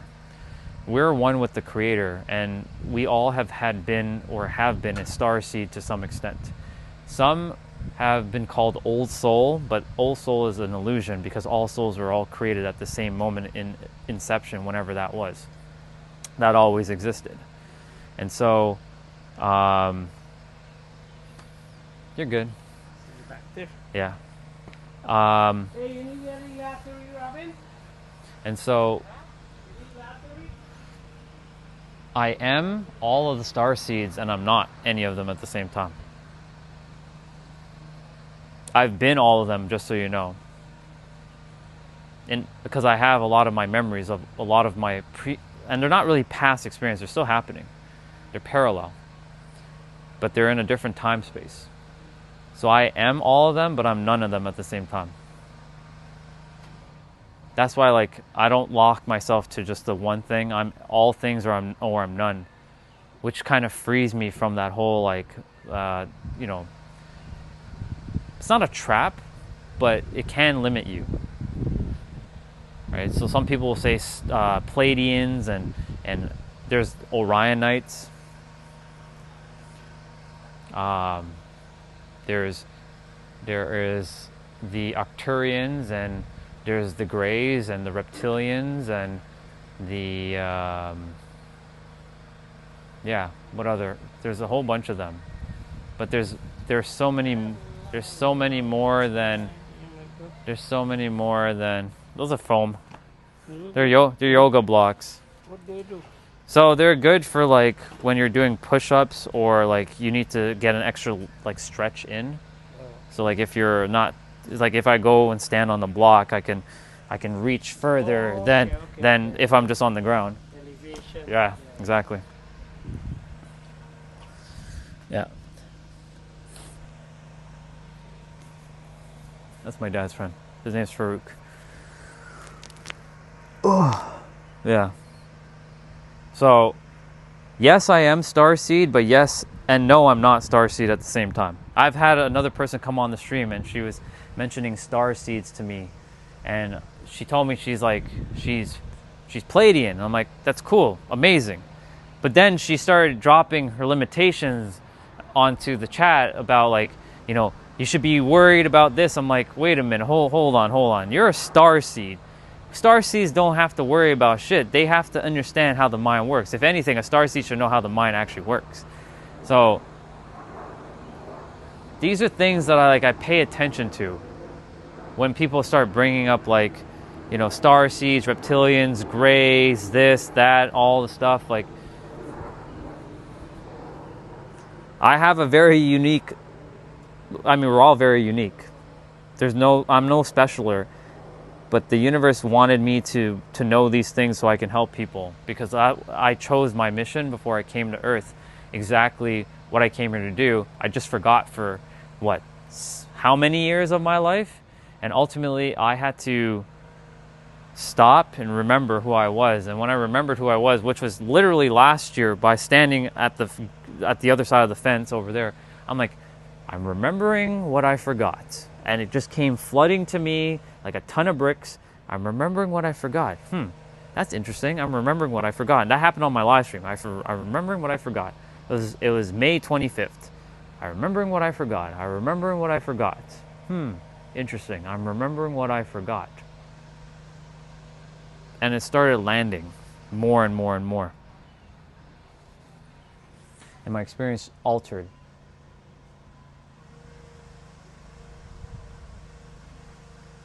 Yeah, they are their own type of, they're kind of like a star seed. They're sort of like how do you even describe this at this point? Like, the human words are just not going to encapsulate this. But essentially, like, they are part star seed and they're not. A lot of star seed sees reptilians as evil and negative, but there are a lot of reptilians that are good. But the thing is, because of their perception, they are accurate because I want to explain something how the mind works, okay? So if somebody believes that something is true, it is true for them and their soul because their soul has experienced it in some experience, because when you leave, you manifest everything you currently believe is true. And so if their soul remembers all of these things, then it's true. But my soul remembers other things that are also true, and I've seen the entirety of the picture of reality for what it is, and I saw that everybody who believes in what they believe in is actually right and true. So like, there's billions of different beliefs, they're all right and true. And whenever you leave the planet, you will manifest exactly what you currently believe is true, whatever that is about yourself or of the universe or of God or of all the things, right? So that's why I keep saying, all of you are always going to be right. You're not going to be wrong with me. You can't. How can you be? Right? It's just, if your soul has experience, it's true. That's why so many people are fighting each other, saying, no, but this is right, but this is right. No, I'm right. No, I'm right. No, you're both right. Okay? Because you are right from your level of awareness based on your soul's experience, and you're also right based on your level and soul's experience, because the all is mind, the universe is mental. What does that mean? The all is mind. So all the mind has, think of it like a giant mind having 8 billion different experiences all simultaneously. And it has like 8 billion different controllers, like holding a controller in their hand. It's like 8 billion hands playing a game, essentially. And that one mind is doing all these things on this planet specifically. Not to mention all the other beings in the universe.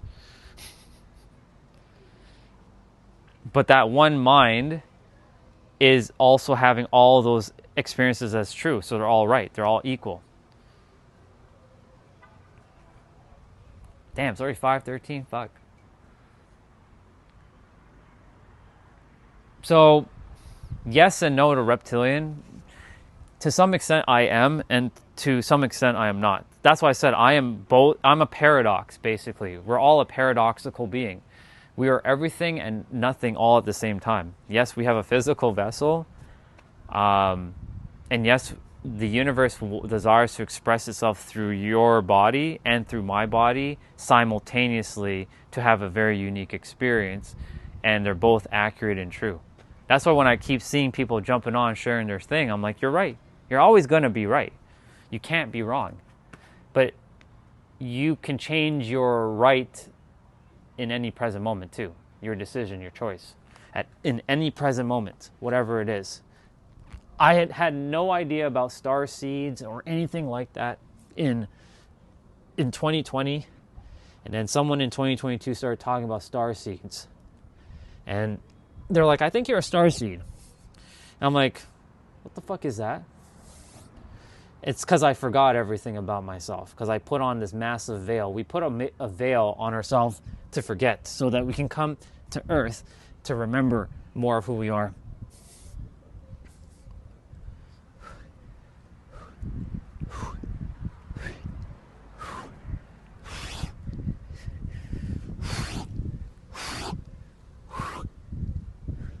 So, all of us, and I mean this, every person, especially ones who, well, I can't say every person, 99.998% of the planet puts a veil on themselves because they want to come down and forget everything about their previous experience and start fresh, new game plus. New experience, new body, 99.8. There are some souls who've never lived on Earth ever once, and they might be the first time they're coming to Earth. But they don't come with baggage. They don't come with preconceived notions. The veil, it's a paradox as well. The veil basically wipes everything out, but still in the background of the unconscious keeps all of the things that you didn't fulfill in your last life. It's still happening into your new life. And so if you're experiencing something and you're like, what the fuck is going on? It can be traced back to something that happened in childhood or something in a different lifetime that you lived, potentially. So when you get to the root of it, you came here to remember more of who you are. That's really it. Everybody came here to basically master themselves and remember more of who they are, whatever that looks like to them, because it's all equal and true. The problem is so many people are fighting each other to say that I'm right. You're both right. But it can't be, Orion. How can I be right and that person be right? They contradict. Exactly. Reality is a paradox. Everything about reality is a paradox. It's a paradox of an infinite paradox. Your mind can't conceptualize that because your mind is a paradox of itself. And the mind it has infinite potential, but it's finite at the same time. It can't see the bigger picture fully. Your soul has all the answers. That's why I keep pointing here. And this is attempting to tell this what it needs to do or what it should be doing. But this doesn't want to listen to this, because this wants to be in control at all times. Physical experience, right? You're having a physical experience. Of course you're seeing what you're seeing, right? So you're thinking that's real and true. And it is, but you can also change it at any time. But it does take a little bit of a delay for things to change in your physical experience.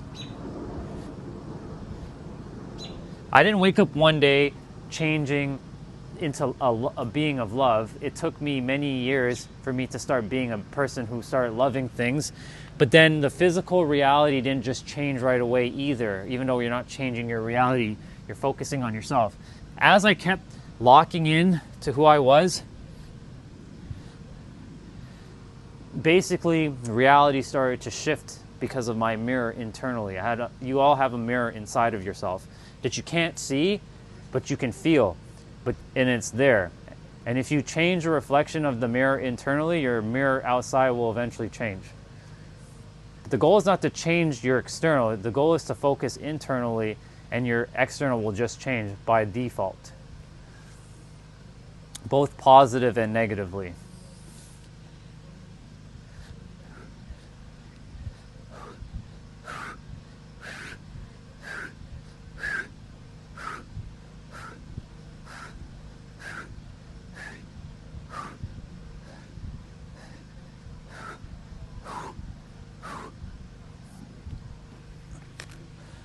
So for the last 17 months on my other channel, I've been preparing, and you can call it the shadows, even though I was still broadcasting to the world because it's on YouTube. All the things that had unfolded for me.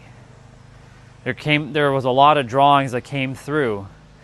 The drawings were basically to keep it super simple.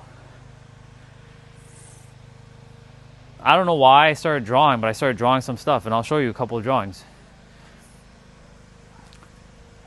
Some of the more simpler ones.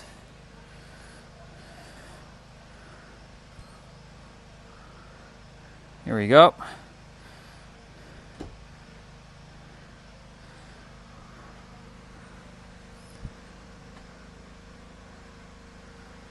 That.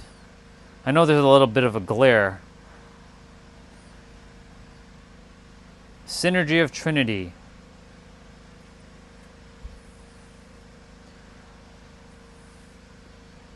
That's why I kept talking about joy. Notice that each word is 3 letters. A trinity is a 3, and each letter or each word has the letter O in it in the middle, sandwiched between 2 letters.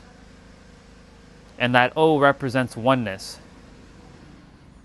So that came through last year in August. Then I have another one. This one's probably my favorite drawing though. It's so awesome when I look at it. It's crazy. Every time I see it, it reminds me. You'll never see what I'm about to show you ever again in the same way. Here.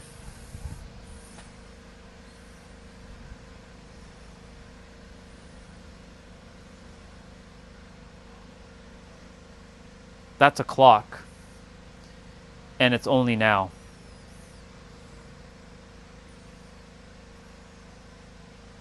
Everything says now.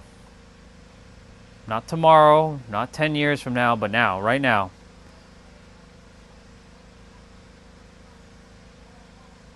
So all time is now. And here's the esotericness about the clock. It's hidden in plain sight. Why is a clock usually circle? Right? Think about it. A clock is a circle, generally. When you look at a clock, it's usually in a circle. Yeah, I know. Somebody said the same thing recently, or a while ago. They're telling me that would be a cool, like clock. Like, yeah, it's now. But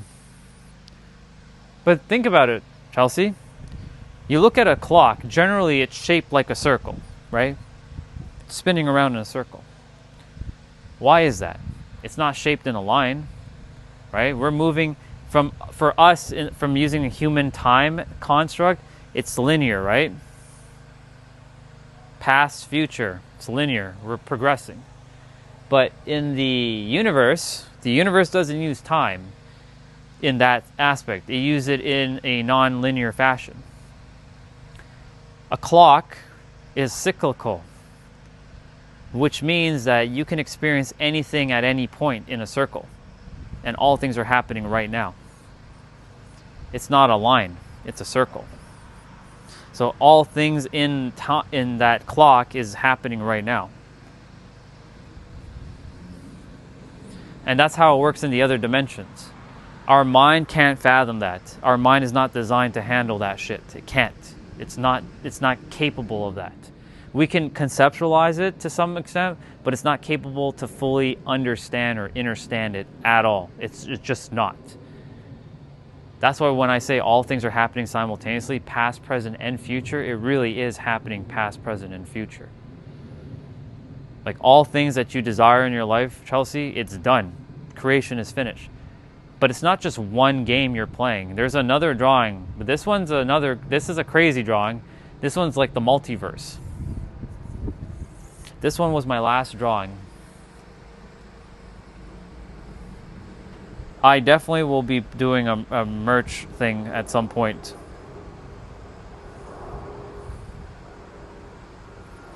This was probably my last major drawing.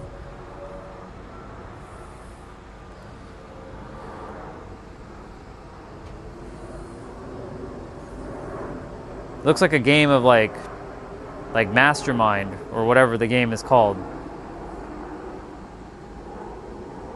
Our mind cannot fathom this. This right here is where all hell breaks loose with the mind. I'll explain this in a moment. Just want you to have a visual for it for a sec. So the circles and the lines. Yeah. So I'll explain the circles right now. Every circle that you see in that drawing, so I'll just open it back up. I'm going to see if I can brighten up the screen a little bit more. I know it's a little hard to see, but because of the glare. Every circle is different games that you're playing. So Chelsea, there's a version of you that's the world's greatest chef, but then there's a version of you who is struggling and is living a very difficult life. But then there's a version of you who's living your best life and you're married with kids, or there's a version of you who isn't married but is a highly successful entrepreneur. There's a version of you who is living in a different country. There's a version of you who is making impact in the world, and then there's a version of you who's living under a bridge, kind of thing. So you get to decide what game that is, and those lines represent the path that you will take after you chose your new game. You can choose your game at any time. That's what reality is really all about. You get to choose your game. It's not just one fixed destiny. These lines equal free will, and the circles equal destiny. But once you go into a circle, you can always leave that circle and go to another game. So that's what those lines are. It's a game, essentially.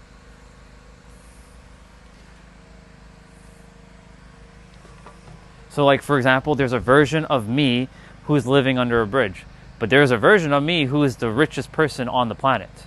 There's a version of me who has made zero impact and is like a drug addict. But then there's a version of me who is the most successful entrepreneur ever in history. There's a version of me who's the greatest speaker of all time. But then there's a version of me who is scared shitless and is like terrified. This is what we call the multiverse. If you ever watch Doctor Strange and the Multiverse of Madness, it has a similar principle to some extent. It's not quite one-to-one, but it's close enough.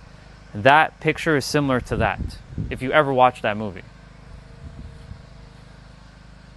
So that's why I keep saying to all of you that you have the power in every present moment to alter your state of being. And when you change your state of being internally, you'll see your game change, and you can unfold your game in all possible ways. It's all waiting for you.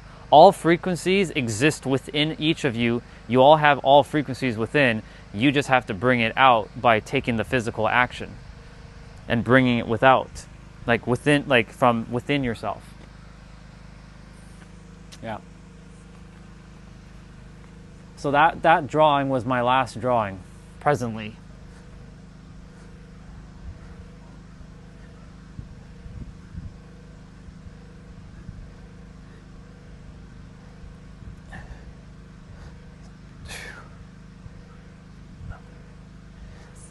So of the 3 drawings that I showed you, they all are interconnected with each other to keep things simple. Because when I got them last year, I had to sit where I'm like by the table where I have the phone right now and just draw.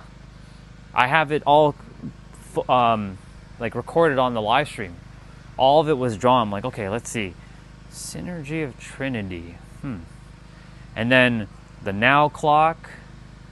And then the that multiverse thing that's happening, that crazy shit that I drew.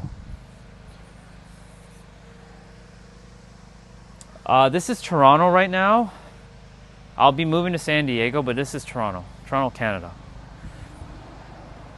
I was explaining some metaphysics and esoteric things in the chat to Chelsea. So those drawings that I showed you, Chelsea, they just showed up out of nowhere. I had to sit and draw them, though, because my mind opened up in a way. I'm like, what the fuck? Why am I drawing these things? Like, I've never drew those things ever in my life. I'm like, what the hell is this? And then it told me this is what this is. This is how reality actually works. Like, oh, I see. Got it. So most of us have it not wrong, because it's not wrong, but misaligned. Right. But they are aligned to where they currently are. Whatever you're currently experiencing, that's what you're having. Because it's true for you and real for you. That's what it is. That's why I won't argue. I will not fight anybody on their beliefs of what's true or real, because it's always going to be true or real. The problem is, it's when I say something and others are arguing back, saying, no, you're wrong, Orion, and all that. Like, I'm not arguing with you. You're arguing with me. I'm not arguing with any of you when I'm sharing like my perspective and you share yours. Like, you're good. You're perfect. That's what I keep saying. Like, all of you whatever you currently believe is true is going to be real and true no matter what. But it's when I share something and I get like viscerally attacked in the chat, but I don't care because like I can handle it. And like, no, that's not true, Orion. That's not right. That's not real. That's not right at all. You're wrong, Orion.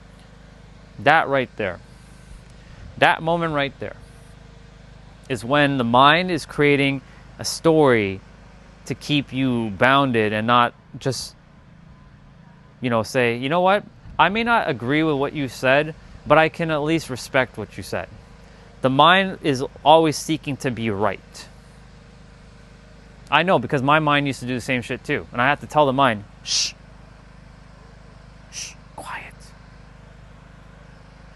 Shh, I hear you, shh. Because you're not the mind. You have a mind. And the mind will talk and will say all kinds of bullshit, all kinds of noise. It's not bullshit to you, but like it will talk a bunch of nonsense that is going to keep you kind of like bounded to your current experience so you might be saying like this is good enough for you, but what if I told you you're supposed to have like all of that? But your mind's like, no, I'm not. I'm only supposed to have this. No, you're supposed to have all this too.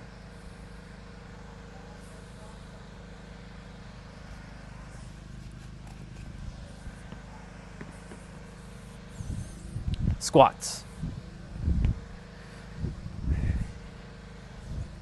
So that's why, like, throughout my experience in the last year and a half, I came to figure out what the hell is actually going on right up here all along.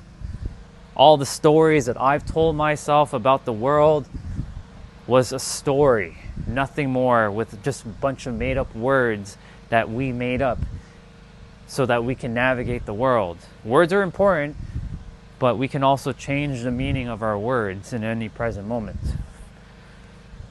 This goes against the whole structure of how human languages is. Our language keeps evolving, but it's evolving in a way that is not... How do I say this? It's making things more complicated than it has to be.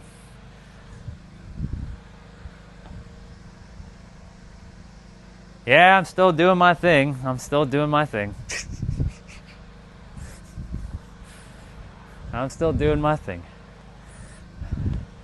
I focus on my body, like I have to. Like, it's absolutely imperative that I keep moving my body and taking care of it. And you'll hear some neighbors. There's a dog named Shadow over there creating trouble.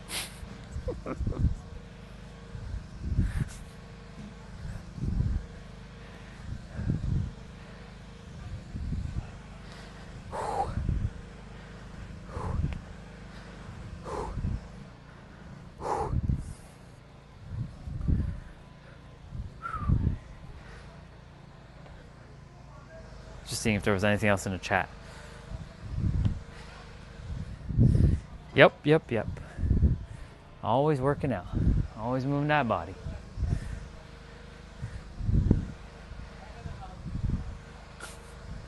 Shadow's like, gotta go back in the house. Gotta go back in the house, Shadow.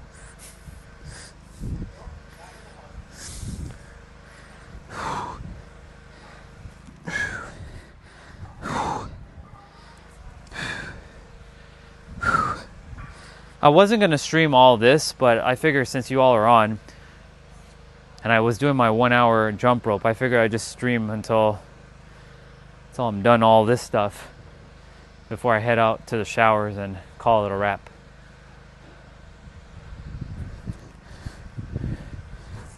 So yeah, when I'm in San Diego, physically, I'll be hanging out with people more because my people are there. My current circle of people are actually over there. They're not here. I have a couple people that I'm still closely connected with, but most of my people are in San Diego. So you can say I'm preparing myself for my expansion over there.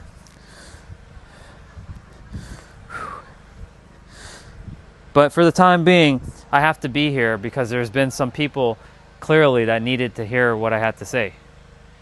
Like Tom and Mike and not just Tom and Mike, but there was, while I was at the water this morning, there was like 4 people listening to what I was saying. It was pretty cool. Soon I can see like 10, 15 people kind of gathering around, just listening to what I'm saying. And maybe like people were walking the trail like, hey, what's going on over there? And I start to explain things. And they're like, hey, what's going on?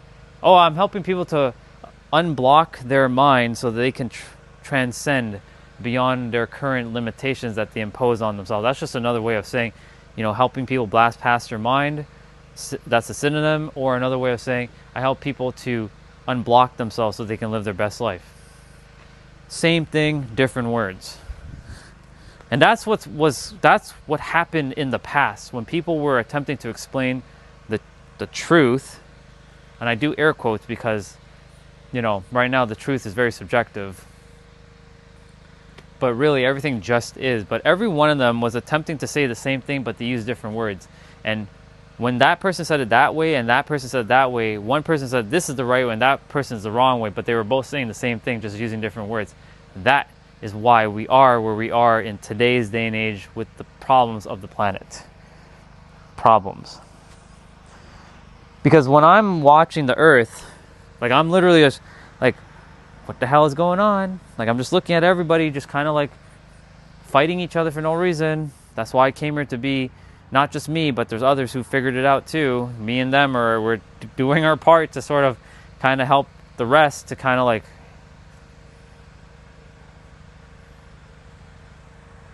it just is. You just forgot. Because we created so much emotional investment and meaning behind things. And it's normal, it's valid for each of your experiences. But it also could be potentially obfuscating and creating problems where problems shouldn't have existed in the first place. Like what I did for me.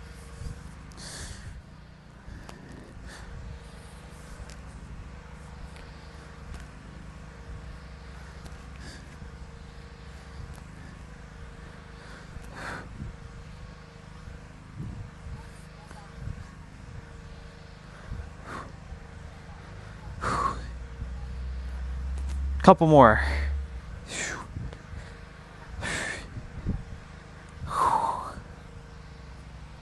Cool. So that's 55 squats. It's probably a little bit more than 55 squats, but all right, what's next?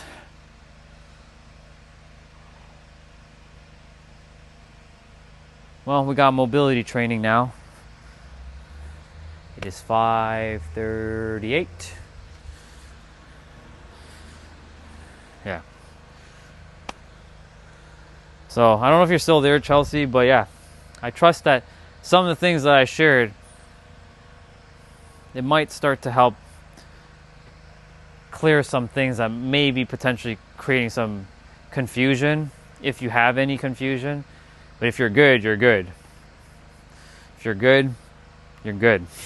I really do mean that. If you're good, you're good.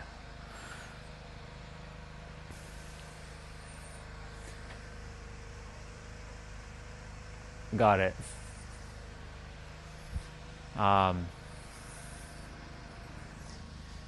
The thing is, I said this earlier to Tom when I saw him on the trail. I'm like, yo, bro, something came through this morning as I was like waking up. It's like, people who have an open heart and want to listen will hear.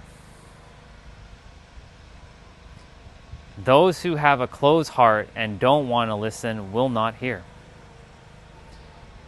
You, Chelsea, you have an open heart and you want to listen, so you are hearing. And you're actually listening. I'm not here to influence. I just want you to know, like, I'm not here to tell you anything about what you should believe or not believe. Like, you already know that. What I'm here to just mirror back what you already have within yourself. That's it. That's all I keep wanting to tell the world. Like, you are the answer, all of you. Hello, all of you are the answer. Have a giant ass megaphone. You are the answer. Blast it out to the entire World, you are the answer.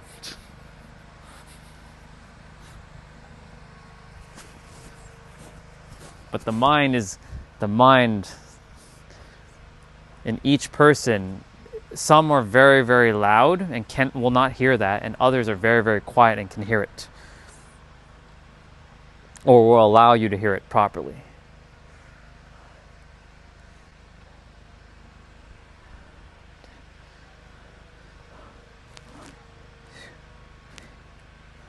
So I'm doing my wrist right now. This is good for if you want to ever work on carpal tunnel. If you're ever feeling pain in your wrist, you can do stuff like this, and this will help. Like, you can bend your wrist like this.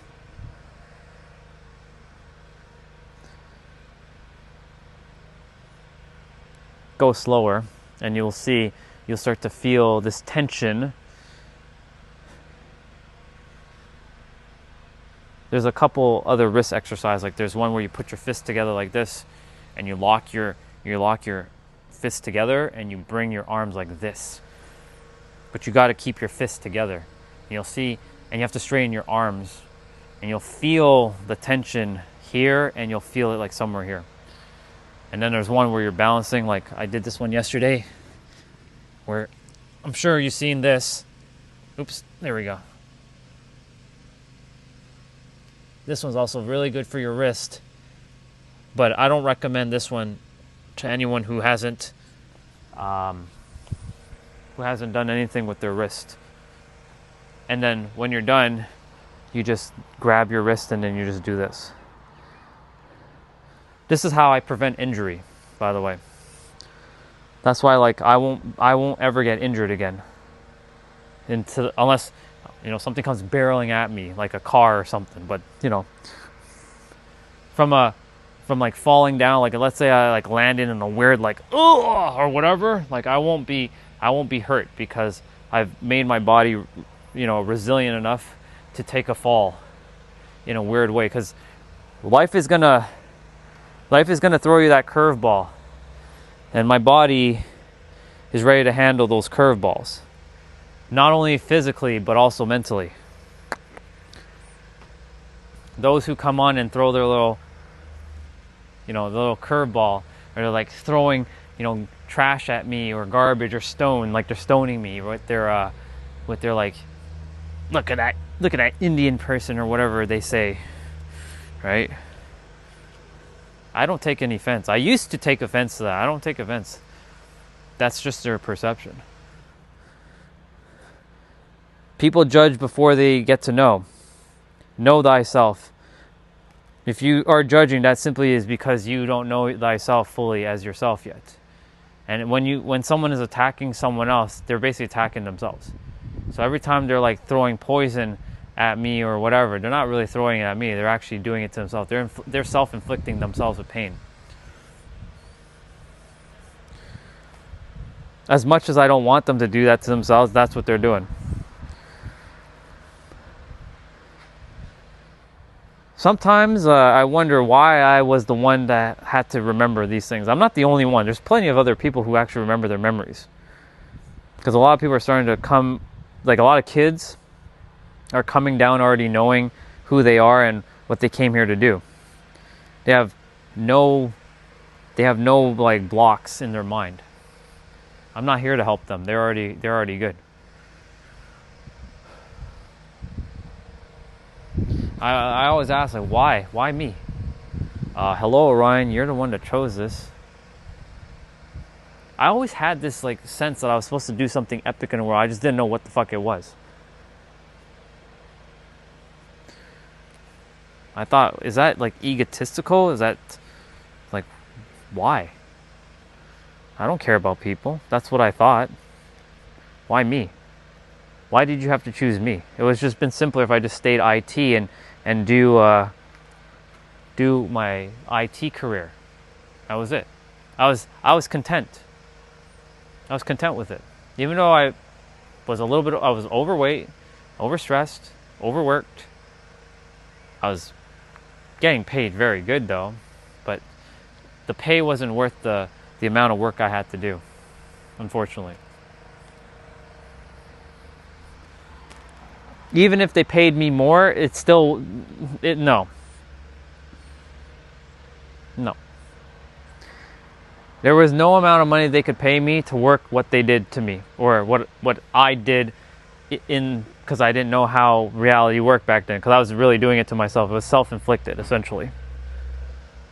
I didn't have boundaries. I didn't know anything about anything. I let people walk all over me, and I was a yes man.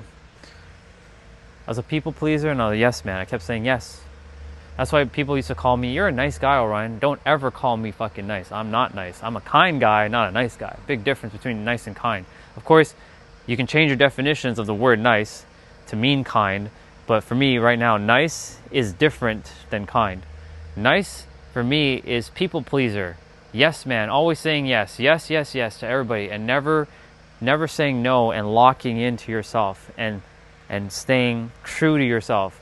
A kind person is caring about others, but still loves thyself first, and will always put themselves first. Always, always, always. That's why I will never call myself a nice guy.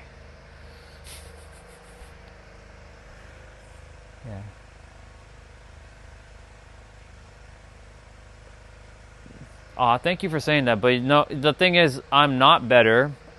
I want all of you to know that you're at the same level as me. That's it. I'm not better. All of you are just as equal to me, and you all have that same capability. You just have to decide. That's what I came here to the world to share, that you all have that same capability too. I'm no different. I just decided to change and choose differently for myself after my experience. I didn't grow up like, when I was born, I was a very kind soul, a very gentle soul, but I went through a certain experience that allowed me to then go through a hate phase. Because I would be part of the 93% that you're talking about. If this was 10 years ago, I would be part of that 93% you'd be talking about. But I chose to do differently and see things differently. But also, it was also my mission to come to the planet to help people. To remember that they have the power to change what's going on in here, and so they can have a whole different experience outside. Okay, so I did wrist. I'm gonna do shoulders. I'll still talk. I'm just finishing up my mobility training. This is good for shoulders, by the way. You bring your this one's not recommended for anybody who's starting out. You bring your butt towards your ankles, and then you go like that. And you hold the position like this. This one's really good for your shoulders. You want to bulletproof your shoulders? Do that move. Watch as you see your shoulders get like just tough and strong and resilient just by doing this.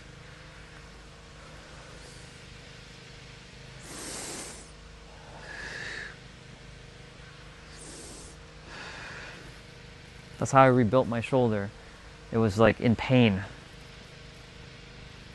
For like my left shoulder for 2 years because I fell hard on it.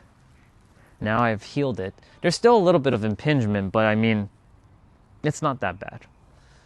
But it's like, I'll use your percentage, 93% healed. How about that? It's not quite 100 yet, but you know, I tell myself you're healed. Relax, shoulder, you're good. But I still give it a little bit of TLC care.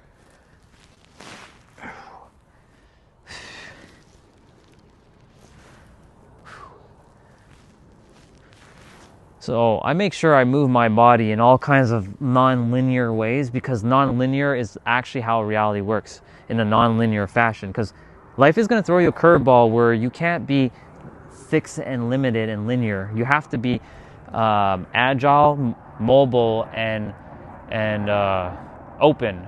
I'm going to read your comment there in a moment.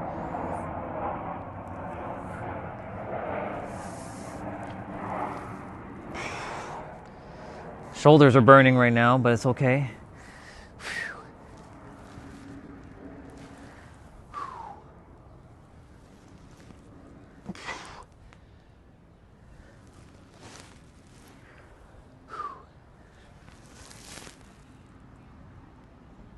Oh, shoulders are done. Well, I'll be using my dumbbell shortly. Let's see. Oh, what do we got? Man, I was a good guy, and I tried to be fair and nice, but the world is never fair, and I realized I should think. Okay, so I'll share with you that you are still you're still a kind and good person, number one. But your beliefs about the world, right? It's going to be right no matter what you say, right? Because you're always going to be right because you're the creator of your own experience. You have your own, experiences. I used to think the same way too. I hated people for 20 years. Because I hated people for 20 years, people hated me back.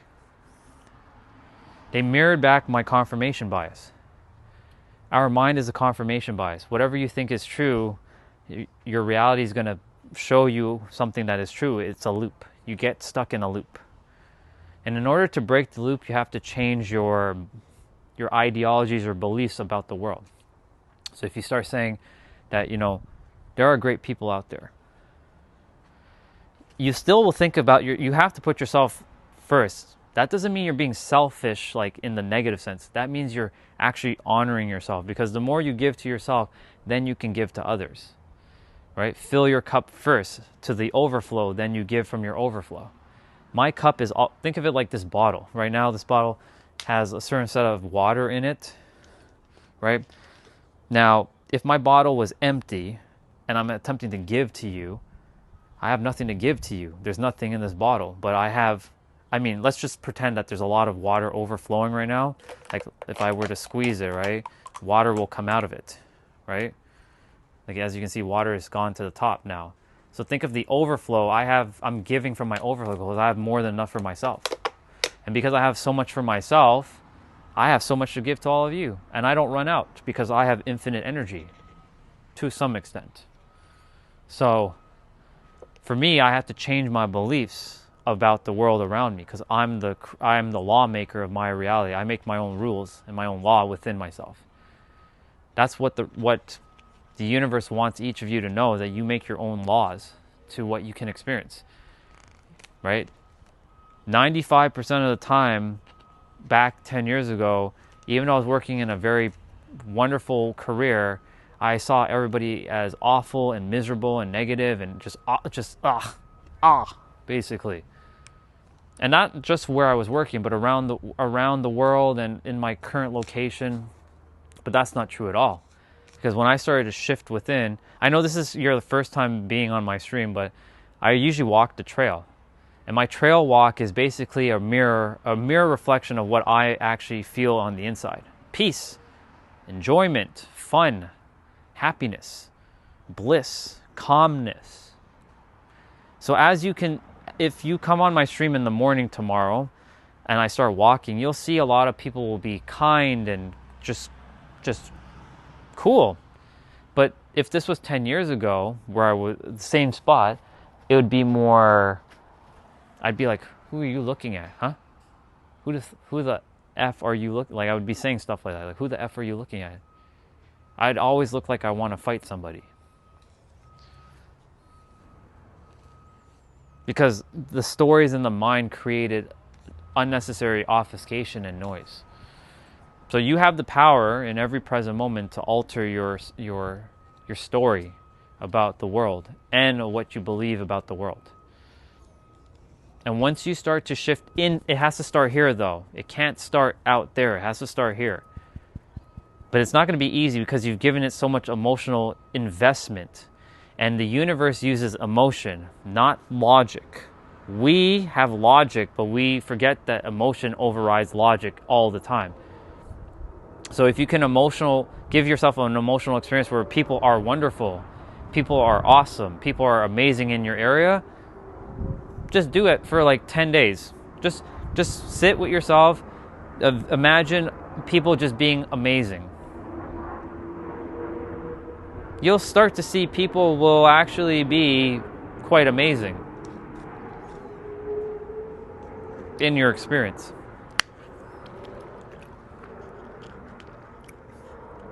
I'm not saying that everybody's going to be like that, but you're going to start to see more evidence because the mind is always looking for proof. It wants physical evidence of how it's working. But the thing is, the mind is, even though the mind's looking for evidence, when you start to know that you're the one that influences reality, you will no longer need proof. You simply will just be, and everything unfolds in whatever time it's supposed to unfold. Let me read what you wrote.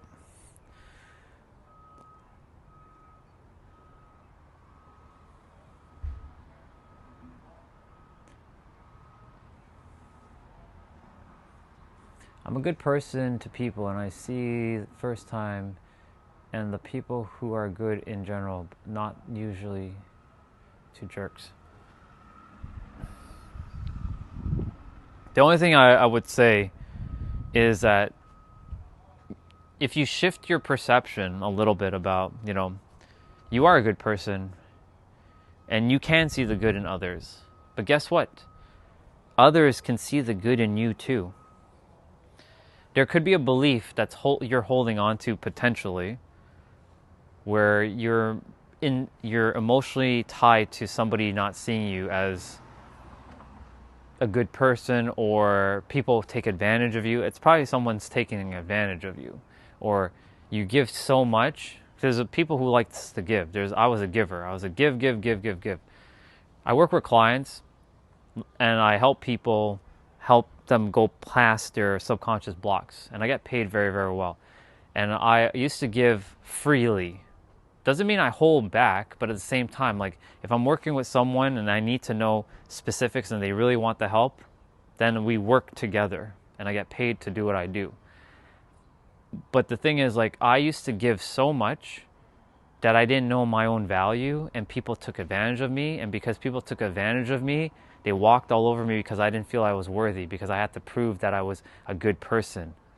I have to keep proving so I can keep giving. That's validation. So in your experience, you might be potentially, I'm not saying that is or isn't, that could be potentially what's going on in your experience. Potentially. Because I've been there. I know what that feels like, and it doesn't feel good. I always felt like, why do I always have to keep giving and giving? And I'm such a good person, but I don't get rewarded, or people take advantage of me and they don't see the good in me, or like they just use me, or they treat me like shit. It's because I have to share with you, the universe uses you as a mirror.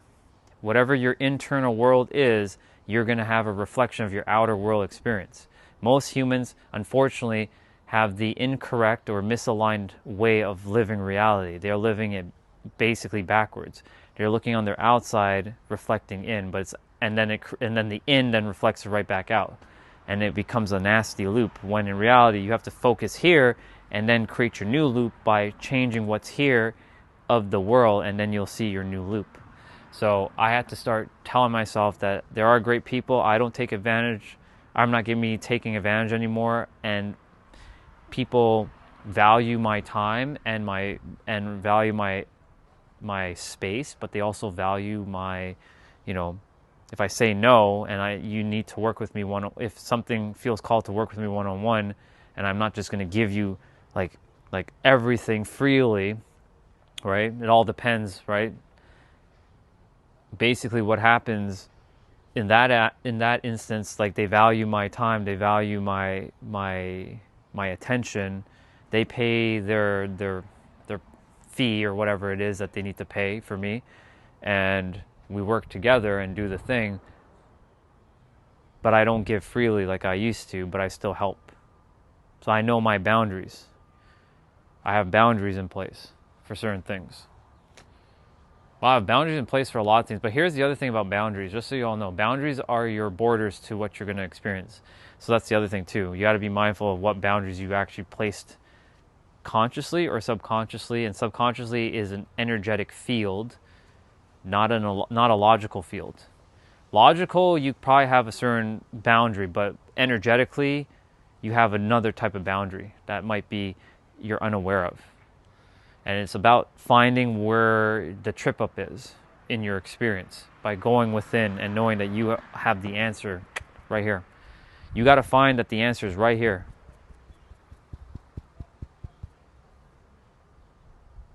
When you know that you are the answer, your mind will start to slow down slowly and eventually start to open things up and allow you to see things more clearly. The fog is going to be lifted basically from your eyes. That's what happened for me.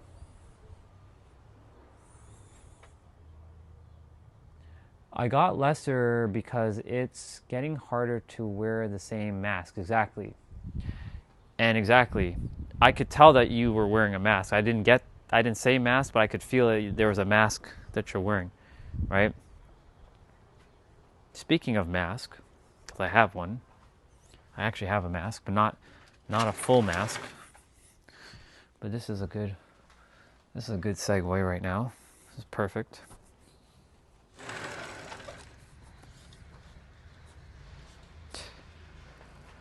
Once upon a time, y'all, I used to wear this mask not this physical mask, but I used to wear a mask all the time. Nobody could see the true me. Nobody could see the true me whatsoever. And because nobody could see the true me, guess what? I couldn't see myself. Because I had to be a certain person to that person. I had to be this person to that person. I had to be this person to that person. And I had to be this to that. And it, like you said, it's getting tiring. And when you start to drop the mask, because you will start to drop the mask, and you're going to start dropping the mask, guess what's going to happen? People are going to fall away. Now, when they fall away, this is what's going to happen. You're going to feel like no one likes you, that you're not good enough, and like you're going to feel isolated, and you don't feel worthy and all that, but you're actually starting to tap into the true you that you always were before you start wearing the mask. And guess what happens? When you start tapping into your true self, you start to magnetically, because you're a magnet, attract those similar to you. You found me because you needed to get this off your chest. I could feel it. And I am here. You magnetized me to you for me to share this story with you so that you understand that I know how you feel. I've been through practically all of your experiences, all of you, to some extent. Except for war, like in the physical, but I've been in wars before in other lifetimes. So I know what that feels like, and I also know what it feels like to be a slave. Not in this lifetime, but in another. And be impoverished or in poverty. So I know what it feels like to have those experiences. That's why the universe selected this vessel specifically to be sort of like a holder of frequencies to kind of help everyone else who has gone through some pain. But yes, I too had the mask, and I wore the mask for years. And nobody can see the true self, not even you. And when I actually wore this mask in the physical, people were like, I can't see your eyes properly, Orion. I can't see your smile. Can you take it off? Like, you have a really great smile. Why are you wearing that mask? That mask is not helping you. I don't see the smile. Like, I can smile, but it's not like my cheekbones are being blocked by the mask.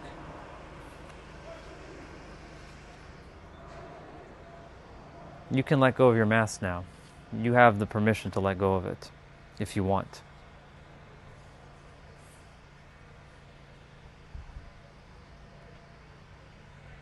Free yourself. Let go of the masks.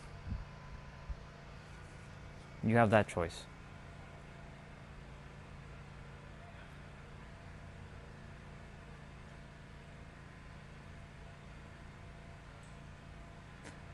It's not like the fake mask is of happiness, and I can't show anyone my true feelings.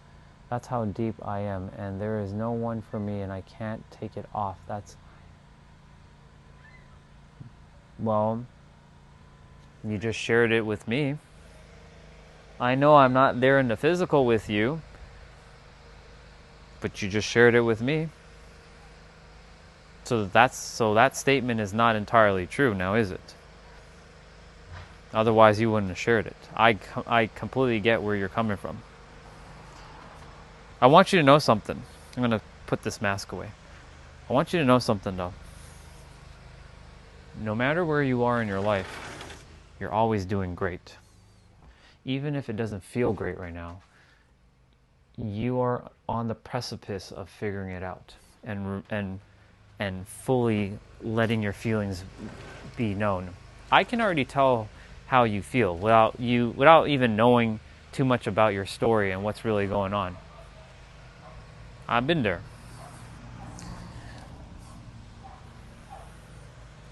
So what I'm getting at is things are changing. Think of it like this. You found me,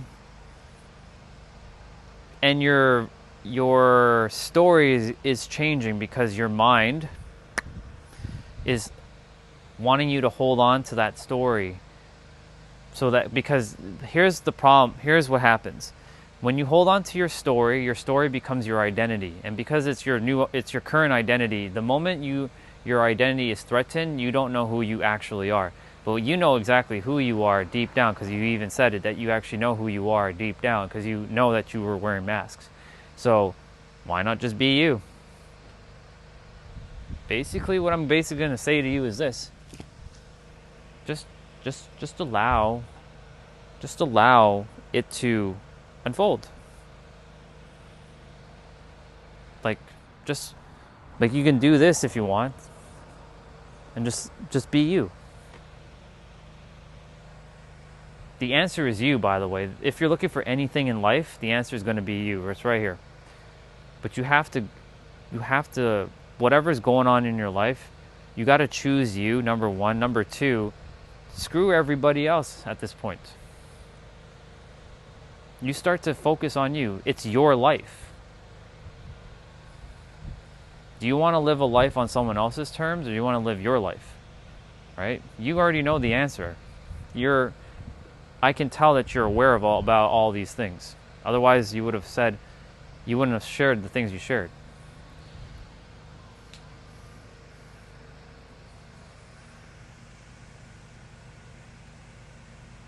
I shared it because you don't know me at all. Right. And even if I knew you, do you think I would judge you? Let me share a little story with you quickly. Judgment is irrelevant to me. It's an illusion. It's a false story made up in the mind. There is not a human on this planet that I will ever judge ever again for whatever you currently believe. Someone like me exists in this world. And I'll tell you why I exist. Because I am done seeing everybody else judging each other. And if I don't judge anybody, then I can be a change maker in this world. And I am already a change maker in this world. So even if I knew you in person, in the physical, I still wouldn't judge you, because I understand where you're coming from. The only thing I would be sharing with you is that you have the power in every present moment to alter your story. Right here. As you change your story, your soul knows the answer. Your mind is just creating a bunch of noise. And you can. There is no I wish. If you have given up hope, or you're just wishing, then that's what the universe will just keep giving you, more wish, because you've given it so much emotional energy. Right? You have the power in every present moment to alter the state of your being.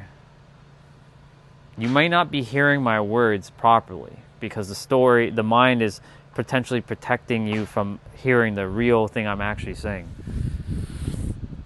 And that's okay. You found this channel, or you found me, so I can tell you that you are the answer. Now you just have to walk the path and remove your masks fully, because you can. I had to wear masks for years too. I'm sure I probably had a lot more masks than you currently have, but I had to shed all my masks. And now that I shed all my masks, there's not a damn thing that anybody can say. I don't care if someone likes me. I don't care. I'm going to do me, because I came here to do what I came here to do. Continue what they left for me to do.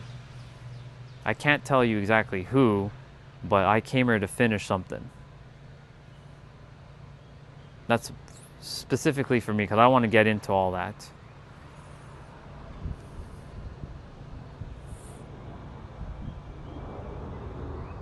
You got this. I'm going to tell you right now that you got this. This is not some fake motivational shit that I'm about to tell you. You've got this. You're so powerful. This is a bar. You might want to write this one down. You have so much power, right? You typed out what you typed, and I appreciate you typing it. I respect everything you shared. I'm going to read some of the stuff you shared. I haven't read all of it. I'm going to read the last comment you left. You are so powerful to write those comments, right? That you are paradoxically making yourself powerless by writing those comments. If you know what a paradox is, you'll know exactly what I'm talking about. I don't have to explain it. But if you don't know what a paradox is fully, then I'll explain it. It's when two truths are real and they contradict each other, but they're both real. So all that you're saying is real. It's facts. But you are so powerful that you can type those and feel those things that you're feeling, that you can make yourself powerless. That's a bar. Please write that down if you can. You are so powerful that you're making yourself powerless. If that's the only thing you take away from our conversation, let it be that. You are so powerful that you make yourself powerless, because the paradox is you're giving so much attention and energy and emotions to that the thing that's going on in your life because of what's happening. And I feel for you. I empathize with where you are in your journey. But you also are so powerful to shift the story if you choose to. You have a choice. You can choose, decide, and shift the perspective right now. Not tomorrow, right now. But you have to decide if you want to. Only you can, though, in the end. Oh, yeah.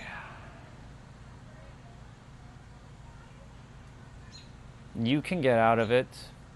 You're so powerful that you have the capability to get out of it. You got whatever, you got into it, you have the same power to get out of it. That's another bar. I promise you. I'm not sweet talking you. I don't care about all that. I'm just telling you facts, that you have the power to get out of it. You have that much power. Believe in yourself. Actually, don't believe in yourself. Know in yourself. Like how you know how to blink your eyes. You don't have to believe to blink your eyes. You know you can blink your eyes. That same knowing, take that energy and apply it to your life right in this moment. You know you can blink. You know you can breathe. So if you know you can blink and breathe, you know you can get yourself out of that, whatever it is.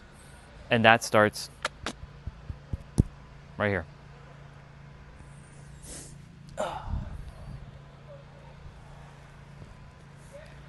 You have that power. I know it's easier to just, I'm not saying you're playing a victim or anything like that, but it is easier to kind of give up hope.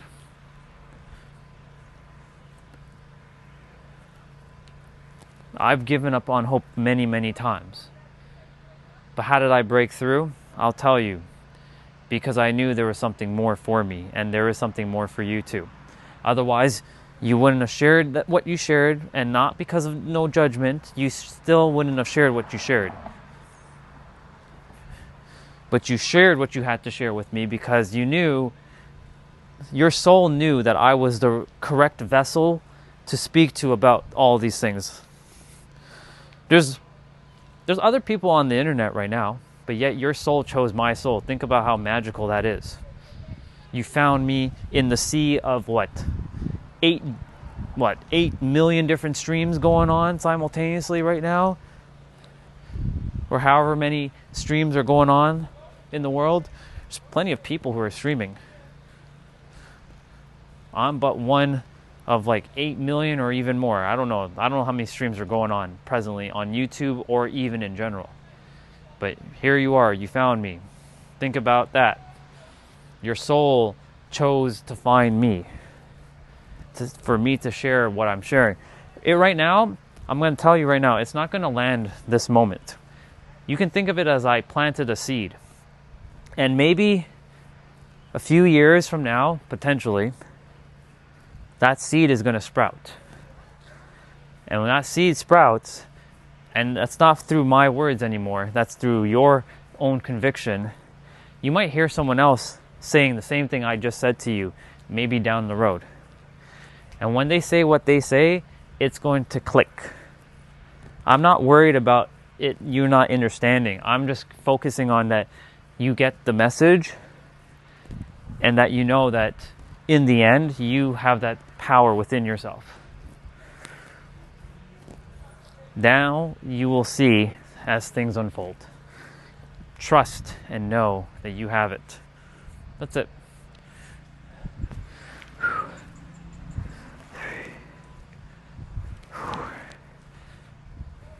There's not much more I will say because there's nothing else I need to say. Your soul already got the message. It already knows the answer. It's the mind that's creating a lot of noise and obfuscation.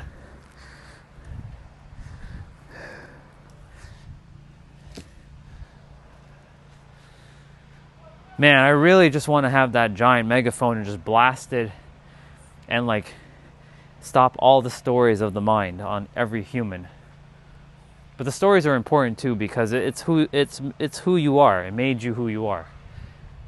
But I guess you can say blast a megaphone down to the earth that tells the mind to, hey, shh, relax, calm down, it's okay, shh. The mind is like a pet. You have to train your mind like a pet. The thing is, I know you didn't hear me say this, but you are not the mind. You have a mind. Big difference. Most people have internalized that they are the mind. You are not the mind. The mind is just a doppelganger of who you actually are, and who you actually are goes beyond the mind. The mind is just a narrator creating a story, just to help you to fill in the blanks. So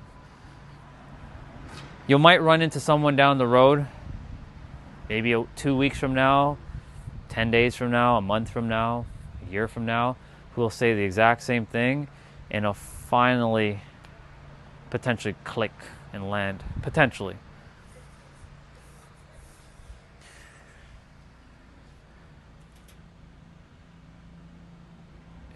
Can I ask when you got...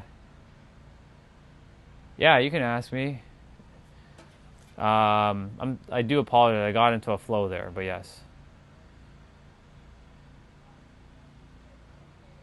I got into depression in my 20s. Well, no, let's just be real. I got into my depression in my teens, and I lived with hate and anger and rage and frustration and madness for years and years and years and years and years and years. I spent more than half of my life hating this world for a very long time.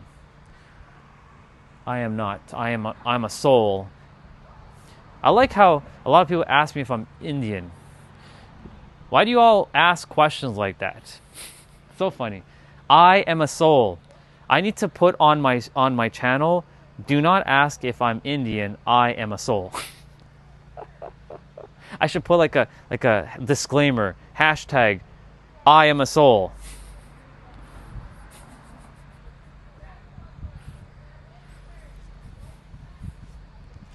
Anyways, now I was joking, but anyway, but I am being serious about the soul part. I am a soul. But yeah, I was angry and frustrated and annoyed and just mad at the world since I was a teenager, from 13 all the way to 34. I spent a good portion of my life hating this world.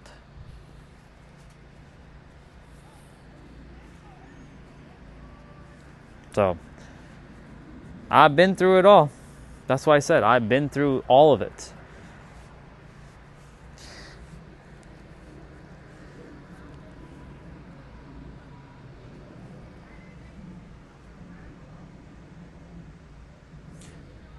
Well, every one of us is technically brown. Number one. We're just a different shade of melanin. All melanin is technically brown. It's either a lighter shade of melanin or a darker shade of melanin, but everyone's technically brown. Number two, yeah, I'm aware, but still, I like the fact that humans like to start off, "Are you Indian?" No, how about you ask, "Hey, what's your name?" Or, "Hey, how are you? And what is this channel about?" But I'm okay. I'm not even bothered by it. It's just funny that I keep seeing that same comment. "Are you Indian?" No, I'm a soul. Anytime somebody comes on my stream and asks me if I'm Indian, I'm going to keep saying that. I am a soul. If they don't like the answer,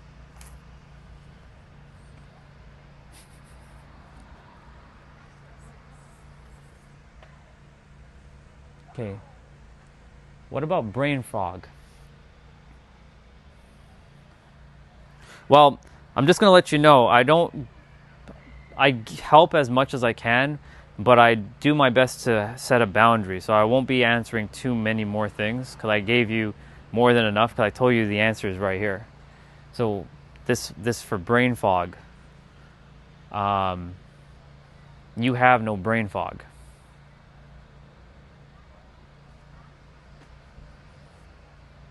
If you say you have brain fog and you're adhering to that ideology or that concept, then you're subjected to that concept. It's just that simple. If you say you have no brain fog, then you have no brain fog. In fact, brain fog doesn't exist. I used to say the same shit too.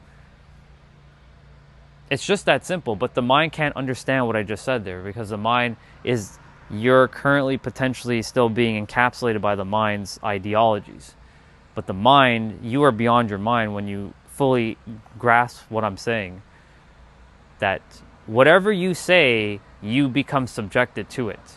So if someone says, "Man, if I eat that pizza, I'm going to get fat." Well, then you're going to get fat if you're going to eat that pizza because your body, your mind is the all, and it creates all the experience within yourself.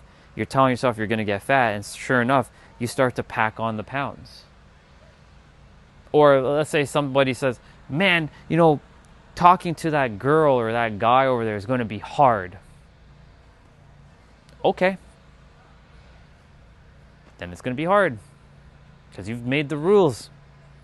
So if someone says, "What about brain fog?" Or what about this? Well, if you adhere that it exists, then you simply are subjected to the law that it exists. You create the laws of your reality within yourself. That's a bar, write it down. This is just how it is. Most humans don't know this because it's not taught to you. When you know how to master yourself, you don't play the game that everybody else is playing. And I want everybody to play the game of winning and knowing how words work. And how if you subject yourself to something that like brain fog, you have no brain fog. Throw that idea out the window. It doesn't exist. It's an illusion. I'm not being ignorant. I'm simply not entertaining that idea that you have no brain fog. Just throw it out. Get rid of it. But the mind's going to be like, "But I do have brain fog." No, you don't. You have no brain fog. Zero.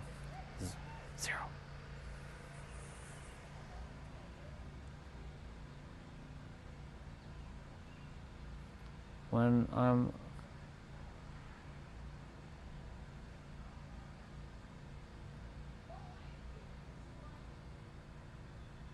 right, because you're allowing the story to, unfortunately, because you've given so much power, emotional power to the mask, and the mask is hard to rip off. What you need to do, listen carefully. This is the last things I'm going to be answering for you specifically, because I already told you the answer is you. This is what you're going to do. Tonight, or whenever you can, if you choose to, you're going to sit down, you're going to close your eyes. You're not meditating. You're going to close your eyes, you're going to sit down, and you're going to do nothing. You're going to relax. You're going to hear your mind be very noisy, though. Your mind's going to probably say all kinds of stuff. "We should go and get something to eat." No, don't sit and meditate. Don't listen to that Orion guy. Go and do something else. No. We should be on our phone and doom scroll. Just hear me out. You're going to sit and you're going to relax. You're going to do nothing. No phone, no anything. You're just going to sit. You're not meditating though. You can keep your eyes open or you can close it. I said close your eyes, but you can keep your eyes open. And you're going to observe everything that you're feeling. Everything. All that heaviness within. And you're going to do a couple things. Number one, you're going to start to fully feel it. And if you need to cry and get shit out of your system, cry it out. If you need to yell, yell it out. If you need to get angry and let it out. Release the energy within yourself. Free yourself. Because you have 10 kilograms of weight that you're saying. You don't actually have 10 kilograms. It's the story the mind's creating again. That's another story. Because the mind doesn't want you to let go of it, because you created a doppelganger and it wants to exist in your mind. And now that you're starting to change, it's being threatened. And because it's being threatened, it's going to do whatever it can to self-sabotage you in every present moment. That's a bar. Write it down. It's not your enemy, but unfortunately, due to the fact that where it is right now in your mind, or how the mind is operating, it has created mental real estate in your head. And because it's created mental real estate in your head, it seeks to exist. It's a spiritual organism. It doesn't take physical form, but it's using your body as physical form. It's something called the egregor. It's not an evil entity. I'm not here to say there's no evil entity here, okay? This is just a spiritual organism that desires to take form because you created it. And it wants to use your host body and live through you by creating the stories so it exists. So you're going to start to feel shit tonight. That's your only thing you need to do if you choose to. Otherwise, you will continue to have the same experience. You have to feel things and let it out. Process it and fully let it out. And once you start letting things out, you're going to start to overwrite your stories. You're going to take your, a Windows or a Mac computer, you have your file on your computer and you overwrite your document and then you hit save. You're going to do that. You're going to overwrite, you're going to type a new story in your mind. Everybody's actually good people. I'm actually removing all my masks. I have no more masks. And you hit save on your story within and you overwrite your story. But you have to emotionalize it. You have to have emotions with it. You can't logically do this. You can't brute force shit. So you have to get into a very relaxed state. Once you get in a very relaxed state, you're going to be into what we call the theta state. That's where your mind, the subconscious mind, is susceptible. Your conscious mind is going to have to get out of the way. And in order for that to get out of the way, you got to get the mind relaxed. It has to chill out. It's like, when you're about to go to sleep, you just drift off. That moment before you drift off, that's what we call theta. When you get into theta, you're very susceptible to things, both positive or negative. So your task, if you choose to go through this task, is to start feeling your feelings tonight. Not tomorrow, not 10 years from now, right now, or tonight, whenever you can.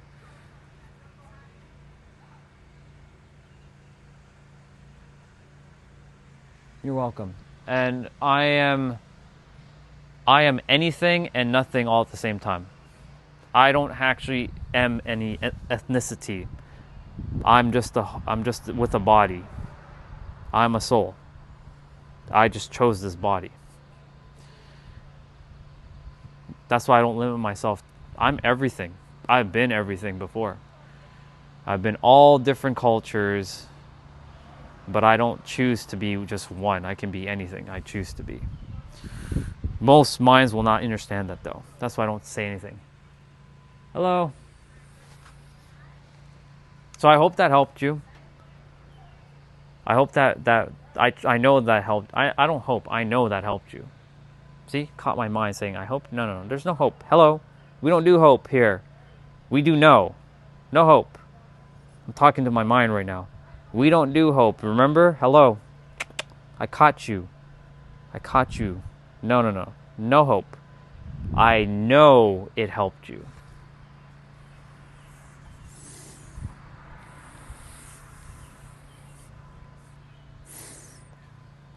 You got this. Feel your feelings. You will do it. You will free yourself.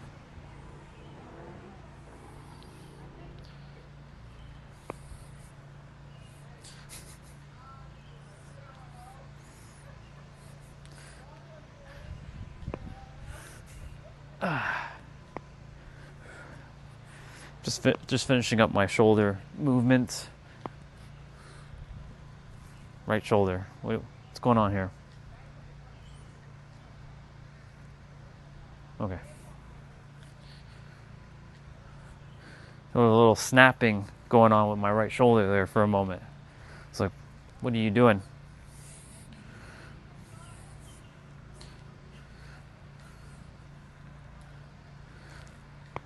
See?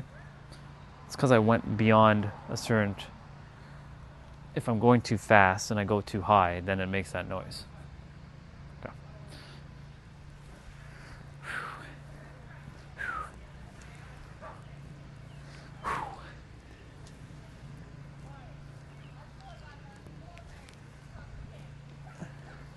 Wonder what that noise is. They've been having that noise on for like a good 3 hours now. Like somebody drilling something. Or like filling air or something. But it's nice to hear the neighbors out and laughing and giggling and enjoying their time. You all might not be able to hear them, but I can hear them in the distance. It's cool.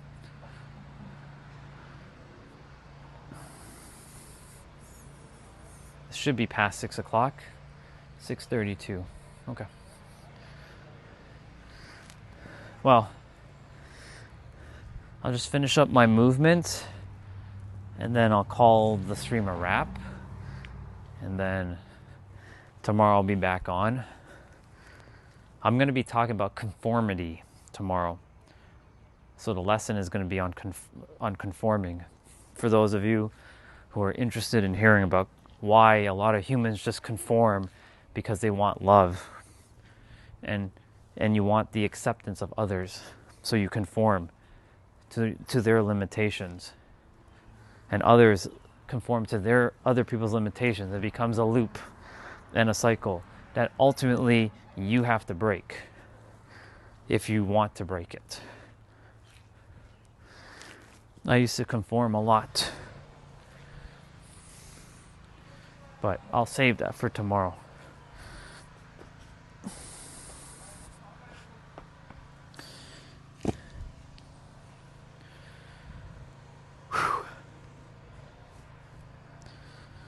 Not quite done yet. I haven't done spine, and I haven't done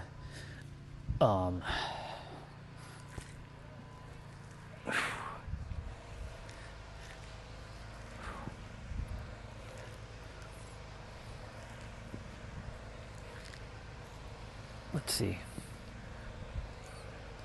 Spine has to be done and hips needs to be done.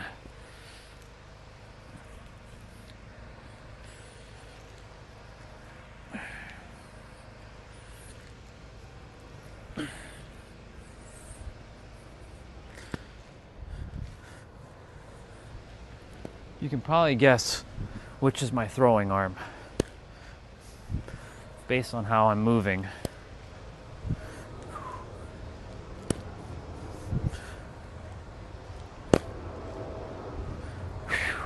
Awesome. So for me, like when I'm not streaming, or if I'm not streaming, I'm still doing what I'm doing. I'm just not streaming. I space out my movements throughout the afternoon. That way, Like, I'm not over extending myself, but at the same time, like, I'm constantly in like move, rest, move, rest, move, rest. That way, like, it fills up my afternoons. Because I'm preparing for the next phase of my journey. You all are part of my next phase, just so you all know. Both positive and negative.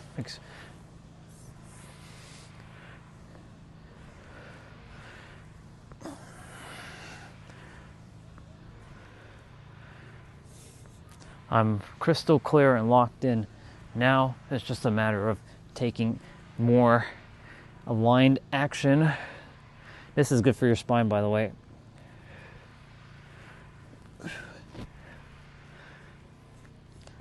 And bringing forth everything that I've been sharing.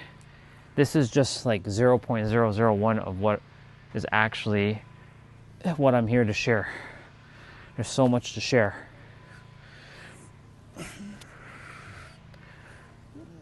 But really, what I only desire to share is about the mind.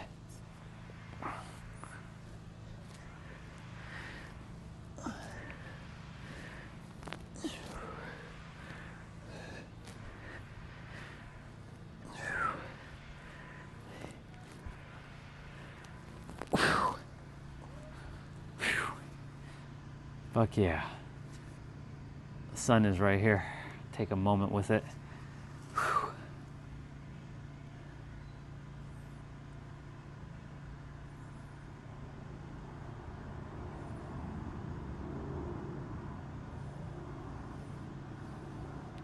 I don't look at the sun to be more spiritual, just so you know. I can give fuck all about being spiritual. I look at the sun because it does good for my body. We've been told another lie about the sun. Now, I'm not going to tell you all to go look at the sun. Please do not go look at the sun. But the sun is like the moon. You have the ability to look at it if you choose to. I wouldn't look at it during the afternoon though. I would look at it first thing in the morning when it's coming out, or just before it goes to sunrise or sunset. And you know the funny thing about sunset? People are looking at the sun in sunset and their eyes are not getting damaged, but it's the same sun. The only difference is because the sun is so bright during the day. But they talk about the UV rays, but that can only affect you if you adhere to the laws that it can affect you.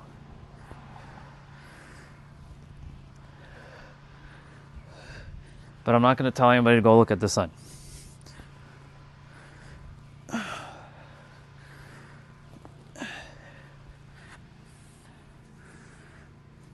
I used to do a lot of things to be more connected to the universe. Doing all kinds of like touching grass with my bare feet, which I still like touching grass with my bare feet, but not because I need to be more spiritually grounded or connected to the universe. You can't be any more disconnected from the universe. You can't be. You're always going to be connected to the universe, no matter where you are. In fact, if you have the idea that you're like separate from the universe, yeah, no comment.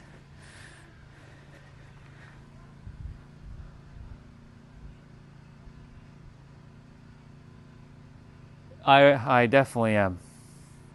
I always am good with myself. I will never stop. I can't. I didn't come this far to only come this far, you know.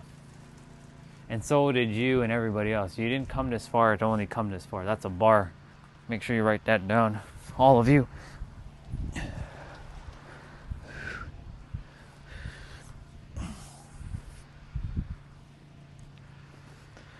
I have many things to share with the world.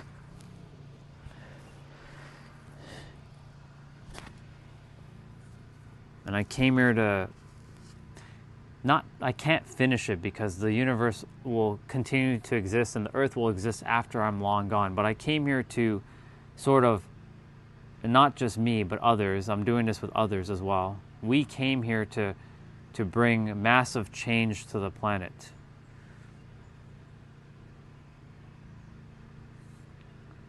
We're doing our part. My specific journey is to share how the mind actually works. Not how a lot of psychologists think the mind works. They're right from their own aspect, but they're coming from it from a human aspect.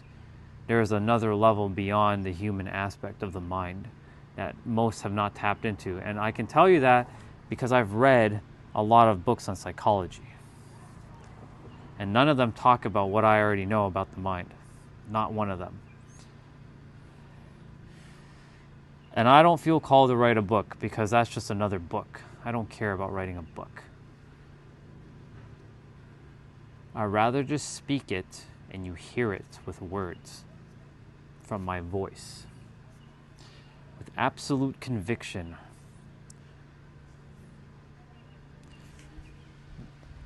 The time is upon everybody soon enough for the world to know how the mind actually works.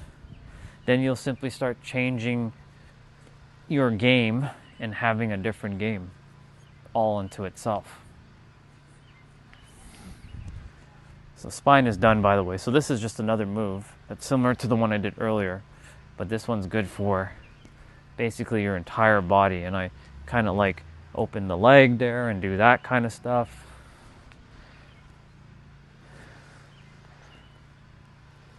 I don't care if I look silly or somebody calls me out and says, ew, what are you doing? I don't care. I'm going to live longer than most.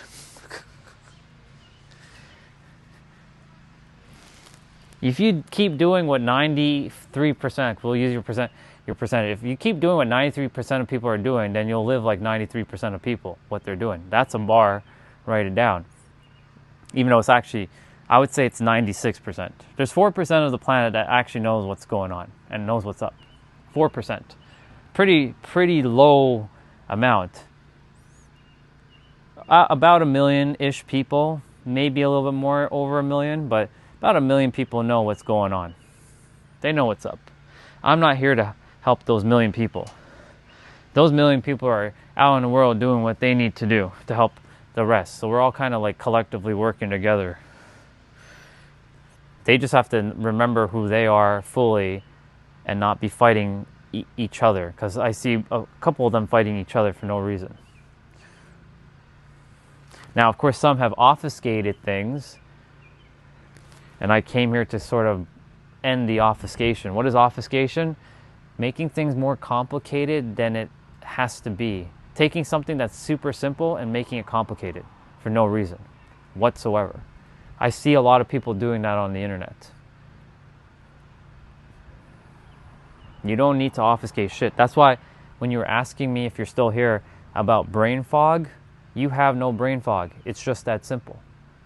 The mind doesn't like simplicity though. It hates it. It thrives on complexity.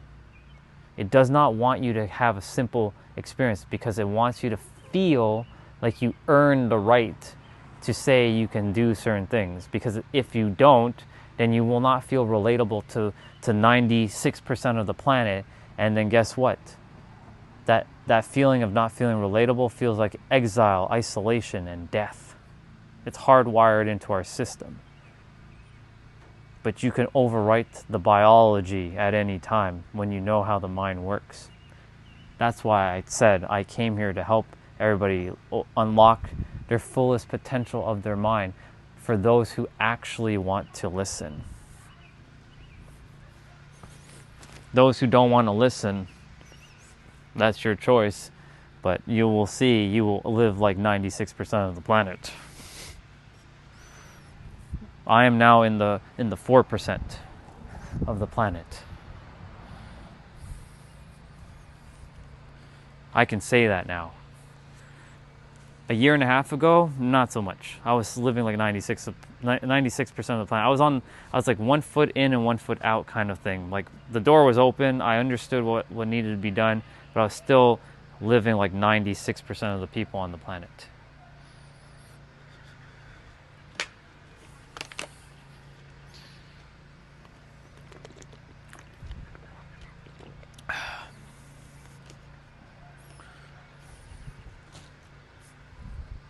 $6:45. How many steps did I do today? Including the jump rope stuff, 23,195 steps, which is a total of 12.60 miles. That's pretty good. Not too shabby, if I do say so myself.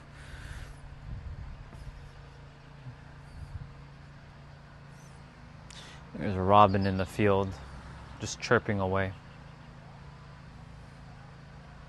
I like looking at them. They just like walk around with their little tiny little legs and just like looking for things, and they stick their little heads up and they're just like,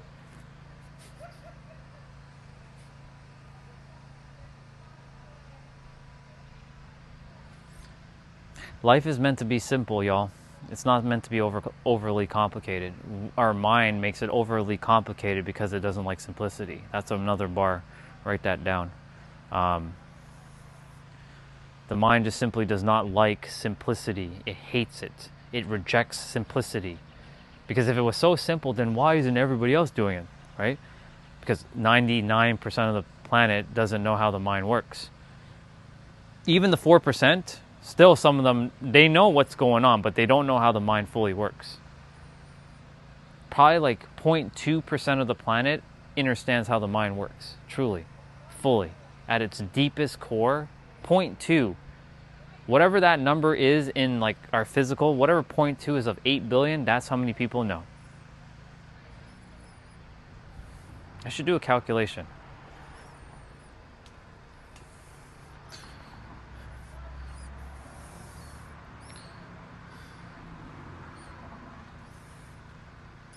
Let's do a quick little calculation.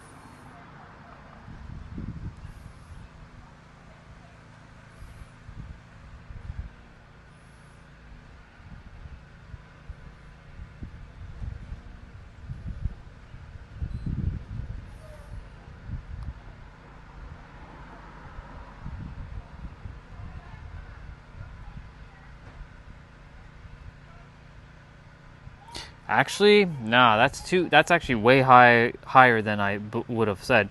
0.2 of 8 billion is 16 million. So no, it's actually much less than that. So that's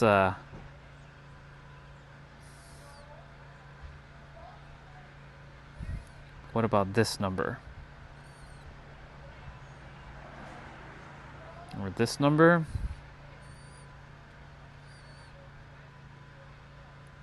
.002 or 0.002. So 0.002. This is more accurate. 0.002 of 8 billion is 160,000 people. 160,000 people on the planet right now. Actually, it might even be less than that. It might be 0.002. So that will be 16,000.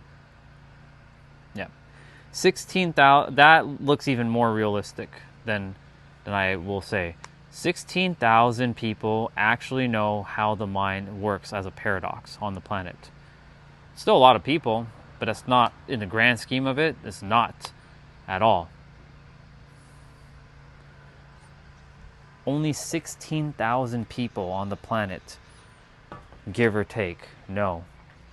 Because I've run into a lot of YouTubers and a lot of content creators on all different platforms that are all basically regurgitating the same shit over and over. I have run into one person who understands how the mind works, and she's helped her people, and she has about 3,000 like connections, or you can call them subscribers or followers or whatever you want to call it, on her YouTube channel. So doesn't mean all 3,000 people know how the mind works, but like her, and there's another guy named Emerson.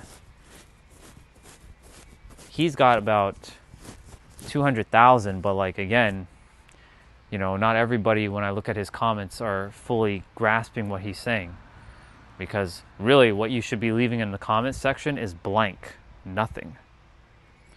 I usually, when I see The girl, her name is Trina Dawn. You can look her up if you like. Trina Dawn. Trina, Trina, and then space Dawn, Dawn. Or the other person's name is Emerson, Emerson. Yeah. When I look at their comments, people are just creating, some understand and they're good, others are creating a bunch of unnecessary noise and obfuscations because they want to over intellectualize shit. Stop with your over intellectualizing things. Just let it be. It just is. Reality just is. Our language and our beliefs are the ones that are screwing up what justice is, which is right here, right now. All things are perfect, equal, and good as they are. The world does not want to operate like that because the mind does not like simplicity. And that's why it keeps creating noise over and over and over again and creates a lot of problems. Problems are made out of nothing.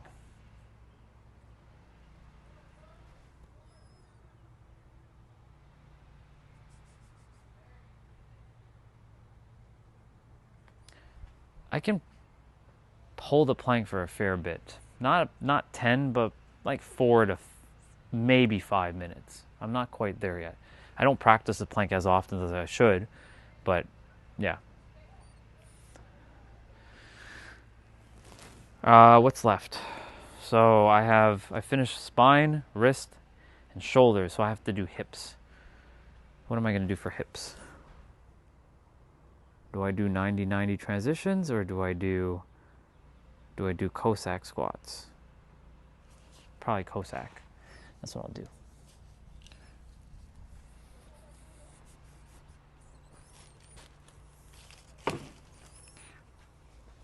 I'll do Cossack squats.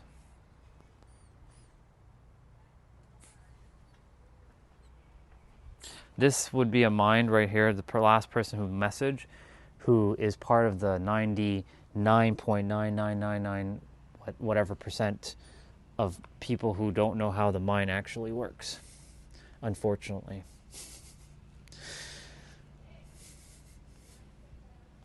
No offense.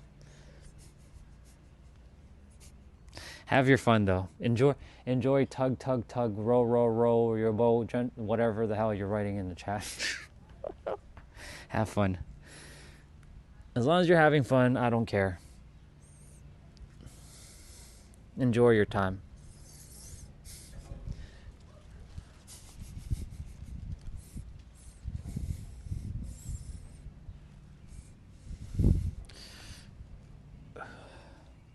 So this one's good for your opening up your hips and your pelvic muscle. And also your knees and your ankles. So this one is a really, really good move for targeting a lot of like joints. You probably see people do exercises with this, but this is actually one of the best moves for joint, not only joint health, but joint mobility and joint maintenance. This right here, Cossack squat. You can keep your heels like that and your toes up if you want, or you can keep it down, whatever you prefer. But this one's really good for just overall like health. Do this a couple times a week and watch as your lower body strength just accelerates. Because when you're doing all these moves, it'll apply in the gym and you'll start to lift heavier. You'll be able to hold things. You'll have more stability. You'll just overall just be able to handle things. And you won't be like vibrating like a gelatin figure. Or I should say shaking like a gelatin figure. Now, I also am creating a little bit of resistance because I'm still wearing my tights from this morning. So I haven't taken them off. So it's restricting my movement a little bit. So it's forcing me to actually move deeper and stretch more.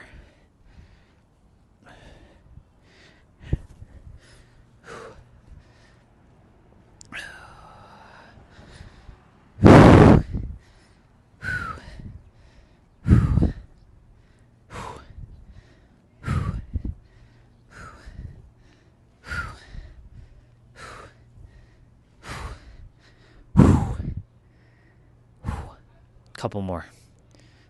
Couple more.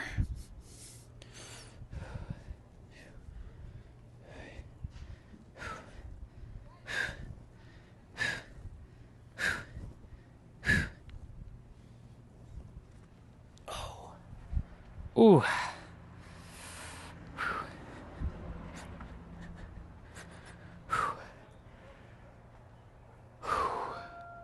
So I have my kicks to do, and then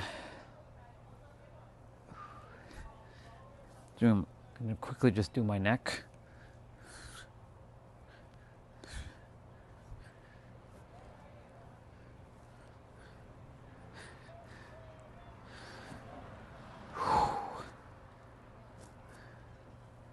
The one thing I also came to realize when I do these joint mobility movements, it's opening up your channels for energy to flow through your body freely. So think of it like a hose. When you don't work on your joints and your body, let's say you're not working on your body, your joints become like a hose where the water is not allowing it to flow because your joints get locked up. So when your joints are free and it's fluid, you allow your energy through your body to permeate and circulate properly. That's why it's important to like move your body. But when you're not moving your body, then the energy stays stagnant, and then your body just stays locked up. So it's important to like keep yourself like open and fluid and flexible as much as you can. You don't need to be contorting your body in all kinds of ways. You don't need to do all that. If you can, cool, but you don't need to do all that. As long as you have enough to like, get down, tie your lace in a squat for a moment, and you can pick yourself back up and do the other side quickly without feeling, the back pain or the knee pain or anything like that, you're good, right? Or if you need to like go underneath and like reach for something, like you should be able to like get it without feeling like any sort of pain. And also, a great determiner how long you're going to live is just this thing alone. Now I'm wearing shoes, so it's going to be a little bit more, if you can pick yourself up without using your hands. Now, I do practice this a lot. So let's say you're just sitting, cross-leg. Can you pick yourself up without using your hands? If you can do that, you're living a very healthy life. If you can't do that right now, it's okay, you can fix it. So these are things I practice, just not mental things, but physical things. They're all interconnected.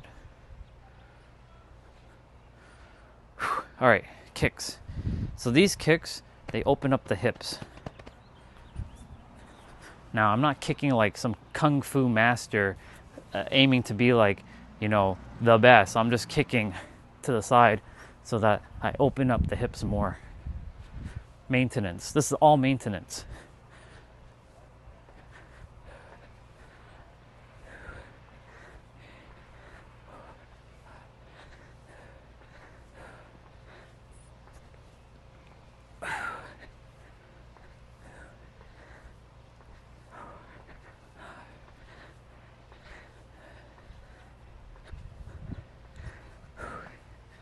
$30. Now I'm going to do this side, and then I have a couple more stretches to do, and then I'll end my stream. Damn, it's already 7 o'clock. Goodness gracious. See, time flies when you're enjoying yourself, and I'm enjoying myself. Probably this evening I'm going to either play a video game, watch a movie, like watch an old school movie or something, or listen to music. I don't know why I still have my AirPods in my ears. I don't like wearing AirPods much, but they weren't on. They were just like lingering. So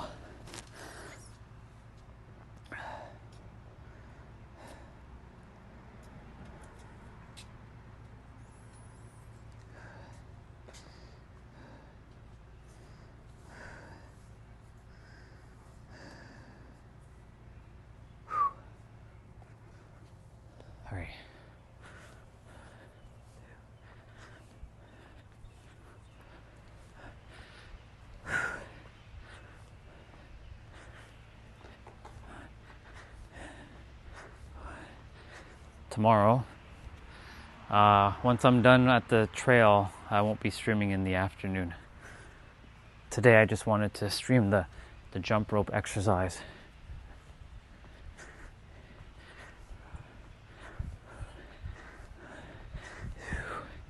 God damn. 6, 7, 8, 9. All right. So I started practicing this one in like September last year. This move right here. And I started to get really good at doing this.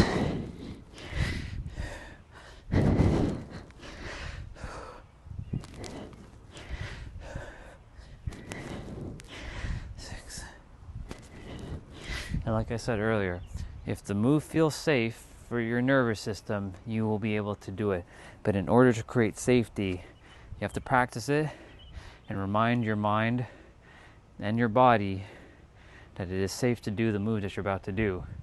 Take it easy, small baby steps, but as you progress, you will see that your nervous system is going to allow you to do whatever move and unfold it, whatever it is.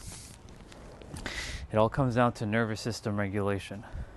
Your nervous system and your subconscious mind are two sides of the same coin. Because your subconscious mind uses emotion, not logic. Your conscious mind, the thinking mind, uses logic. Your subconscious mind, which is 95%-ish of your experience, uses emotion, energy and motion. So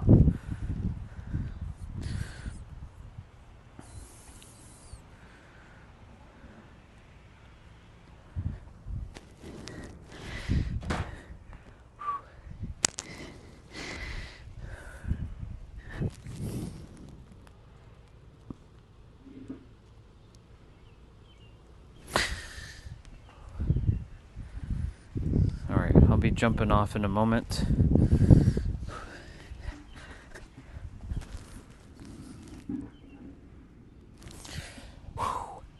This one is really good for your hamstring, by the way. This one, like, you don't need to put your head on the ground, like your forehead, but if you can, you grab like here, and you just stretch. And you will feel a pull like you've never felt before. I've told my nervous system, you're safe to do the move. It's okay, you can do the move. You are safe to do the move.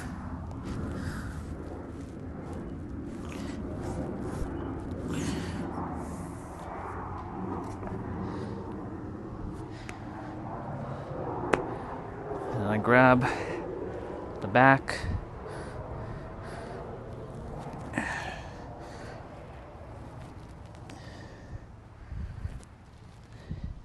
The one thing about lifting weights is you lose a bit of flexibility over time.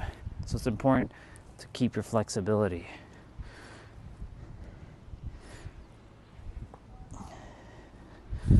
And then it's probably behind the garbage thing. No, the glove. It's probably behind the oh. You found it.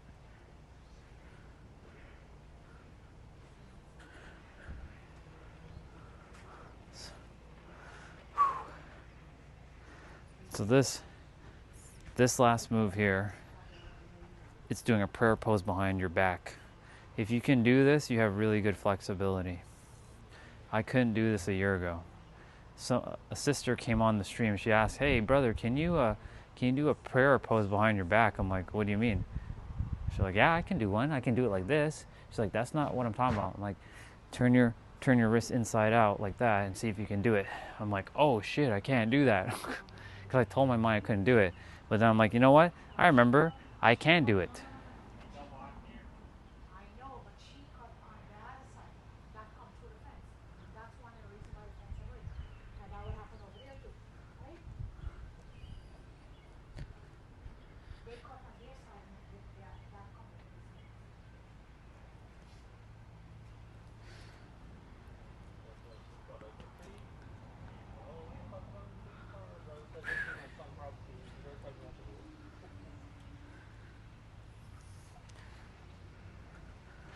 Cool. All right, y'all.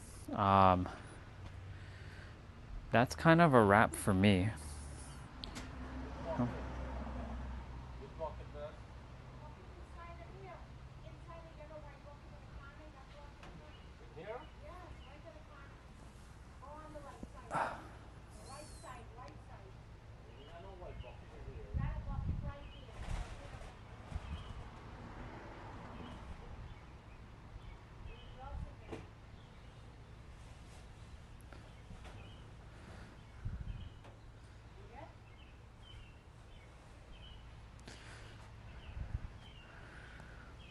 Just like looking at what the hell's going on over there.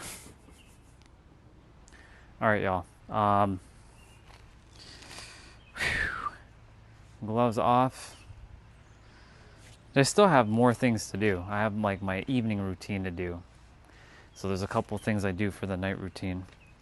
And I will probably, I can do it quickly. They don't take long. This one doesn't take long.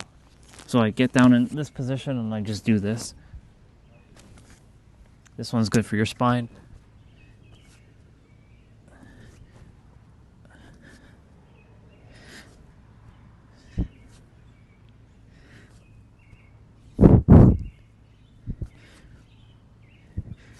I figure why not? We're on the stream. May as well just finish up the rest of the stuff.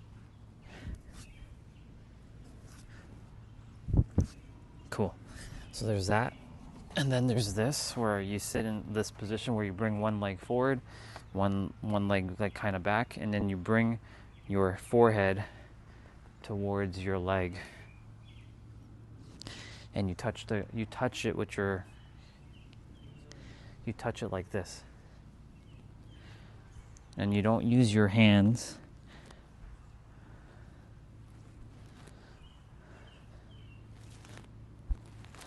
I'm making sure I don't slam my head into the ground, because this is solid concrete.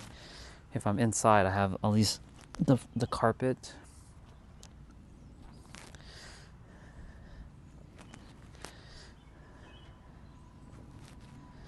So I'm like lightly touching, and I switch like the location, or I switch sides, and then I do the same thing.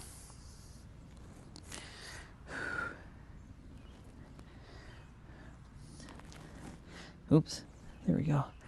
The birds are out, they're chirping.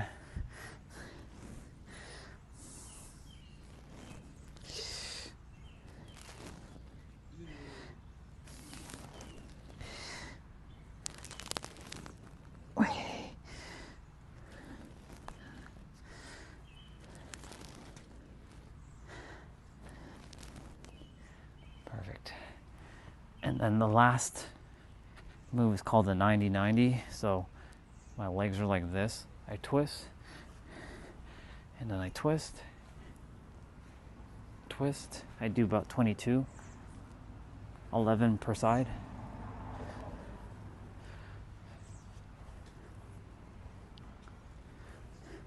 And once this is done, then I'm done. I'll end the stream and call it a wrap. That way I can say that I did all that I needed to do. There's a couple more moves, but I leave that for nighttime, like just before I head to bed. So doing them now won't really make a difference.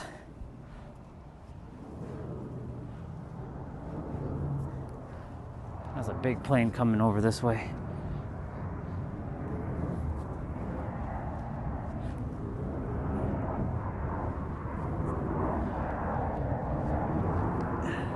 There's something about airplanes. Just watching them fly in the sky.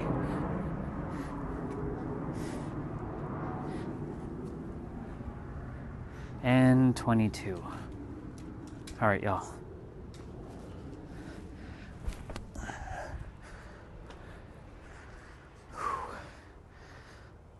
I'm gonna just put this stuff away, and then I'll do my proper like ending, because we're pretty much done. Of course, I started, at 2 o'clock?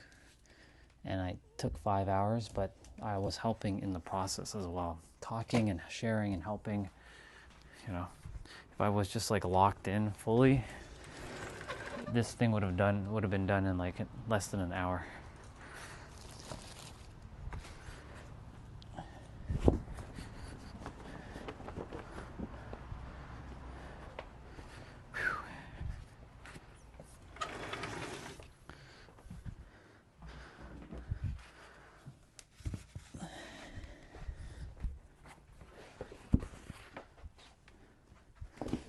Very good.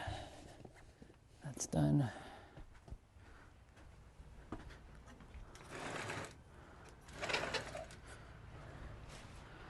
Now I can fix back the seat.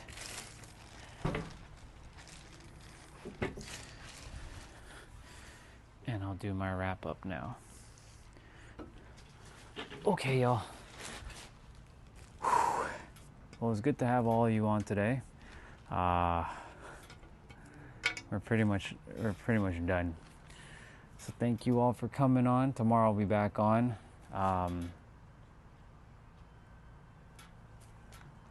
It's a good day. What's the temperature tomorrow? I think it's much warmer than today.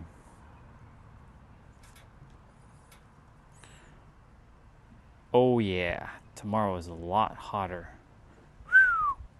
76 degrees Fahrenheit. Wow. But we are just going up in temperature, not even down. We're going up, which is good. Next Thursday, 84 degrees Fahrenheit. That's like 30 degrees Celsius. That's crazy. Wow. Cool. Well, we have some really, really nice weather coming up.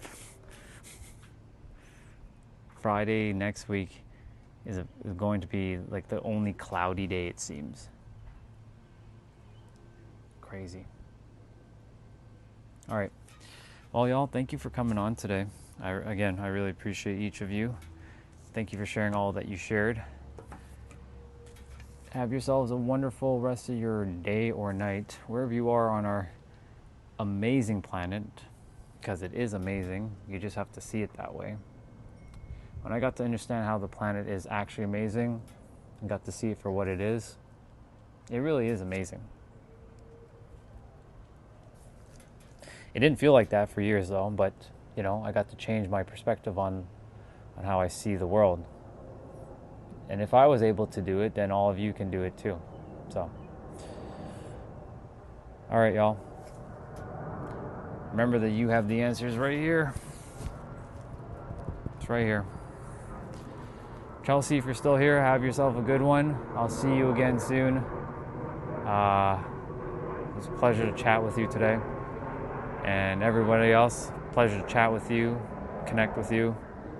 And I'll see you tomorrow. I'll be at the water.